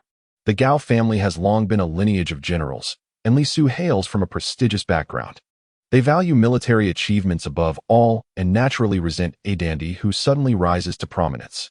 Shirpatian wished to argue further, but Huangfu Jingzhe gestured for him to stop. "Let us not dwell on this matter. Go on, continue training your troops. Remember, regardless of external opinions, our sole responsibility is to safeguard the frontier." Shirpatian nodded earnestly and turned to leave. Huangfu Jingzhe watched the retreating figures of General Gao and Li Su, a glimmer of determination flashing in his eyes. He was acutely aware that this was merely the beginning. As his standing within the military continued to ascend, such resistance would only multiply. Though these seasoned generals were loyal, their pride and arrogance would not easily allow them to accept one they once deemed a failure. Nevertheless, he felt no urgency. Time would reveal the truth. Returning to the tent, Huangfu Jingzhe discovered a guard sorting through a letter. "Young master, Miss Su's letter has arrived." The guard respectfully presented the correspondence. A glimmer of mischief in his eyes. Huangfu Jingzhe felt a warmth in his heart as he accepted and unfolded the letter. Su Xueqing's handwriting was as graceful and lively as her persona. "Young master, as autumn deepens in the capital, the city is adorned with crimson leaves. Upon hearing of your exploits in the Western Front, I cannot help but be captivated. Rumor has it that you have single-handedly vanquished the orc chieftain, holding the line against a multitude. The young ladies of the capital are utterly enchanted by this young general. I wonder, amidst the hardships of the battlefield, has it aged your youthful visage? I imagine the Western frontier is harsh and cold. Please ensure you dress warmly and take care not to court danger." Each word was imbued with concern, each sentence suffused with warmth. At the end, she had drawn a small illustration of a proud plum blossom, accompanied by the words, "The fragrance of plum blossoms comes from the bitter cold." A smile graced Huangfu Jingzhe's lips, a wave of warmth surging within him. He promptly took up his pen to respond. "Xueqing, the scenery of the western frontier is enchanting, the mountains and rivers magnificent. I ride daily and indulge in fine spirits with friends, living quite comfortably. As for those rumors, they are largely exaggerated. Do not take them to heart. The crimson leaves of the capital must be breathtaking. Upon my return, I shall invite you to admire the beauty of the capital together." He deliberately sidestepped the topic of warfare, speaking only of the frivolities of life, omitting any mention of peril. The tone of his letter was light and cheerful, as if he were merely on an excursion. After completing the letter, Huangfu Jingzhe let out a silent sigh. Su Xueqing, far away in the capital, need not know of the bloodshed and flames here. This pure concern was a rare warmth amidst the chaos of war. As night deepened, the military camp gradually settled into tranquility. Standing outside the tent, Huangfu Jingzhe gazed up at the star-studded sky, lost in thought. In a few days, the forces of the Prince of the West would arrive, potentially altering the course of the battle. He needed to prepare himself. Nearby, several generals were huddled together in hushed conversation. Upon noticing Huangfu Jingzhe, they immediately fell silent, casting him complex glances. That dandy truly believes himself a god of war. One voice muttered darkly. Huangfu Jingzhe's lips curled into a slight smile, pretending not to hear, as he turned and returned to the tent. The system's voice suddenly resonated in his mind. Shock value 500. Provoked jealousy among the military leaders. Military prestige increased. Huangfu Jingzhe chuckled softly. Indeed, the winds of the western frontier had grown more frigid. Yet, he felt no fear of the tempest, for he understood that the true storm was yet to come. And he was already prepared. Chapter 52. Blood Battle at the Lonely City. The fractured mountain blade fury against the orc tide at dawn. As the first light of morning bathed the fortress walls along the western frontier, a deafening blast of horns shattered the silence. Huangfu Jingzhe awoke from his slumber, hastily donning his clothes. The moment he stepped outside the tent, he was stunned by the sight before him. On the distant plains, the orc army surged forth like a tide, a dark mass of warriors obscuring the sky, their banners blotting out the sun, and the sound of war drums rolling like distant thunder. This army was exponentially larger than the previous vanguard, a dense throng stretching beyond the horizon. Report, Your Highness. The main orc army has arrived, numbering at least 100,000. The scout, covered in grime, knelt before him, his voice trembling with barely concealed fear. Huangfu Jingzhe squinted as he gazed at the imposing figure leading the charge in the distance. It was a colossal orc, nearly 3 meters tall, adorned with dark red tattoos. Wielding a gigantic axe the size of an average human, perched upon a war mammoth that towered above houses, he was none other than Grom, the Earthbreaker, a name that struck terror into the hearts of the soldiers of the western frontier. With a thunderous roar, the orc chieftain raised his massive axe, declaring, "For the fallen warriors, flatten this city, slay every human." Tens of thousands of orcs echoed his battle cry, their voices rising like a tidal wave, causing the very walls of the city to tremble. The defenders atop the ramparts turned pale. Some felt their weapons quiver in their grasp, while others retreated a few steps, their eyes filled with despair. How could 5,000 men possibly hold their ground? "It's over. We are truly finished. There are too many of them." The soldiers whispered among themselves, their voices laden with fear. Outside the city, the orc army not only outnumbered them 20 to 1, but was also well equipped, boasting a plethora of siege engines, catapults, battering rams, and ladders, everything one could imagine. Shirpatian clenched his fists, his face ashen. "Your Highness, the orc horde approaches with great ferocity. We are likely to." Huangfu Jingzhe did not respond but closed his eyes, quietly attuning himself to the alert from the system in his mind. Emergency mission, desperate defense. Mission objective, hold the fortress for 3 days. Await reinforcements. Mission difficulty, level A. Mission reward, unknown. Mission failure, complete annihilation. Opening his eyes, a slight smile graced his lips. He felt no panic. Instead, excitement surged within him. "Gather all commanders and assemble in the main tent at once," he commanded. 10 minutes later, all officers had convened in the central command tent, their faces etched with worry and fear. Huangfu Jingzhe surveyed the room and spoke solemnly. "I need not elaborate on our situation. Our forces are vastly outnumbered, 20 to 1. By all conventional standards, this is a battle we are destined to lose." A heavy silence fell over the tent, with some lowering their heads in resignation. However, Huangfu Jingzhe's voice rose unexpectedly. "I, Huangfu Jingzhe, never engage in battles without assurance of victory." Everyone abruptly looked up, bewildered by the words of the former debauched heir. Pointing to the model of the fortress on the sand table, he continued, "This fortress is the throat of the western frontier's defense. Should we lose it, the orc army will surge forth, threatening the heart of our Great Yu. My father's army will take 3 days to arrive. We must hold for those 3 days." General Gao could not restrain himself. "Your Highness, with our current troop strength," Huangfu Jingzhe interrupted. "You are correct, General Gao. We indeed lack the numbers for a conventional engagement. Yet, the battlefield is a realm where impossibilities can be defied." He leaned over the sand table, shifting several markers. "I have ordered preparations overnight for fire oil, lime, and a substantial stockpile of arrows. Though orcs are immensely strong, they harbor a profound fear of flames. We can leverage the terrain to mount a fire-based offensive, supplemented by a rain of arrows to deplete their fighting force." Li Su frowned. "Your Highness, our reserve of fire oil is limited. It may not suffice for such a large-scale siege." Huangfu Jingzhe smiled slightly. "That is why I have instructed the digging of concealed trenches around the walls, infused with a specially concocted mixture of fire oil. Once the orcs draw near, a wall of flames will erupt, obstructing their advance." The commanders were taken aback, astonished that this young nobleman, known primarily for his poetic pursuits and leisurely travels, possessed such profound tactical acumen.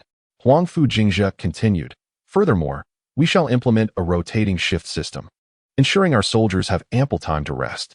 Our main offensive direction will be supported by mobile troops ready to reinforce any vulnerable points. He outlined over a dozen practical defensive measures, each demonstrating his exceptional military prowess. Finally, Huangfu Jingzhe's voice grew resolutely firm as he urged everyone to remember one key point. We are not fighting alone. The forces of the King of Jingzhe will surely arrive. The atmosphere within the tent began to shift, with morale gradually rising.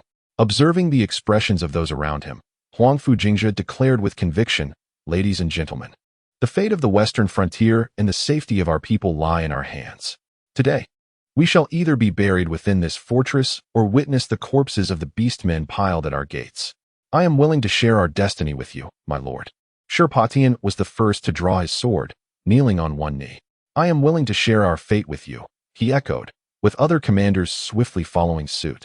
Their voices united and thunderous. Huangfu Jingzhe nodded in satisfaction and commanded, "Put the entire army on alert. I want all defensive structures ready within the time it takes to burn 3 incense sticks." Yes, with Huangfu Jingzhe's orders, the fortress became a hive of activity. Soldiers moved with urgency and order, transporting bows, oils, and stones, while craftsmen reinforced the gates and weak points of defense, and medics prepared herbs and bandages. Huangfu Jingzhe ascended to the highest point of the wall, observing the beastmen's deployment from above. Suddenly, a voice echoed in his mind. "Shock value 800. The troops are astonished by your command abilities." Military prestige significantly increased. Huangfu Jingzhe smiled faintly as he gazed into the distance. The beastmen had begun constructing their siege positions, their various siege engines arranged with precision. It appeared that Grom did not intend to rush the attack, but rather aimed to prepare thoroughly for a decisive assault on the fortress. At noon, the beastman's siege horn sounded once more. Grom, atop a mammoth, raised his massive axe, proclaiming, "Cowards of humanity, surrender. Otherwise, today shall be your demise." Huangfu Jingzhe stood tall on the battlements, clad in armor, his demeanor a stark contrast to the frivolous dandy of the capital he once was. Chapter 53, Bloodshed on the Walls. The mighty blade of Guan Yu unleashed as dawn broke. The resounding blast of horns echoed across the distant plains. The defending soldiers shivered in unison, gripping their weapons tightly. "Here they come," Shirpatian murmured, his expression grave. Huangfu Jingzhe stood at the highest point of the wall, his gaze piercing as it swept across the scene below. Countless beastmen surged forth like a tidal wave, carrying crude ladders, brandishing sharp weapons, their faces twisted in ferocity. Howling like beasts. "Everyone, prepare." Huangfu Jingzhe commanded loudly, his voice clear and resonant across the battlements. Archers knocked their arrows, stones and logs were primed, and every soldier tensed, awaiting the command. "Fire." With his order, a storm of arrows was unleashed. The projectiles whistled sharply through the air, raining down upon the beastmen like a swarm of locusts. The first wave of beastmen had yet to utter a cry before they fell into pools of blood. The horde of orcs was overwhelming, as warriors trampled over the fallen bodies of their comrades, relentlessly pressing forward. Second round, fire. Another barrage of arrows rained down, claiming yet another wave of orc lives. However, this did little to halt the advance of the Orcish army. "Prepare for close combat," commanded Huangfu Jingzhe, drawing his long sword with a commanding presence. The first batch of siege ladders had reached the city walls, and the bloodthirsty faces of the orc warriors began to appear atop the ramparts. The defending soldiers, armed with spears, fought valiantly to thrust the climbing orcs back down. Guan Yu Madblade Camp, to the eastern wall. Huangfu Jingzhe ordered decisively. The warriors of the Guan Yu Madblade Camp swiftly assembled and charged towards the eastern wall, a perilous zone that had already been breached by a dozen or more orcs. "Kill." The soldiers of the Guan Yu Madblade Camp surged into the fray, their blades striking like lightning. The gleam of their swords flashed as blood sprayed. The orc warriors climbing the wall were cleaved in half before they could even utter a cry. The terrifying combat prowess of the unit was immediately evident. Their movements were synchronized, each strike lethal. The orc warriors before them fell like harvested wheat, collapsing in droves. "Push them down, all of them," bellowed the captain of the Guan Yu Madblade Camp. The soldiers forcefully toppled the ladders leaning against the walls. With a chorus of anguished screams, dozens of orc warriors who were climbing fell heavily to the ground, some dead, others wounded. In the western section of the wall, Shirpatian was valiantly leading the militia in a fierce resistance. His body was already drenched in blood, both that of enemies and his own. His steel blade, dulled from use, continued to be wielded with the swiftness of the wind, each strike claiming the life of an orc. "Brothers, hold the line," Sherpatian shouted, decapitating an orc warrior attempting to scale the wall. The militia soldiers were invigorated, gritting their teeth and fighting with unyielding resolve. Some among them fell, others were injured. Yet not a single one retreated a step. "Watch out," a militia member suddenly cried out. Sherpatian turned to see a massive axe swinging towards him. He narrowly evaded a fatal blow, but his left arm was struck, blood gushing forth. "Die, human," sneered the towering orc chieftain, raising his battle axe once more. Rather than retreating, Sherpatian advanced, growling fiercely as he spun his body, delivering a sweeping blow. The steel blade sliced through the orc chieftain's midsection, blood gushing forth. The orc chieftain's eyes widened in disbelief at being struck down by an injured human. He attempted to raise his axe again, but his body betrayed him, staggering back a few steps before ultimately collapsing against the city wall. "General Shur is magnificent," the militia cheered, yet their cheers were soon drowned out by another terrifying sound. Boom, boom, boom. The heavy thuds echoed from the city gate, causing the entire fortress to tremble. Huangfu Jingzhe immediately grasped the gravity of the situation. The orc war mammoths were beginning their assault on the city. The gate was in dire peril. If it were breached, the entire defensive line would collapse. "Duan Yu Madblade camp, half of you follow me to support the gate," Huangfu Jingzhe commanded decisively, leading half of his warriors towards the gate. The situation at the gate was worse than he had anticipated, for colossal war mammoths relentlessly charged against the city gates, each impact eliciting a lament of strain from the gates themselves. The city's defenders exerted every effort to hurl stones and incendiary oil from the battlements. Yet the thick skin and formidable flesh of the mammoths rendered their efforts largely ineffective. "Prepare the oil," commanded Huangfu Jingzhe. The soldiers swiftly transported several barrels of specially crafted incendiary oil to the walls. "When they charge again, douse them." As the four war mammoths retreated in preparation for another assault, the moment arrived. Now, at that instant, dozens of barrels of oil cascaded from the walls, accurately drenching both the mammoths and the orcish beasts propelling them. "Ignite!" Torches were hurled down, and in an instant, fierce flames erupted. The war mammoths emitted anguished cries, thrashing wildly and trampling the surrounding orc warriors beneath their massive feet. The blaze spread rapidly, forming a wall of fire that obstructed the orcs eager to rush towards the gates. "Pursue the victory. Fire at will," commanded Huangfu Jingzhe. Arrows rained down once more, targeting the orcs trapped by the flames. The cries of agony within the fire echoed, momentarily stifling the orcish onslaught. Seizing the opportunity, Huangfu Jingzhe swiftly reorganized defensive strategies, positioning lightly wounded soldiers in safer locales and bolstering the more heavily afflicted areas with fresh troops. Each command was precise and effective, maximizing the potential of their limited forces. "Your Highness, the southern wall is in distress," a messenger hurriedly reported. Without hesitation, Huangfu Jingzhe immediately rushed to the southern wall. Upon arrival, he witnessed the orcs having breached a small section of the wall, engaging fiercely with the defenders. Breakthrough, Rampaging Blade Battalion, charge. The elite troops displayed extraordinary prowess, slicing through the enemy ranks like a dagger, each strike claiming a life and each step traversing over the corpses of foes. The battle raged on for an entire day.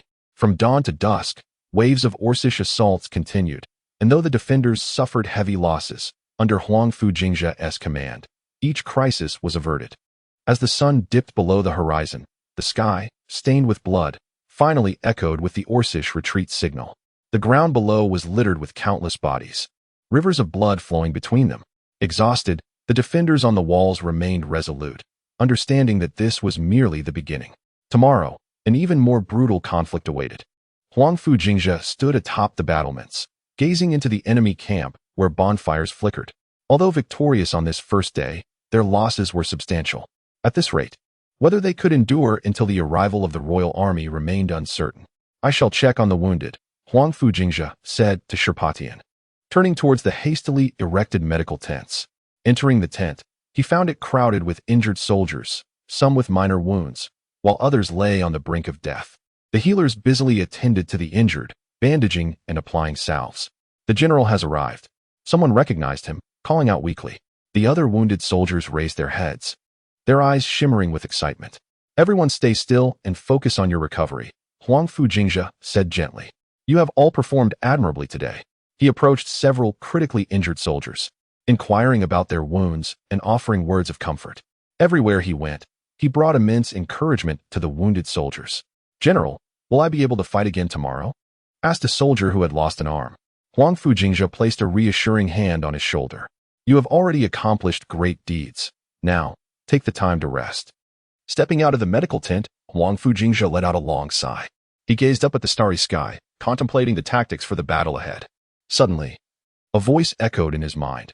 Shock value, 1,500. The troops are astounded by your command abilities.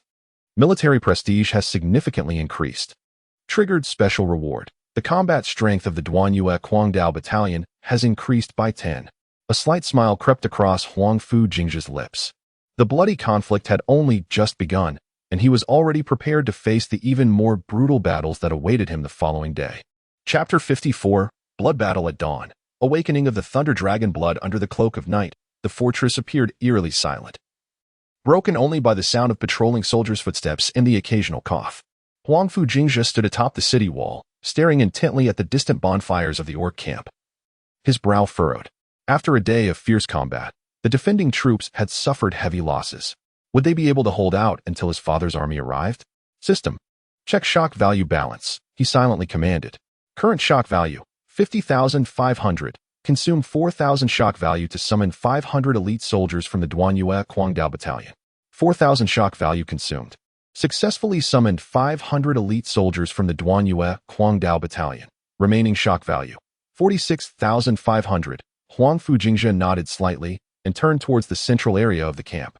Streams of light converged in the open space, gradually taking on human form. Moments later, 500 fully armed soldiers from the Duanyue Guangdao Battalion stood in neat formation, awaiting orders. Salute to the general.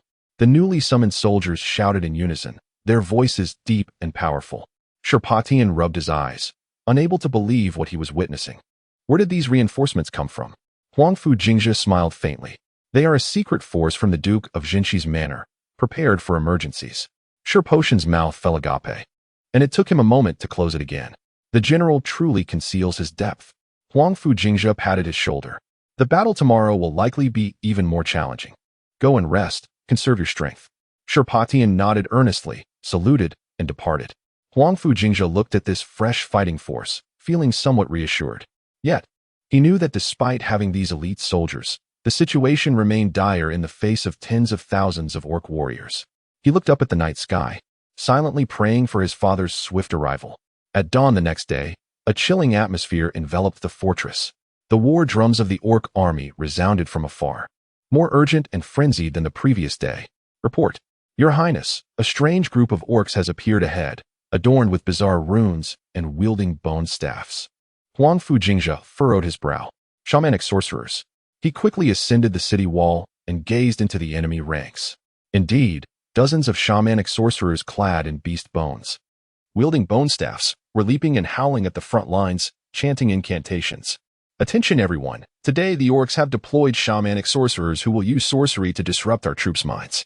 Do not look directly at their bone staffs or runes. Focus on the battle. Huangfu Jingzhe commanded loudly. As soon as the words left his lips, an eerie green light erupted from the staffs of the shaman wizards, transforming into tendrils of poisonous mist that drifted ominously towards the city walls. Hold your breath, commanded Huangfu Jingzhe. The noxious fumes quickly enveloped the area, prompting the defending soldiers to cover their mouths and noses with cloth. Yet, despite their precautions, some inhaled the toxic air, their faces turning ashen as they writhed in agony. Medics, come quickly, Huangfu Jingzhe ordered sternly. Meanwhile, the orc army launched a fierce assault. This time, they appeared to have learned from the previous day's encounter, altering their tactics. Shield bearers at the forefront provided cover as archers unleashed a torrential rain of arrows upon the city walls, facilitating the advance of the siege units. Suppress their archers, commanded Huangfu Jingzhe. The defending archers retaliated, but the overwhelming numbers of the orcs made it a futile effort. Arrows clashed mid-air, and several soldiers on the walls fell under the onslaught. Report. The western wall is in dire straits. A messenger rushed in, flustered. The orcs had assembled an elite unit, calling themselves the Frenzied Axe Warriors, and had already scaled the walls. Huangfu Jingzhe's expression shifted. "General, sure. Take a squad to the eastern section for support. I will personally attend to the western front." At the western wall, the situation was even more dire than anticipated. A cadre of towering orc elites, wielding double axes, had breached the walls and were engaged in fierce combat with the defenders. These orcs bore numerous battle scars, exhibiting tremendous strength. Their axes could cleave through the shields and armor of human warriors. The defenders were falling back, and a small section of the wall had already succumbed to the Orcish advance. "The blade of Broken Mountain, follow me to battle." Huangfu Jingzhe unsheathed his longsword and charged into the fray. The sight of the young lord leading the charge invigorated the defenders, bolstering their spirits and allowing them to regroup and counterattack. Huangfu Jingzhe plunged into the enemy ranks, his sword dancing like lightning, taking the lives of orcs with each strike. The warriors of the Blade of Broken Mountain followed closely, forming an unstoppable tide of steel. Truly the son of the king of the West. The young general is magnificent. The morale of the defenders surged as they fought valiantly alongside Huangfu Jingzhe. An orc centurion took notice of Huangfu Jingzhe. This human youth commanded with remarkable composure and displayed exceptional skill, clearly a leader among the enemy ranks. "Die, human whelp," the orc centurion bellowed, swinging a massive axe that towered over an adult. Surrounding soldiers gasped in alarm. "Young general, be careful." Yet, Huangfu Jingzhe did not flinch or retreat. A glint of determination flashed in his eyes as he charged directly towards the giant axe. In a moment of peril, an extraordinary surge of warmth coursed through him. It was a latent power buried deep within his bloodline, awakened by the looming threat, boiling to the surface. "Awaken, Thunder Dragon Blood," Huangfu Jingzhe silently commanded within. In an instant, a pale blue lightning flickered along his longsword, crackling audibly. As the orc centurion's axe descended halfway, Huangfu Jingzhe struck with his blade. With a resounding crackle, a bolt of blue lightning struck, cleaving the orc centurion and his axe in twain. The severed end smoldered, exuding the scent of charred flesh and an uncanny electric aura. A profound silence enveloped the battlefield for a fleeting second. Everyone stood wide-eyed, unable to fathom the spectacle they had just witnessed. Once a spendthrift young lord in the capital, known for his poetic mischief, has astonishingly slain the elite orc centurion with a single stroke? Moreover, what is this power of lightning that emanates from his blade? Kill! Huangfu Jingzhe offered no respite for contemplation, charging once more into the fray. This time, his aura was entirely transformed. Each strike of his sword was accompanied by flickers of lightning, leaving scorched wounds upon every orc he struck. The warriors of the Duanyue Guangdao camp followed closely, piercing like a keen blade into the heart of the orc ranks. The young general is formidable. Annihilate these beasts. For the young general, we shall give our lives. The morale of the defenders surged as they rallied behind Huangfu Jingzhe. The walls, once seized by the orcs, were gradually reclaimed inch by inch, as the encroaching orc forces were enveloped and ultimately vanquished. As the battle concluded, Huangfu Jingzhe stood atop the battlements, bloodied and wielding his long sword, gazing into the distance. A faint glimmer of electricity still danced upon him, his garments billowing in the wind, resembling a youthful god of war. Shock value, 2,500. The defenders are astounded by your prowess. Military prestige at its zenith. Special reward, initial awakening of the Thunder Dragon bloodline, acquiring the passive skill Thunderous Fury. Huangfu Jingzhe gently clenched his fist, feeling the surging power within him. Is this the might of the dragon bloodline? No wonder the royal lineage has revered it as a treasure throughout generations. In the distance, a deep horn sounded from the orc camp, signaling their retreat. Huangfu Jingzhe understood that this was not a victory, merely a temporary respite. The orc horde had not been defeated, but had only withdrawn to regroup for another assault. Nevertheless, they had held their ground for another day, drawing closer to the arrival of his father and the main army. Young general, Sherpatian rushed over, excitement evident in his voice. You were incredible. That power of lightning, what was it? Huangfu Jingzhe replied with a faint smile. What is the casualty count? Today we lost nearly 500 men, but it is far less than anticipated, thanks to your direct command. The Duanyue Guangdao camp performed valiantly. Huangfu Jingzhe nodded. Have the soldiers take turns resting and repair the walls.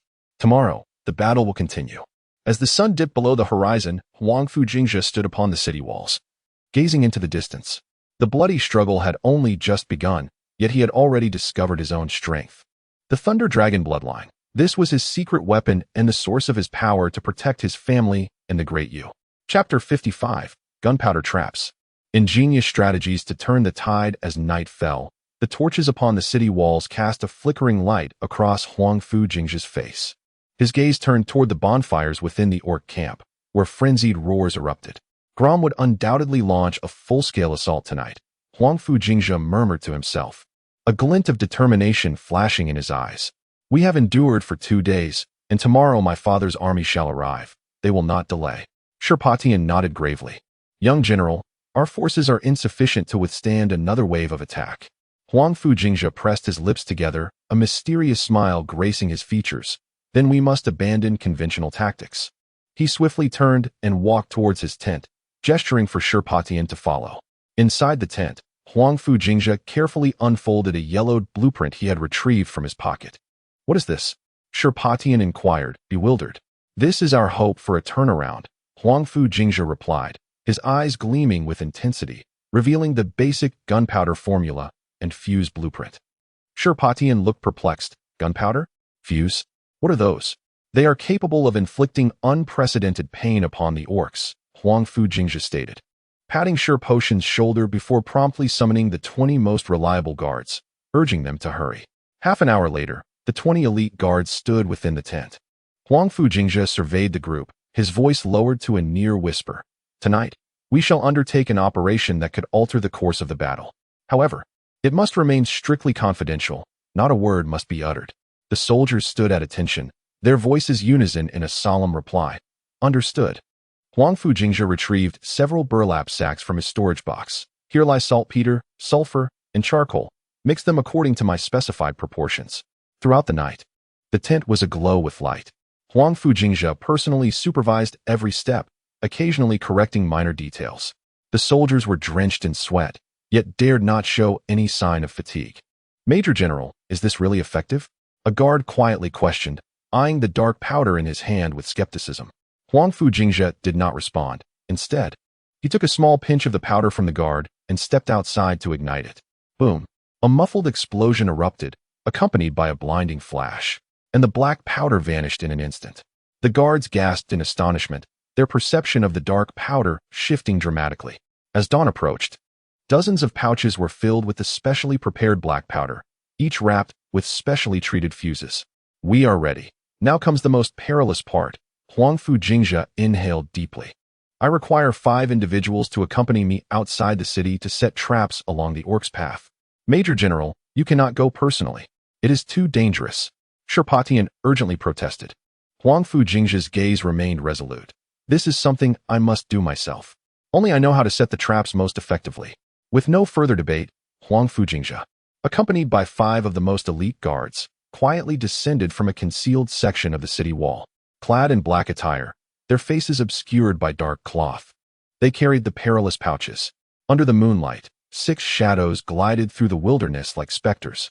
They moved silently, evading the orc patrols, and arrived at the open area before the fortress.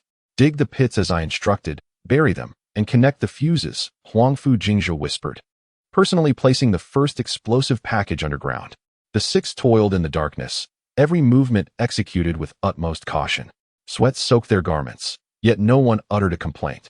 Major General, there is an orc patrol approaching from the east. One guard anxiously alerted.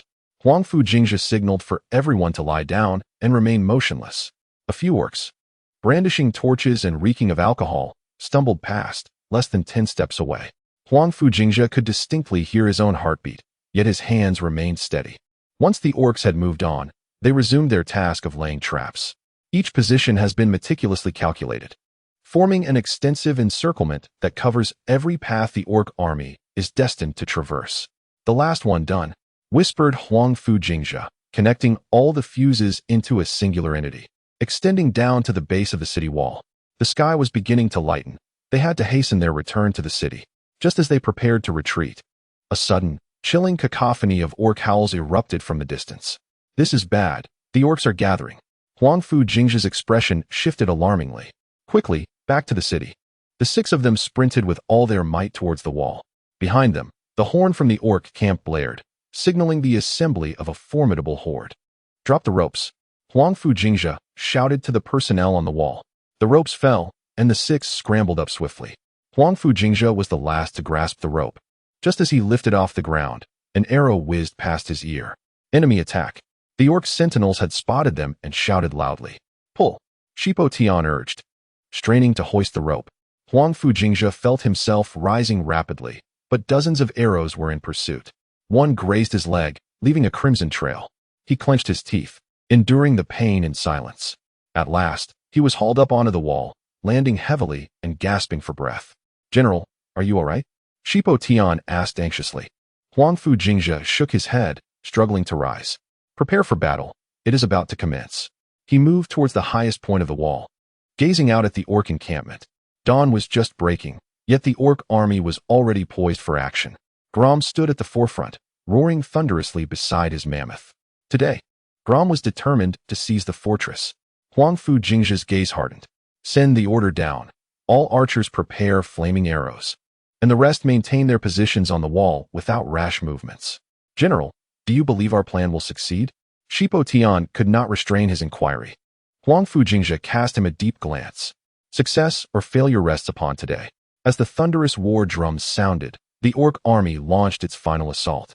They formed dense formations, raising their shields and pushing siege engines forward, charging aggressively towards the fortress.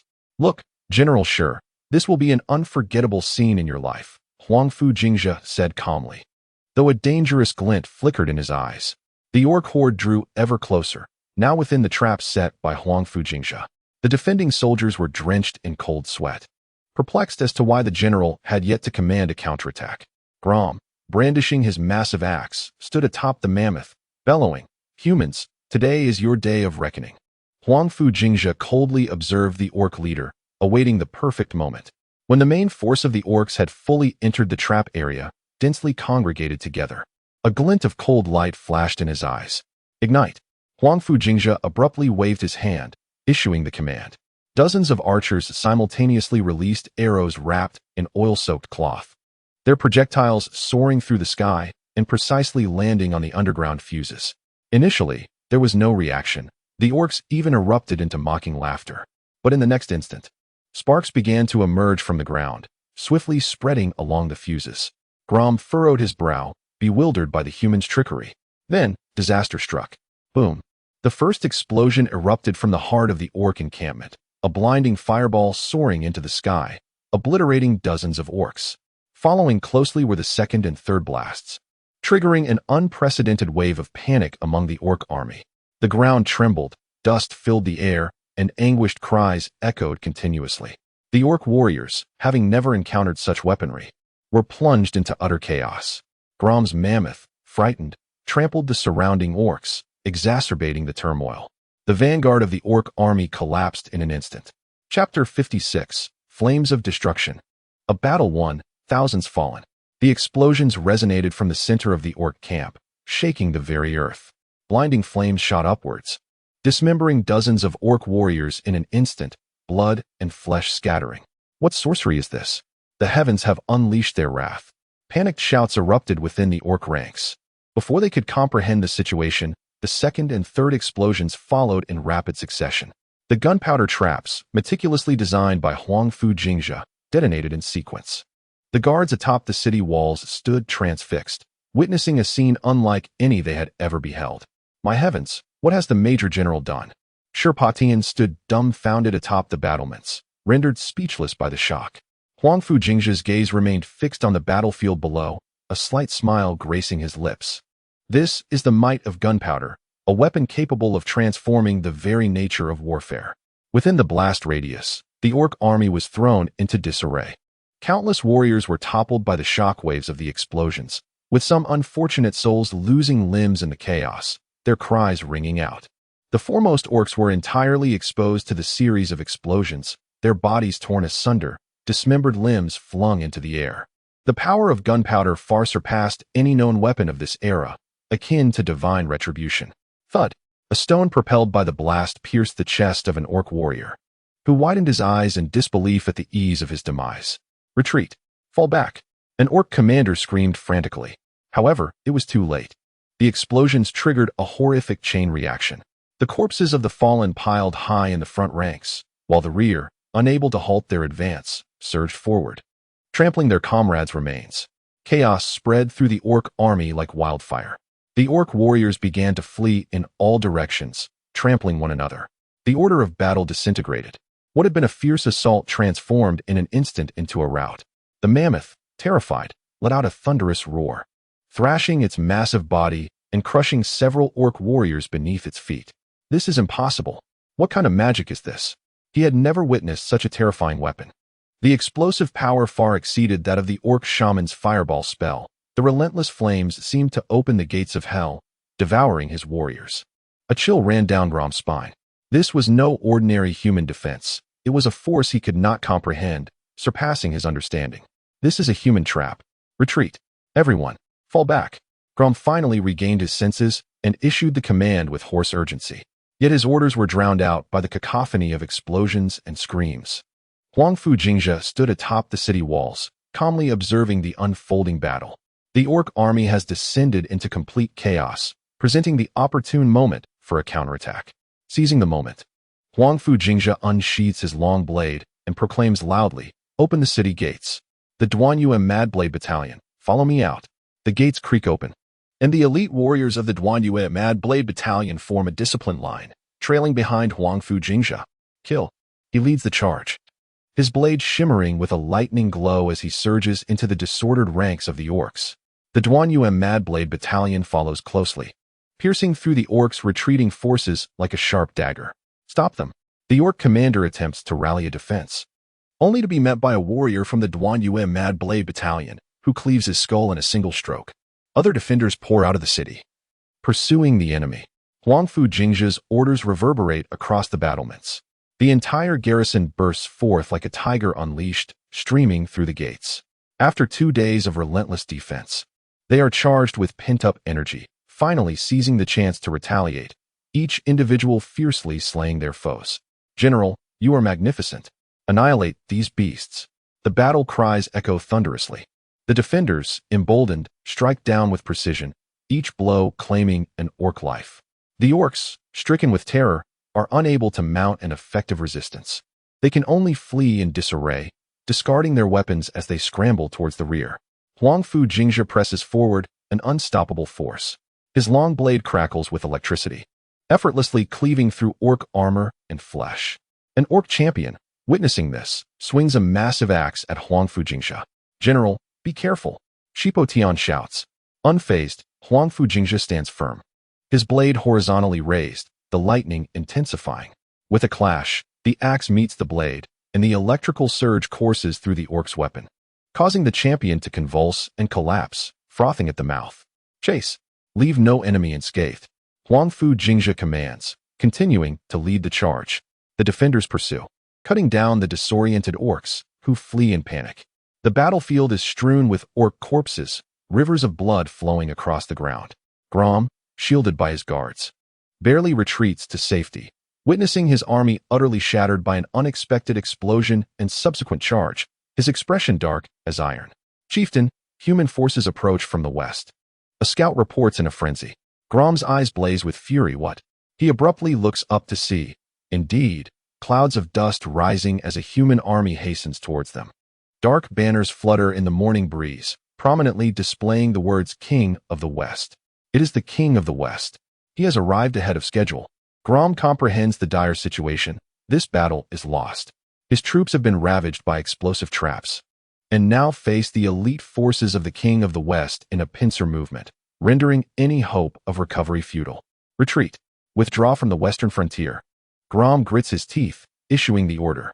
The orc army disintegrates, scattering in all directions, some north, some west, without any semblance of order. The pursuing forces led by Huangfu Jingzhe and the arriving troops of the King of the West converge, mercilessly cutting down the fleeing orc army. As dawn breaks, the battle gradually subsides, the ground littered with orc bodies, stained with blood. Huangfu Jingzhe stands atop the city walls, surveying the scene of this brutal victory. His visage reveals no joy, only a profound tranquility. This hard-won victory came at a great cost, with the defending forces suffering nearly half their strength. The fallen soldiers exchanged their lives for this moment, while he showcased the terrifying might of gunpowder and executed a counteroffensive that balanced both strategy and courage. Shock value 5,000. Everyone was astounded by your deployment of gunpowder traps, which dealt a devastating blow to the orc army. Huangfu Guanghui led the army in swift reinforcement. Upon witnessing the battlefield's grim state and the resolute figure of his son atop the city walls, his usually stern visage revealed an expression of incredulity. This son, once deemed unworthy in his eyes, had defied the odds, turned the tide, and orchestrated such a magnificent victory. Huangfu Jingzhe gazed at his father's silhouette in the distance, feeling a tumult of emotions. In this battle, he had genuinely proven himself before his father, not as the notorious dandy of the capital, but as a capable commander. The great victory in the western frontier was now a foregone conclusion. Chapter 57. The 800 Li victory report shocks the court. The urgent military dispatch, traveling 800 Li, continued its relentless journey day and night from the western frontier to the capital. Fresh steeds were exchanged repeatedly, their thunderous hooves shattering the tranquility of the imperial city. Within the imperial court, the deputy minister of rights trembled as he raised his voice to read aloud this astonishing report that left all present in stunned silence. The orc army, numbering in the tens of thousands, besieged the Baisher fortress. Crown Prince Huangfu Jingzhe, summoned in a moment of crisis, led the militia to steadfastly defend the isolated stronghold. For 3 days and nights, they fought valiantly, ultimately defeating the enemy with the mysterious Tianlai artillery, slaying countless orcs and saving the western frontier from peril. The deputy minister's voice echoed throughout the grand hall, each word striking like a hammer upon the hearts of the civil and military officials. This is impossible. Minister of War Duke Qingguo stepped forward, his face ashen. Huangfu Jingzhe? That dandy who only indulges in poetry and squandered wealth? How could he possibly repel the orc army? Indeed, Your Majesty, this report must contain an error. The deputy minister of personnel joined in, claiming, how could Huangfu Jingzhe, who cannot even draw a bow, command with such assurance on the battlefield? The hall erupted with murmurs, as the officials struggled to accept this reality. Emperor Huangfu Guanghua sat upon the dragon throne, his eyes wide with disbelief, repeatedly verifying the name on the report. Silence. The emperor forcefully struck the dragon table, and the court fell into an immediate hush. This report bears the personal signature and seal of the King of the West. How could it be false? The emperor raised his head, surveying his ministers, and moreover, the Tianlai artillery mentioned in the report. Would the King of the West speak so recklessly without having witnessed it firsthand? Crown Prince Huangfu Shuangxiu, standing to the side of the hall, contemplated briefly. Father, if this report is true, then the Tianlai artillery must be a pivotal weapon in altering the course of battle. We should send personnel to the western frontier to ascertain the details. The emperor nodded slightly. You speak wisely, Crown Prince. Suddenly, a minister knelt. Your Majesty, I request permission to travel to the western frontier to commend the soldiers and investigate this Tianlai artillery. No, it should be the Ministry of War that sends someone. I volunteer for the mission. The court erupted into chaos, with many ministers clamoring to be assigned, fearing they might miss this opportunity. The emperor observed with a cold gaze, a barely perceptible smile gracing his lips. Just then, a palace attendant hurried into the hall, bending down to whisper urgently in the emperor's ear. A glint of brilliance flashed in the emperor's eyes.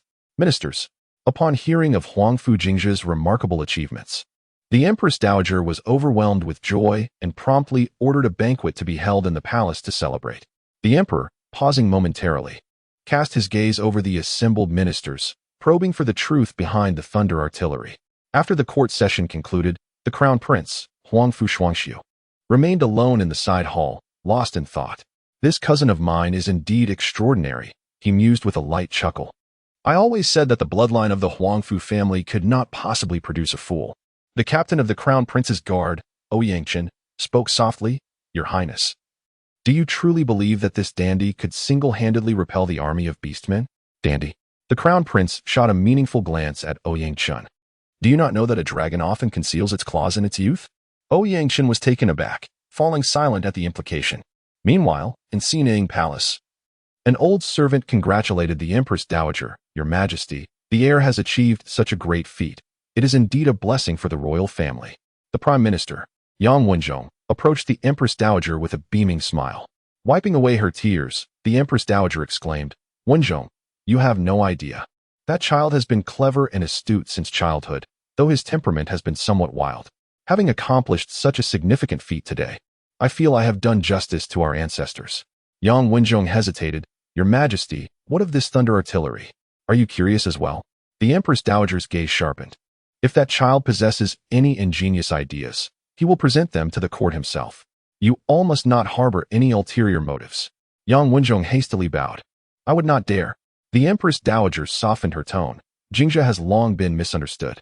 I have already heard the commotion from today's court. Go back and inform those ministers. If anyone dares to belittle our royal bloodline again, I shall not show them mercy. Soon, news of the great victory in the western frontier spread through the capital like wildfire. In tea houses and taverns, on the streets and alleys, discussions abounded regarding Huangfu Jingzhe's astonishing military exploits. Have you heard? The heir of the Prince of Jinshi, Huangfu Jingzhe, led a few hundred militia and managed to withstand an army of tens of thousands of beastmen. Is that true? Isn't he the biggest dandy in the capital? Absolutely true. It is said he used a weapon called Thunder to annihilate over 1,000 beastmen in one explosion. That's remarkable. No wonder His Majesty issued a decree this morning, rewarding him with 10,000 taels of gold and promoting him to Vice-General of the Western Frontier. In the private room of the largest tavern in the capital, Zui Xianlu, several young gentlemen were gathered around a table. Their expressions varied. This is nonsense. Utter nonsense. The second son of the Duanmu family, Duanmu Feng, slammed the table in anger. Just a few months ago, Huangfu Jingzhe lost 1,000 taels to me right here. He couldn't even play cards properly. And now they say he has defeated the beastmen? Preposterous. But this was reported directly by the Prince of Jinshi, someone quietly defended. Isn't this just to embellish his own son's reputation? Duanmu Feng sneered. That thunder artillery is probably the prince's own achievement, unjustly claimed by his son. At that moment, the tavern keeper rushed upstairs, breathless. Gentlemen, it's terrible. The envoy dispatched by His Majesty has just left the city. A grand procession with dozens of carts filled with rewards, all for the heir Huangfu and the soldiers of the western frontier. Duanmu Feng's expression instantly darkened. Meanwhile, within the imperial study, Emperor Huangfu Guanghua, holding a memorial report, approached the window, gazing at the western sky, his eyes reflecting a myriad of complex emotions. Oh, Jingzhe, you are indeed poised to impress your uncle, he murmured softly to himself. He then turned to a nearby eunuch, commanding, dispatch additional personnel to escort the reward convoy. It must reach the western frontier safely. His gaze sharpened as he continued. Conduct a thorough investigation within and beyond the capital to uncover any spies attempting to gather intelligence on the Thunderfire weapon. At this moment, the capital was in a state of fervent excitement. A name echoed through every street and alley, Huangfu Jingzhe. The once ridiculed dandy heir had now emerged as a household hero. Chapter 58. A momentous transformation in the capital, the youth renowned across the land. The sky above the capital unfurled in a brilliant blue. The tremors caused by the urgent report traveling 800 miles rippling through every corner of the city. Inside the drunken immortal pavilion, a tall, slender storyteller stood upon the high platform, dramatically waving his folding fan, inciting a wave of astonishment among the audience. Have you all heard? In the battle at Baisha Fortress, young Master Huangfu single-handedly repelled 10,000 foes, pushing them back 1,000 miles. Please, elaborate, urged an eager patron from below. The storyteller, with a self-satisfied smile, cleared his throat. Allow me to recount the tale in detail. On that fateful day, countless beastmen surged toward Baisha Fortress like a relentless tide. And just as the city seemed on the brink of collapse, young Master Huangfu, undaunted by the peril, personally led hundreds of soldiers to deploy the Thunderfire. What is Thunderfire? Someone inquired. This is the brilliant stratagem of young Master Huangfu, exclaimed the storyteller, raising his voice. With a single command, an array of thunder fire erupted, shaking the earth and splitting the heavens. The beast horde was obliterated, their remains strewn across the battlefield. The patrons gasped in astonishment. One clapped in admiration, exclaiming, "Incredible! Truly, he is the youthful hero of our Great Yu." Indeed, who would have thought that the former capital's greatest dandy concealed such military genius? In a shadowy corner, a young man clad in luxurious attire suddenly smashed his teacup to the ground, sending tea splattering and drawing the attention of those around him. Nonsense. In Dumu Feng's face darkened. That waste, Huangfu Jingzhe, who just a few days ago lost everything at my gaming table, is now heralded as a hero? What a farce. No sooner had he finished speaking than a robust man rose to his feet, sneering, "Young master and demo. This is a military achievement personally submitted by the King of the West. Are you questioning the royal lineage? Or do you believe that the esteemed King of the West would fabricate such claims for his son?" Indumu Fong was momentarily silenced, his expression shifting through various shades before he begrudgingly stormed off. "Humph, these young lords cannot bear to see anyone surpass them. Indeed, young Master Huangfu's victory has brought pride to our Great Yu." The news spread like wildfire throughout the capital, becoming increasingly embellished with each retelling. Within a few days, Huangfu Jingzhe had transformed from a dandy heir to a celebrated general safeguarding the nation, with tales of his exploits resonating in every street and alley. In the garden of the Su residence, Su Qingxue held a letter from home, her mouth slightly agape, her eyes wide with astonishment. "Miss, are you all right?" inquired her concerned maid, Xiao He. Su Qingxue shook her head, tears of joy welling in her eyes. "I am so happy for brother Jingzhe, who has achieved such great deeds." She gently caressed her chest, her heart surging with emotion. The warfare in the western frontier was perilous, and he was in imminent danger. With no certainty of when he would return safely, Xiao He stifled a light laugh. "Rest assured, my lady, the young lord possesses unparalleled martial prowess, and he can repel even the mighty beast men. He will surely be unharmed." Su Qingxue shot her a reproachful glance, then sighed. "I fear that such a sudden rise to prominence might attract unnecessary trouble." Her words rang true. Within the grand hall of the palace, civil and military officials stood divided on either side, engaged in fervent debate. "Your Majesty, I believe the military accomplishments of young Master Huangfu are indeed commendable. Yet this thunderfire device is exceedingly fearsome. It may not be wise to publicize it widely." Minister of Rights Shun Mingde stepped forward to voice his opinion. "Minister Shun, your assessment is misguided." Li Wu, the Deputy Minister of War, retorted. "The enemy has already breached our doorstep. What further concerns could we have? If the thunderfire device can be produced in abundance, how could our Great Yu worry about border unrest?" "Preposterous." Minister of Personnel Zhang Rong interjected, scoffing. "Who is Huangfu Jingzhe? A notoriously unruly and reckless scion. How could he possibly possess such divine weaponry? In my opinion, it is merely the Western king trying to elevate his beloved son." Minister Zhang, tread carefully. The Crown Prince Huangfu Shuangshu suddenly rose, his eyes flashing with cold light. "The Western king has valiantly defended our nation for many years. Would he trivialize military matters for the sake of his son? Moreover, the thunderfire device has the testimony of 1,000 soldiers. Could that all be fabricated?" Zhang Rong's demeanor shifted at the Crown Prince's rebuke, but he stubbornly continued, "Your Highness, I meant no disrespect. I merely find it hard to believe that a young man who has only ever dabbled in poetry and leisure could suddenly become a military prodigy." The Crown Prince coldly laughed. "Your limited vision, Minister Zhang, explains why the talents recommended by the Ministry of Personnel have been so unremarkable. A dragon in shallow waters cannot be fathomed by mere ants." The hall fell silent, the officials exchanging glances, taken aback by the Crown Prince's staunch defense of his cousin. Emperor Huangfu Guanghua sat high upon the dragon throne, observing with a detached gaze, neither affirming nor denying. As the debate began to wane, he spoke in a measured tone. "Since the good news has arrived, I have dispatched envoys to the western frontier to reward the soldiers and ascertain the details of the thunderfire device. There is no need for speculation. We shall await the return of the emissaries for clarity." After the court session, within the imperial study, Crown Prince Huangfu Shuangshu bowed to his father. "Father, I have overstepped."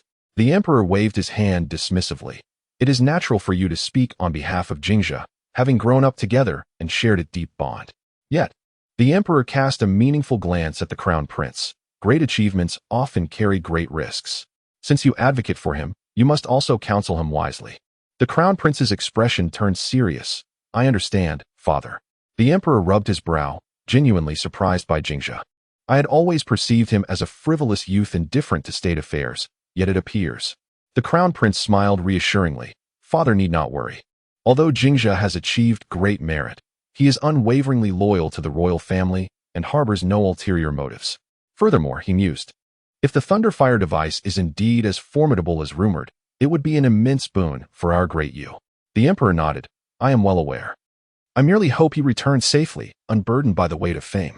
Meanwhile, in an unremarkable courtyard in the southern part of the capital, a cloaked figure knelt and reported, "My lord, the matter has been clarified. The Thunderfire device was indeed crafted by Huangfu Jingzhe. It is said to possess tremendous power, capable of annihilating dozens of beast men with a single blast." In the shadows, a figure leaned slightly forward, intriguing. What astonishing secret lies within this debauched young lord? Immediately, send someone to the western frontier. We must uncover the method behind this heavenly thunderfire. The man in black received the command and departed, leaving the room in silence once more. The flickering candlelight in the corner illuminated the sinister visage of Lin Zhong, the chief steward of the Nanping Marquisate. He chuckled coldly. "Huangfu Jingzhe, you truly know how to surprise us." Meanwhile, the streets of the capital portrayed a different scene. Street performers picked up their brushes, the strokes dancing like dragons and serpents, as a painting titled "The Young Hero Defeating the Enemy" sprang to life on the canvas. In the artwork, Huangfu Jingzhe donned military attire, wielding a battle blade, standing upon the corpses of beast men, with roaring flames and billowing smoke in the background. The onlookers marveled. What a valiant young man. Is this truly the son of the Huangfu family? He exudes such majesty. I have heard that His Highness has always concealed his talents, feigning madness while secretly mastering the art of war. Naturally, a royal lineage cannot be commonplace. The crowd buzzed with admiration. An elderly street performer shook his head and sighed. The unpredictability of fate is astonishing. Yesterday, everyone laughed at him as a useless dandy. Yet today they hail him as a youthful hero. Is the perspective of the world truly so myopic? A scholar nearby countered. That is a misguided assertion. Heroes are indeed shaped by circumstance. Had Huangfu Jingzhe not faced the invasion of beast men, how would his talents have come to light? Precisely. This is what we refer to as a great genius hidden among the populace. Someone echoed. Within a tavern, several merchants raised their cups in camaraderie.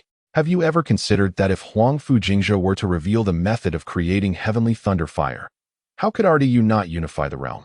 A wealthy merchant spoke with hopeful enthusiasm. Oh, do not be foolish. Would the court easily disseminate such a divine weapon? Another interjected, dousing his optimism. Indeed.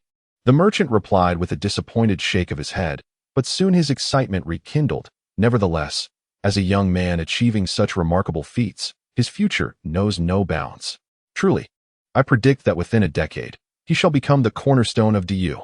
An elder, however, wore a troubled expression. Such accomplishments might alarm the sovereign. Thus, the name of Huangfu Jingzhe stirred unprecedented fervor in the capital, transforming public opinion from disdain and ridicule to reverence and admiration. The royal scion, once mocked as a worthless dandy, had now emerged as a celebrated hero. In the Empress Dowager's palace, her gentle smile could not conceal the glimmer of tears in her eyes. At last, this child has revealed his true prowess. Yet I fear that his path ahead may not be peaceful. Chapter 59, Triumphant Return and the Young General's Renown. On the rugged roads of the western frontier, a grand procession marched forth. The sound of galloping hooves, the clash of swords, and the synchronized steps of soldiers melded into a magnificent symphony of victory. Huangfu Jingzhe rode a white horse, clad in a blood-red battle robe, leading the way at the forefront of the throng. The morning sun bathed his shoulders, casting a golden halo around him. Long live the young general. The young general is mighty. The villagers lining the route welcomed him with thunderous cheers. An elderly woman trembled as she raised her thumb in approval, while a young maiden blushed and cast adoring glances at Huangfu Jingzhe. Children danced with excitement, their joy infectious. Suddenly, an elderly matron rushed to the front of the crowd and knelt down with a thud. The young general has saved my grandson's life. He was in the militia camp, and it was you who led them to victory. I bow before you. Huangfu Jingzhe dismounted and gently helped the matron to her feet. Please rise, madam, it is my duty. This heartfelt exchange stirred the crowd further, their cheers nearly shaking the heavens. Your reputation in the western frontier is now unparalleled. Young master, Sherpatian remarked nearby, awe evident in his voice. Huangfu Jingzhe smiled faintly, though his heart remained unperturbed. He understood that this was merely the inception of a grander scheme. You have gained 1,000 astonishment points. The populace is astounded by your transformation from a wastrel to a hero. The system notification echoed in his ears, and Huangfu Jingzhe's gaze flickered momentarily. Following this battle, His astonishment points had amassed to an astonishing degree. At last, the procession reached the main camp of the western frontier. The young master has arrived. A resounding cheer erupted throughout the military encampment. Countless soldiers surged out of their tents, united in calling, "Young General! Young General!" The soldiers who had borne witness to the earth-shattering events on the battlefield looked at Huangfu Jingzhe with a mixture of reverence and admiration. Particularly, those militia soldiers who had survived the siege of Baishur Fortress regarded him as a divine figure. When the young general wielded the thunder, I beheld a true miracle. The bodies of the beastmen piled high. The sight was utterly breathtaking. The young general held the line alone, an impregnable force. The soldiers exchanged fervent words, their eyes gleaming with zeal. Huangfu Guanghui stood before the central tent, observing his son surrounded by adoring soldiers, a complex emotion flickering in his eyes.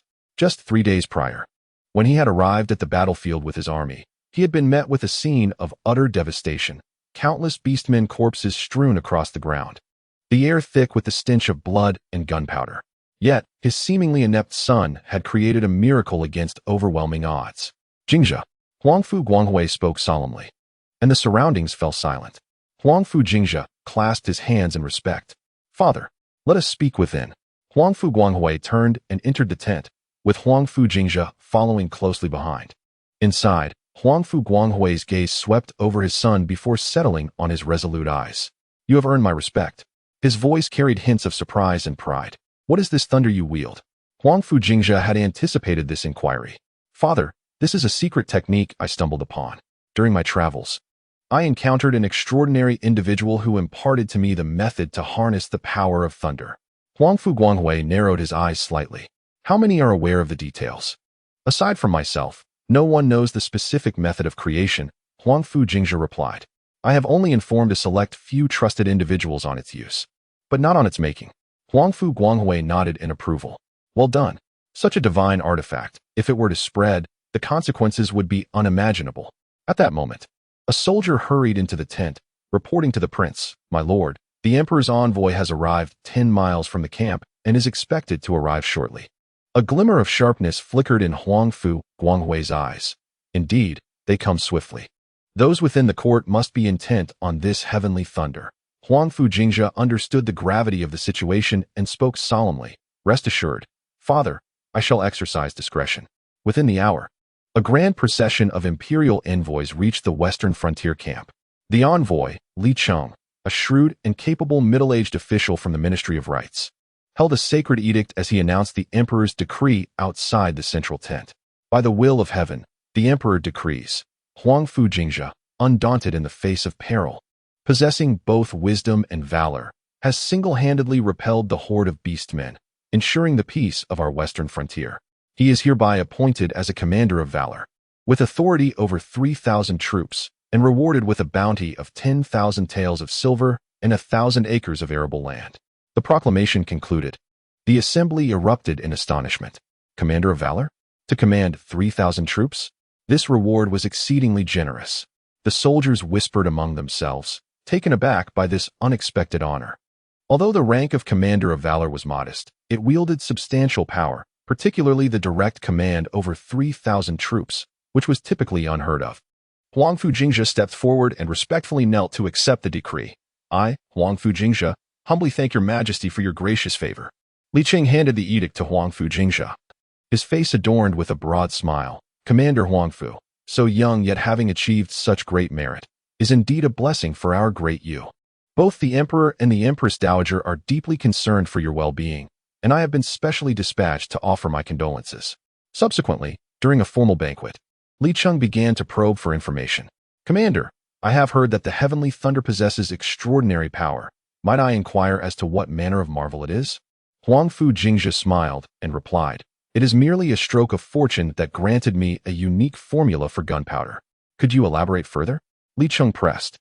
Huangfu Jingzhe shook his head. "The tale is long and entwined with the conditions of time and place. At that moment, divine thunder descended, and I seized the opportunity to direct it, resulting in such an effect." A flicker of disappointment crossed Li Cheng's eyes, yet he swiftly changed the subject. "The emperor is very interested in this artifact. Should you, Commander Huangfu, be willing to present the formula, a generous reward would await you." Huangfu Jingzhe bowed. I shall diligently compile the details and present them personally in the capital. For several days, Li Cheng sought various opportunities to subtly inquire about the secret of the heavenly thunder, but Huangfu Jingzhe remained impenetrable, revealing none of the substantive information. As the night grew deep and quiet, Huangfu Jingzhe returned to his tent and opened the system panel. Border breakout, task completed. Shock value 3,000, desperate defense, task completed. Shock value 5,000, first victory, reward. Shock value 2,000, stirring the court, effect. Shock value 10,000, a system notification chimed. Congratulations. Host. Your accumulated shock value has exceeded 50,000 points. Unlocking a new system feature. Spirit Summoning, Beginner. Spirit Summoning. Beginner consumes 5,000 shock value to summon a primary spirit from the annals of Chinese history to serve you for 1 year. Huangfu Jingzhe's eyes brightened. Spirit summoning was indeed a significant capability. However, now was not the time to expend shock value. He needed to solidify his strength first. The special unit. The Yazi Xuanjia Cavalry has been unlocked. A sum of 5,000 shock points is required to summon a battalion of 100 men. The Yazi Xuanjia Cavalry, heavy cavalry, is well suited for charging into battle and breaking enemy lines. Without hesitation, Huangfu Jingzhe expended 5,000 shock points. In an instant, the sounds of neighing horses and the clashing of armor resonated outside the tent. Stepping out, Huangfu Jingzhe beheld a regiment of cavalry, clad in dark heavy armor and mounted on tall war horses, standing in perfect formation under the moonlight. Their armor was intricately engraved with fierce Yazi patterns, each warrior emanating a chilling aura of ruthlessness. The captain, kneeling on one knee, proclaimed, Yazi Xuanjia Cavalry, at your service, my lord. Satisfied, Huangfu Jingzhe nodded and subsequently spent additional shock points to replenish the ranks of the Duanyue Guangdao Battalion, while also exchanging for some bloodline enhancement resources. He sat cross-legged, beginning to absorb these resources. A faint phantom of a thunder dragon meandered across his surface, gradually solidifying with the infusion of bloodline resources. Huangfu Jingzhe could distinctly feel the thunderous dragon bloodline within him awakening and strengthening. Early the next morning, Huangfu Jingzhe approached his father with a request. Father, I wish to take command of the remaining veteran militia soldiers, along with my personal guards, to form my own elite force of 3,000. Huangfu Guangwei pondered for a moment before finally consenting. Granted. Those soldiers are your own, and it is only fitting that you lead them. Thus, Huangfu Jingzhe officially commanded his own elite force of 3,000, which included the Duanyue Guangdao Battalion, the Yazi Xuanjia Cavalry, and the battle-hardened veterans of the militia. Though modest in number, every individual was a paragon of excellence, and more importantly, they possessed unwavering loyalty to Huangfu Jingzhe. Li Cheng lingered in the western military camp for 5 days, and upon realizing he could glean no further information, he set out for the capital, burdened with disappointment and uncertainty. Chapter 60. The Western Frontier stabilizes. Dark currents lurk in the capital, standing atop the high platform of the western military camp. Huangfu Jingzhe surveyed the distant, blurred border with the keen gaze of a hawk. Your Highness. Shirpatian approached briskly, kneeling to pay his respects. The border patrol intelligence you requested has been compiled. Huangfu Jingzhe received the report and quickly scanned it, his brow furrowing slightly. The orc activities along the border have intensified over the past few days. Indeed, Shirpatian replied in a hushed tone, especially the Wolf Rider tribe, which has been roaming the border for 3 consecutive days. Moreover, the emissaries from the Western Empire, with their golden hair and blue eyes, have been traversing among the tribes. A cold smile crept across Huangfu Jingzhe's lips. It seems they have not learned from their defeat at the fortress. In the distance, the soldiers of the Duanyue Guangdao Battalion were engaged in rigorous training, the glint of blades flashing as their war cries echoed mightily.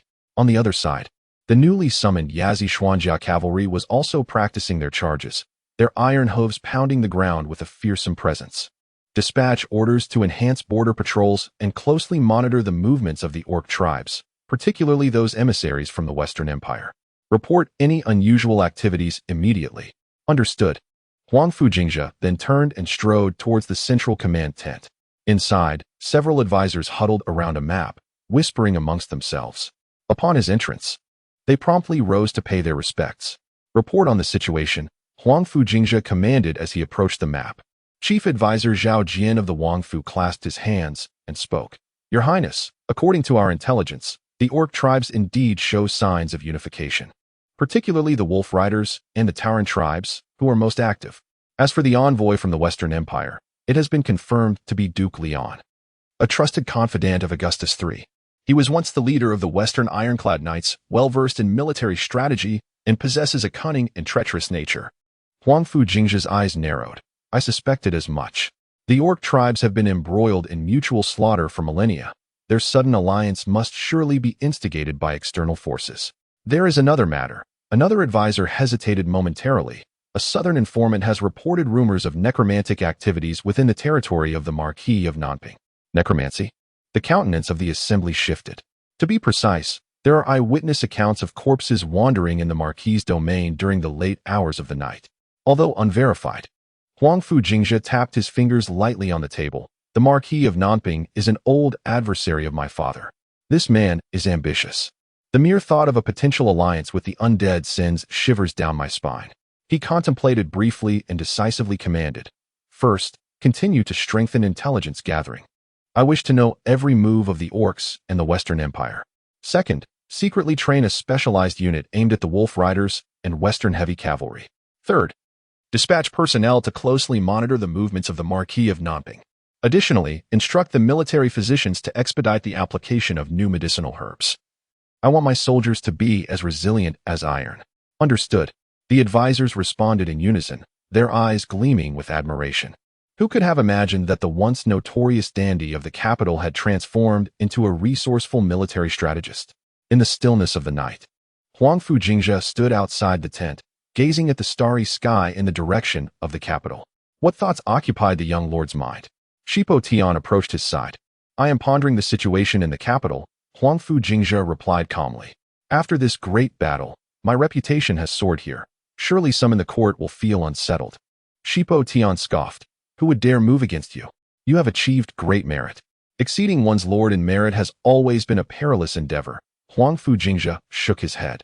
Though I have served the nation well this time, the overwhelming power of this heavenly thunder will undoubtedly provoke envy among certain individuals in the court. Shipo Tian, troubled, asked, what does the young lord plan to do?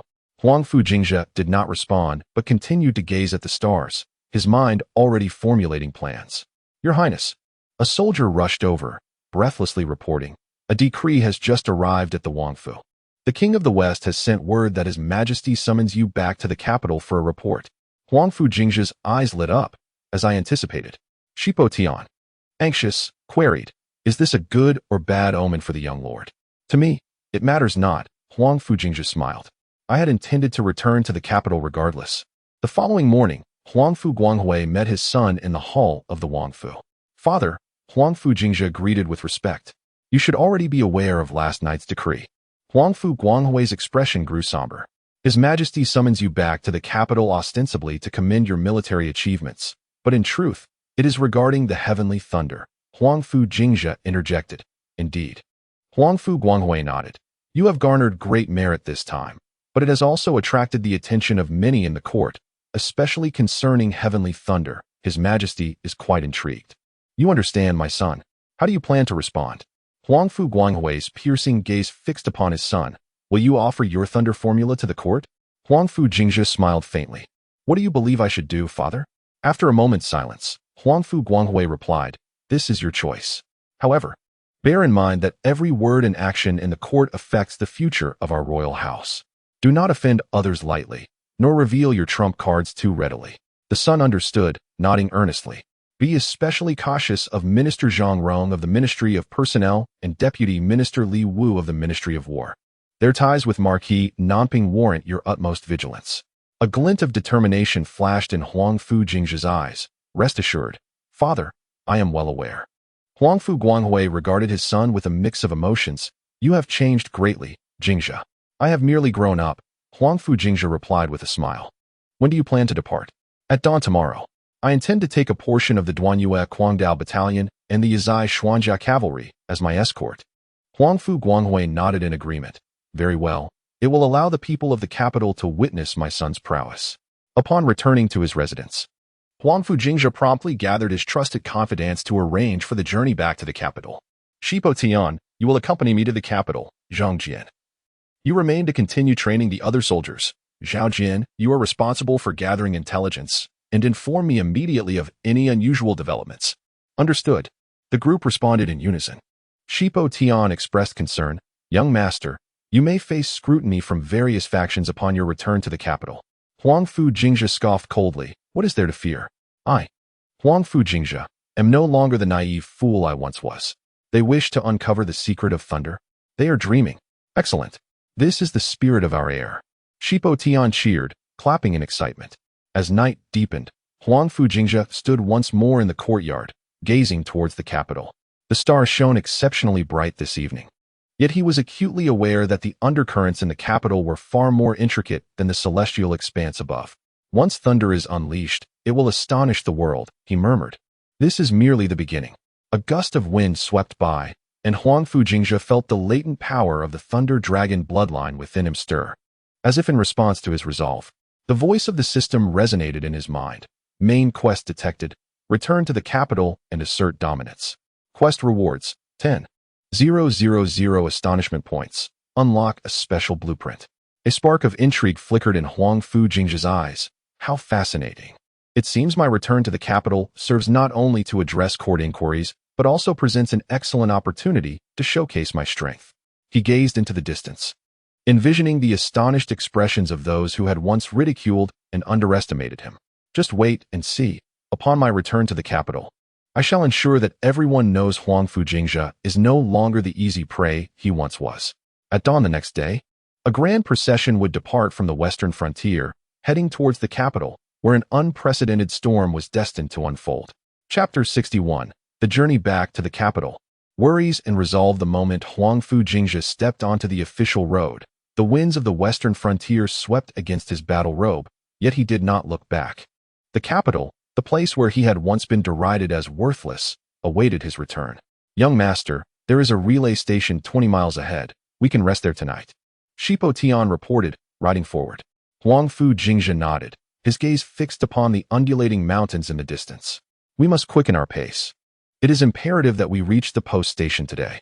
Although adorned with military accolades, Huangfu Jingzhe was acutely aware that the treacherous currents of the capital were far more perilous than those of the battlefield. The scenery along the official road shifted continuously, transitioning from the desolation of the western frontier to the prosperity of the central plains, with lush trees and vast fields of crops unfolding before his eyes. My lord, it is rumored that the capital has prepared a grand welcoming ceremony for you, Shirpatian remarked with a smile. You have become the most sought-after figure in the capital. Huangfu Jingzhe scoffed. Sought after? Huh. They merely wish to seize the heavenly thunder from my grasp. And how do you intend to respond? With a soldier to meet the soldiers, and with earth to cover the water. Huangfu Jingzhe's eyes glinted with a sharp light. I shall see who dares to show me disrespect. As the sun dipped below the horizon, the group finally arrived at the post station. It was a sizable establishment, evidently forewarned. As the steward awaited their arrival at the entrance and immediately knelt to greet Huangfu Jingzhe. Welcome, Your Highness.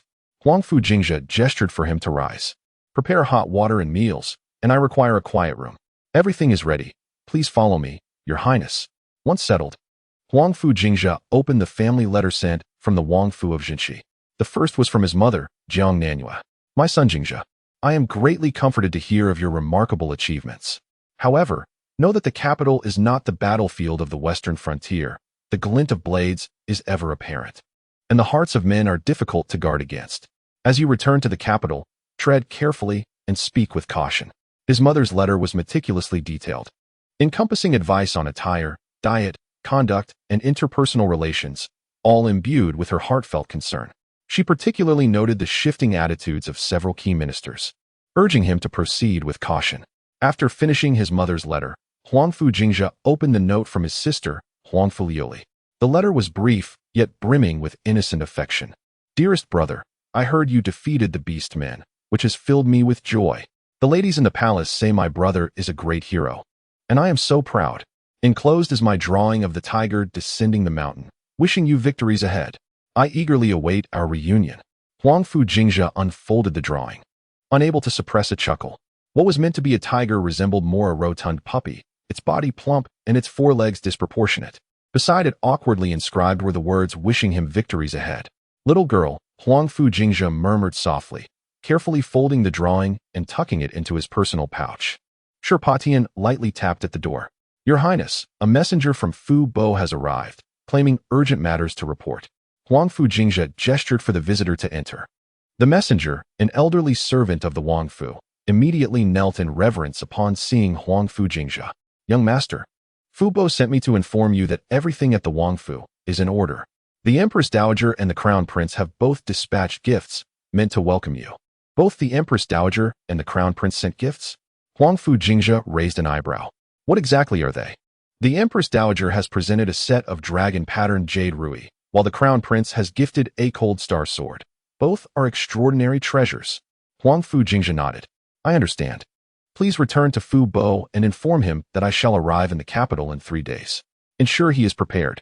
Once the old servant had withdrawn, Huangfu Jingzhe fell into deep contemplation. The rewards bestowed by the Empress Dowager and the Crown Prince were undoubtedly laden with profound significance. Particularly notable was the Hanqing sword, said to be a closely guarded royal treasure seldom granted to outsiders. The Crown Prince's actions likely served as a subtle indication of his desire for support from both the court and the populace. As the night deepened, Huangfu Jingzhe stood by the window, gazing towards the direction of the capital. In the farmlands along the main roads, the rice ears hung low, yet upon closer inspection, one could discern patches of desolation and villages with tightly shut doors, clearly not reflective of an era of peace and prosperity. Sherpatian, Huangfu Jingzhe suddenly spoke. The guard waiting outside promptly entered. What is your command, young master? Send someone to inquire about the situation along the route. I have observed numerous abandoned fields and sparsely populated villages, which contradicts the reports of national tranquility and civilian safety. Sherpatian nodded and departed. Soon after, he returned with disheartening news. Young master, the information gathered is rather bleak. In recent years, natural disasters have been incessant, compounded by the immense demand for provisions due to border conflicts. Many regions have seen increased taxation, leaving the common folk struggling to survive. This area is relatively better off. However, further north, it is said that groups of displaced individuals roam, with some resorting to banditry. Huangfu Jingzhe's brow furrowed. The court's inner and outer circles are at odds. My uncle, the emperor, has likely been misled. Do you intend to address this matter in the court? The time is not yet ripe, Huangfu Jingzhe replied, shaking his head. The immediate priority is to solidify my own standing and accumulate sufficient power to effect genuine change. He approached the map, tracing the route from the western frontier to the capital with his finger. The western territories are under strict military governance, with the populace living in peace. Whereas the heart of the dynasty, despite its apparent prosperity, conceals dire crises. This is closely linked to the interests of certain individuals within the court. Sherpatian suddenly understood.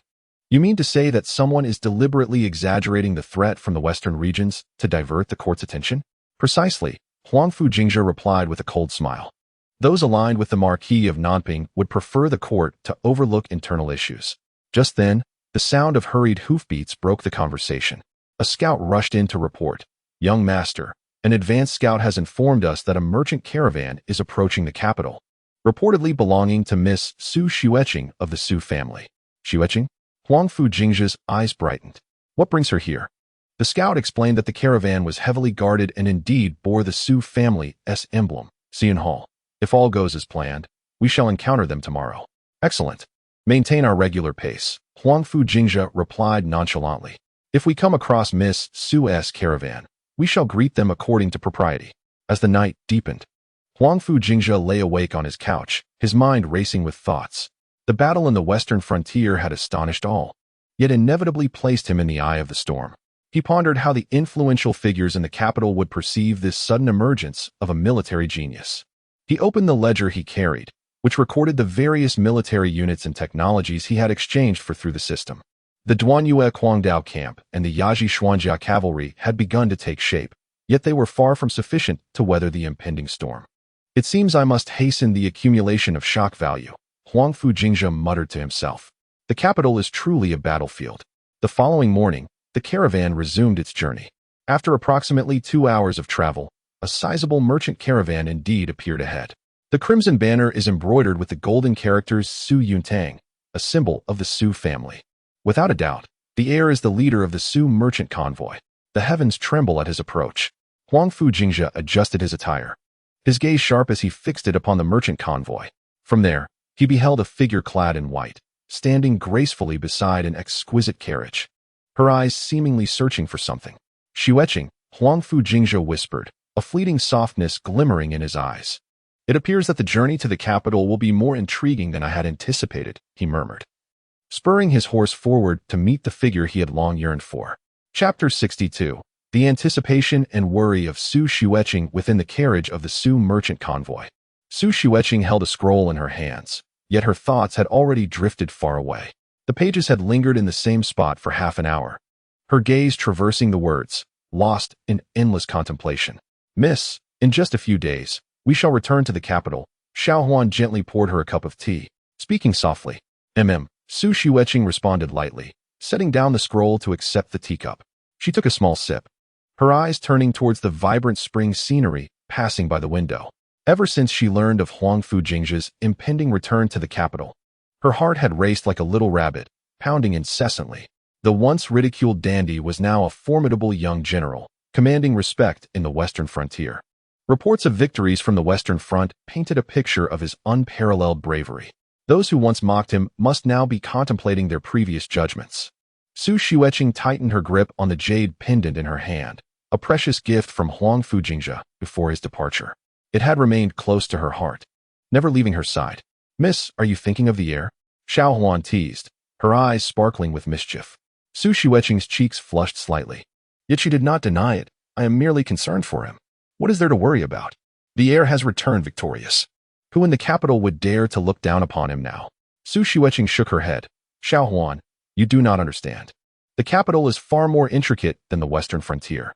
A visible blade is easy to evade, but a hidden arrow is treacherous. She recalled Huangfu Jingzhe's candid nature. To her, that authenticity was his most admirable trait, yet in the treacherous environment of the capital, it could invite unwarranted troubles. Jingzhe is too straightforward, Su Xueqing murmured, her tone laced with a blend of affection and concern. Xiaohuan chuckled. Miss, you are the epitome of the deeper the love, the sharper the blame. Su Xueqing shot her a glare, but could not help but remember the indifference of her stepmother, her father's indecision, and the so-called talented youths surrounding her, each one courteous in appearance, yet scheming in their hearts. Compared to them, Huangfu Jingzhe's genuine nature was particularly precious. Do not worry excessively. Miss, Xiaohuan observed her anxious demeanor and jested. The young prince is now a great hero. You should rest easy and await your role as the heir's consort. What nonsense! Su Xueqing retorted, yet a blush crept across her face. She made a silent vow that regardless of how the future may unfold, or how many undercurrents might swirl in the capital, she would steadfastly stand by Huangfu Jingzhe's side, even if only in silent support. I have heard that the heir has brought back a divine artifact called Tianlei, capable of collapsing mountains with immense power. Little Huan exclaimed with excitement. The whole of Kyoto is abuzz about this. Su Xueqing furrowed her brow slightly. This is precisely what I fear. Some individuals may covet such power. What is there to fear? The young master is quite clever, Little Huan replied dismissively, waving her hand. The convoy continued to advance, and Su Xueqing set down her teacup, gently lifting a corner of the carriage curtain to gaze into the distance. The spring breeze caressed her face, carrying a faint fragrance of blossoms. In her heart, she yearned for an early reunion with her beloved. Suddenly, a rhythmic sound of hoofbeats echoed from ahead, suggesting a large number of horsemen were approaching. What is happening? Su Xueqing inquired, a flicker of anticipation rising within her. The voice of an exterior guard reached her. Miss, it appears to be a battalion ahead. Su Xueqing's heart raced. Could it be him? Stop the convoy, she commanded with composure, then turned to Little Huan. Prepare yourself. I wish to disembark and take a look. Little Huan swiftly retrieved a white silk scarf, delicately draping it over Su Xueqing's shoulders. Miss, do be mindful of your demeanor. Su Xueqing adjusted her attire, took a deep breath, and stepped out of the carriage. The spring sunlight bathed her in a gentle golden hue. In the distance, a well-ordered troop was gradually drawing near. At the forefront, a knight clad in a dark battle robe, with a sword at his waist, exuded an impressive demeanor. His steed reared and neighed, accentuating the knight's commanding presence. Su Xueqing's gaze was instantly captivated. Though still at a distance, She immediately recognized that familiar figure. It was him. Her heart raced as if it would leap from her chest. Huangfu Jingzhe also spotted her. He reined in his warhorse, his eyes transcending the space between. Locking with hers, everything around them seemed to freeze. "Miss, it truly is His Highness," little Huan whispered excitedly. Su Xueqing did not respond. Her eyes were solely focused on the approaching figure. He appeared even more dignified than when they last parted, his brow edged with newfound resolve and composure. Yet his gaze remained clear and bright. Huangfu Jingzhe advanced on horseback, dismounting a few paces from Su Xueqing. He strode towards her, each step resonating like a heartbeat. "Qingxue," he softly called, his voice deep and gentle. The sound of her name brought a sting to her nose, nearly bringing her to tears. She deeply bowed. "I humbly welcome His Highness back from victory." Huangfu Jingzhe extended his hand to assist her. There is no need for such formalities in public. His hand was warm and strong. Su Xueqing straightened herself with his support, only to discover he held her hand tightly and did not release it. "What brings you here?" Huangfu Jingzhe asked, his eyes brimming with delight. "My father has some business in the northwest and asked me to handle it," Su Xueqing replied softly, her heart swelling with joy at the news of his return. Huangfu Jingzhe smiled slightly. "I was just on my way back to the capital and did not expect to encounter you here." "Indeed, what a coincidence," Su Xueqing said, lowering her head with a faint smile, yet she refrained from revealing that she had deliberately inquired about his return. Their eyes met, and a myriad of unspoken sentiments swirled in the air. "Qingxue," Huangfu Jingzhe began, but a sudden gust of wind swept by, lifting Su Xueqing's scarf. He reached out to adjust it for her, his movements gentle and practiced, as if they had been together for quite some time. Su Xueqing's cheeks warmed. Yet she did not shy away from his touch. "Your Highness, I worry for you." Gathering her courage, she softly remarked, "Kyoto is not like the western frontier." Su Xueqing gazed at his confident demeanor, and her worries began to ease. After several months apart, he had indeed grown significantly. "I have brought some food. I wonder if the young master would care to try it." Su Xueqing shifted the topic. "That would be most welcome," Huangfu Jingzhe replied with a smile. "We can travel together for a while. I happen to have many stories to share with you." Su Xueqing's eyes brightened. "Stories about the war in the western frontier?" "Not entirely," Huangfu Jingzhe said, looking into her eyes. "There's also my longing." This statement made Su Xueqing's heart skip a beat. She lowered her head, her cheeks flushed. "You flatter me, young master. I have always been straightforward," Huangfu Jingzhe asserted earnestly. "Your letters have been my greatest solace these past few months." Taking a deep breath, Su Xueqing summoned her courage to ask, "Do you still carry that heart knot?" Huangfu Jingzhe did not respond verbally, but instead retrieved the very heart knot she had sewn. Its red thread still vibrant, though now marked by the dust of travel. "It has never left my side," he whispered, almost moved to tears. Su Xueqing reached out to touch the heart knot, her fingertips brushing against his palm, a warm current surging within her. "And you?" Huangfu Jingzhe inquired. "What about the jade pendant I gifted you?" Su Xueqing drew out the jade pendant she wore close to her heart, its surface glimmering with a gentle luster. "It has protected me many times." Huangfu Jingzhe nodded with satisfaction, his gaze softening. "That is wonderful." They exchanged a knowing smile, no words necessary, their hearts already in sync. "Let us return to Kyoto together," Huangfu Jingzhe proposed. "We have much to discuss along the way." Su Xueqing nodded in agreement, turning to head back towards the carriage. Suddenly, she felt her wrist gently grasped. Huangfu Jingzhe leaned closer, whispering in her ear, "I am no longer that reckless young master of the past. Qingxue, please trust me. I have my own ways to navigate the currents of Kyoto." His breath brushed against her ear, causing her heart to flutter, yet his promise brought her considerable comfort. "I have always believed in you," she replied softly, "whether you were a reckless young master or a hero on the battlefield."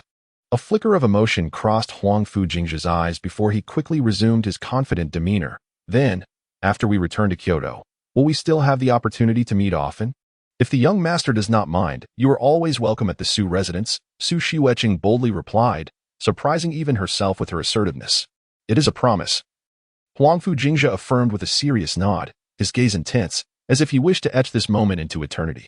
The two groups merged in the spring breeze, journeying together towards Kyoto. Behind them lay the smoke and glory of the western frontier. Ahead, the hidden currents and challenges of Kyoto awaited. Yet, in this moment, they cherished the time spent together and the hearts that were gradually drawing closer. Chapter 63. The Ambush at Broken Soul Gorge. As the morning sun dipped in the west, the vast landscape unfolded before them. The two groups traveled side by side along the official road, the spring breeze caressing their faces, the atmosphere harmonious. Huangfu Jingzhe and Su Xueqing shared a carriage, alternating between laughter and quiet whispers. The sunlight bathed them, painting a picture of serenity. So, is it true that someone was blown away by your heavenly thunder? Su Xueqing exclaimed with wide eyes, covering her mouth as she chuckled.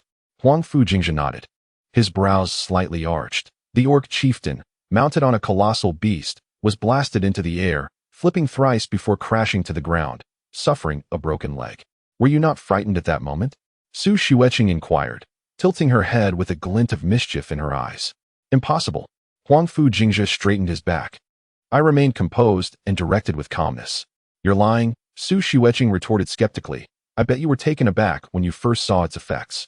Huangfu Jingzhe fell silent, and the two exchanged smiles, their laughter resonating in the spring breeze.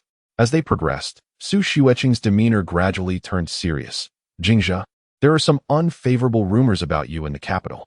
Do tell, Huangfu Jingzhe replied with an unchanging expression. Some say your thunder was a peculiar technique purchased from the western regions, exaggerating its efficacy. Others claim you rely on luck for victories on the battlefield. Su Xueqing lowered her voice. And some even spread rumors that you are in collusion with Western merchants for nefarious purposes. Huangfu Jingzhe's lips curled into a smirk. These words sound quite familiar. Aren't you angry? Su Xueqing asked in astonishment. I'm accustomed to it. Huangfu Jingzhe responded nonchalantly. They once called me an incompetent wastrel, and now they accuse me of harboring ulterior motives. It's merely a change in their slanderous tactics.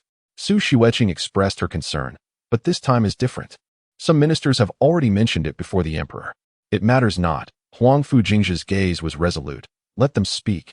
The truth will prevail. Just then, the path ahead narrowed, flanked by steep cliffs and dense trees that obscured the sky. What is this place? Huangfu Jingzhe queried, his eyes sharpening with vigilance.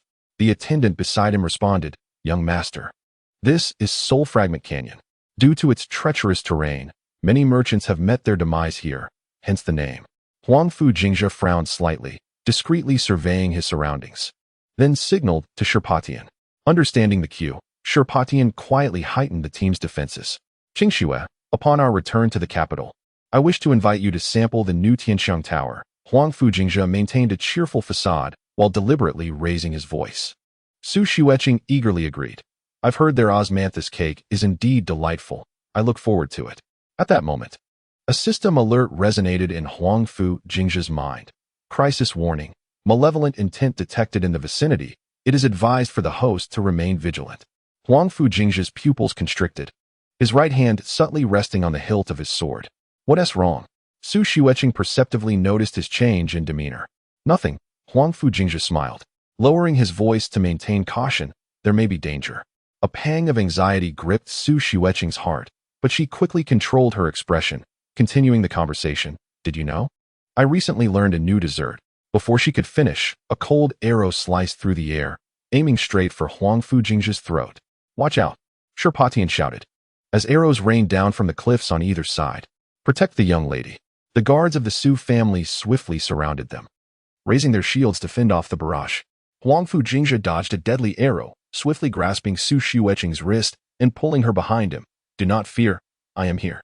Su Xueqing's pallid complexion belied her composure as she clutched Huangfu Jingzhe's sleeve tightly, urging caution. Suddenly, from the depths of the forest, emerged a throng of over 100 black-clad, masked assailants, brandishing gleaming weapons and exuding a palpable aura of menace as they charged towards the group. Protect the young master, Shirpatian bellowed, drawing his sword and advancing to engage the foremost of the attackers. Amidst the clash of blades, blood splattered the ground. The black-clad assailants moved with remarkable synchronization and discipline, clearly trained beyond the capabilities of mere bandits. Their objective was unmistakable. Huangfu Jingzhe and Su Xueqing. Young master, these foes are no ordinary adversaries. Shirpatian shouted, cleaving through one of the black-clad men, blood spraying in every direction. I have discerned that much. Huangfu Jingzhe replied with calm resolve, unsheathing his sword, its blade glinting ominously. One of the assailants darted through the fray, twin daggers at the ready. Intent on delivering a lethal strike, to Huangfu Jingzhe. With a fierce gaze, Huangfu Jingzhe's blade flashed like lightning, piercing the assailant's throat. You seek death. The black-clad man's eyes widened in shock as he gurgled, collapsing lifelessly to the ground. Ensure Miss Su's safety. Huangfu Jingzhe commanded, surveying the battlefield. Everyone else. Eliminate these scoundrels. 3 black-clad men armed with steel blades encircled him from different directions. Rather than retreat, Huangfu Jingzhe advanced, his swordplay an enigma, within 3 strokes. 2 fell dead, and 1 lay gravely wounded. Young master, beware of your rear, Sherpatian exclaimed, hurling a dagger that struck true, dropping an assailant attempting a sneak attack. The guards of the Su residence and Huangfu Jingzhe's personal protectors formed a defensive circle, shielding Su Shiueching at the center. Several archers readied their crossbows, targeting the assailants perched upon the cliffs. Eliminate those archers, Huangfu Jingzhe commanded, and his followers sprang into action. In the turmoil, a burly black-clad man brandishing a massive axe charged at Huangfu Jingzhe like a fierce tiger. Young master, be careful, Sherpatian urged, seeking to intervene but finding himself entangled by 2 other assailants. Unfazed, Huangfu Jingzhe's eyes glimmered with icy resolve. He slightly pivoted, allowing the axe to narrowly miss him, then swiftly reversed his blade, driving it into the assailant's armpit. Ah! The giant roared in fury, disregarding his injury, and swung the axe once more. Huangfu Jingzhe evaded with ghostly agility, drawing a second short sword from his waist, and with a flurry of strikes, he pierced both the giant's throat and abdomen, sending him crashing to the ground. Is that all you've got? Huangfu Jingzhe scoffed, his voice rising. Who sent you? Speak, and I may grant you a swift death. From amongst the masked figures emerged a tall, slender black-clad man wielding a sharp, curved blade. Huangfu Jingzhe, surrender the Thunderbolt formula, and you shall be spared. Oh? A chilling light flickered in Huangfu Jingzhe's eyes. You have come at the right time. It saves me the trouble of seeking you out one by one. With that, he pointed his sword at the black-clad leader, declaring, Today, none shall escape. The black-clad leader gestured, and over a dozen of his comrades launched a simultaneous assault, plunging the scene into chaos. Huangfu Jingzhe moved as if in a realm untouched by others. Wherever his blade flashed, a black-clad figure would fall. He darted left and right, executing each advancing foe with lethal precision. Die! One assailant attempted a backstab, but Huangfu Jingzhe, without turning, retaliated with a strike that found the opponent's heart. Be careful! Su Shiueching suddenly discovered a figure clad in black, poised in a tree, aiming an arrow at Huangfu Jingzhe's back. Upon hearing the warning, Huangfu Jingzhe swiftly sidestepped, simultaneously hurling his short sword toward the archer. The blade sliced through the air with precision, embedding itself in the archer's throat. The archer's eyes widened in shock as he released his bow and plummeted from the tree. Chapter 64. The Might of the Dragon Lord. The fierce battle at Soul Sunder Gorge. As the battle reached a stalemate, a lean figure in black detached itself from the chaos, fixating its gaze on Huangfu Jingzhe. This individual wielded a glimmering curved dagger, moving with a ghostly agility, clearly one of the more skilled assassins among the group. Is it the formula for heavenly thunder that your master seeks? Huangfu Jingzhe sneered, his sword tip directed at the foe, challenging him to come and claim it himself. The lean assassin scoffed, hand over the formula, and I shall spare your life. Such audacity! Huangfu Jingzhe retorted, advancing rather than retreating, his long sword thrusting forth like a dragon in flight. The assassin deftly evaded, his curved dagger slicing an arc aimed at Huangfu Jingzhe's throat. With a swift maneuver, Huangfu Jingzhe deflected the lethal strike and countered, his sword point aimed directly at the assassin's heart. In an instant, they exchanged numerous blows, the clash of weapons ringing out incessantly. Jingzhe, be careful! Su Shiueching cried out in alarm. Huangfu Jingzhe caught a glimpse of 3 black-clad assassins encircling him from different directions. A slight smile graced his lips. Unperturbed, he drew a short sword with his left hand, nimbly weaving through the oncoming attackers. Kill him! The lean assassin ordered sharply. The assassins altered their assault, recklessly lunging at Huangfu Jingzhe. Amidst the flurry of blades, he maneuvered effortlessly, alternating between his long and short swords. Each strike delivered with lethal precision. One assassin's blade grazed his sleeve, prompting Huangfu Jingzhe to retaliate with a swift thrust, piercing the assailant's throat. Pathetic, Huangfu Jingzhe scoffed, his gaze fixed on the lean assassin. Is this the extent of the abilities of those your master has sent? A flicker of rage sparked in the lean assassin's eyes. Arrogant. The intensity of the battle escalated. Huangfu Jingzhe engaged in a fierce duel with the lean assassin. Their moves sharp and imbued with lethal intent. Su Xueqing, safeguarded by her guards, anxiously observed the unfolding chaos. Sure, protect Miss Su. Huangfu Jingzhe commanded loudly, simultaneously pushing back the lean assassin with a deft twist of his sword. Rest assured, young master, Sure replied, his long blade cleaving down upon an assassin attempting to approach Su Xueqing. Suddenly, a silhouette leaped down from the tree, brandishing a luminous short blade, silently aiming for Huangfu Jingzhe's back. The assassin moved with an eerie grace, his eyes, visible beneath the mask, cold as a serpent. Watch your back, Su Xueqing screamed.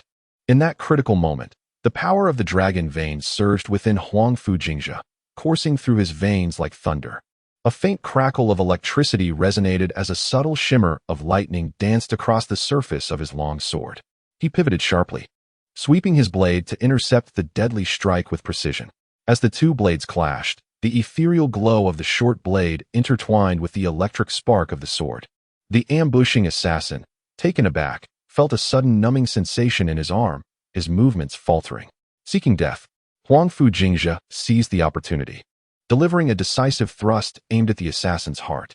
The assassin attempted to evade, only to find his arm unresponsive, helplessly watching as the long sword pierced his chest. The lean assassin was struck with horror upon this revelation. It turned out that the treacherous assassin was indeed their true leader. Huangfu Jingzhe withdrew the bloodied sword, a cold smirk gracing his lips. Is this all?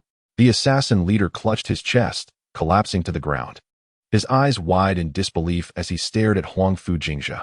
How could your sword? Before he could finish his sentence, he fell heavily to the earth, life extinguished.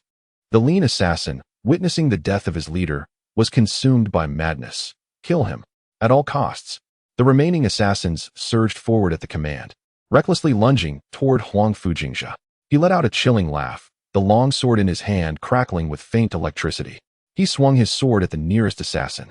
The blade passed through, rendering the opponent momentarily paralyzed as if struck by an electric current, before being pierced through. What kind of sorcery is this? One assassin cried out in terror. Huangfu Jingzhe did not respond. Instead, he brandished his sword, darting into the throng of assassins. Where his sword light flashed, none could withstand. Although the power of thunder within him was feeble, it afforded him a decisive advantage. On another cliff, two concealed figures in embroidered garments silently observed the scene. It is the power of thunder, one exclaimed in hushed awe. The heir has indeed awakened his bloodline. We must return to report to the prince and the emperor. The other nodded, recognizing the gravity of the situation. On the battlefield, the assault of the assassins began to crumble, as they witnessed their comrades falling one after another. A few attempted to flee, only to be intercepted by the guards led by Sherpatian. Do not let them escape, Huangfu Jingzhe commanded sternly. I want live captives. The lean assassin, seeing the tide turn, glared with a sinister expression at Huangfu Jingzhe. If that is the case, he suddenly produced a black pill from his bosom, preparing to ingest it. Huangfu Jingzhe, quick as lightning, thrust his sword into the assassin's wrist, causing the pill to drop to the ground. Wanna die? Not so easily. Huangfu Jingzhe kicked the lean assassin's knee, causing him to cry out in pain and kneel. Huangfu Jingzhe pressed the tip of his sword against the assassin's throat. Speak. Who sent you? The lean assassin tightened his lips, a look of resoluteness in his eyes. Huangfu Jingzhe smirked. It matters not if you do not speak. We will take you back to the capital, and there will be those who can extract the truth from you. Soon, the battle concluded entirely. Within the soul-exhausting gorge lay the bodies of dozens of assassins, scattered haphazardly, while several captured assassins were securely bound. My lord, are you unharmed? Sherpatian inquired, approaching. Huangfu Jingzhe shook his head. I am fine. He turned to walk towards Su Xueqing, who was being closely guarded by the protectors. Upon seeing Huangfu Jingzhe safe, Su Xueqing's tense demeanor began to ease. Jingzhe, you weren't injured, were you? Su Xueqing asked with concern glimmering in her beautiful eyes. A few petty clowns cannot harm me. Huangfu Jingzhe smiled, gently taking her hand. Do not fear, I am here. Su Xueqing nodded, then suddenly lowered her voice. I believe I saw a light on your sword. Huangfu Jingzhe paused slightly, then responded nonchalantly. Perhaps it was merely a reflection of light. Secure the scene, interrogate the captives. Huangfu Jingzhe turned to give orders, discreetly glancing at his palm. A faint stream of electricity coursed through his hand, then vanished without a trace. Huangfu Jingzhe's eyes flickered with determination. The power of the Thunder Dragon bloodline was indeed formidable. He gazed toward the distant capital, a shadow of profundity crossing his gaze.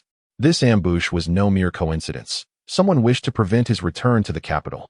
However, regardless of who it might be, those who dared to act must be prepared to face the consequences. Heighten our vigilance and escort the prisoners. We shall continue our journey. Huangfu Jingzhe commanded loudly.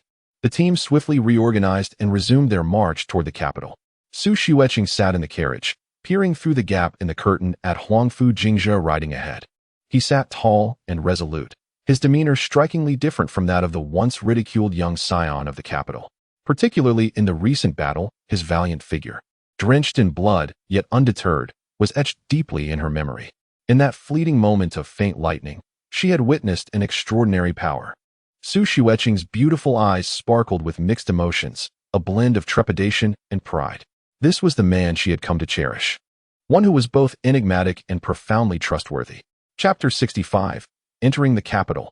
Under the gaze of thousands, the wheels rolled over the cobblestone road, the rhythmic sound of hooves echoing clearly.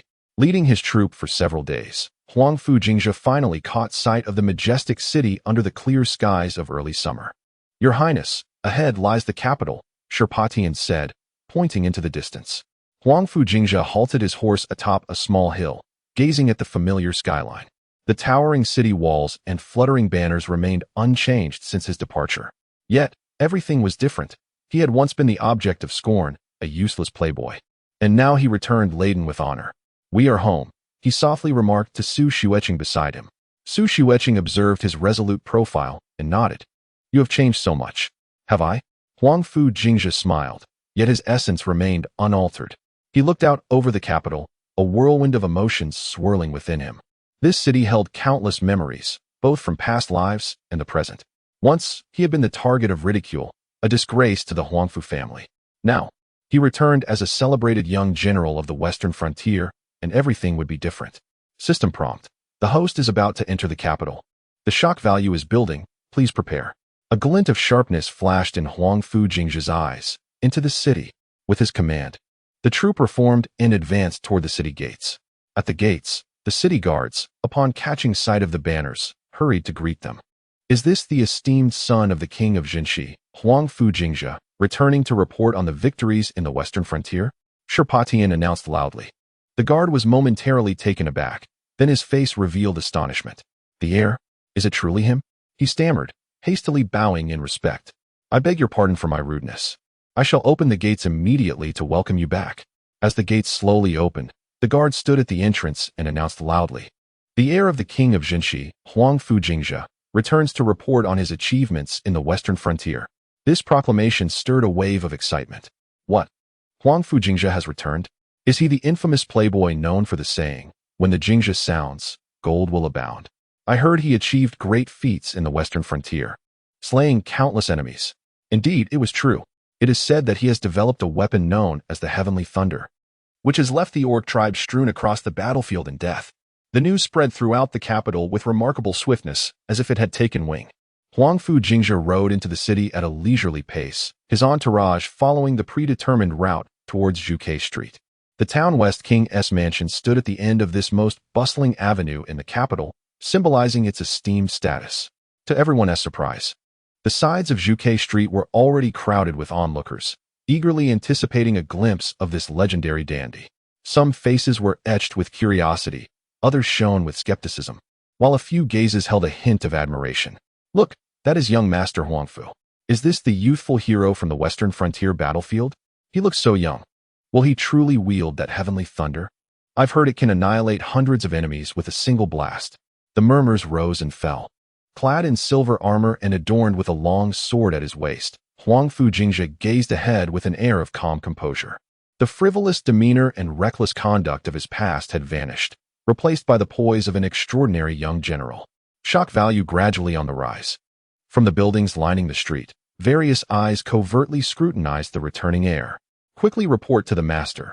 Young Master Huangfu has returned to the capital, and he appears quite different from the rumors," a man in gray whispered to his companion.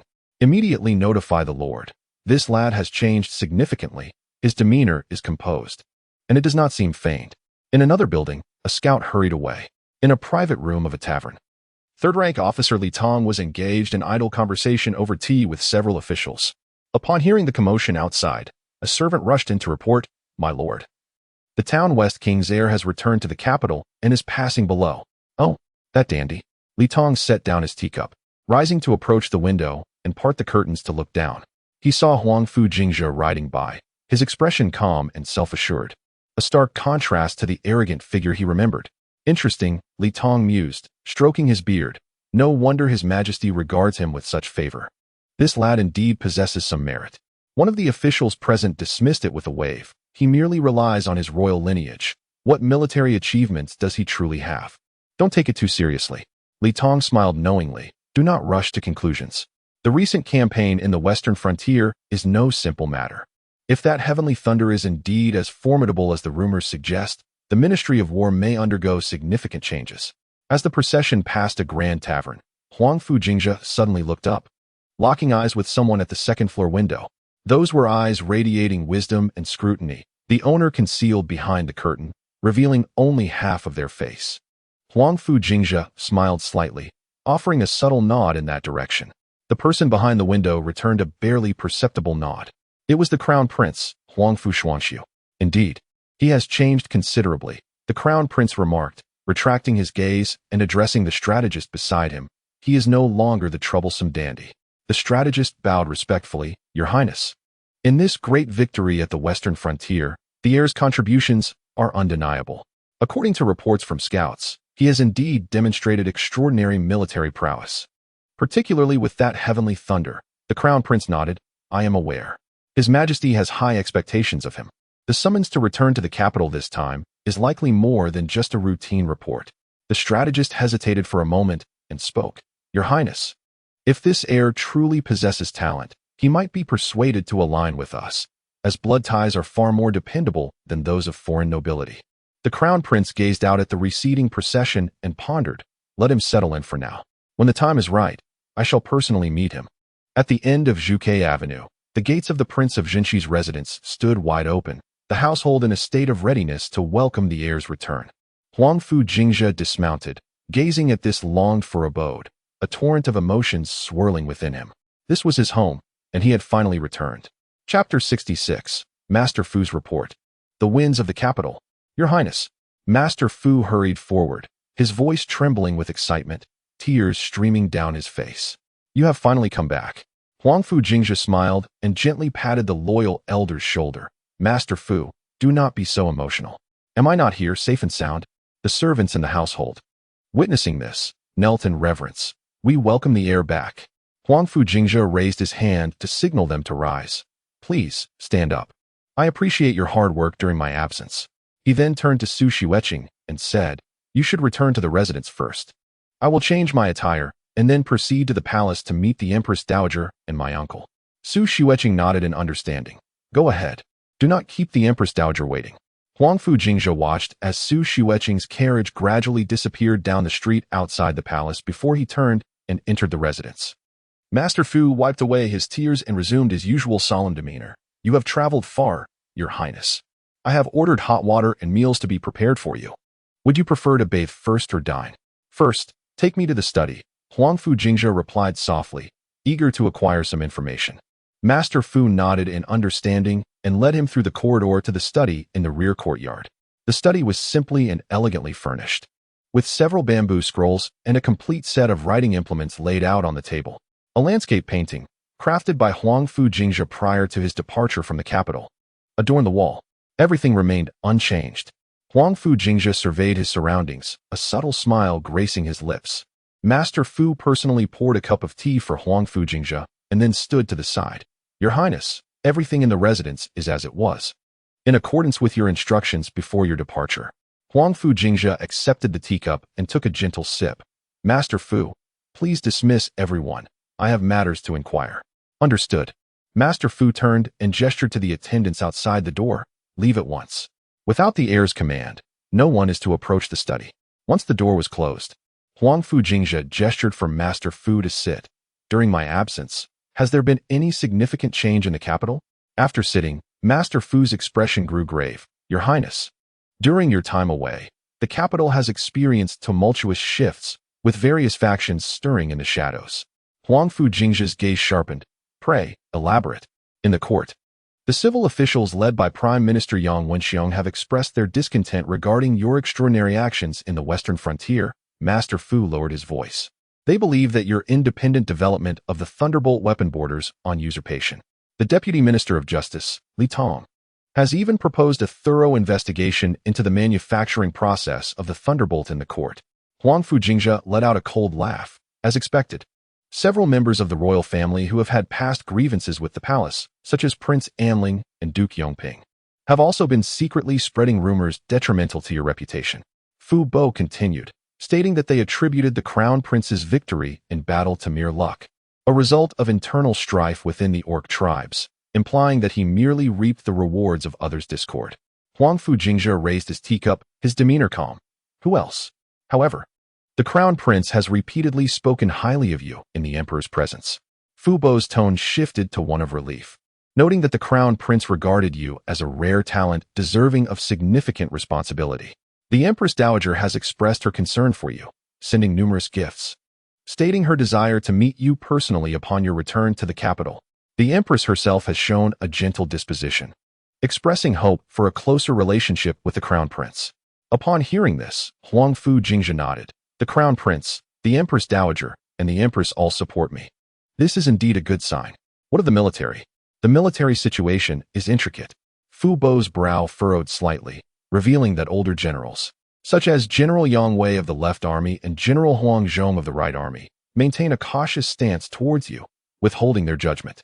Conversely, many of the younger generation admire your military achievements, particularly Guahan, the commander of the Divine Machine Camp, who has frequently praised the Crown Prince's martial prowess within the ranks. Fu Bo paused before adding, of course, there are also those who harbor jealousy. General Zhao Qingrui of the Northern Army has remarked at banquets that your victory in the western frontier was merely a result of cunning tactics, rather than true military skill. Huangfu Jingzhe responded with a cold smile. Zhao Qingrui? Isn't he the son-in-law of the Chancellor? No wonder he speaks thus. Fu Bo nodded. Indeed. This individual has been leveraging the Chancellor's support and has become quite active in the court, seemingly harboring greater ambitions. As for Miss Su, Fu Bo hesitated for a moment. Huangfu Jingzhe's gaze sharpened. Speak plainly. Fu Bo continued. Minister Su's stance is ambiguous. Publicly, he supports your union with Miss Su. Yet privately, he is entertaining proposals from other families. His second wife appears quite displeased with you, having subtly disparaged the Crown Prince at several banquets. Fu Bo reported truthfully that other young men in town are also pursuing Miss Su, with Su Feng, the son of the Minister of Works, being the most aggressive, repeatedly sending gifts to the Su residents. A glint of sharpness crossed Huangfu Jingzhe's eyes before he regained his composure. I understand. He stood and walked to the window, gazing at the flowers and trees in the courtyard. Indeed, the waters of the capital run deeper than those of the western frontier. Fu Bo sighed. Not long after the Crown Prince left the capital, the situation shifted. The Chancellor's faction has been growing in strength.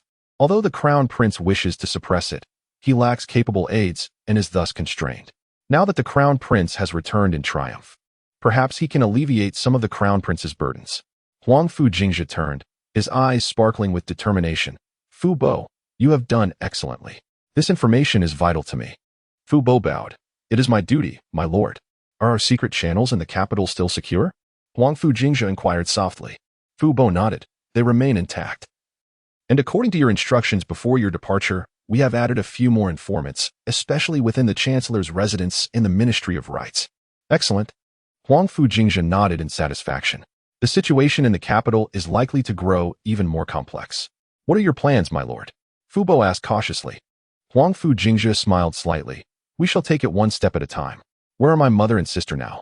Madame and Miss Lioli are in the palace, accompanying the Empress Dowager. They were overjoyed to hear of your return to the capital today and said they would wait for you in the palace. Huangfu Jingzhe nodded. Thank you for your efforts. Fu Bo, prepare the water. I shall bathe and change, readying myself to enter the palace for an audience. Yes, your highness. Fu Bo bowed deeply and turned to leave. Wait. Huangfu Jingzhe suddenly called out to him. Have there been any leads on the assassins who ambushed me at Duanhuan Gorge? Fu Bo's expression darkened. The identities of those assassins remain a mystery, and interrogating the captives has yielded no results. However, I have noticed that their weapons and equipment bear a striking resemblance to those of the Northern Border Army. A cold glimmer flickered in Huangfu Jingzhe's eyes. The truth behind this matter would eventually come to light. Be cautious, Your Highness. The currents in the capital are turbulent, and as you have just returned, it would be wise to remain discreet, Fu Bo advised with concern. Huangfu Jingzhe smiled reassuringly. Do not worry. I shall exercise prudence. After Fu Bo took his leave, Huangfu Jingzhe stood alone by the window, gazing at the crimson clouds on the horizon, his expression contemplative. The game in the capital had only just begun. Chapter 67. The audience and reporting to the sovereign Huangfu Jingzhe stood before the mirror, meticulously arranging the silver-trimmed Qilin military robe he wore. This attire had been specially prepared by Fu Bo, signifying his illustrious status as a warrior. The reflection staring back at him was markedly different from the one that had departed the capital. His features had sharpened, his gaze had hardened, and his posture had gained considerable stature. Taking a deep breath, Huangfu Jingzhe turned and strode out of the room.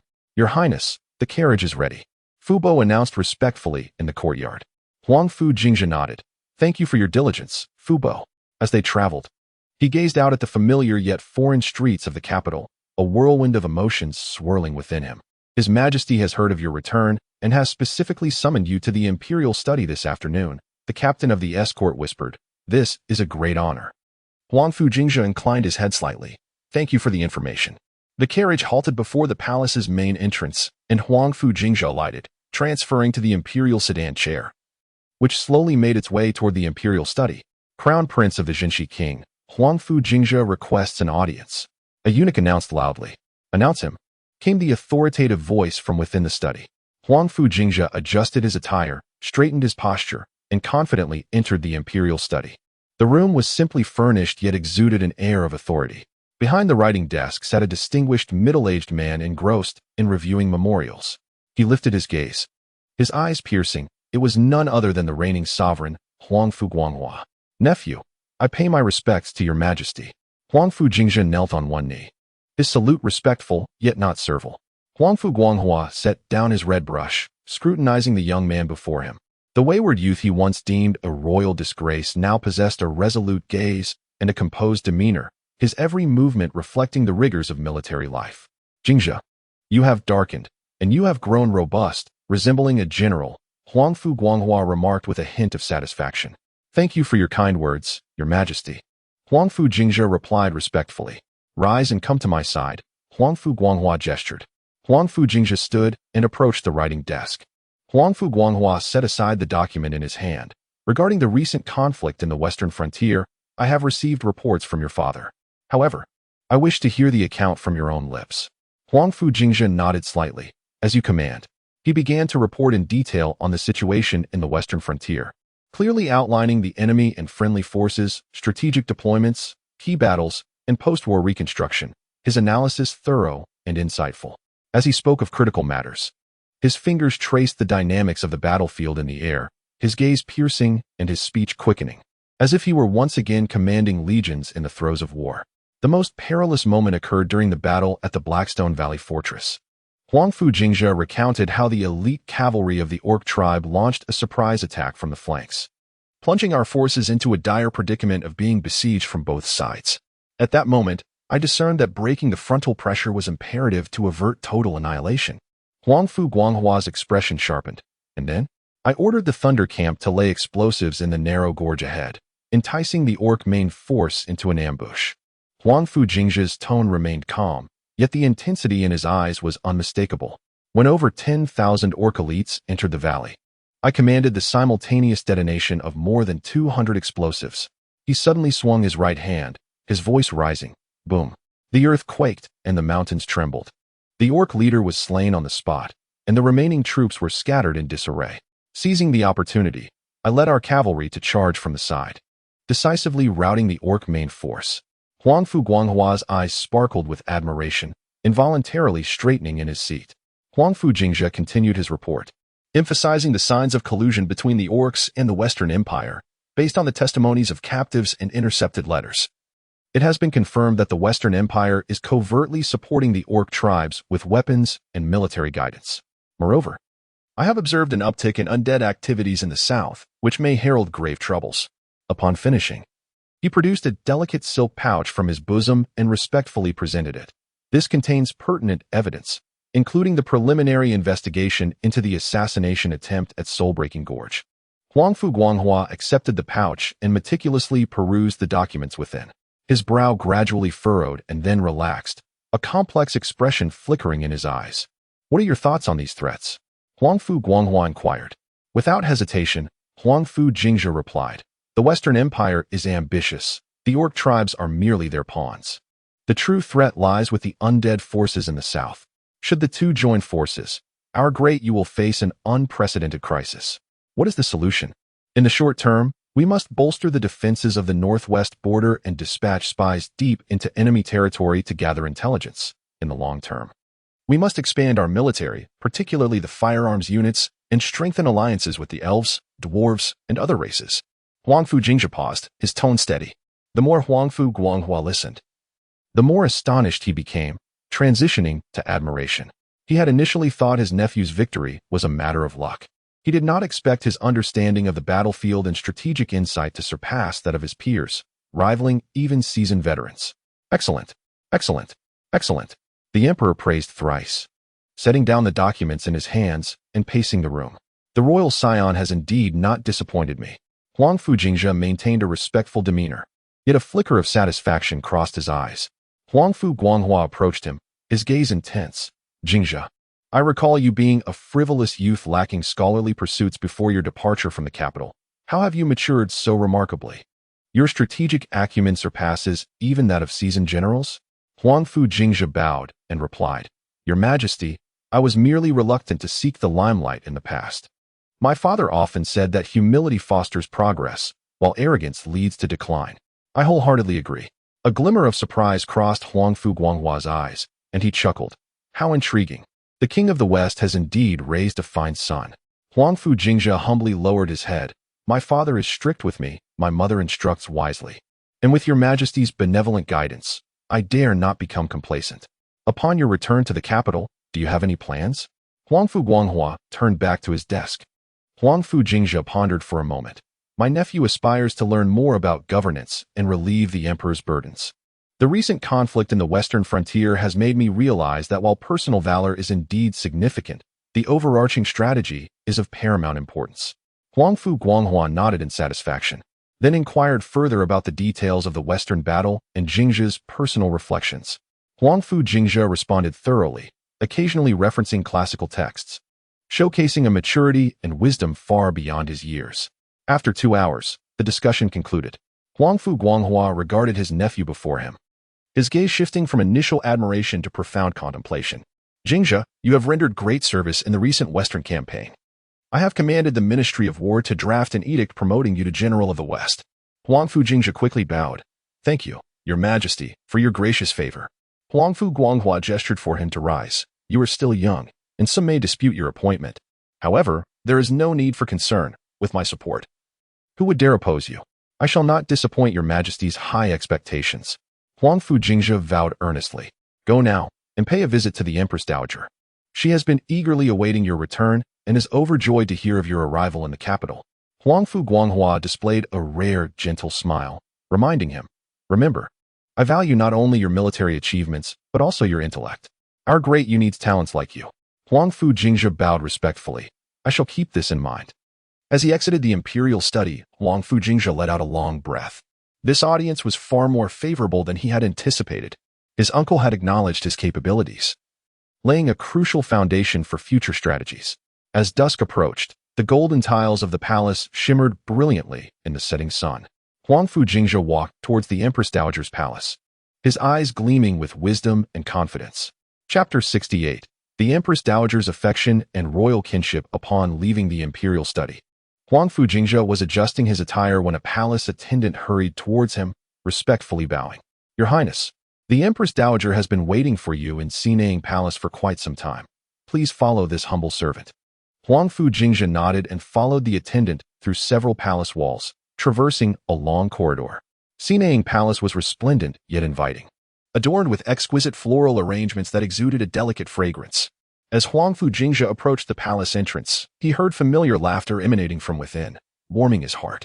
Ah, my Jingzhe has finally returned. Come in so I can have a good look at you. The Empress Dowager's gentle voice echoed from the hall. Huangfu Jingzhe straightened his attire and strode into the chamber, kneeling on one knee. Grandson pays respects to grandmother. Rise, rise. The Empress Dowager hastily gestured. Her gaze filled with affection for Huangfu Jingzhe. He raised his eyes and saw his mother, Jiang Nanyue, and sister, Huangfu Liuli, seated beside the Empress Dowager. Son pays respects to mother. Huangfu Jingzhe bowed to his mother. Brother, Huangfu Liuli, unable to contain her joy, rushed over and embraced his arm, her eyes glistening with tears. You have finally returned. Liuli, mind your manners. Jiang Nanyue chided gently, though her eyes sparkled with delight. The Empress Dowager grasped the hand of Huangfu Jingzhe, her heart aching as she scrutinized his features. He has grown thin. My dear Jingzhe has truly endured much hardship. Her eyes glistened with unshed tears as she continually assessed him. The West Frontier has been arduous, hasn't it? Have you sustained any injuries? Why do you appear so darkened? Huangfu Jingzhe gently clasped the Empress Dowager's hand, reassuring her. Grandmother, rest assured, I am well. Though the West Frontier is harsh, it has tempered my resolve. Come, come. Sit down. The Empress Dowager patted the seat beside her. I have already instructed the kitchen to prepare your favorite dishes. As Huangfu Jingzhe settled beside her, he was enveloped by a profound sense of familial affection. Jingzhe, I have heard of your remarkable achievements in the West Frontier. A gleam of pride sparkled in the Empress Dowager's eyes, yet it was tinged with concern. What perilous endeavors were involved? Huangfu Jingzhe smiled and responded, Grandmother, I merely fulfilled my duty. Do spare me this pretense. The Empress Dowager lightly tapped his hand.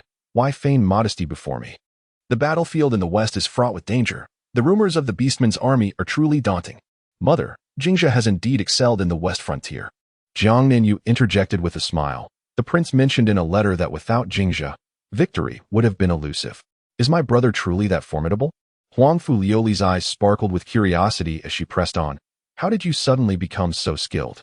In the manner, you could barely hold a sword. Huangfu Jingzhe feigned mystery as he ruffled his sister's hair. This is what one calls enduring hardships and biding one's time. Oh, what nonsense. Huangfu Liuli pouted. Yet her eyes brimmed with admiration. The Empress Dowager watched her grandchildren banter with a heart full of joy. At that moment, palace maids entered in succession, presenting an array of exquisite dishes. These are all your favorites. The Empress Dowager personally served Huangfu Jingzhe, urging him to eat more. Look how thin you've become. Huangfu Jingzhe savored a mouthful of braised lion's head, letting out a contented sigh. Truly, grandmother, your care for me is unmatched. This flavor is exquisite. In the West Frontier, one could scarcely find delicacies. Oftentimes, even meat is a luxury. Upon hearing this, the Empress Dowager shook her head in sympathy. You have suffered, my Jingzhe. Grandmother, don't only lament for my brother. Huangfu Liuli interjected. He has been quite the celebrity in the West Frontier. I have heard that the young ladies there have secretly harbored affections for him. Jiang Nanyue exchanged a knowing glance with the Empress Dowager. Is that so? Jingzhe, why have you not mentioned the young ladies of the West Frontier? Huangfu Jingzhe nearly choked on his tea. Mother, do not heed Liuli's nonsense. I have had no time for such matters, as I am engrossed in training the troops daily. What, is our Jingzhe feeling shy? The Empress Dowager teased with a smile. At your age, it is time to establish a family. I have heard that you have been getting along well with that girl from the Su family. Huangfu Jingzhe's ears turned slightly red. Grandmother, those are merely idle matters of mine. Ah, Su Xueqing is truly a fine young lady, the Empress Dowager remarked with significance. She is well versed in the arts, possessing both grace and virtue. Just as they were exchanging pleasantries, a eunuch's high-pitched voice echoed from outside the hall. Your Majesty, the Crown Princess has arrived. Everyone rose to greet her, and in walked the Empress and the Crown Princess hand in hand. The Empress exuded elegance and poise, while the Crown Princess was gentle and graceful. Their presence was indeed remarkable. May the Empress Mother be blessed. The Queen paid her respects to the Empress Dowager and then smiled at Huangfu Jingzhe, saying, Jingzhe has returned, which has delighted your elder brother immensely. Huangfu Jingzhe bowed respectfully, replying, Greetings, Aunt. The Crown Princess stepped forward to express her warm congratulations. I have heard of my brother's triumphant return and have come to celebrate. Your achievements in the recent campaign in the Western Frontier are truly remarkable. You flatter me, sister-in-law, Huangfu Jingzhe humbly replied. I merely did my modest part. The Empress Dowager waved for everyone to take their seats, saying, Do not stand. Come, let us dine together. During the meal, the Empress Dowager continuously inquired about Huangfu Jingzhe's experiences in the Western Frontier, gripping his hand tightly at each recounting of danger. When he described the final battle, her astonishment was palpable. You reckless child, how could you take such risks? She exclaimed, patting her chest. What would I do if something happened to you? Huangfu Jingzhe chuckled. Do not worry, grandmother. I am tough. Besides, the number of beastmen outside far exceeds our own. You do have a sharp tongue. The Empress Dowager feigned anger, though pride shone in her eyes. Huangfu Liuli, filled with curiosity, asked, Brother, what exactly is this heavenly thunder? Can it truly send the beastmen flying? Huangfu Jingzhe feigned mystery. That is a military secret, not to be shared lightly. However, he leaned closer to his sister, lowering his voice. It is a treasure that can boom and send the enemies soaring. Wow! Huangfu Liuli exclaimed, Brother, you are truly impressive. I will have great prestige in the palace from now on. The banquet was filled with laughter and joy, as Huangfu Jingzhe entertained everyone with amusing tales from the Western Frontier, eliciting hearty laughter. The Empress Dowager looked at her usually frivolous grandson with eyes full of affection. As the feast drew to a close, she dismissed the attendants and retrieved an object from her sleeve. Jingzhe, this is a treasured artifact I have kept for many years, and today I bestow it upon you. Huangfu Jingzhe took it and found it to be a translucent piece of jade, intricately carved with lifelike dragon patterns, subtly glowing with an ethereal light. This is the Dragon Guardian Jade, he whispered. The Empress Dowager said meaningfully, this heirloom is closely tied to the royal Huangfu family's dragon bloodline. You must wear it close to you. It will ensure your safety. Huangfu Jingzhe solemnly placed the jade pendant against his chest, feeling a warm flow surge within him, resonating with the thunderous dragon blood in his veins. Thank you for this precious gift, grandmother, he said earnestly, bowing deeply, deeply touched. The Empress Dowager patted his hand. You, my child, though you often jest, I know you carry the weight of family and country in your heart. Henceforth, be cautious in your actions within the capital. Some individuals harbor complex intentions. Huangfu Jingzhe nodded solemnly. I shall heed grandmother's teachings. As they bid farewell, the Empress Dowager personally escorted him to the palace gates, reluctantly reminding him, come to visit often. Do not let months pass before you show your face again. Certainly, Huangfu Jingzhe promised, grasping her hand earnestly. As night deepened, Huangfu Jingzhe departed the palace with his mother and sister in a carriage, his heart brimming with warmth. The intrigues of the court were temporarily cast aside at this moment. He was merely a wayward son returning to the embrace of his family. The carriage gradually approached the Huangfu of the West Town. As Huangfu Jingzhe gently caressed the dragon protector jade at his chest, the Empress Dowager's meaningful gaze flashing through his mind. Chapter 69. The Tongue Wars in the Court. Officials' difficulties in the early morning. Sunlight pierced through the clouds, casting its glow upon the golden rooftops of the Great Yu imperial city. Huangfu Jingzhe stood before the mirror, meticulously adjusting his court attire. This day marked his first appearance in court since returning to the capital, and it was also his inaugural presence in the court as a military official. Your Highness, the time is nearly upon us, Fu Bo gently reminded from outside the door. Huangfu Jingzhe nodded and took a deep breath. Let us proceed. Before the Golden One Hall, civil and military officials had already lined up in anticipation. Upon his arrival, many discreetly scrutinized him, their gazes filled with envy, jealousy, or confusion. Is that Huangfu Jingzhe? I heard he achieved great merit in the Western Frontier and was personally commended by His Majesty. Don't mention it. He just returned to the capital yesterday, and today he has been summoned by His Majesty. We still do not know what title he will receive. Merely fortunate. That lad is usually only good at indulging in feasting and revelry. How could he suddenly be adept at warfare? The idle gossip reached Huangfu Jingzhe's ears. Yet he remained unfazed, positioning himself among the military officials. Quite intriguing, he mused inwardly, his peripheral vision scanning the prominent figures representing various factions in the court. Particularly the Prime Minister Yang Wenxiang, as mentioned by Fu Bo. A resounding chime of bells and drums echoed, followed by the sharp voice of a eunuch. His Majesty has arrived. All the officials promptly knelt, exclaiming in unison, We pay our respects to your Majesty. Long live the Emperor. Huangfu Guanghua, adorned in a dragon robe, gracefully ascended the golden Luan throne, his authoritative gaze sweeping over the assembly. Rise. The customary proceedings commenced, with officials presenting their reports in succession. Huangfu Jingzhe stood quietly in line, feeling the multitude of gazes directed towards him. At last, as the reports drew to a close, the emperor cleared his throat, his voice resonating with authority, summoned the heir of the Wang of the West, Huangfu Jingzhe, to step forward. Instantly, the court fell silent, all eyes converging upon Huangfu Jingzhe. He stepped forward and bowed, saying, "I, Huangfu Jingzhe, pay my respects to your majesty."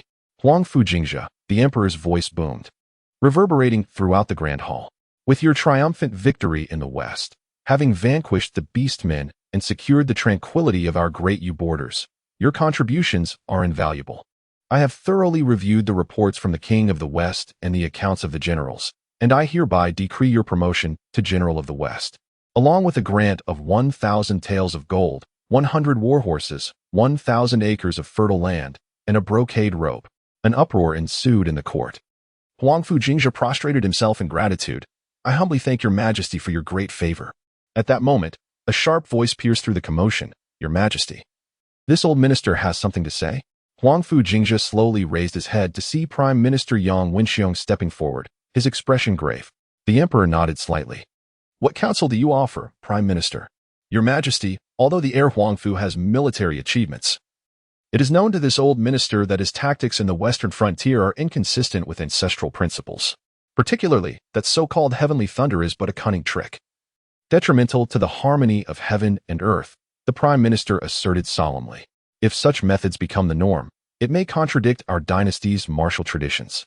As soon as he finished, Li Tong, the vice minister of justice, also stepped forth. "Your majesty, please see clearly. The heir's conduct in the military is outrageous, with exorbitant expenses. It is said that the mere creation of a heavenly thunder costs over 10,000 taels of silver. This matter warrants a thorough investigation." "Your majesty, I second this." Zhang Huai, the minister of war, stepped forward and remarked, "Your highness is still young and inexperienced. If he is abruptly appointed as a general, it may dampen the morale of the senior military officials." Zhao Qingrui, the commander of the Northern Army, sneered, "Your majesty, to be frank, that so-called great victory was merely a stroke of luck for the young prince. The discord within the beastmen was already evident. We merely capitalized on their misfortunes. Had it not been for the presence of the king of the West, our forces would have faced utter annihilation." In the blink of an eye, over 10 ministers had voiced their discontent in rapid succession, each criticism directed squarely at Huangfu Jingzhe, with dissenting voices growing louder. The atmosphere in the court was tense. The emperor's face remained expressionless, as if awaiting something. At last, Crown Prince Huangfu Shuangshu rose to speak. "I understand your concerns, esteemed ministers, but the merits of Jingzhe's military achievements are evident to all. Although thunder is an unconventional tactic, it has saved our forces from peril. On the battlefield, victory is paramount. Why should we be bound by tradition?" The Crown Prince's words drew a sharp rebuke from the Chancellor, who shook his head and stated, "While victory is indeed essential, neglecting our ancestral principles may lead to the loss of valor among our troops, and in the long run, the state may falter." "Indeed, the Chancellor speaks wisely," affirmed the Minister of Personnel. "Moreover, the prince's conduct has been rather unruly. His character raises concerns. Should he receive excessive rewards, it could undermine the dignity of the court." As the debate intensified, the emperor turned his gaze to Huangfu Jingzhe. "Jingzhe, the ministers harbor such doubts. What do you have to say?" Silence fell over the court, all eyes fixed upon Huangfu Jingzhe, awaiting the response of this wayward young prince. A slight smile graced his lips as he slowly rose, declaring, "Your Majesty, I acknowledge the concerns of the esteemed ministers." Standing firmly in the center of the court, he meticulously adjusted his sleeves, his gaze sweeping over each minister who had questioned him.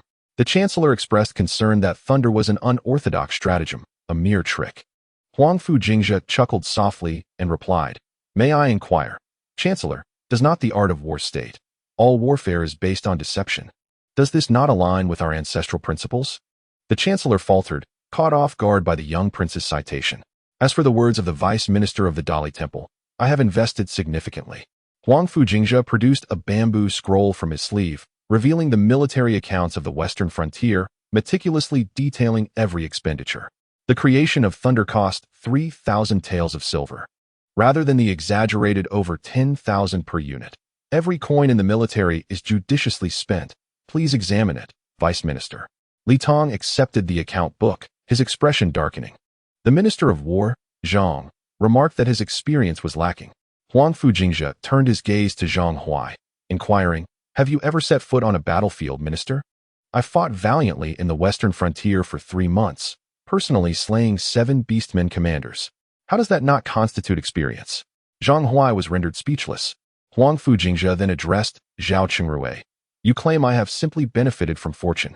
If it were indeed that simple, why have the borders been plagued by beastmen for over a decade? Are the generals incapable of seizing opportunities?" "You." Zhao Qingrui's eyes widened in anger. Yet he found himself at a loss for words.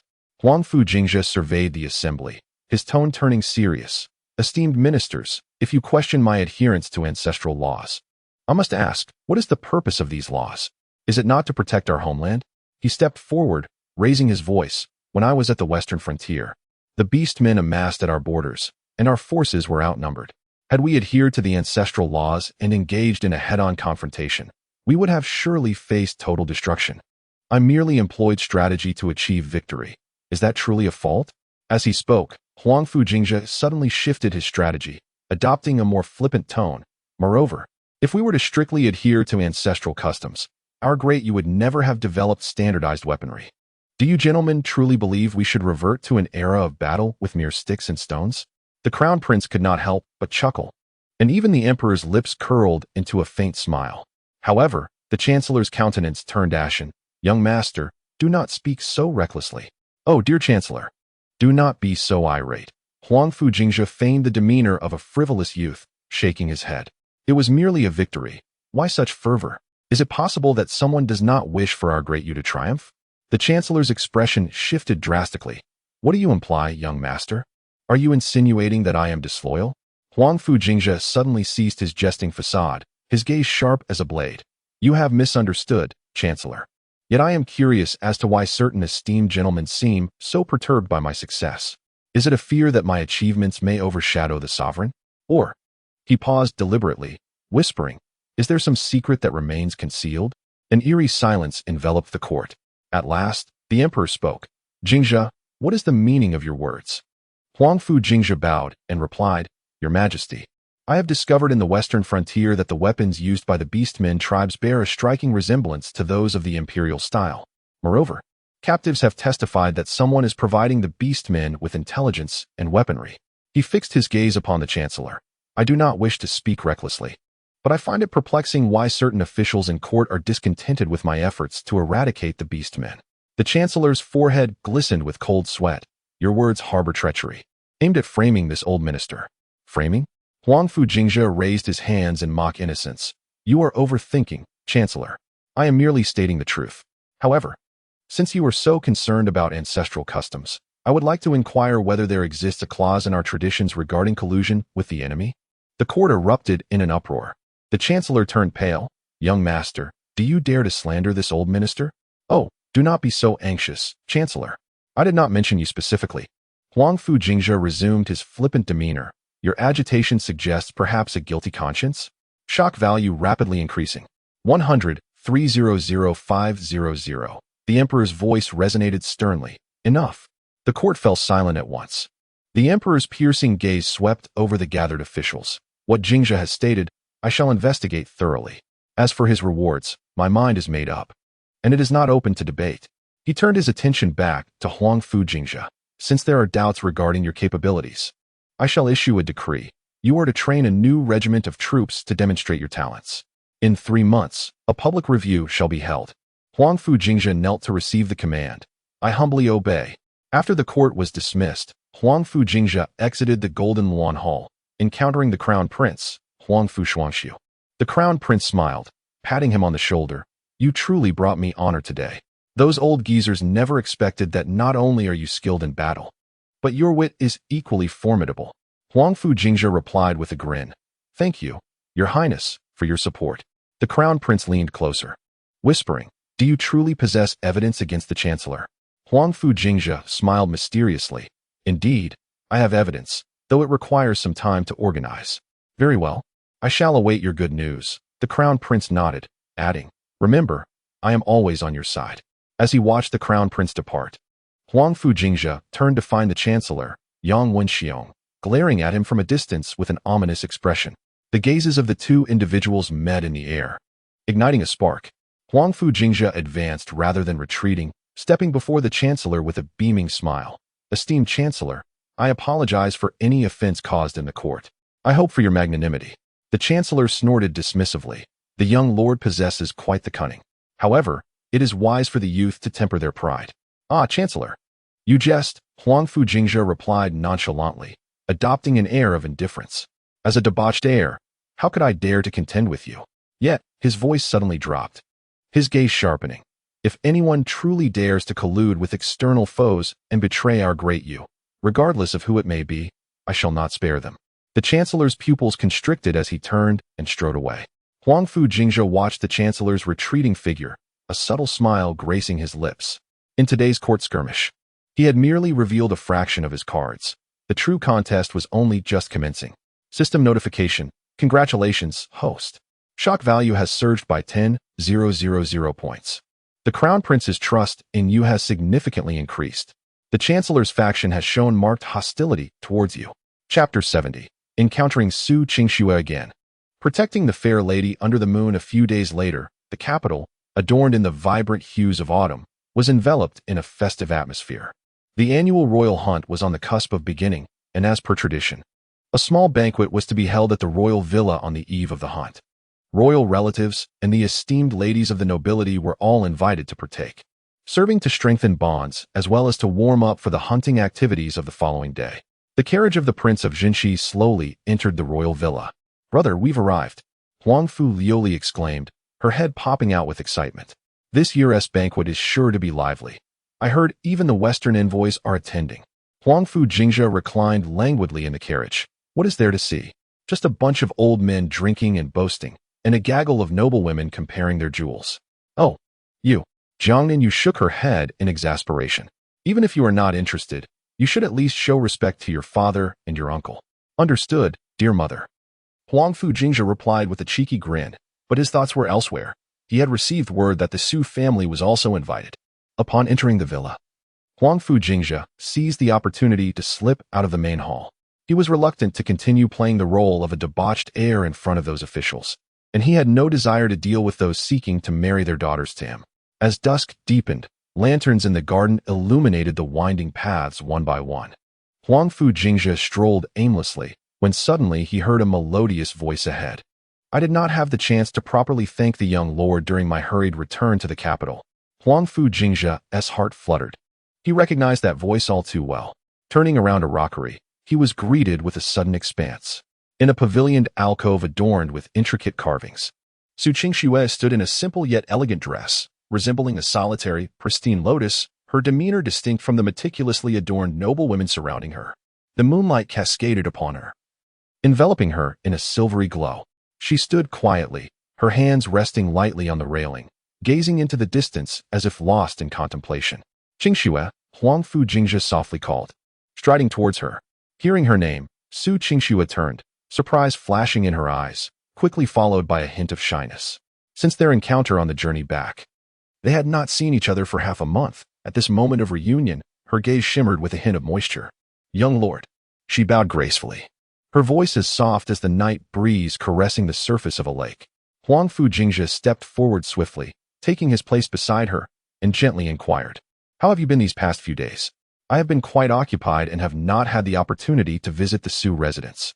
Thanks to the young master's blessings. All is well, Su Xueqing replied, her head slightly lowered, though the smile at the corners of her lips could not be concealed. Huangfu Jingzhe intentionally positioned himself in front of her, shielding her from the prying eyes of others. The two stood merely inches apart, yet neither spoke, silently savoring this moment of tranquility. I thought you would not attend such an occasion. Su Xueqing finally broke the silence, her eyes sparkling with warmth. Indeed. I was reluctant to come, Huangfu Jingzhe shrugged. Had I not known you would be here, I would have concocted an excuse to slip back to the royal residence. Her smile deepened at his words. The young master remains as candid as ever. Only with you. Huangfu Jingzhe replied earnestly, gazing at her intently. In front of others, I am still that reckless and extravagant heir of the Jingzhe family. However, I have never lied to you. His voice softened, his gaze turned profound. I have heard that you have attracted quite a few admirers of late. Su Xueqing's cheeks flushed. They are merely a bunch of frivolous young masters who spend their days reciting poetry and indulging in romantic pursuits, lacking any true substance. Compared to the young master, they are vastly inferior. Huangfu Jingzhe felt a surge of joy within him upon hearing this. The two engaged in light-hearted conversation under the moonlight, gradually revealing their hearts to one another. Just as their banter reached a delightful crescendo, a raucous noise erupted from the other side of the garden. I heard the Miss Su is over here. Let us go take a look. Miss Su is the foremost talent in the capital. We must raise a toast to her tonight. Huangfu Jingzhe frowned. Recognizing one of the voices as that of Zhao Yuanxi, a notorious scion of the Zhao family, known for his debauchery and his propensity to ruin the lives of countless virtuous young women through his family's influence. True to form, several young masters from esteemed families approached, led by the ostentatiously dressed Zhao Yuanxi. As they neared the pavilion, they spotted Su Xueqing in the company of Huangfu Jingzhe, momentarily taken aback before exchanging knowing smiles. Oh, is this not the young master Jingzhe? Zhao Yuanxi remarked with a forced smile, his eyes glinting with disdain. I hear you have been enjoying yourself in the western frontier? Leading hundreds on a rampage must be quite exhilarating? Huangfu Jingzhe remained impassive, standing protectively in front of Su Xueqing, blocking the unseemly gazes of the newcomers. Noticing his silence, Zhao Yuanxi turned his attention to Su Xueqing, adopting a flippant tone. Miss Su, why associate with such a coarse individual? It does a disservice to your stature. Come, allow me to escort you to the front hall. There is a poetry gathering more befitting a talent like yours. Su Xueqing's displeasure was evident. Thank you for your kind offer, young Master Zhao, but I have matters to discuss with young Master Jingzhe. Young Master Jingzhe? Zhao Yuanxi scoffed. What can a profligate who squanders family wealth and engages in petty skirmishes possibly discuss? He stepped closer. Miss Su, do not be deceived by his hollow achievements. As far as I know, those victories were won by the frontier commanders while he merely sat in the tent, drinking and reveling. Young Master Zhao, Su Xueqing interjected urgently. You must not speak so disrespectfully. Huangfu Jingzhe gently placed a hand on Su Xueqing's, signaling her to remain calm. He then lifted his gaze to Zhao Yuanxi, a playful smile curling at the corners of his mouth. Young Master Zhao, you seem remarkably well informed about my affairs in the western frontier. Could it be that you have sent spies to monitor me? Zhao Yuanxi's expression shifted slightly. This is public news in the capital. How could there be any talk of surveillance? Huangfu Jingzhe leisurely toyed with the jade pendant at his waist. Then how do you know that I am merely playing? Perhaps you, young Master Zhao, have been on the battlefield and understand what constitutes true combat versus mere pretense. Zhao Yuanxi was momentarily taken aback, left speechless. The young gentlemen behind him exchanged awkward glances, their faces betraying their discomfort. Naturally, I have never been on a battlefield, but I know that true warriors do not boast as you do.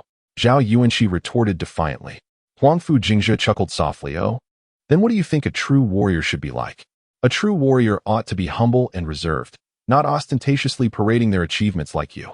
TSK. Huangfu Jingzhe shook his head.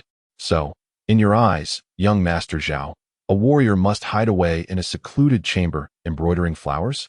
How amusing. At these words, a ripple of laughter spread through the crowd.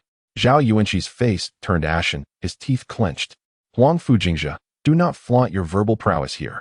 You are merely enjoying your current status due to your royal lineage. Among the Zhao family, who is not superior to you in genuine talent. Is that so? Huangfu Jingzhe remained unfazed, leisurely responding. Then why don't we have a contest? Zhao Yuanxi paused. A contest of what? Tomorrow at the hunt. Let us see who can capture more game and demonstrate greater bravery. What say you? A flicker of delight crossed Zhao Yuanxi's eyes. He had trained in martial arts since childhood and excelled in horseback riding and archery. Showcasing his skills in front of the young ladies of the capital was precisely his forte. Very well. It's settled. Zhao Yuanxi clapped his hands in agreement. If you lose, you must publicly admit that your military exploits in the western frontier are fabricated. Huangfu Jingzhe smiled faintly. And if I win? Zhao Yuanxi pondered briefly. If you win, I shall publicly apologize to Miss Su, confessing my lack of discernment. Not enough. Huangfu Jingzhe shook his head. If I win, You must crawl out of the hunting grounds before the entire court of civil and military officials. What? Zhao Yuanqi erupted in fury. You go too far. Huangfu Jingzhe shrugged. If you are afraid, then so be it. I had thought young Master Zhao possessed some courage. It appears I have overestimated the Zhao family. This remark struck a nerve with Zhao Yuanqi. As the eldest son of the Zhao family, he cherished his dignity and valor above all. Who says I am afraid? Zhao Yuanqi gritted his teeth. Very well. It is settled. We shall meet at the hunting grounds tomorrow to settle this. With that, he cast a fierce glance at Huangfu Jingzhe and a meaningful look at Su Xueqing before departing with his companions. Once they had retreated, Su Xueqing turned her worried gaze towards Huangfu Jingzhe. Why must you provoke him? He is skilled in archery and has quite a reputation in the capital. Huangfu Jingzhe dismissed her concerns. With his meager skills? How dare he flaunt himself before me? But worry not. Huangfu Jingzhe spoke softly. I will not disappoint you. It is merely a lesson for the foolish who do not know their place. Su Xueqing observed his confident demeanor and couldn't help but smile. You, always so eager to prove yourself. Huangfu Jingzhe took her hand, their silhouettes intertwining under the moonlight. It is not about proving myself. It is to show everyone that no one can insult you. The words stirred a warmth in Su Xueqing's heart, causing a blush to bloom upon her cheeks. She gently withdrew her hand, yet could not conceal the smile gracing her lips. Thank you, Jingzhe. Let us proceed. The banquet is about to commence. And we should not keep everyone waiting. With a gracious invitation from Huangfu Jingzhe, Su Xueqing nodded in acquiescence and walked alongside him toward the resplendent main hall. The moonlight cascaded upon them, elongating their silhouettes, resembling a pair of fated celestial beings. Chapter 71. The Dazzling Hunt. The Prodigal displays his might in the early morning.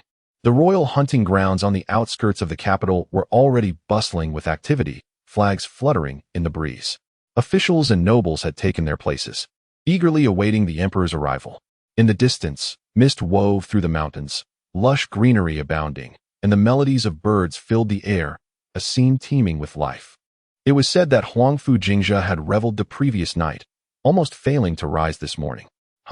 That fellow knows only how to squander wealth. What does he know of horsemanship? I wager he will soon find a place to hide. Amidst the murmurs, Huangfu Jingzhe approached on a pure white steed, a sword at his waist and a bow slung over his back, clad in a hunting outfit that radiated vitality. Many were taken aback. Was not Huangfu Jingzhe supposed to feign illness and hide away in previous years? Yet today, he was among the first to arrive.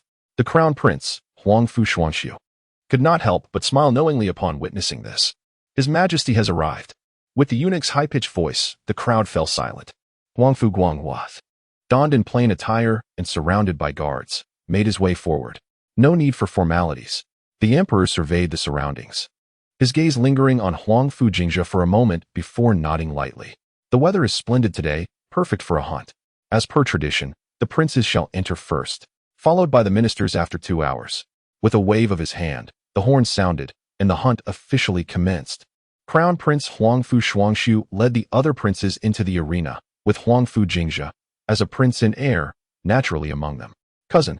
The crown prince leaned closer to Huangfu Jingzhe and whispered, I heard you had a dispute with that young man from the Zhao family last night.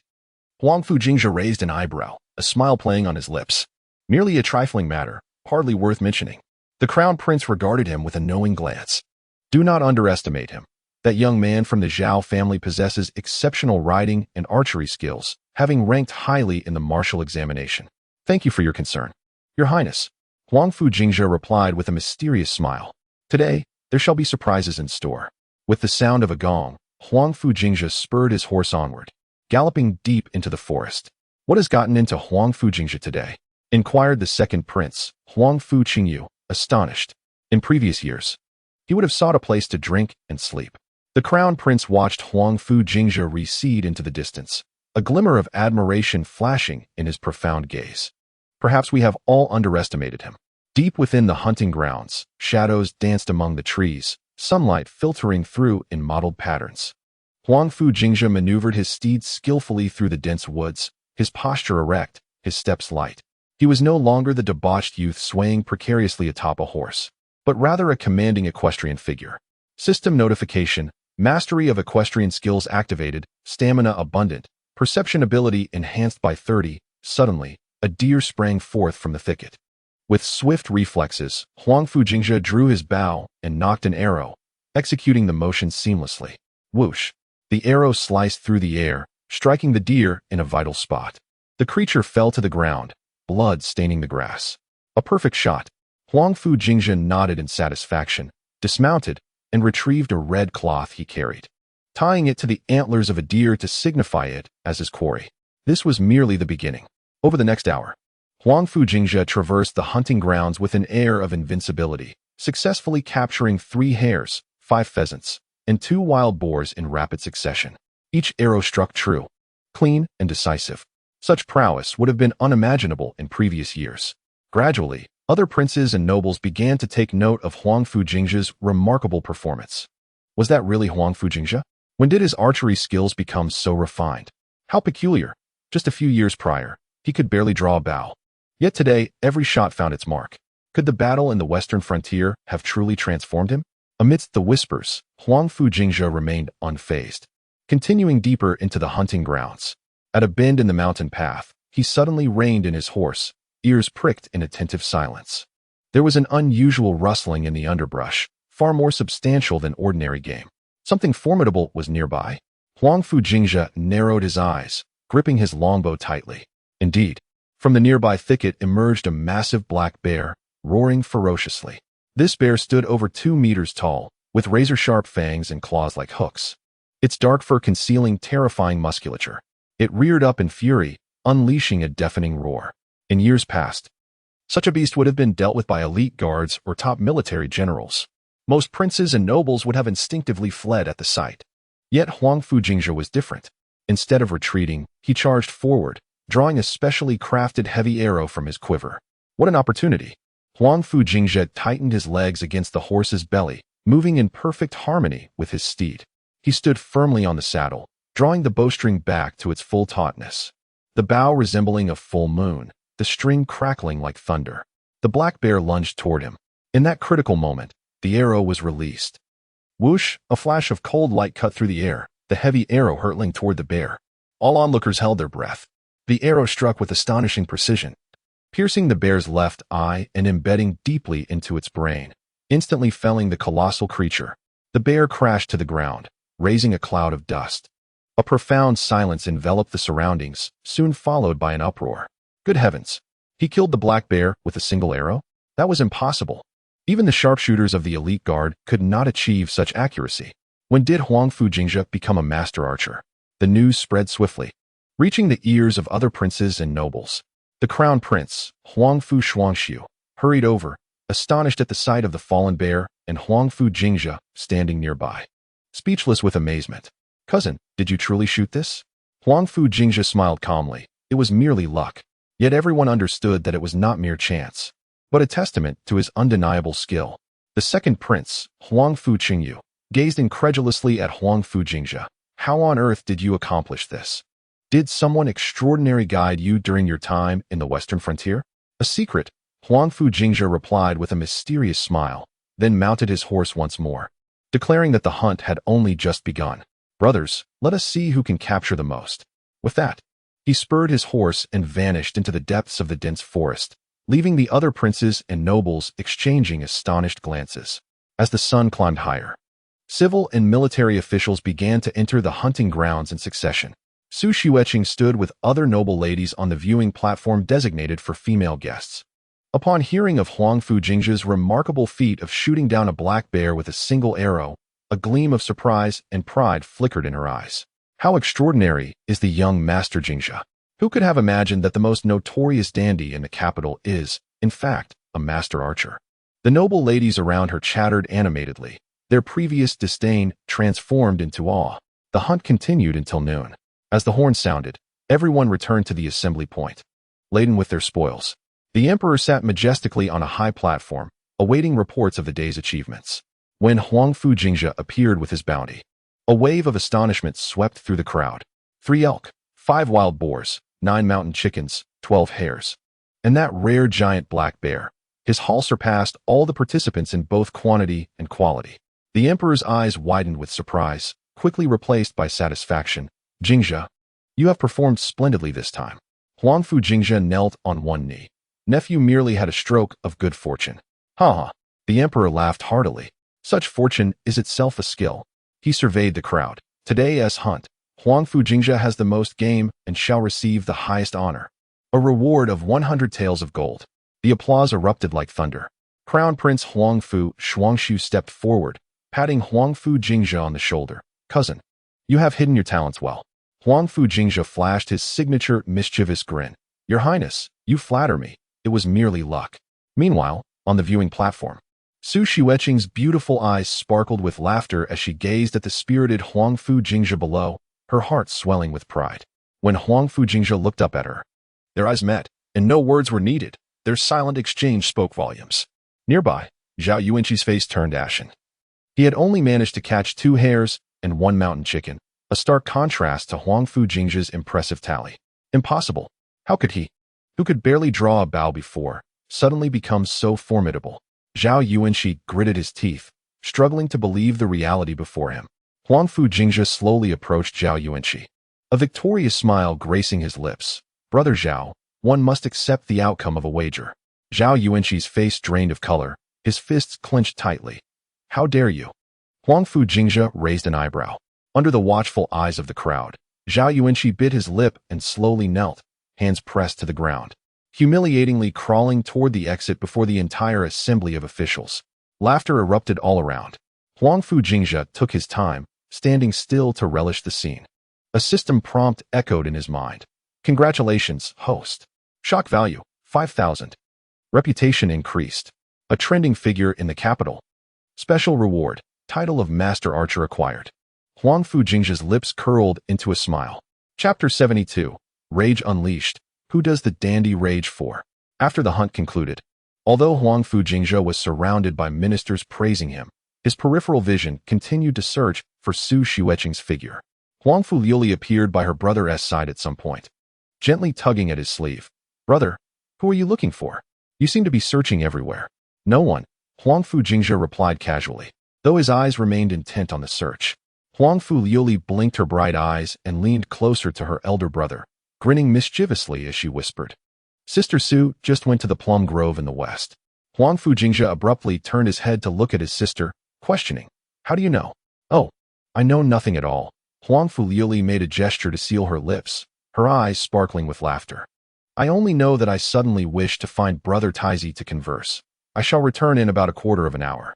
Huangfu Jingzhe gently ruffled his sister's hair, finally revealing a genuine smile, little clever one. Watching his sister bounce away, Huangfu Jingzhe quietly made his way toward the plum grove, an uneasy feeling stirring within him. Zhao Yuanqi, having been publicly humiliated, would surely not let this matter rest. System alert. Danger perception has been triggered. There is unusual activity in the southwest corner. Huangfu Jingzhe halted his steps, quickly altering his course to hasten toward the southwest. At the edge of the plum grove, Su Xueqing found herself surrounded by Zhao Yuanqi and several of his attendants. Dirt still clung to Zhao Yuanqi's face, yet his eyes burned with resentment and defiance. Miss Su, you seemed so cheerful just now. Were you laughing at me? Zhao Yuanqi's gaze was sinister as he advanced. Furrowing her brow, Su Xueqing replied with unwavering composure. Young Master Zhao, please show some restraint. My earlier smile was not directed at you. Kindly step aside. Step aside. Zhao Yuanqi scoffed. I've been crawling around outside and have nothing left to lose.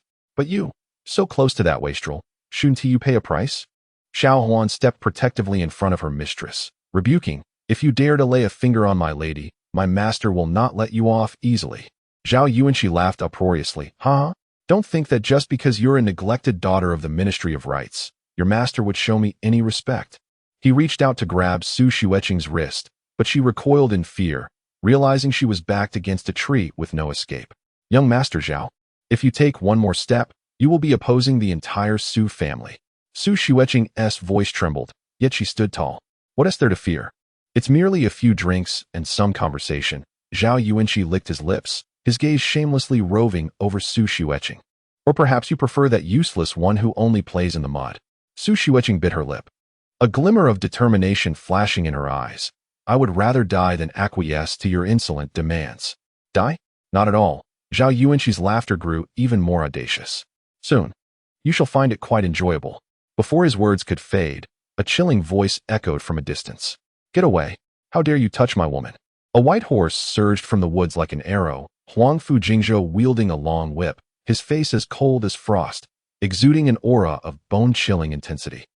Zhao Yuanqi paused in surprise, then sneered, Oh, isn't this the wastrel who only plays in the mud? What's wrong? After taking a few blows on the battlefield. Do you think yourself a hero now? Don't meddle in matters that don't concern you. Huangfu Jingzhe leapt from his horse, his eyes glinting with murderous intent. You dog, unaware of your own mortality. He coldly spat, saying no more as he surged forward, delivering a powerful punch to Zhao Yuanqi's chest. The guards beside Zhao Yuanqi had yet to react when the suddenly appearing Sherpatian and his companions tackled them to the ground, rendering them immobile. With a single strike, Huangfu Jingzhe showed no mercy. The formidable power honed in the western frontier was terrifying. The wind from his fist howled, exuding an imposing aura. Bang! Zhao Yuanqi was sent flying several meters like a kite severed from its string, crashing heavily to the ground, blood gushing from his mouth, and his chest visibly concaved, indicating that several ribs had undoubtedly been broken. Zhao Yuanqi let out a wretched scream, curling up on the ground, his body convulsing in pain.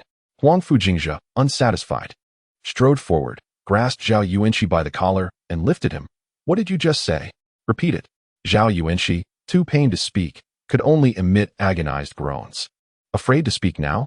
Huangfu Jingzhe sneered, casually tossing him back to the ground. You, a worthless wretch, dare to covet my woman? Young master, spare us.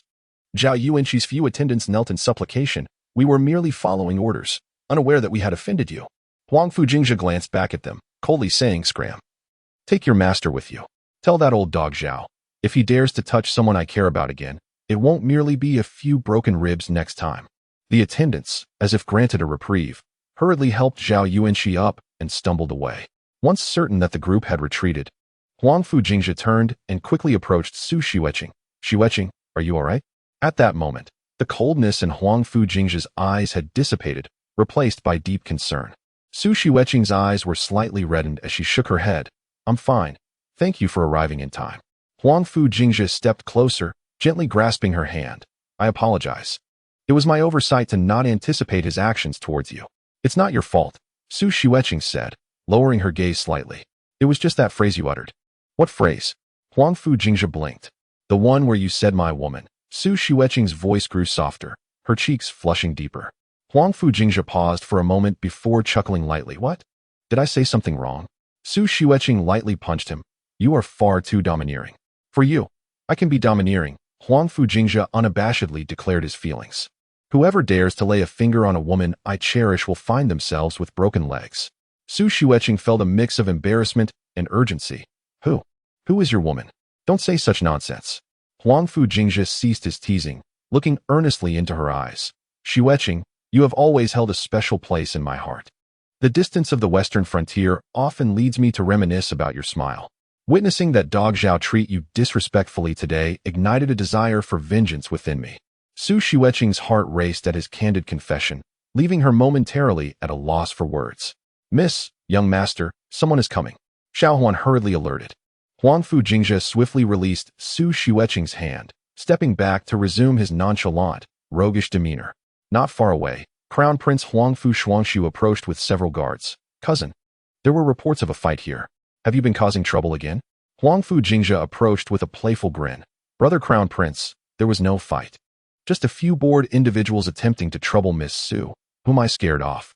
The Crown Prince's gaze flitted between the two, a slight smile gracing his lips. I see. Is Miss Su unscathed? Su Xueqing performed a graceful bow, expressing her gratitude. Thank you, Your Highness, for your concern. I am quite well. The prince nodded approvingly, and then turned his gaze towards Huangfu Jingzhe, saying, The hunting celebration has commenced. It is time for you to return. With a meaningful glance, he added, Your remarkable performance today has captured the Emperor's attention. I fear your days of frivolity are drawing to a close. Huangfu Jingzhe pouted. What a pity. I had hoped to indulge for a few more years. The prince chuckled, shaking his head. Come now, do not keep the Emperor waiting. He then turned back to Su Xueqing. Miss Su, I shall arrange for someone to escort you home. Su Xueqing bowed again. Thank you, Your Highness. Before departing, Huangfu Jingzhe cast a lingering glance at Su Xueqing, his eyes filled with reluctance. She subtly lifted her gaze, their eyes meeting in a silent exchange that spoke volumes. System prompt: shock value 3000. Prestige value increased. New identity unlocked. The hero in Su Xueqing's heart, Huangfu Jingzhe's lips curled into a slight smile. Whether a scion of excess or a hero, as long as he could protect her, it was all worthwhile. Chapter 73, A Stunning Banquet. Public proposal for marriage. The sight of Huangfu Jingzhe delivering a punch that sent Zhao Yuanxi flying was witnessed clearly by all present.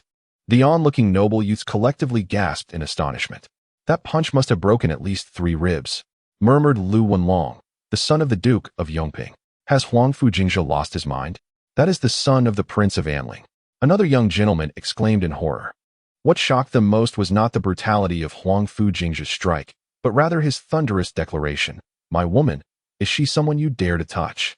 This proclamation resonated like a clap of thunder, echoing in the minds of everyone present. The most notorious scion of excess in the capital was willing to sever ties with the Prince of Anling for the sake of a woman? Even more terrifying was the source of his formidable strength. That punch did not resemble that of a mere dandy who only indulged in poetry and frivolity. Rumors spread rapidly across the royal hunting grounds, and it was only when the prince intervened that the situation was temporarily quelled. After the hunt concluded, the celebration banquet was held within a grand tent hastily erected for the occasion. The emperor sat at the head, with civil and military officials flanking him, while the noble women observed from the side. Amid the clinking of goblets and the exchange of pleasantries, the emperor was in high spirits, frequently praising the outstanding performance of the princes, relatives, and ministers. The prince has successfully hunted 15 mountain beasts today, exhibiting precision and composure. Thus, he is awarded a jade scepter. The officials congratulated him in unison, and the Prince Huangfu Shuangshu rose to express his gratitude. The emperor's gaze shifted to Huangfu Jingzhe, his expression one of approval. Huangfu Jingzhe, your skill in shooting down a black bear today is exceptional and worthy of admiration. Before he could finish, Huangfu Jingzhe abruptly stood from his seat and strode purposefully into the hall, kneeling deeply. Your Majesty, I have a matter to request. His voice resonated powerfully, instantly silencing the surrounding clamor and rendering the banquet hall hushed. The emperor frowned slightly, but a flicker of curiosity passed through his eyes. Oh? What is it? Speak. Huangfu Jingzhe took a deep breath, his gaze piercing, and turned to face the area where the noble women were seated. His voice resolute and clear. I request your Majesty to grant me marriage. I wish to wed the legitimate daughter of the Minister of Rights, Su Xueqing. The words fell like a bombshell, detonating within the grand hall. An immediate silence enveloped the banquet hall, akin to the stillness of death. The crown prince's goblet hovered in midair, the second prince's chopsticks clattered onto the table, while the third prince gaped in speechless astonishment. A low gasp rippled through the ladies' section. As several noble women covered their mouths, incredulity etched across their faces. Su Xueqing's complexion flushed crimson, as if she were on the verge of bleeding. The noble women beside her gently nudged her with their elbows, their eyes brimming with envy and astonishment. The emperor blinked, evidently caught off guard by this sudden request. What did you say? The emperor's voice carried a hint of confusion. I humbly request your Majesty's grace to betroth Su Xueqing to me. Huangfu Jingzhe reiterated, his voice more resolute. The emperor regained his composure, his expression a mixture of complexity. Do you truly comprehend the gravity of your words? Marriage is not a matter to be trifled with. Huangfu Jingzhe straightened, his gaze unwavering. My heart is resolute. Were it not so, I would not dare to present this request before your Majesty. Prime Minister Yang Wenxun cleared his throat and stepped forward to mediate. Your Majesty. While the young master Huangfu has distinguished himself in the Western Front, the Su family is of scholarly lineage, with the Minister of Rights, Su Darren, holding esteemed virtue in court. The young master has always acted with a certain recklessness. I fear he may be insinuating something, highlighting the discord between his frivolous reputation and the Su family's dignity. The Crown Prince Huangfu Shuangshu also interjected. Father, this action of my younger brother is indeed rather hasty. Matters of marriage should be guided by parental consent and the words of a matchmaker. Such a rash request may violate the established decorum. Unfazed, Huangfu Jingzhe replied, I have known Miss Su for many years, and our affections are mutual. Today, in the hunting grounds, she was wronged, and I intervened to protect her. Were it not for genuine affection, would I act so boldly? Mutual affection? The emperor raised an eyebrow, turning to the ladies' section. Is the daughter of the Su family present? The head eunuch called out loudly. Please summon the daughter of the Minister of Rights, Su Xueqing, to come forth. After a rustle, Su Xueqing stepped gracefully into the center of the hall, escorted by 2 palace maids. Dressed in a pale pink gown, her cheeks flushed. Yet her steps were steady and her demeanor dignified. I pay my respects to your majesty and the Empress Dowager.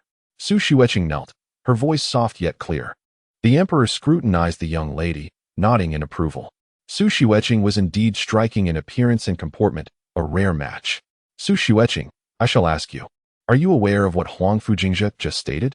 Su Xueqing's fingers tightened slightly on her gown, replying to your majesty, I am unaware. Huangfu Jingzhe smiled. Well, now you know. He strode to Su Xueqing's side, kneeling on one knee, and from his bosom produced an exquisite jade pendant. Qingxue, throughout my journey to the Western Front, you were ever in my thoughts. This jade pendant, crafted from Hetian jade, was brought back over great distances, with the intention of presenting it to you personally. The jade's surface was smooth as cream, adorned with an intricately carved phoenix design, shimmering softly under the light. The hall was astounded, rendered speechless. I understand this is quite sudden, but I can no longer wait. Huangfu Jingzhe gazed into her eyes, his tone sincere. Each time I witness disrespect towards you, I am consumed with a desire for revenge.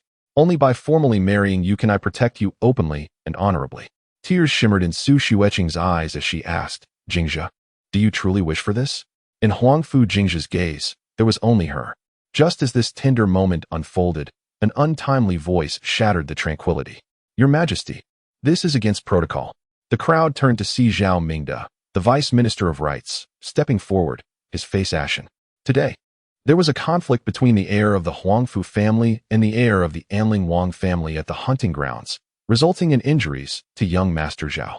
It is said that this was all for Miss Su. This is clearly a guise of marriage to enact revenge. Huangfu Jingzhe regarded him coldly.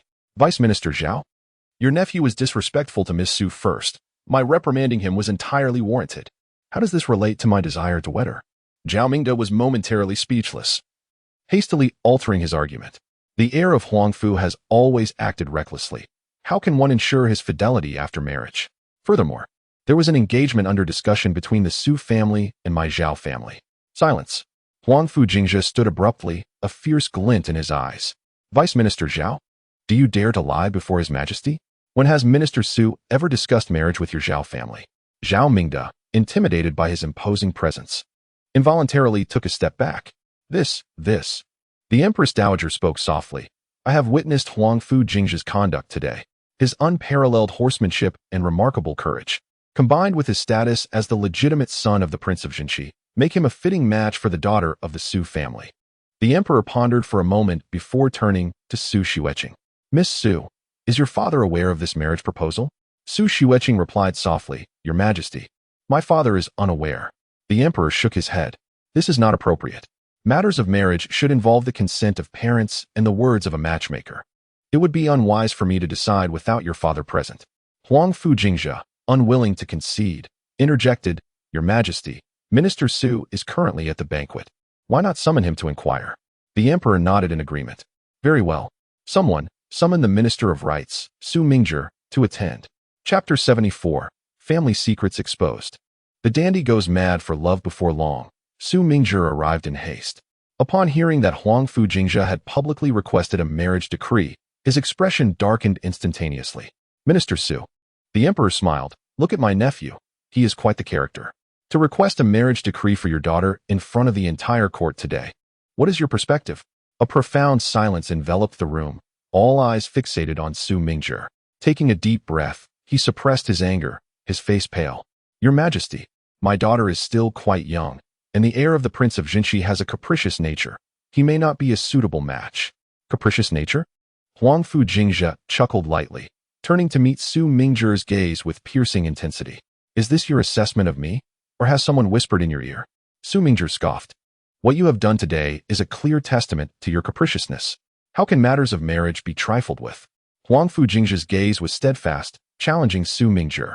Minister Su, are you certain this is merely a matter of capriciousness? Or is it that there are those within the Su residence who do not wish for the legitimate daughter to be married off to a worthy suitor? At these words, The room erupted in murmurs. Su Mingzhe's expression shifted slightly. What does young Master Huangfu mean by this? Huangfu Jingzhe smirked, his voice low yet resonating throughout the hall. I have heard that the inner workings of the Su residence are troubled. The stepmother is domineering, withholding the legitimate daughter's resources, and even attempting to marry Miss Su off to unsuitable candidates. Is this what Su Shangshu refers to as considering the woman? If no respect is given, then why bother with dignity? Boom. This remark struck like a colossal stone, violently disrupting the tranquil surface of the lake. The crowd exchanged glances, whispers rising and falling like the tide.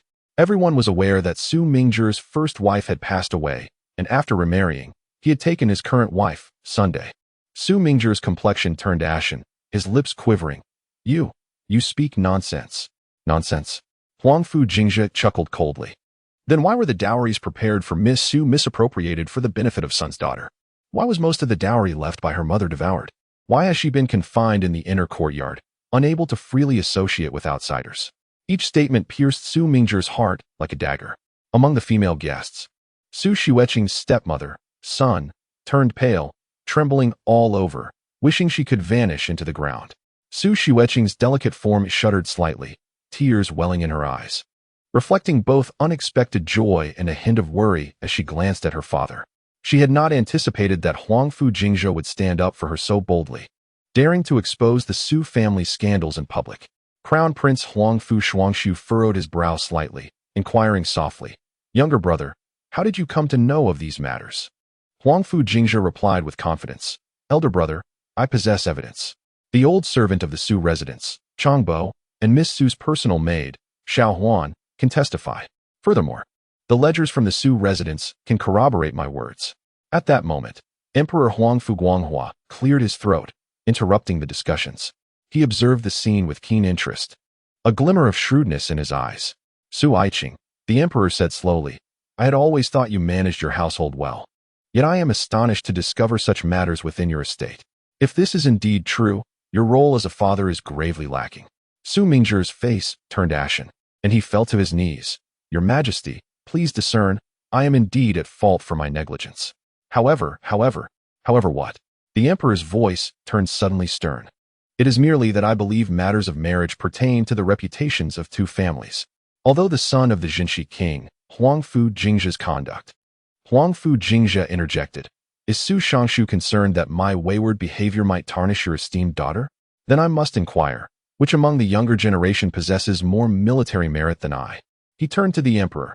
"Your Majesty, you and my father, as well as Crown Prince brother, are well aware that I have inherited." Silence. The emperor's voice cut through the air, a flash of warning in his eyes. Huangfu Jingzhe understood immediately, altering his tone. "Yes, I spoke out of turn.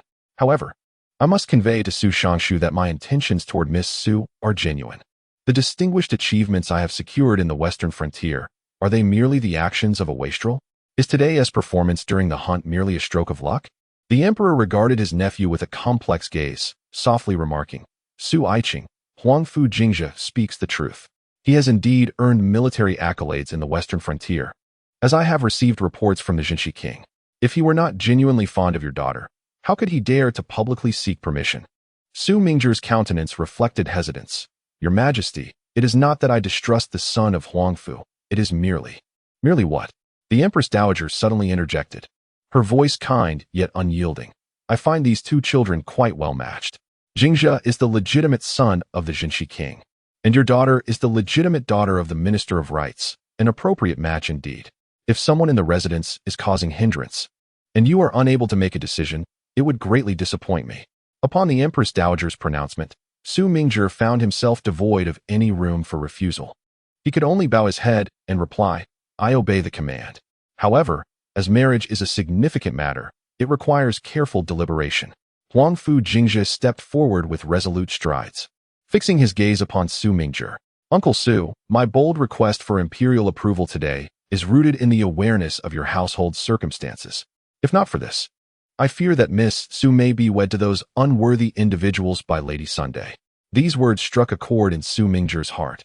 His expression shifted several times before he finally let out a deep sigh. The emperor, perceiving the underlying tension, chuckled softly, "Minister Su, It appears there are indeed matters within your household that require attention. How about this?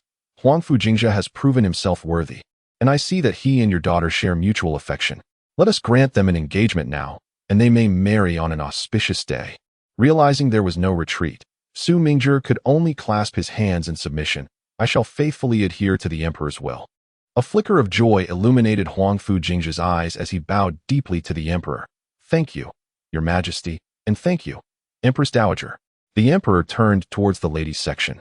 Su Xueqing, do you consent? All eyes shifted back to Su Xueqing.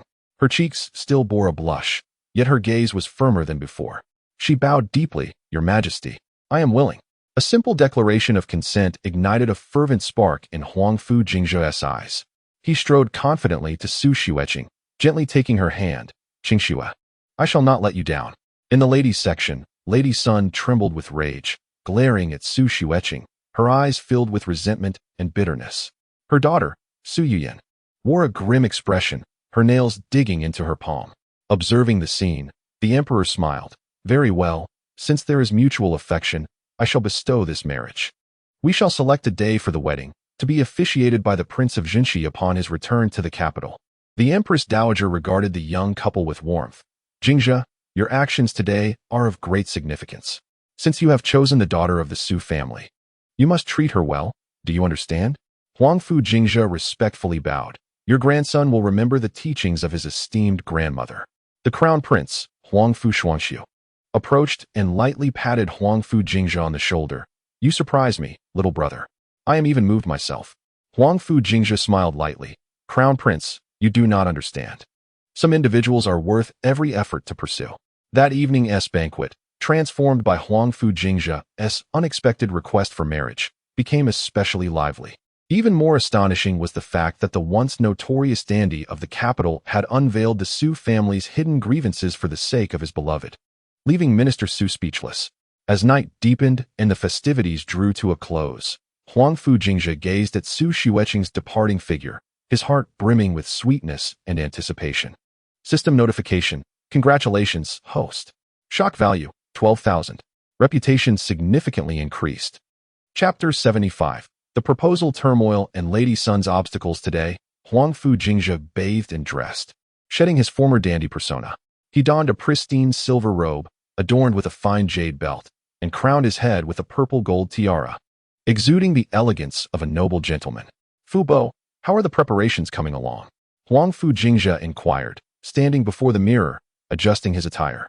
The venerable steward, Fu Bo, respectfully remarked, Your Highness, the betrothal gifts have been prepared, comprising a total of 128 carriages, all arranged according to the highest standards. Huangfu Jingzhe nodded in approval. Excellent. Thus, the grand procession of betrothal gifts departed from the Huangfu of the western town, making its way towards the residence of Minister Su. The citizens of the capital paused in curiosity, engaging in animated discussions. Is Huangfu Jingzhe truly going to propose? Indeed.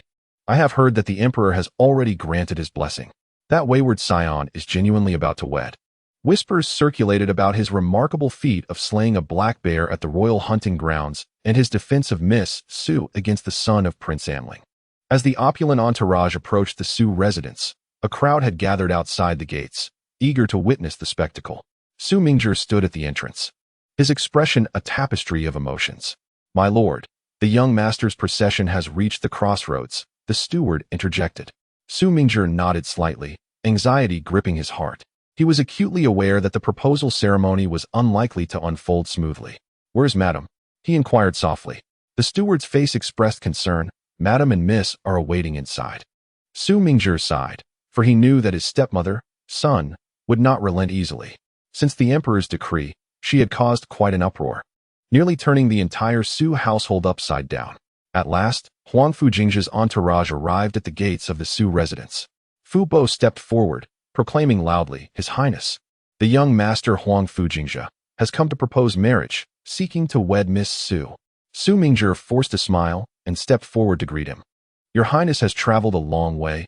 Please, come in. Huangfu Jingzhe dismounted from the carriage, smiling. Uncle Su, you are too kind. The procession of betrothal gifts streamed into the front courtyard of the Su residence, displaying a dazzling array of gold, silver, jewels, exquisite garments, precious medicinal herbs, and ancient texts, all of immense value. Observing the lavish gifts, Su Mingzhe felt beads of sweat form on his forehead. Indeed, the standards were nothing short of extraordinary. Please, Your Highness, enter. My wife has prepared refreshments and awaits your arrival. Su Mingzhe guided Huangfu Jingzhe towards the inner hall. Within the inner hall, Sun sat in the seat of honor, her expression inscrutable. Beside her was her daughter, Su Yiyan, while Su Xueqing was relegated to a corner, her head bowed, too timid to raise her gaze. Upon Huangfu Jingzhe's entrance, Sun did not rise, but merely scrutinized him coolly from head to toe. Ah, is this not the young master of the western town? I have heard of your illustrious reputation. Seeing you today, it is indeed remarkable. Sun's voice dripped with sarcasm. Huangfu Jingzhe remained unperturbed, bowing respectfully. I pay my respects to you, madam. Sun waved her hand dismissively. There is no need for such formalities, young master. I have heard that His Majesty has bestowed a marriage decree, and as a stepmother, I naturally cannot defy the imperial will. However, our Su family is a lineage of literary distinction, and we must adhere to our family principles. Su Mingzhe, sweating profusely, interjected anxiously, madam. The young master is here to propose. We should extend our hospitality. Sun chuckled coldly. I am well aware. Yet, I have heard that the young master's reputation in the capital is rather unsavory. Gambling, drunkenness, brawling, and even frequenting brothels. Such a man, does he truly deserve our Xueqing? At this remark, Su Xueqing looked up abruptly, her eyes wide with shock and indignation. Huangfu Jingzhe maintained his smile. Madam, you may not be aware, but those are events of the past. Since my journey to the western frontier, I have turned over a new leaf. Turned over a new leaf? Sun let out a cold snort. How far could a debauched scion reform? My daughter Xueqing has been well versed in literature since childhood, possessing both talent and beauty. How could she possibly marry a man of tarnished reputation? Su Mingzhe could no longer contain himself. Madam, this marriage is bestowed by His Majesty. You cannot speak in such a manner. Sun disregarded her husband's warning and continued. Moreover, although the betrothal gifts are considerable, I have heard that the Prince of Jinqi's family is affluent. This paltry sum is rather meager, don't you think? My daughter Xueqing is the legitimate daughter of the Su family. Su Yuyan chimed in, fanning the flames. Mother is absolutely right. How could my sister, being so exceptional, marry so casually? I believe at least 300 sets of betrothal gifts would be appropriate. Su Xueqing finally could not hold back any longer, her voice trembling. Mother, you cannot do this. The heir has already shown great sincerity. Silence. Sun slammed the table, exclaiming that the young girl knew nothing. Matters of marriage naturally require parental discretion. The atmosphere became quite awkward. Uncle Fu whispered behind Huangfu Jingzhe. Young master, shall we perhaps return another day? Huangfu Jingzhe shook his head, his smile gradually fading, his gaze turning icy. Madam Sun, his voice was low, yet it silenced the entire inner hall. I have heard that you transferred Miss Su's dowry to your own daughter. It is also said that you wish to marry her off to those disreputable young rascals. Sun's complexion changed dramatically. You, what nonsense are you spouting? Huangfu Jingzhe let out a cold laugh. Nonsense? Then do you dare allow someone to examine the household accounts? Dare to let the old servants testify? Su Mingzhe's face turned ashen. These words were the truth he had feared facing for many years. Huangfu Jingzhe slowly approached Su Xueqing. Xueqing, you have suffered over the years. Su Xueqing's tears welled in her eyes, yet she stubbornly refused to let them fall. Huangfu Jingzhe turned, his gaze sharp as a sword, fixing it upon Madam Sun. Madam Sun, do not think for a moment that I am unaware of your intentions. You wish to seize this opportunity to humiliate me, to compel me to retreat in defeat. Then, you could marry Miss Su to your preferred candidate, reaping the benefits, correct? Sun's thoughts had been laid bare, her complexion turning ashen. Huangfu Jingzhe, do not go too far. This is the Su residence, not a place for your impudence. Go too far? Huangfu Jingzhe chuckled coldly. I merely speak the truth. You claim my betrothal gifts are insufficient. Very well, I shall add another. He clapped his hands, and Uncle Fu immediately entered, holding a delicate Zetenwood box. This is a shareholding contract from the Western Trade Association, valued at 1,000,000 taels of gold. This is a manor on the outskirts of the capital, encompassing 1,000 acres of fertile land and 10 residences. This is, Huangfu Jingzhe enumerated each item, and with every mention, Sun's complexion paled further. Finally, Huangfu Jingzhe produced a letter. This is a handwritten edict from His Majesty. authorizing me to thoroughly investigate the Su family's accounts and the whereabouts of Miss Su's dowry. Should any wrongdoing be found, severe punishment will ensue. Sun stood up abruptly, her face ashen. You. Su Mingzhe finally comprehended that Huangfu Jingzhe had come prepared today. Not only had he brought substantial betrothal gifts, but he also bore the emperor's edict. Young Master Huangfu, Su Mingzhe hastily attempted to smooth things over. Today is a day of courtship. Why must we delve into such unpleasant matters? Your betrothal gift is exceedingly generous, and on behalf of the Su family, I graciously accept. As Sun felt the urge to voice her thoughts, a piercing glare from Su Mingzhe silenced her, compelling her to bite her lip in restraint. Huangfu Jingzhe approached Su Xueqing and softly inquired, "Qingxue, do you consent?" Su Xueqing lifted her gaze, her eyes shimmering with resolute tears, and gently nodded, "I do." Huangfu Jingzhe revealed the first genuine smile of the day and took her hand, declaring, "From this moment forth, no one shall dare to bully you." Sun trembled with rage. Yet, under the emperor's decree, she dared not utter another word. Su Yuyan seethed with jealousy, her eyes ablaze with resentment. Su Mingzhe exhaled deeply and proclaimed, "Since both parties have agreed, the marriage is thus settled. Once the Prince of Jingzhe returns to the capital, we shall choose an auspicious date for the wedding." Huangfu Jingzhe nodded in satisfaction, his gaze never straying from Su Xueqing. Today, he had not only secured the heart of his beloved, but also resolved her tribulations of many years. System notification: Congratulations, host. Shock value: 5,000. Prestige value increased. Within and outside the Su residence, all were astonished by the momentous proposal. Who would have thought that the former most notorious dandy of the capital would today exhibit such assertiveness? Not only presenting a substantial betrothal gift, but also wielding the emperor's decree, effectively suppressing the tyrannical stepmother? From this day forth, all would recognize that Huangfu Jingzhe was earnest. For the sake of his beloved, he was prepared to reveal his true intentions and confront any opposing forces. Chapter 76. Su Qingshue's resolve and the break with the Su family. With a victorious smile, Huangfu Jingzhe exited the gates of the Su residence, glancing back at the prison that had caused Su Xueqing so much suffering over the years. "Fu Bo, we performed admirably today." Fu Bo bowed slightly. The young master handled matters with great finesse. Miss Su's stepmother will undoubtedly lose sleep over this. Huangfu Jingzhe chuckled lightly. She will not only lose sleep, but also be plagued by nightmares. He stepped into the carriage, departing from the clamor of the Su residence. Within the Su household, a greater storm was brewing. Su Mingzhe's face turned ashen as he forcefully hurled the teacup to the floor. "Son, you have gone too far. Huangfu Jingzhe possesses the imperial edict and intends to scrutinize our accounts. This is an attempt to uproot us." Sun retorted defiantly, "Am I the one being excessive? You have indulged Xueqing for years, allowing her to blossom like a prized flower within this household. Yet does she regard you as her father? Now, she has entangled herself with Huangfu Jingzhe and turns against us." "Silence!" Su Mingzhe bellowed. "When has Xueqing ever entangled herself with anyone? She has scarcely stepped outside these doors during her years here. You are slandering her." Standing to the side, Su Xueqing bit her lip, tears threatening to spill from her eyes. "Father, please do not defend me," she whispered. "You have seen it all over the years." Her words pierced Su Mingzhe's heart like a dagger. He opened his mouth, but could not find his voice. Sun sneered repeatedly. "What now?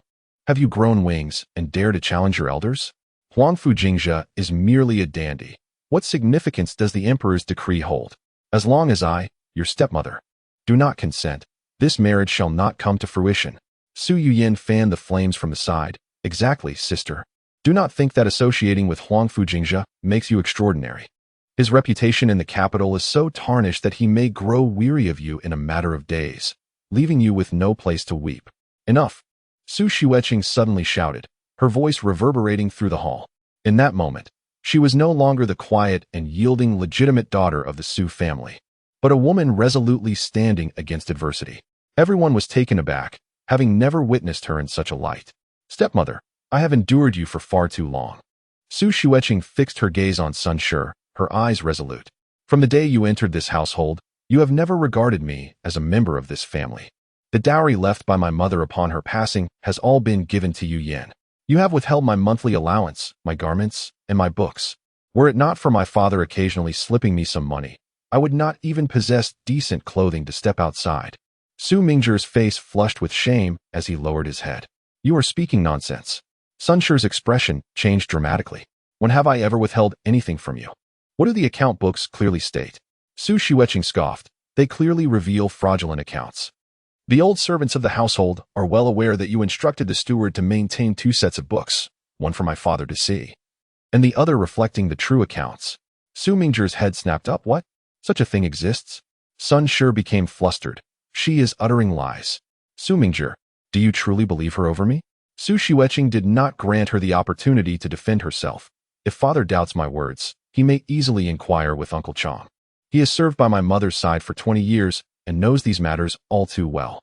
A flicker of astonishment crossed Su Mingzhe's eyes. Uncle Chong was indeed the most esteemed elder in the household, and he would not lie. Do not presume that I am unaware of everything. Su Shiweching continued. You confined me to the inner courtyard for fear that I might reveal the truth to my father.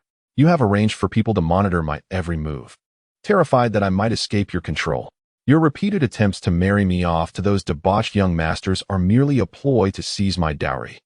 Each word struck like a sharp blade, piercing through Sun Shi's schemes that had persisted for years. Sun Shi's complexion shifted from red to white, and then to a sickly green. You ungrateful daughter! I have raised you, and this is how you defame me? Raised me? Su Shiweching laughed coldly.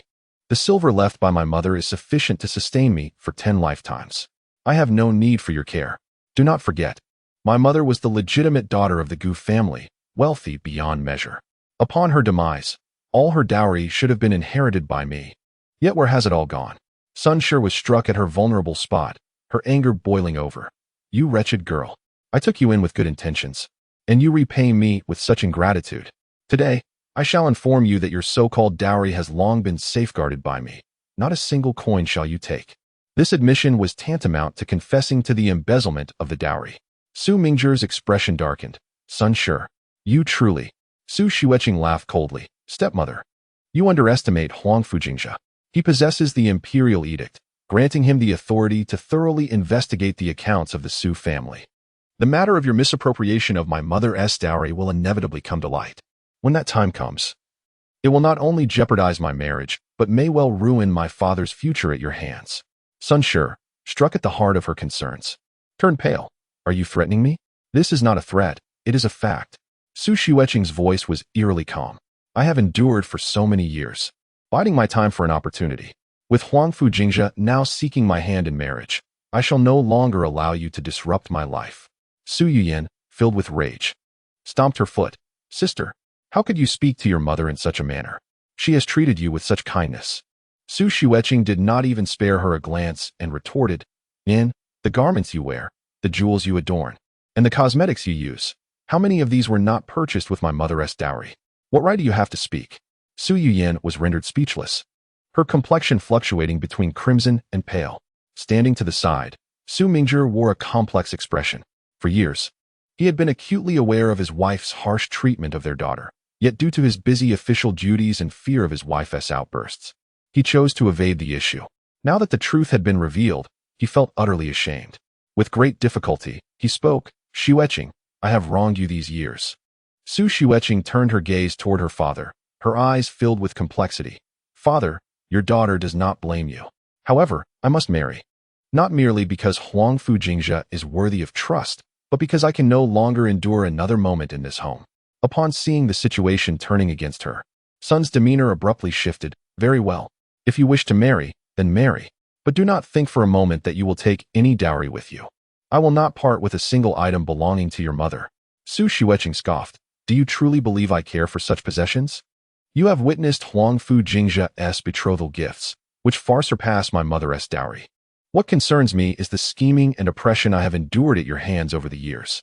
I want you to witness my liberation from your control, as I embrace a life you can never hope to attain. You, Sun, trembled with rage. What a wretched ingrate. I shall not grant you your wish. Even if the emperor decrees it, I have ways to delay the wedding. You will not so easily depart from the Su residence. Su Shiweching's gaze was resolute. Then let us wait and see. Huangfu Jingzhe is not someone you can contend with. Today he can present the emperor's edict, and tomorrow he can ensure you face dire consequences. Impudent. Sun's fury reached its peak, and she raised her hand to strike her. Swiftly, Su Mingzhe grasped his wife's wrist. Enough. Dare you lay a hand on her? This was the first time in many years that Su Mingzhe had so firmly opposed Sunday. Su Mingzhe, you would raise your hand against me for this girl? Sun shrieked, disbelief etched across her features. Su Mingzhe replied coldly, she is my flesh and blood. My daughter. I have wronged her far too much over the years. Su Yuyan, distressed, stamped her foot. Father, how can you do this? Mother has been so good to you. Su Mingzhe spoke sternly. Yuyan, be silent. You would do well to refrain from speaking today. You and your mother have unjustly seized Xueqing's dowry.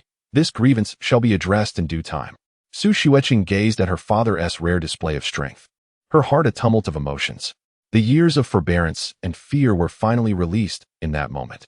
Father, she murmured softly, I wish to reclaim all of my mother's dowry, not for the sake of wealth, but to honor my mother's efforts and ensure they are not squandered. It pains me to see her belongings fall into the hands of outsiders. Su Mingzhe nodded. Rest assured, I will ensure she returns everything. Seeing her power waning, Sun suddenly erupted in a hysterical scream. You shall not. Those items are mine. All mine. None of you shall take them. As her words faded, a voice emerged from outside. Is that so? Then you shall not have your way. Everyone turned to see Huangfu Jingzhe, accompanied by a contingent of soldiers, striding into the hall. The young master of Huangfu? Su Mingzhe was taken aback. How have you returned again? Huangfu Jingzhe smirked. I just want to find some help. Sun's face turned ashen, her legs weakened, and she collapsed onto the ground. Su Xueqing gazed at Huangfu Jingzhe, tears shimmering in her eyes. This man not only bestowed upon her the courage to resist, but also offered her the chance to escape her dire circumstances. Huangfu Jingzhe approached her and softly said, Qingxue, I promised you that from now on, no one shall bully you again. Su Xueqing nodded, tears finally streaming down her face. Thank you. Huangfu Jingzhe turned to the officials and soldiers, commanding, seal off the accounts of the Su residents and thoroughly investigate all ledgers. At the same time, inventory Madame Su's dowry. Nothing must be lost. The officials responded vigorously and promptly set to work. Sun broke down in tears, lamenting, it's all over. Su Yuyan was equally terrified, trembling in a corner. Su Mingzhe observed all of this with a long sigh. Years of cowardice and indulgence had finally culminated in disaster. Yet seeing the renewed radiance on his daughter's face, he realized the multitude of errors he had made over the years. Perhaps after this tempest, everything would eventually improve. Standing beside Huangfu Jingzhe, Su Xueqing looked at her once lofty stepmother now in utter disarray, feeling no satisfaction. She simply tightened her grip on Huangfu Jingzhe's hand, savoring the long-lost sense of security. This time, she could finally stand tall and become the master of her own life. Chapter 77. The aristocratic military drills of the Jingzhe Defense Corps after returning from the Su residence to the Huangfu of Jinshi. Huangfu Jingzhe sensed an unusual atmosphere within the household. Young master, you have returned. Fu Bo hurriedly approached, his face alight with a hint of joy. Someone from the palace has just arrived. The emperor has issued an edict. Huangfu Jingzhe raised an eyebrow. What edict? It is good news. Fu Bo lowered his voice. His Majesty has appointed you as the assistant of the Jingzhe Defense Corps to assist General Qin Shanwei in managing the military affairs surrounding the capital. A glimmer of excitement flickered in Huangfu Jingzhe's eyes. The Jingzhe Defense Corps, the army rooted at the heart of the imperial city, oversees the defense of the capital. A truly elite force. Although the position was merely an assistant, it signified his initial engagement with the core military power of the capital. This was a signal from his uncle, the emperor, indicating further cultivation of his abilities. My uncle intends to provide me with a greater stage, Huangfu Jingzhe chuckled lightly. I am eager to see what the Jingzhe Defense Corps is truly like. System notification, task triggered. Conquer the Jingzhe Defense Corps and transform it into an invincible army. Special rewards await upon completion. The following morning, Huangfu Jingzhe donned a simple military uniform and arrived at the Jingzhe Defense Corps. I pay my respects to General Qin. He saluted the old general in the command tent. Qin Shanwei, now over 60, had graying hair yet maintained a robust and imposing stature. He scrutinized Huangfu Jingzhe with keen eyes. Young master, there is no need for excessive courtesy, Qin Shanwei smiled, helping Huangfu Jingzhe to his feet. I have heard that you have achieved quite a reputation in the western frontier, even earning the respect and fear of those barbarians. You flatter me, General. They were merely minor tricks, Huangfu Jingzhe replied modestly. Qin Shanwei nodded. His Majesty has entrusted you to assist me, which surely reflects his high expectations of you. I am aging, and henceforth, The training of the troops will be left to you. Huangfu Jingzhe felt a stirring in his heart. The old general had entrusted him with the authority to command the training. Was it a sign of trust or a test? I shall not betray this trust. Departing from the commander's tent, Huangfu Jingzhe followed a personal guard to inspect the training grounds. Along the way, he noticed soldiers casting curious and even scornful glances at him. Is that the newly appointed assistant? Is he not the extravagant Huangfu Jingzhe? He dares to assume the role of an officer, relying on his noble lineage? It is said he achieved merit in the Western Front. But who knows if that is merely boastful talk? Such remarks reached Huangfu Jingzhe's ears unabashedly. He maintained a calm facade, yet internally, he could not help but scoff. These individuals were merely frogs at the bottom of a well, utterly ignorant of his true nature. Deputy Lin, this is the newly appointed assistant, Huangfu Jingzhe. The guard introduced him to a robust man in his 30s. Lin Chongxiao, the deputy commander of the capital defense camp and a trusted aide of Qin Shanhua, possessed a handsome visage and towering stature, yet his gaze betrayed blatant disdain. I have long heard of the young master's illustrious name, Lin Chongxiao remarked with a slight bow, his tone distinctly frosty. What insights does the young master have regarding military training? Huangfu Jingzhe smiled knowingly. Let us observe first. On the training grounds, thousands of soldiers were engaged in drills. As Huangfu Jingzhe observed closely, his brow furrowed deeper with each passing moment. The soldiers exhibited lethargy in their movements. Their military postures were askew, and their shouts lacked vigor, compared to the border troops in the Western Front, who faced life and death at every turn. This was a stark contrast. Such an army, he mused, could scarcely establish even the most basic military authority, let alone engage in battle. Deputy Lin, is this the result of your training? Huangfu Jingzhe's voice remained calm, laced with a hint of mockery. Lin Chongxiao's expression darkened. Assistant Huangfu is new here, and perhaps unfamiliar with our training methods. These are traditional practices, the culmination of General Qin's years of effort. Traditional practices? Huangfu Jingzhe scoffed. No wonder you have produced such pampered soldiers. Assistant Huangfu. Lin Chongxiao's voice suddenly rose. Are you questioning General Qin? Ignoring him, Huangfu Jingzhe strode directly to the center of the training ground. He surveyed the indolent soldiers and suddenly bellowed, "Stand at attention." His voice resonated like thunder across the training grounds. All soldiers froze, instinctively snapping to attention. Huangfu Jingzhe slowly approached the front of the ranks, declaring, "I am the newly appointed assistant, Huangfu Jingzhe. From this day forth, I shall be responsible for military training." One soldier muttered under his breath, "Isn't that the extravagant young master? How dare he oversee us?" Huangfu Jingzhe's eyes narrowed as he pinpointed the speaker, striding over with purpose. He seized the soldier by the collar and lifted him effortlessly before the astonished gazes of his comrades. "Do you have an objection?" The soldier turned pale with fright, stammering, "No." Huangfu Jingzhe threw him heavily to the ground. "I have heard that you all consider me a wastrel who relies on connections for advancement. Is that not so?" None dared to respond, yet their eyes betrayed their thoughts. Huangfu Jingzhe chuckled coldly.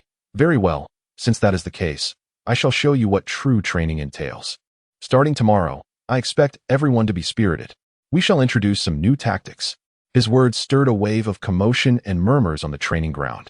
Lin Chongxiao, with a sullen expression, approached Huangfu Jingzhe. "Huangfu, do you intend to alter our training methods?" Indeed, Huangfu Jingzhe unabashedly revealed his intentions. This army requires a complete transformation. Otherwise, let alone defending the capital, it would struggle to manage even a minor skirmish. Lin Chongxiao's face turned ashen with anger. "I shall report this to General Qin." "Be my guest." Huangfu Jingzhe shrugged indifferently. "General Qin has entrusted the training matters to me." Enraged, Lin Chongxiao stormed off the training ground. Huangfu Jingzhe surveyed his surroundings, a glimmer of determination flashing in his eyes. This army would be his inaugural force in the capital, and he must seize control over it. Upon returning to the Huangfu in the west, Huangfu Jingzhe immediately summoned Uncle Fu. "Bring my personal guards to me." Uncle Fu nodded in understanding. "Young master." "Are you planning to?" "Tomorrow, I shall take them to the capital's defense camp to impart a lesson to those pampered veteran soldiers," Huangfu Jingzhe replied, a hint of ferocity in his smile. "Let them witness what constitutes a true iron-blooded army." Uncle Fu's eyes sparkled with excitement. "So, you intend to?" "Precisely." Huangfu Jingzhe affirmed. "It is said that the capital's defense camp is the elite beneath the royal city, and I am eager to see if they can withstand my devilish training." He approached the window, gazing into the night-shrouded royal city, his eyes deep with resolve. This is the opportunity bestowed upon me by my uncle, and I shall not squander it. This army will become my foundational cornerstone. System notification. The host begins executing the task. Shock value marginally increases. The following morning, as Huangfu Jingzhe arrived at the capital's defense camp with 50 soldiers from the Duanyue Guangdao Battalion, an immediate hush enveloped the training ground. Each member of the Duanyue Guangdao Battalion bore a resolute countenance, exuding an undeniable aura of lethality. They stood steadfast like pines, their gazes piercing, starkly contrasting with the disheveled soldiers of the capital's defense camp. Lin Chongxiao stood aside, his expression dark as thunder. The previous day, he had reported Huangfu Jingzhe's audacious remarks to General Qin Shanwei, only to be met with a smile from the general. Let him try, it matters not.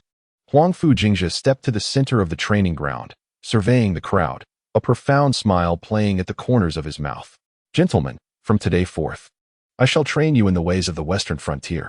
His voice, though not loud, resonated clearly in every ear. But first, I wish to demonstrate what true battlefield elites look like. He turned to his chief guard. Han Hu, lead a demonstration of our western frontier formation. A burly middle-aged man stepped forth in response. Yes, young master. With a commanding shout, the 49 soldiers behind him instantly formed into formation, their movements impeccably synchronized. A formidable presence. Their long knives pointed resolutely forward, resembling a moving wall of iron. Then, at Han Hu's command, the formation seamlessly shifted multiple times during their advance. Each transition executed with flawless precision and devoid of chaos. The training ground fell into utter silence. All soldiers of the capital's defense camp rendered speechless. They had never witnessed such a refined military formation, such synchronized steps. Huangfu Jingzhe nodded in satisfaction. This is a true army. From this day forth, your training standards shall be dictated by them. Those who fail to meet the expectations shall not hope to linger under my command. Chapter 78. The return of the dandy's military training in the capital garrison. Today, we shall partake in a game. Huangfu Jingzhe stood at the center of the military grounds of the capital garrison, smiling as he gazed upon the soldiers before him. Each soldier wore a perplexed expression, whispering amongst themselves. A game? Lin Chongxiao furrowed his brow. Huangfu, military training is a serious matter. How can it be treated as a game? Huangfu Jingzhe dismissed the concern with a wave of his hand. Who says a game cannot be a serious affair? He pointed towards a muddy area on the eastern side of the training ground. Do you see over there? That is today's battlefield. The soldiers followed his gesture and beheld a section that had been deliberately excavated, filled with mud and water, creating a treacherously muddy expanse. Your task is quite simple. Crawl from one end to the other without standing up, proceeding solely on your bellies, Huangfu Jingzhe announced with a grin. The first 50 to complete the challenge will receive an additional meal tonight. What kind of training method is this? A centurion could not help but inquire. Practical combat training. Huangfu Jingzhe replied, his demeanor shifting to one of seriousness. Do you think the battlefield is merely a flat road? When faced with muddy terrain, do you expect to walk upright? The soldiers exchanged glances, some beginning to murmur complaints. What? Are you afraid? Huangfu Jingzhe scanned the crowd. Then allow me to demonstrate. Without a moment's hesitation, he removed his outer robe, revealing only a thin inner garment, and boldly approached the muddy ground. To the astonishment of all, Huangfu Jingzhe immediately lay down and began to crawl through the mire. Silence enveloped the training ground. Who could have imagined that the legendary dandy heir would be sprawled in the mud, covered in filth, yet still moving with agility? Is he out of his mind? Does he not care for his dignity? What a strange occurrence. Whispers of astonishment rippled through the ranks. Lin Chongxiao stood to the side, a hint of derision flickering in his eyes. Is this what you call training? Forcing the soldiers to wallow like pigs in the mud? Having crawled to the center of the muddy expanse, Huangfu Jingzhe turned back with a hearty laugh. Lin, if you have the ability, why not give it a try? Lin Chongxiao snorted and turned away. Huangfu Jingzhe soon reached the finish line, his entire body smeared in dirt. He rose and shouted at the astonished soldiers. Well, who dares to challenge my record? After a brief moment of silence, a young soldier suddenly stepped forward. I will. Soon after, a second and then a third followed suit. Within minutes, hundreds of soldiers had shed their outer garments and lined up to take on the challenge. They had never encountered such an engaged commander, and their curiosity and eagerness to participate surged. Han Hu stood to the side, a slight smile playing on his lips. He understood his young master all too well. What appeared to be a ludicrous training method was, in fact, laden with profound meaning. The muddy training was merely the beginning. In the days that followed, the soldiers of the capital garrison would face a series of unprecedented exercises. The next day, Huangfu Jingzhe ordered the construction of a miniature city on the training grounds, assigning soldiers to play both attacking and defending roles for urban warfare simulations. Remember, there are no rules on the true battlefield. Huangfu Jingzhe proclaimed from a height. You must learn to utilize all possible terrain and cover. Initially, the soldiers were somewhat reserved, but they quickly immersed themselves in the training. They scaled walls, traversed rooftops, lay in ambush, and executed surprise attacks, filling the training grounds with the echoes of battle cries, creating a genuine atmosphere reminiscent of the battlefield. On the third day, Huangfu Jingzhe led the entire battalion in a weighted endurance run. Each soldier carried a 20-pound sandbag as they sprinted along the rugged mountain paths. On the battlefield, you may need to carry the wounded during a retreat or transport substantial supplies to advance. Huangfu Jingzhe shouted while running, emphasizing that physical endurance is the most fundamental quality of a soldier. He consistently led from the front, showing no signs of entitlement associated with his noble birth. The fourth day was designated for water training, the fifth for nocturnal stealth exercises, and the sixth for real combat simulations. In a mere fortnight, the training methods of the Capital Defense Battalion underwent a complete transformation. The soldiers, who initially felt perplexed and resistant, gradually became fervently enthusiastic. They discovered that these seemingly ludicrous games were, in fact, significantly enhancing their physical fitness and combat skills. More importantly, they began to genuinely comprehend the essence of teamwork and battlefield awareness. Huangfu's training methods are remarkably unconventional. I feel stronger in these 2 weeks than I have in the past 3 years. Who says he is a spoiled aristocrat? I find him far superior to those old-fashioned officers. The soldiers murmured among themselves, experiencing a complete turnaround in their attitude towards Huangfu Jingzhe. However, not everyone shared this sentiment. This is utterly absurd. Lin Chongxiao exclaimed at the officer meeting. Huangfu's methods are sheer nonsense. Military training has its own rules. It cannot be treated so frivolously. Several seasoned centurions echoed his sentiments, asserting, indeed, General Qin, this is hardly a training regimen. It's clearly a farce. Such training methods are hardly respectable. Qin Shanhue, seated at the head of the table, listened calmly to the grievances. Once everyone had spoken, he slowly began. I have heard your concerns, my friends. He paused for a moment, scanning the faces of all present. But have you noticed the change in the soldiers' morale over the past month? The room fell silent. In the past, there were always those who slacked off and arrived late for morning exercises. Now, even before dawn, the training grounds were filled with eager participants. Qin Shanhue continued, his tone steady. Previously, the soldiers appeared lethargic during training. Now, they are vibrant and full of energy. Lin Chongxiao retorted, that is merely a fleeting novelty. In time, they will surely grow weary. Is that so? Qin Shanhue smiled. Then let us observe a while longer. After the meeting, Lin Chongxiao gathered a few like-minded officers and conspired. Huangfu Jingzhe's tricks will inevitably be exposed. We should bide our time and wait for him to embarrass himself. Huangfu Jingzhe was not oblivious to these undercurrents, yet he remained unconcerned. He knew that only through tangible results could he win over the skeptics. One evening, after training concluded, Huangfu Jingzhe approached Qin Shanhue in his tent. General Qin, I have a proposal, he stated directly. Let us hold an internal competition within the battalion to assess the training outcomes. A flicker of surprise crossed Qin Shanhue's eyes. A competition? Huangfu Jingzhe nodded. Indeed. We can divide it into several events. Individual combat skills, team coordination, and formation confrontations, among others. Let all the soldiers of the camp participate, so that even the skeptics may witness firsthand the efficacy of my training methods. Qin Shanhue pondered for a moment before breaking into a hearty laugh. Excellent. We shall proceed as you suggest. The news swiftly spread, igniting a fervor throughout the entire Jiangyi defense camp. A grand competition? Splendid. At last, an opportunity to showcase our prowess. I shall demonstrate to those who look down upon us what true elite forces really are. The soldiers, with eager anticipation, readied themselves for the challenge. Upon hearing this news, Lin Chongxiao could not help but smirk. How fortuitous. I shall ensure that Huangfu Jingzhe loses face before everyone.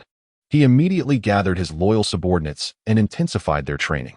These veterans, seasoned in traditional methods for many years, were, in his eyes, bound to triumph over the rookies who merely played in the mud and scaled walls. Huangfu Jingzhe was well aware of Lin's intentions, but remained unperturbed. Each day, he continued to lead his soldiers through unconventional drills, yet the exercises were increasingly aligned with real combat scenarios. Remember, the competition is merely a formality. The true objective is to learn how to survive on the battlefield and vanquish the enemy. He instructed his soldiers, expressing that he cared little for whether they won the contest. What mattered was their ability to achieve victory in actual warfare. His words resonated deeply with the soldiers. They had never heard such sincere counsel nor experienced a leader so approachable. One young soldier could not contain his curiosity. "My lord, why are you training us so earnestly? You could lead a comfortable life like other nobles." Huangfu Jingzhe's gaze deepened at this inquiry. "Because I have witnessed the true battlefield, where life and death are real. There, flashy techniques do not guarantee survival, and traditional training does not ensure victory." He surveyed the crowd. "I aim to forge you into genuine warriors, not mere showpieces." The soldiers, inspired by his sincerity, felt their enthusiasm for training surge. On the eve of the competition, Huangfu Jingzhe organized his soldiers into several formations, each with specific training objectives and tactical coordination. "Tomorrow is our moment to demonstrate our strength," he proclaimed to his troops. "Regardless of the outcome, remember this." He paused, his voice resolute. "I take pride in you." The soldiers' eyes sparkled with excitement as they united in a fervent declaration. "We shall not disgrace our mission." In the stillness of the night, Huangfu Jingzhe stood alone in the training ground, gazing at the starry sky. System prompt. Host actions are accumulating shock value. He chuckled softly. Over the past month, his endeavors had indeed astonished many. A debauched young master personally training soldiers and employing such eccentric methods was beyond their imagination. Yet, he recognized that the true astonishment was yet to come.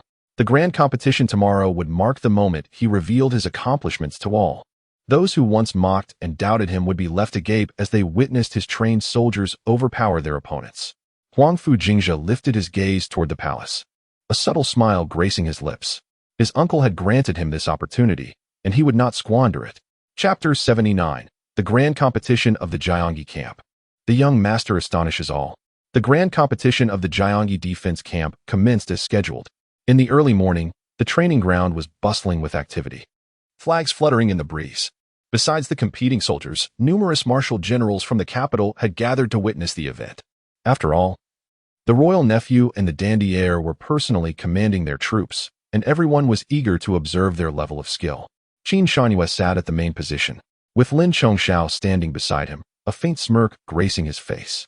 Huangfu Jingzhe entered the training ground, clad in simple martial attire, exuding an air of elegance. He scanned the surroundings with a calm gaze, saluted Qin Shanhue, and then took his place.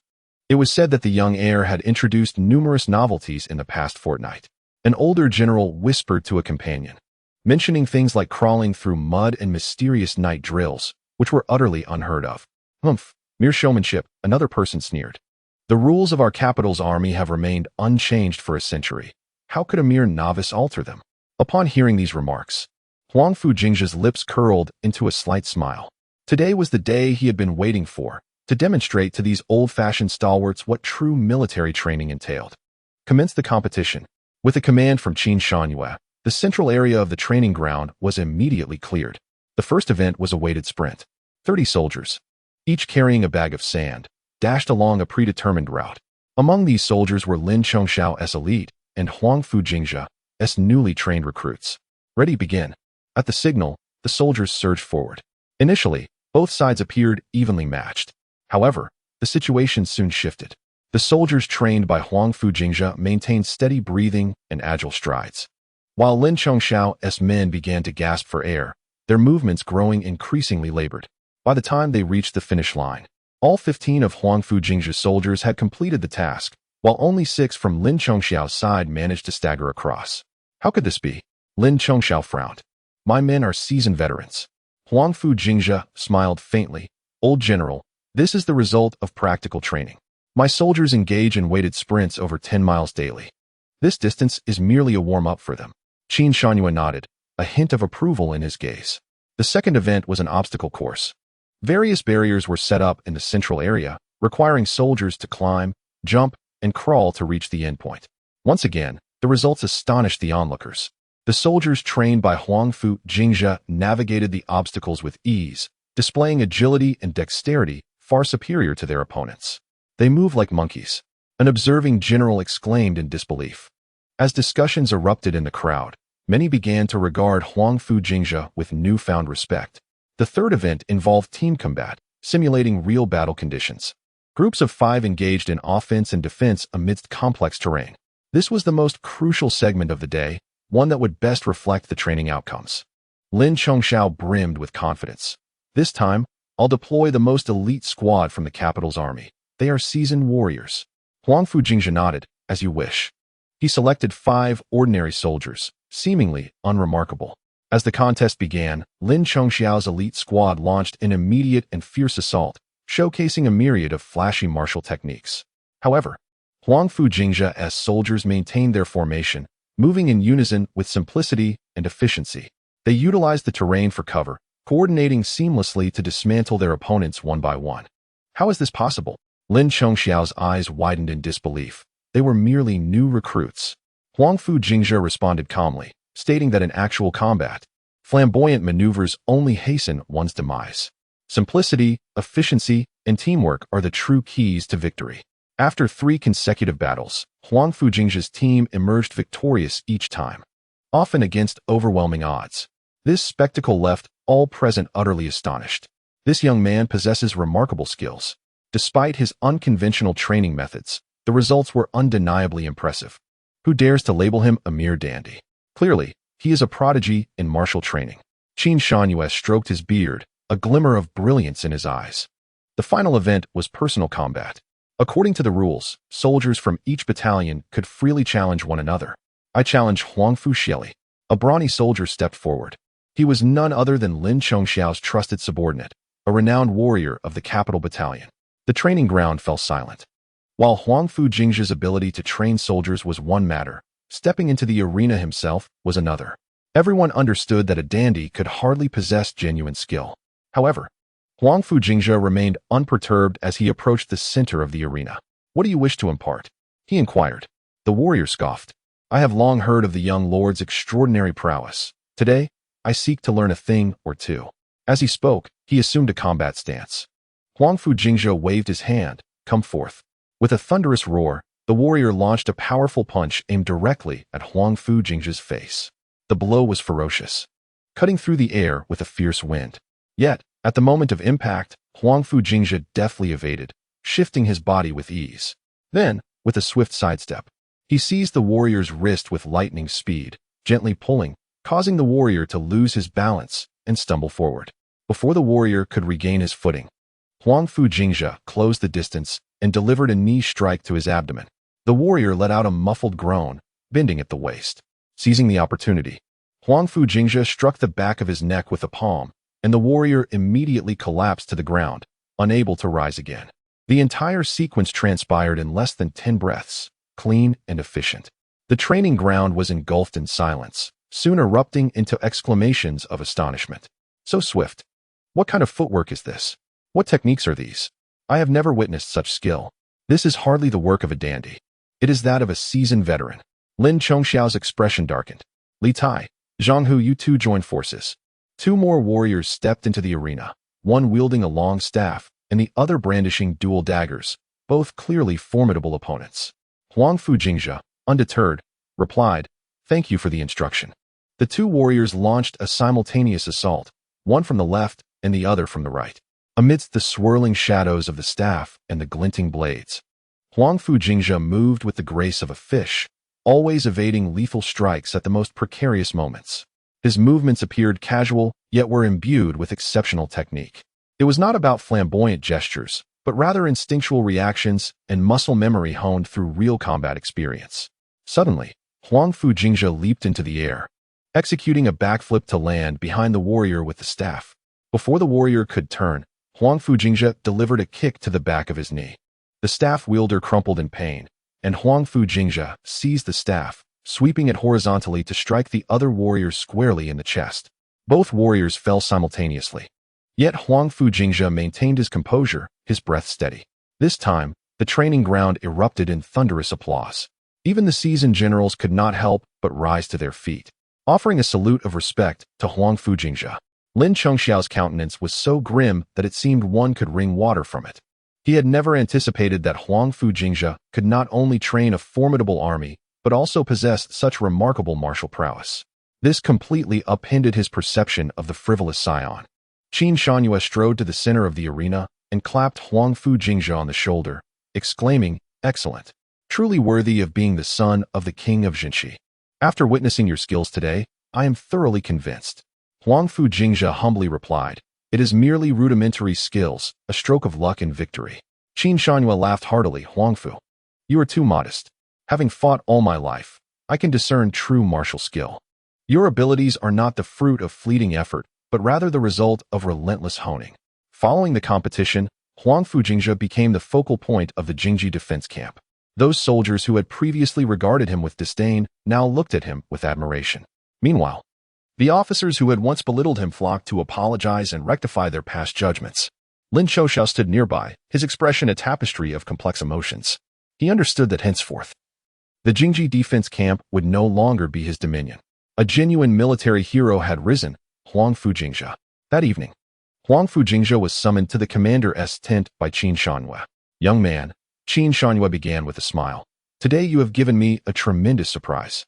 His Majesty truly possesses an eye for talent in appointing you to the capital's camp." Huangfu Jingzhe bowed respectfully. "General Qin, you flatter me."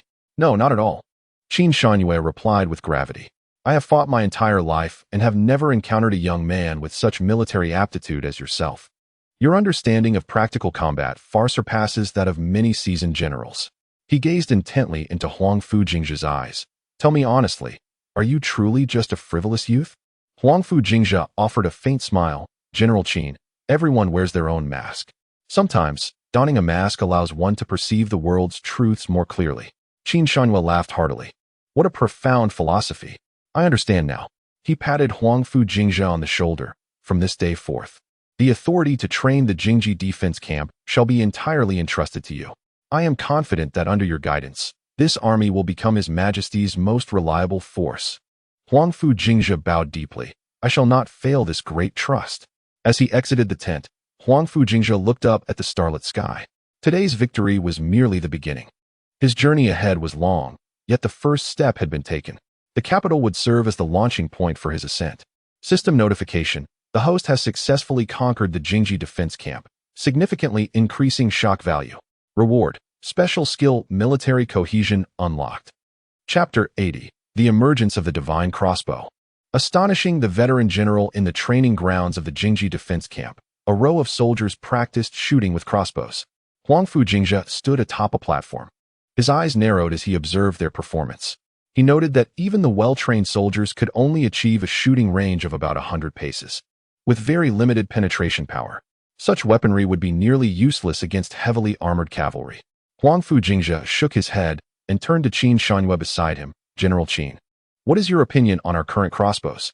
Upon hearing this, Qin Shunyue stroked his beard thoughtfully. "Indeed, this is a shortcoming of our Great Yu army.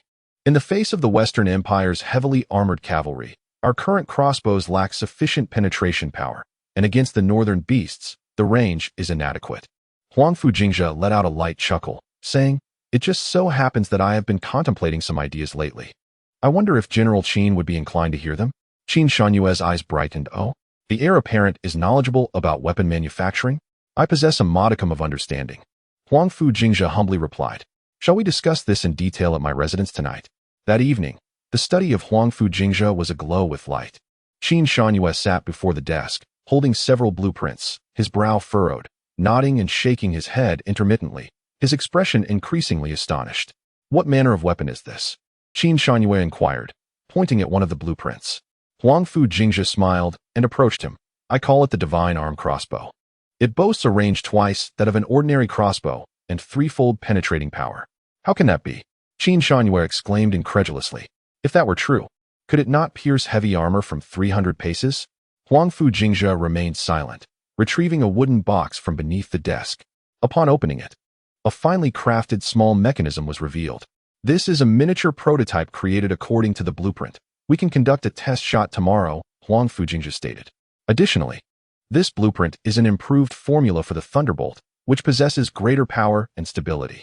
As Qin Shunyue examined the other blueprint, his astonishment grew.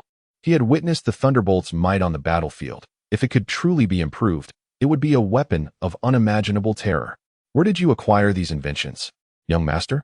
Qin Shunyue asked, his gaze fixed intently on Huangfu Jingzhe. Huangfu Jingzhe maintained his composure. It was an accidental discovery. I have cherished the study of mechanisms since childhood. These are merely the fruits of my years of dedication. After a moment of silence, Qin Shunyue suddenly rose and solemnly bowed to Huangfu Jingzhe. If these blueprints are authentic, you shall be the lucky star of our Great Yu army. We shall know the truth after tomorrow's trial, Huangfu Jingzhe replied with a calm smile. On the following morning, in the open space outside the capital defense camp, Qin Shunyue, Huangfu Jingzhe, and several high-ranking generals had gathered. Present were also several officials from the Ministry of Works, experts summoned overnight by Qin Shunyue. Is it true that the heir apparent has invented a new type of crossbow? Wei Tianyu, the Deputy Minister of Works, scoffed. Forgive my bluntness, but while we all acknowledge your vast knowledge, weapon manufacturing is no trifling matter. It is not something an amateur can comprehend. The other officials shared his disdain, evidently skeptical of Huangfu Jingzhe's invention. Qin Shunyue, eager, looked towards Huangfu Jingzhe. Young master, please proceed. Huangfu Jingzhe nodded, gesturing for a guard to bring forth a massive wooden crate.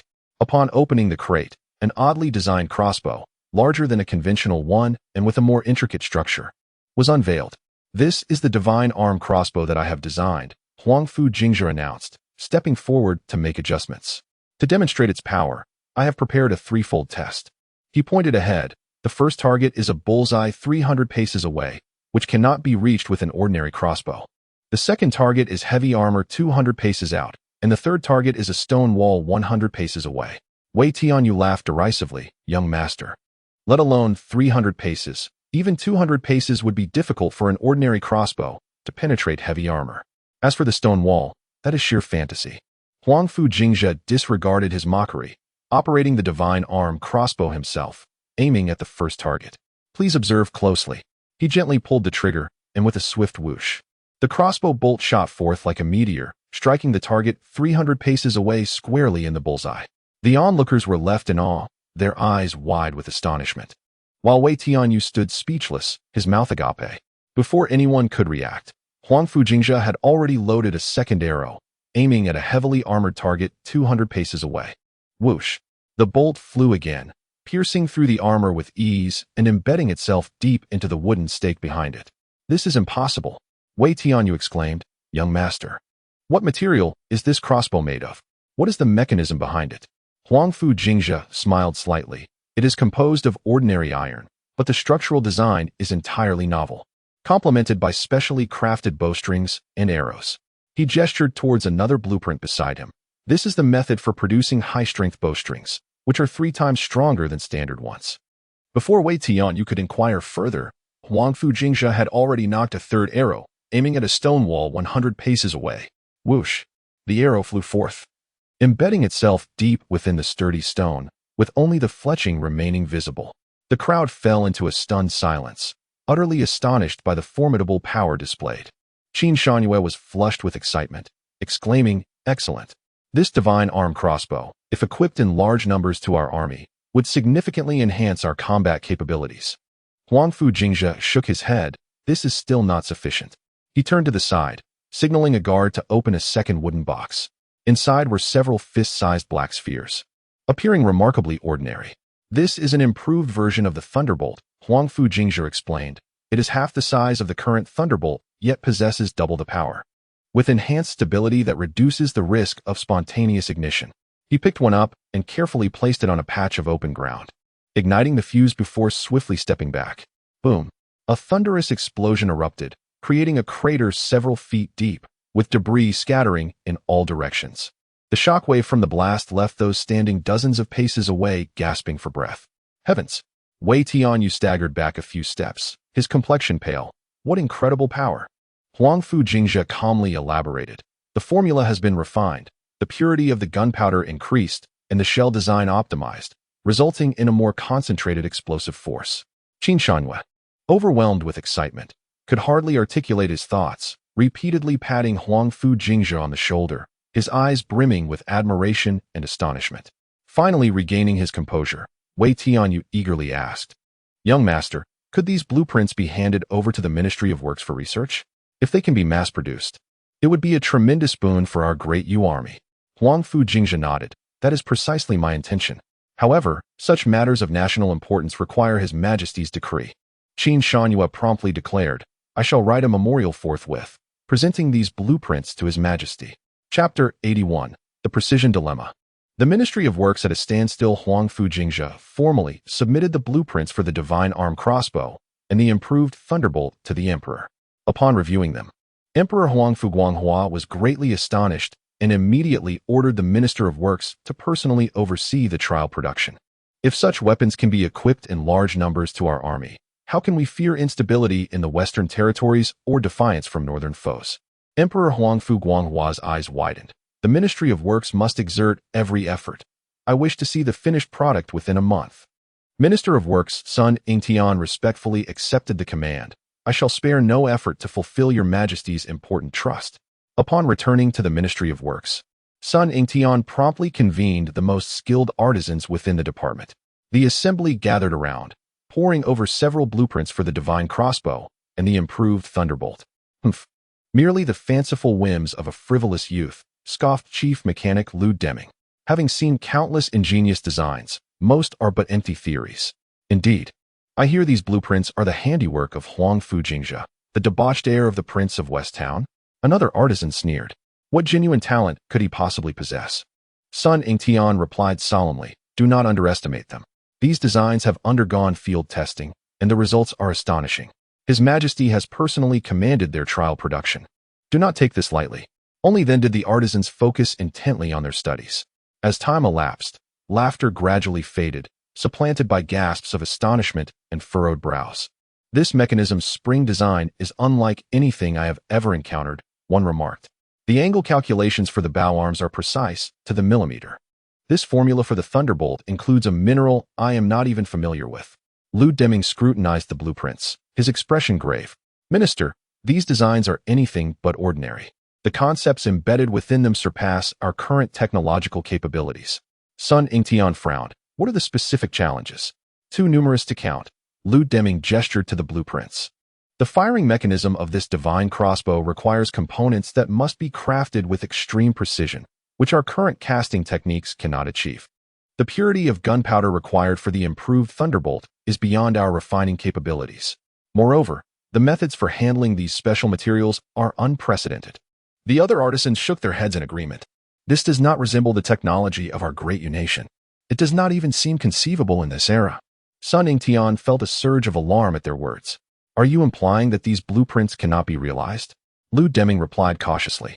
"I cannot say they are entirely impossible to fabricate, but to meet the precise specifications laid out in the blueprints with our existing techniques is indeed a formidable challenge." Frustration coursed through Sun Yingtian as he stomped his foot. His Majesty has given a strict order. Failure to succeed is tantamount to dereliction of duty. Think of a way. Over the ensuing days, the ministry labored day and night, selecting the finest materials and employing the most adept craftsmen in an attempt to replicate the designs. Yet, each endeavor ended in failure. The Divine Crossbow's mechanisms were too intricate. Even the slightest deviation would cause a jam.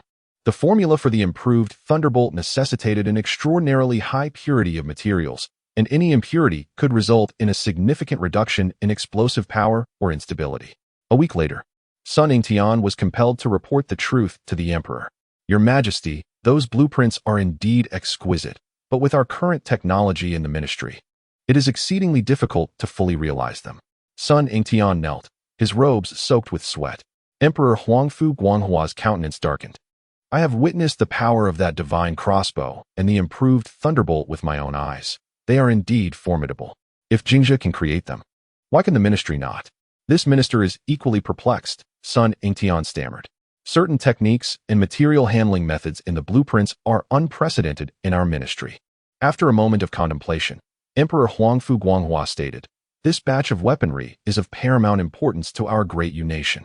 Minister Sun, I grant you 1 month to overcome these challenges.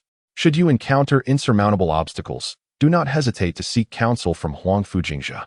As you command. Sun Yingtian, upon receiving his orders, descended with a heart laden with worry. Upon returning to the Ministry of Works, he summoned the artisans once more to deliberate over the blueprints. Yet they remained at an impasse. As the days slipped by, the anticipated results continued to elude them. Why not seek the counsel of young Master Huangfu directly? Suggested Lu Deming. Sun Yingtian sighed.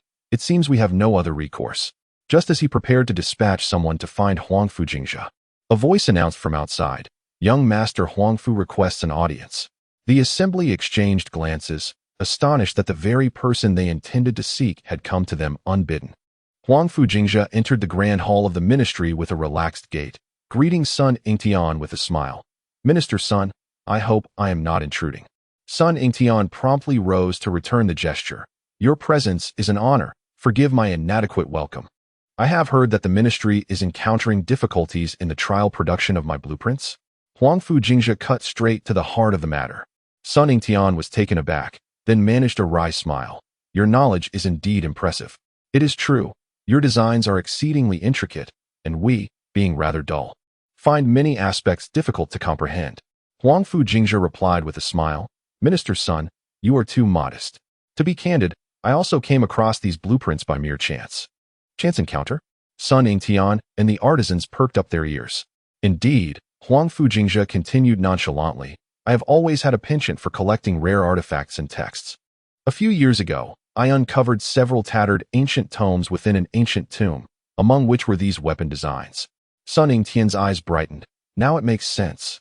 No wonder the craftsmanship is so advanced. Young master, does that book contain detailed manufacturing methods?" "Alas, the text is incomplete." Huangfu Jingzhe shook his head. "However, I did manage to create a prototype based on the designs, and the issues I encountered may mirror yours. Would you be willing to offer some guidance?" Sun Yingtian asked eagerly. Huangfu Jingzhe feigned contemplation for a moment before stating, "I happen to know a few extraordinary individuals from the common folk, whose skills are unparalleled and might be of assistance." "Extraordinary individuals?" Lu Deming frowned. "What sort of individuals?" "There are those skilled in mineral smelting, others proficient in intricate mechanisms, and some who have devoted years to the study of gunpowder," Huangfu Jingzhe replied with calm assurance. "These individuals shun the official realm, residing quietly among the populace. Yet their craftsmanship is indeed exceptional." Sun Yingtian's interest was piqued. "Could you possibly introduce a few of them?" Huangfu Jingzhe feigned hesitation. "They possess peculiar temperaments and disdain the government. However, for my sake, they might be persuaded to assist." Sun Yingtian was elated. "If we could enlist the help of these masters, the ministry would be profoundly grateful." "There is, however, a condition," Huangfu Jingzhe stated earnestly. "Should they come to aid, I must have full discretion in arranging their involvement. The ministry must provide the venue, materials, and manpower, but the specific process of creation should not be overly interfered with." Sun Yingtian hesitated. "This is a matter of ministry confidentiality, Minister Huangfu." Huangfu Jingzhe smiled slightly. "We both know that without their assistance, it would be exceedingly difficult to produce this batch of armaments in a timely manner. Should we adhere strictly to the ministry's regulations, the only recourse left would be to seek the emperor's forgiveness." Sun Yingtian gritted his teeth. "Very well, I accept your terms. However, their activities must be confined to a designated area." "No problem," Huangfu Jingzhe nodded. "In 3 days, I shall bring them to the ministry. Please ensure that sufficient materials and manpower are prepared." As Huangfu Jingzhe rose to depart, Lu Deming could not contain his curiosity, inquiring, "My lord, who exactly are these extraordinary individuals you spoke of?" Huangfu Jingzhe responded with a mysterious smile. "In due time, you shall know. Their skills will undoubtedly astonish you." With that, he bowed in farewell, leaving a room full of officials from the Ministry of Works, their hearts brimming with anticipation and a hint of confusion. Stepping out of the ministry's gates, a smile danced on Huangfu Jingzhe's lips. His plans were progressing smoothly. The so-called folk masters were, in fact, the elite craftsmen he was about to summon through the system. The accumulated astonishment value had reached a substantial amount, perfectly suited for summoning a group of genuinely skilled artisans. With their expertise, not only could they resolve the immediate challenges, but they could also introduce advanced technologies to Yu. "System, are you prepared?" Huangfu Jingzhe inquired internally. "Ready." Host may summon at any time. Huangfu Jingzhe nodded in satisfaction. This time, he intended to leave the entire Ministry of Works in awe. Chapter 82. Masters of the Folk, System Spirits. Having departed from the ministry, Huangfu Jingzhe wore an air of calm confidence, while behind him, the ministry officials exchanged glances. Their eyes filled with expectation and bewilderment. This sensation was delightful. Everything was under control. As night fell, Huangfu Jingzhe returned to the royal residence, instructing his servants to stand guard outside, permitting no interruptions. It was finally time to get serious. He lay on his bed, eyelids gently closed, entering the system space. The system interface appeared as usual, with flickering blue light and clearly visible functional modules. Huangfu Jingzhe directly selected the summoning of spirits option. Previously, due to insufficient astonishment value, this feature had remained partially inaccessible. Congratulations, host. Spirit summoning privileges have now been unlocked. The system's voice chimed, crisp and melodious. Display the summoning list, Huangfu Jingzhe commanded. A luminous screen unfurled before him, showcasing various categories of summonable spirits: scholars, generals, craftsmen, strategists, healers, and sorcerers, among many others. A subtle smile graced Huangfu Jingzhe's lips. His greatest obstacle had long been a lack of sufficient manpower. Despite possessing modern knowledge, the strength of one individual was ultimately limited. Now, that dilemma was about to be resolved. He clicked on the craftsman category, and the screen promptly displayed various levels of craftsman: novice, intermediate, advanced, and elite, each corresponding to different astonishment value costs. Currently, his astonishment value was insufficient to summon elite craftsmen. Huangfu Jingzhe contemplated, yet the novice craftsman would suffice for the present situation. Without hesitation, he selected the novice craftsman package, which included 5 artisans specializing in different fields: mechanisms, metallurgy, gunpowder, forging, and construction, consuming 1,500 astonishment value. Summoning Novice Craftsman Package 1. Summoning successful. 5 novice craftsmen have been generated. Please specify their appearance location. Huangfu Jingzhe designated a secluded courtyard in the back of the royal residence, an ideal hidden spot rarely frequented by others. Upon exiting the system space and opening his eyes, he sensed a peculiar wave of energy. He swiftly rose and stealthily made his way to the back courtyard. Indeed, 5 figures stood beneath the moonlight in that secluded area. 5 individuals of varying ages, dressed in simple artisan garments, awaited his arrival with a demeanor of utmost respect. "We pay our respects to our master," they intoned in unison, bowing in reverence. Huangfu Jingzhe stepped forward to scrutinize them. Though these craftsmen were merely novices, each possessed skills surpassing the current era's standards. Their presence promised to usher in transformative change for the Great Yu Dynasty. "Please introduce yourselves," Huangfu Jingzhe commanded. A lean man of around 40, with a weathered complexion, stepped forward. "I am Lu Gang, specializing in forging techniques, particularly adept in the crafting of precision instruments." Next came a frail scholar in his 30s. "I am Shi Hua, an expert in the production of gunpowder, proficient in purifying various explosive materials and concocting specialized explosives." The third was a venerable elder, over 50. "I am Chen Xiao, specializing in mechanism design, capable of creating intricate mechanical devices." The fourth, a robust man in his early 30s, stated, "I am Zhong Yi, an expert in mineral smelting, adept at refining various special metals and alloys." Finally, a young man stepped forward. "I am Lin Go, specializing in architectural design, particularly skilled in constructing military fortifications." Huangfu Jingzhe nodded in satisfaction. These 5 individuals encompassed the precise technical domains he currently required. "Very well, you shall settle in this courtyard for the time being. Tomorrow, I will arrange for Fubo to escort you out, gradually introducing you to the Ministry of Works under the guise of reclusive scholars. Remember to avoid drawing undue attention. Proceed with caution." "Understood," they replied in unison. Huangfu Jingzhe continued to advise, "Your skills are advanced, but refrain from displaying too much at once. Address one critical issue at a time, allowing the ministry personnel time to digest the information. Additionally, record the key technical points for phased instruction to the artisans of the ministry." "Understood," they affirmed. "Moreover, in public, you are to present yourselves as eccentric recluses whom I fortuitously encountered, disinterested in court affairs. Ensure your true origins remain concealed." They nodded earnestly. Huangfu Jingzhe then summoned Fubo, entrusting him with the 5 individuals and providing detailed instructions regarding their arrangements. Although Fubo was taken aback by the sudden appearance of these five, his years of service to the young master had ingrained in him the habit of refraining from questioning, instead executing orders faithfully. "Rest assured, my lord. I understand what must be done," Fubo replied with a respectful bow. The next day, Huangfu Jingzhe dispatched Fubo to take Qin Xiao and Shi Hua to the Ministry of Works.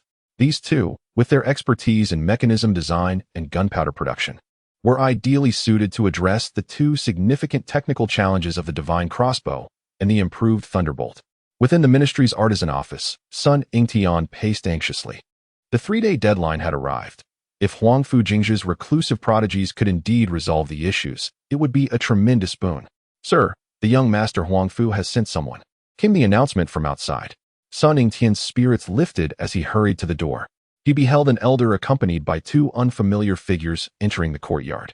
"Master Sun," Fubo greeted with a bow, "my lord has entrusted me to bring these two gentlemen to assist you." Sun Yingtian quickly returned the gesture, his gaze falling upon the two men, one a frail scholar, the other a venerable elder, both clad in unremarkable homespun garments. "This is Mr. Chun, an expert in mechanism arts, and this is Mr. Shi, adept in gunpowder formulation," Fubo introduced them. The two individuals merely exchanged a slight bow, refraining from further conversation. Their demeanor indeed exuded a certain ethereal grace characteristic of reclusive sages. Sun Yingtian felt a surge of joy within, yet maintained a facade of composure. "It is regrettable that I could not extend a proper welcome to such esteemed guests. Might I trouble you to offer some guidance to alleviate the challenges faced by the Ministry of Works?" Upon glancing at Qin Xiao, who nodded slightly, Shi Hua inquired. "I have heard that the ministry is encountering difficulties in the production of the divine arm crossbow and the improved thunderbolt." Qin Xiao spoke with a calm yet resonant voice. "May we first examine the blueprints?" Lu Deming promptly presented the documents. The two masters perused the designs briefly before exchanging a knowing smile. The source of the problem had been identified. Shi Hua spoke softly. "Your gunpowder lacks sufficient purity, rendering it incapable of achieving the desired explosive power and stability." Qin Xiao concurred. "The firing mechanism of the divine arm crossbow necessitates a more intricate structure. Your craftsmanship is rather rudimentary." At this, the expressions of the craftsmen from the ministry shifted subtly. Lu Deming could not restrain himself from retorting, "Your assertions are misguided. Our artisans possess ancestral skills and strive for perfection. How can one describe it as rudimentary?" Qin Xiao remained non-committal. Perhaps a practical demonstration would clarify. With that, he produced a small bundle from his possession, revealing a set of exquisite tools. These instruments, of unusual design, were unfamiliar to the craftsman. Qin Xiao took a piece of metal and, after a few moments of meticulous refinement, with the aid of measuring instruments, fashioned a gear smaller than a copper coin, with uniform teeth and a smooth, precise finish. Lu Deming was left astounded. Such precision was indeed beyond their reach. Shi Hua, remaining silent, retrieved several small vials and, following a specific ratio, combined various powders, adding a special solution and applying gentle heat. "This is the foundational formula for purified gunpowder. Please conduct a test ignition."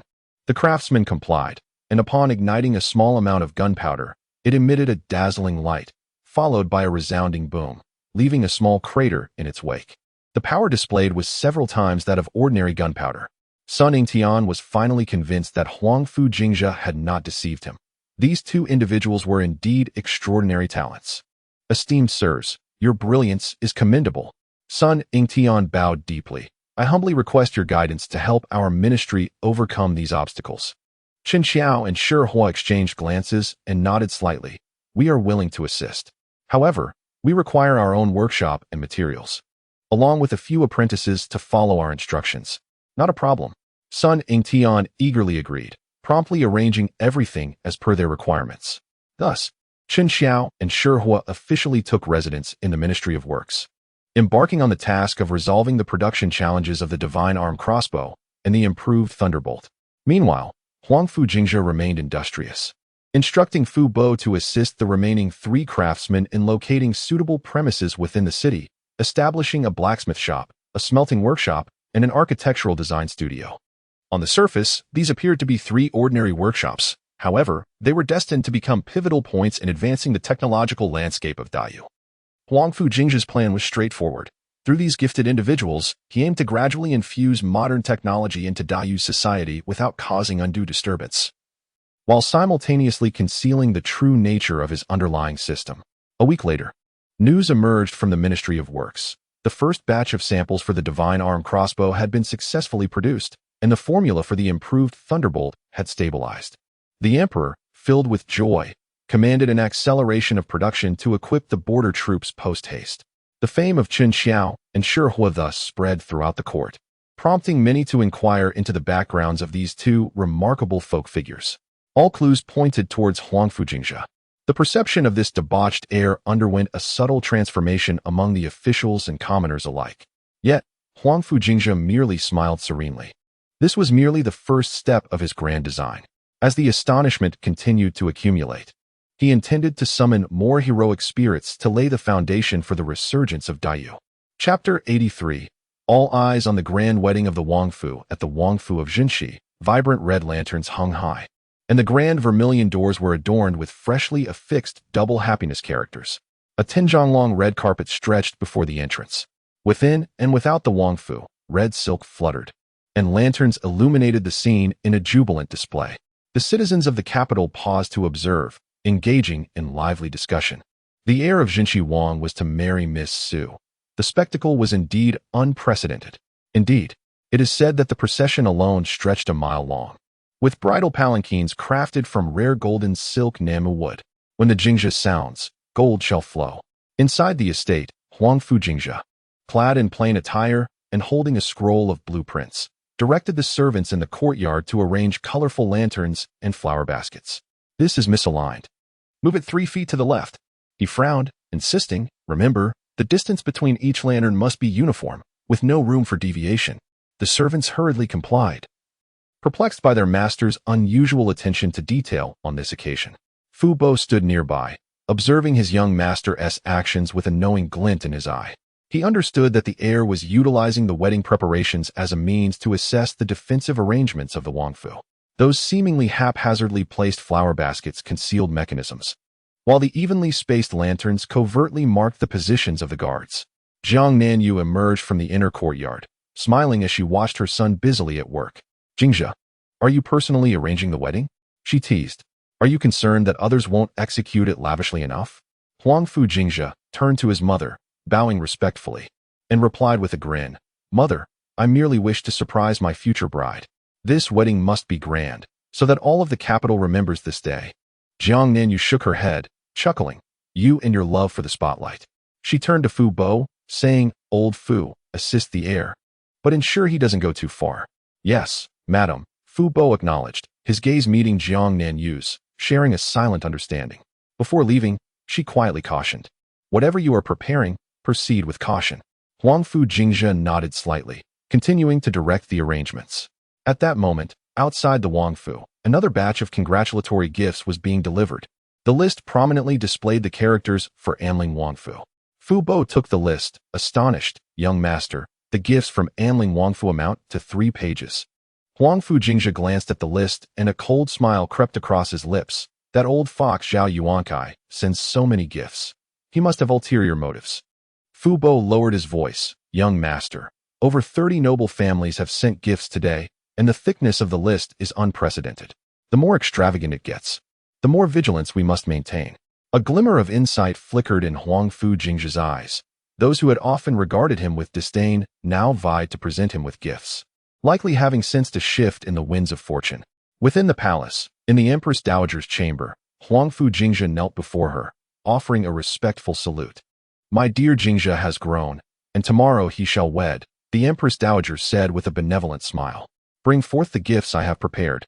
Several attendants bore forth numerous grand chests, which, upon opening, dazzled with their brilliance, filled with treasures of extraordinary value. These are the treasures I have cherished for many years. Bestowed upon you today as a token of my affection, the Empress Dowager said lovingly, gazing at her grandson. Huangfu Jingzhe bowed deeply in gratitude, exclaiming, Thank you, grandmother, for your generous kindness. The Empress Dowager grasped his hand, her tone earnest. Jingzhe, you carry the royal bloodline and bear significant responsibilities. After your marriage, you must swiftly expand your family to enrich our lineage. Your grandson shall heed your wisdom, Huangfu Jingzhe replied respectfully. The Empress Dowager patted his hand. Go now? I eagerly await the day I can hold my great-grandchild. Upon exiting the Empress Dowager's chamber, Huangfu Jingzhe was called to a halt by Prince Huangfu Shuangxiu. Jingzhe, come with me. The two made their way to a secluded garden, where Huangfu Shuangxiu regarded his younger cousin with a serious demeanor. With your wedding tomorrow, allow me to offer you a piece of advice. Huangfu Jingzhe raised an eyebrow. What counsel do you offer? Tone it down, Huangfu Shuangxiu replied, exasperated. Do not behave as you usually do. You might frighten the bride. Huangfu Jingzhe laughed heartily. Fear not, cousin, I shall be a most competent groom. Huangfu Shuangxiu shook his head. I speak in earnest. Your reputation in court has been ascending, and many now regard you with interest. On your wedding day, there will undoubtedly be those watching from the shadows, so exercise caution. Huangfu Jingzhe's demeanor shifted to seriousness. Thank you for the warning, cousin. I shall be vigilant. As night descended, the Jingzhe Huangfu had adorned itself with splendid decorations, radiating festivity. Huangfu Jingzhe wandered the courtyard alone, when suddenly, out of the corner of his eye, he caught sight of a fleeting shadow along the wall. Pretending not to have noticed, he continued to stroll leisurely, humming a tune, appearing rather tipsy. Now that you are here, why hide away? He suddenly called toward a rockery, his voice laced with feigned drunkenness. The shadow, startled by the unexpected discovery, hesitated. Come out and play. We are all friends. Huangfu Jingzhe swayed toward the rockery, a wine jug appearing in his hand seemingly from nowhere. Sensing the opportunity, the shadow shifted towards another concealed area, intending to escape. Oh dear, are you leaving so soon, my friend? Huangfu Jingzhe quickened his pace, hurling the wine jug toward the fleeing figure. The jug arced through the air, striking the shadow's shoulder with precision. The figure grunted, momentarily unsteady, revealing a glimpse of a dark robe. Huangfu Jingzhe approached unsteadily. Since you have come to my wedding, you must partake in a cup of celebratory wine. As he spoke, his hand stealthily moved to his waist. The shadow, sensing danger, ceased its concealment, leaping over the wall to escape. Huangfu Jingzhe suddenly laughed, his mirth devoid of any drunkenness. He casually withdrew a small sphere from his sleeve and threw it in the direction of the retreating shadow. With a thunderous sound, a blinding light erupted. A shadow let out a piercing scream, staggering to the ground from the explosion, yet soon rose again, leaping over the wall and vanishing into the night. Fu Bo! Huangfu Jingzhe called softly. Unbeknownst to him, Fu Bo had already appeared behind him. Your Highness, enhance the vigilance.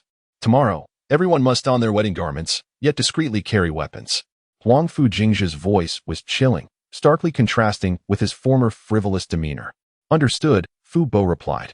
Shall we investigate the identity of that person from earlier? There's no need. Huangfu Jingzhe scoffed, his gaze directed towards the direction where the shadow had disappeared. The real performance is only just beginning. The night breeze swept through the royal residence, rustling the crimson silk, which swayed like blood under the moonlight. What sort of wedding awaits tomorrow? No one could tell. Chapter 84. The stunning wedding attire.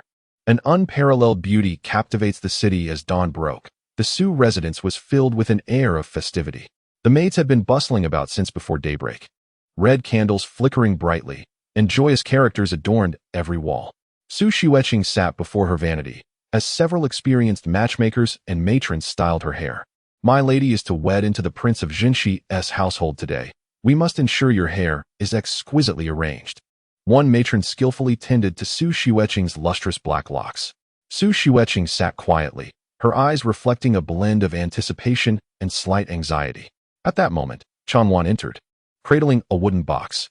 My lady, this is the wedding gown sent by the Prince of Jingzhe last night. It is said to be designed by the young master himself. The matrons were momentarily taken aback. Designed by the young master himself? Quickly, let us see. Chanwan cautiously opened the box, and a soft glow immediately filled the room, leaving everyone speechless. Before them lay an unprecedented wedding gown, crafted entirely from heavenly silkworm silk interwoven with gold and silver threads. Layered yet not overly intricate, it exuded an air of nobility in its simplicity.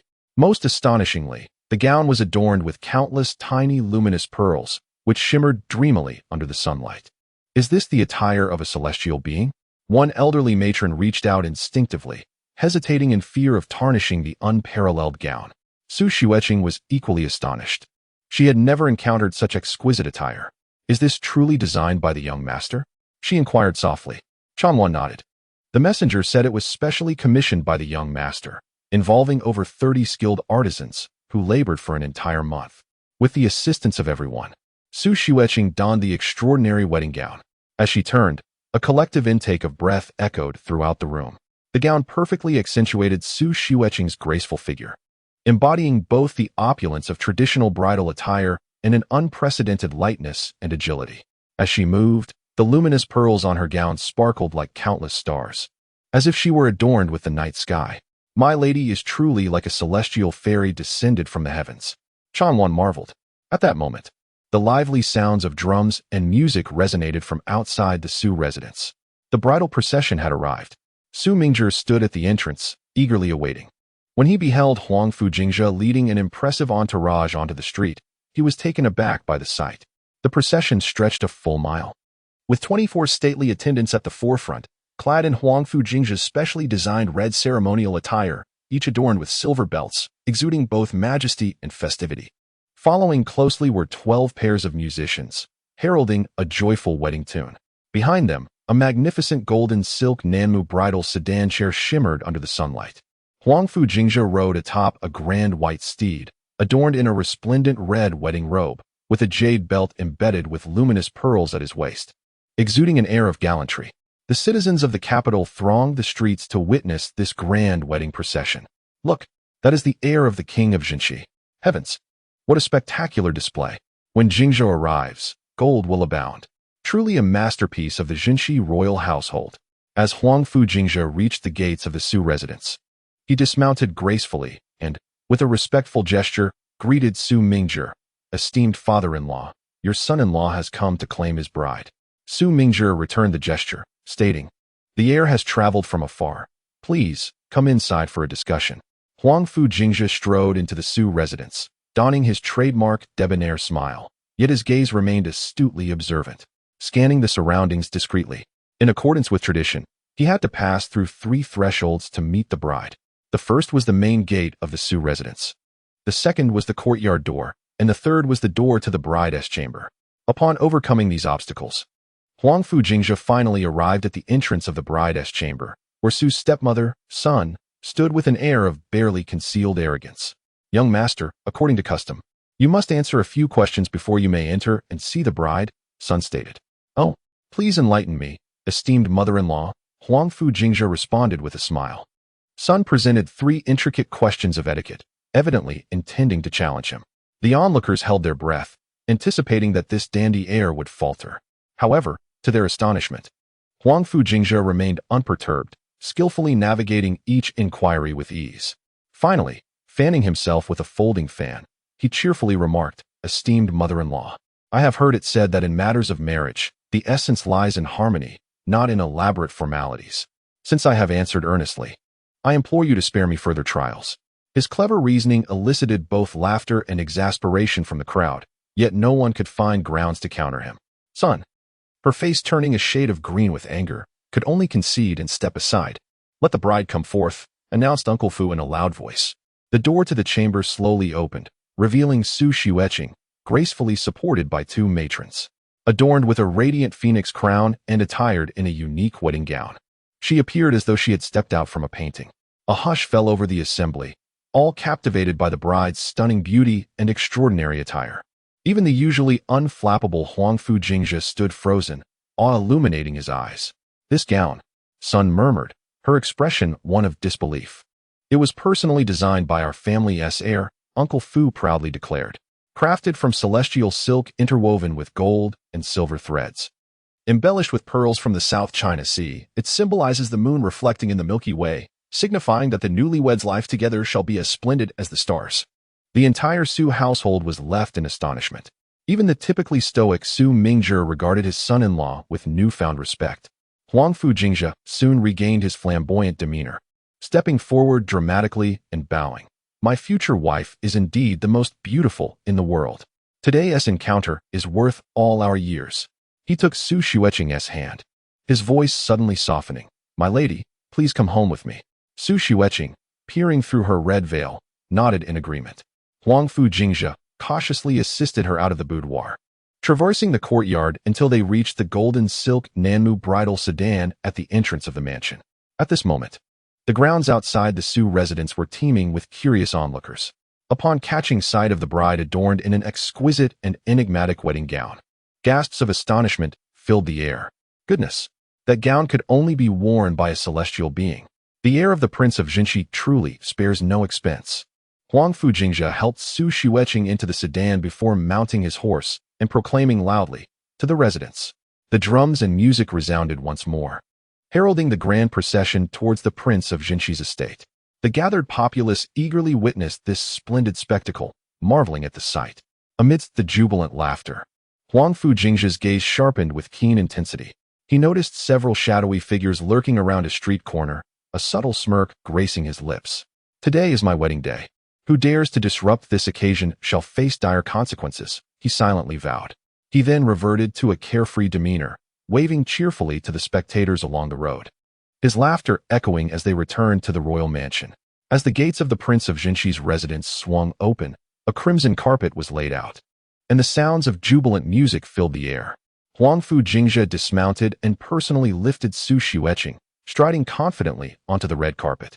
"From this day forth, you shall be my bride," he whispered gently in her ear. Su Xueqing nodded beneath her veil, her delicate fingers softly clutching his sleeve. Hand in hand, Huangfu Jingzhe led Su Xueqing towards the assembled guests, stepping into a new chapter of their lives under the watchful eyes of the attendees. He understood that many things would change after today. Chapter 85. The Wedding Ceremony, a royal favor within the grand hall of the Prince of Jingzhe's residence. The red candles flickered brightly, illuminating the opulent surroundings. The melodious sounds of silk and bamboo instruments floated through the air, enveloping the atmosphere in a festive spirit. Dozens of attendants clad in vibrant red uniforms stood in two lines, wielding long crimson staves topped with golden bells that chimed melodiously with their movements. At the entrance of the mansion, carriages continued to arrive, and guests poured in like clouds. His Royal Highness the Crown Prince has arrived. The Empress Dowager has arrived. The Empress has arrived. His Majesty has arrived. With each resounding announcement, members of the royal family made their entrance. Huangfu Jingzhe stood at the center of the hall, observing the rare appearance of esteemed relatives, a fleeting glimmer of joy flickering in his eyes. "What a splendid affair," murmured Duke Yongping, Lu Yu, to the Prince of Anling. Zhao Yuankai beside him. "It seems the emperor holds this wayward nephew in high regard." Zhao Yuankai's eyes darkened momentarily. Those who have come today harbor their own intentions. As whispers filled the air, a rapid clatter of hooves approached from a distance. "The Prince of Jingzhe has arrived."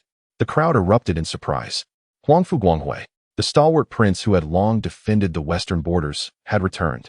A tall, imposing man with a commanding presence strode confidently into the hall, his brows arched like swords, his gaze sharp as lightning, emanating an aura of authority that commanded respect.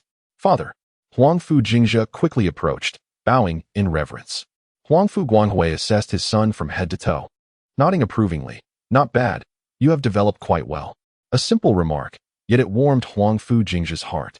He understood that his father's return from the tense Western Front was an immense show of support.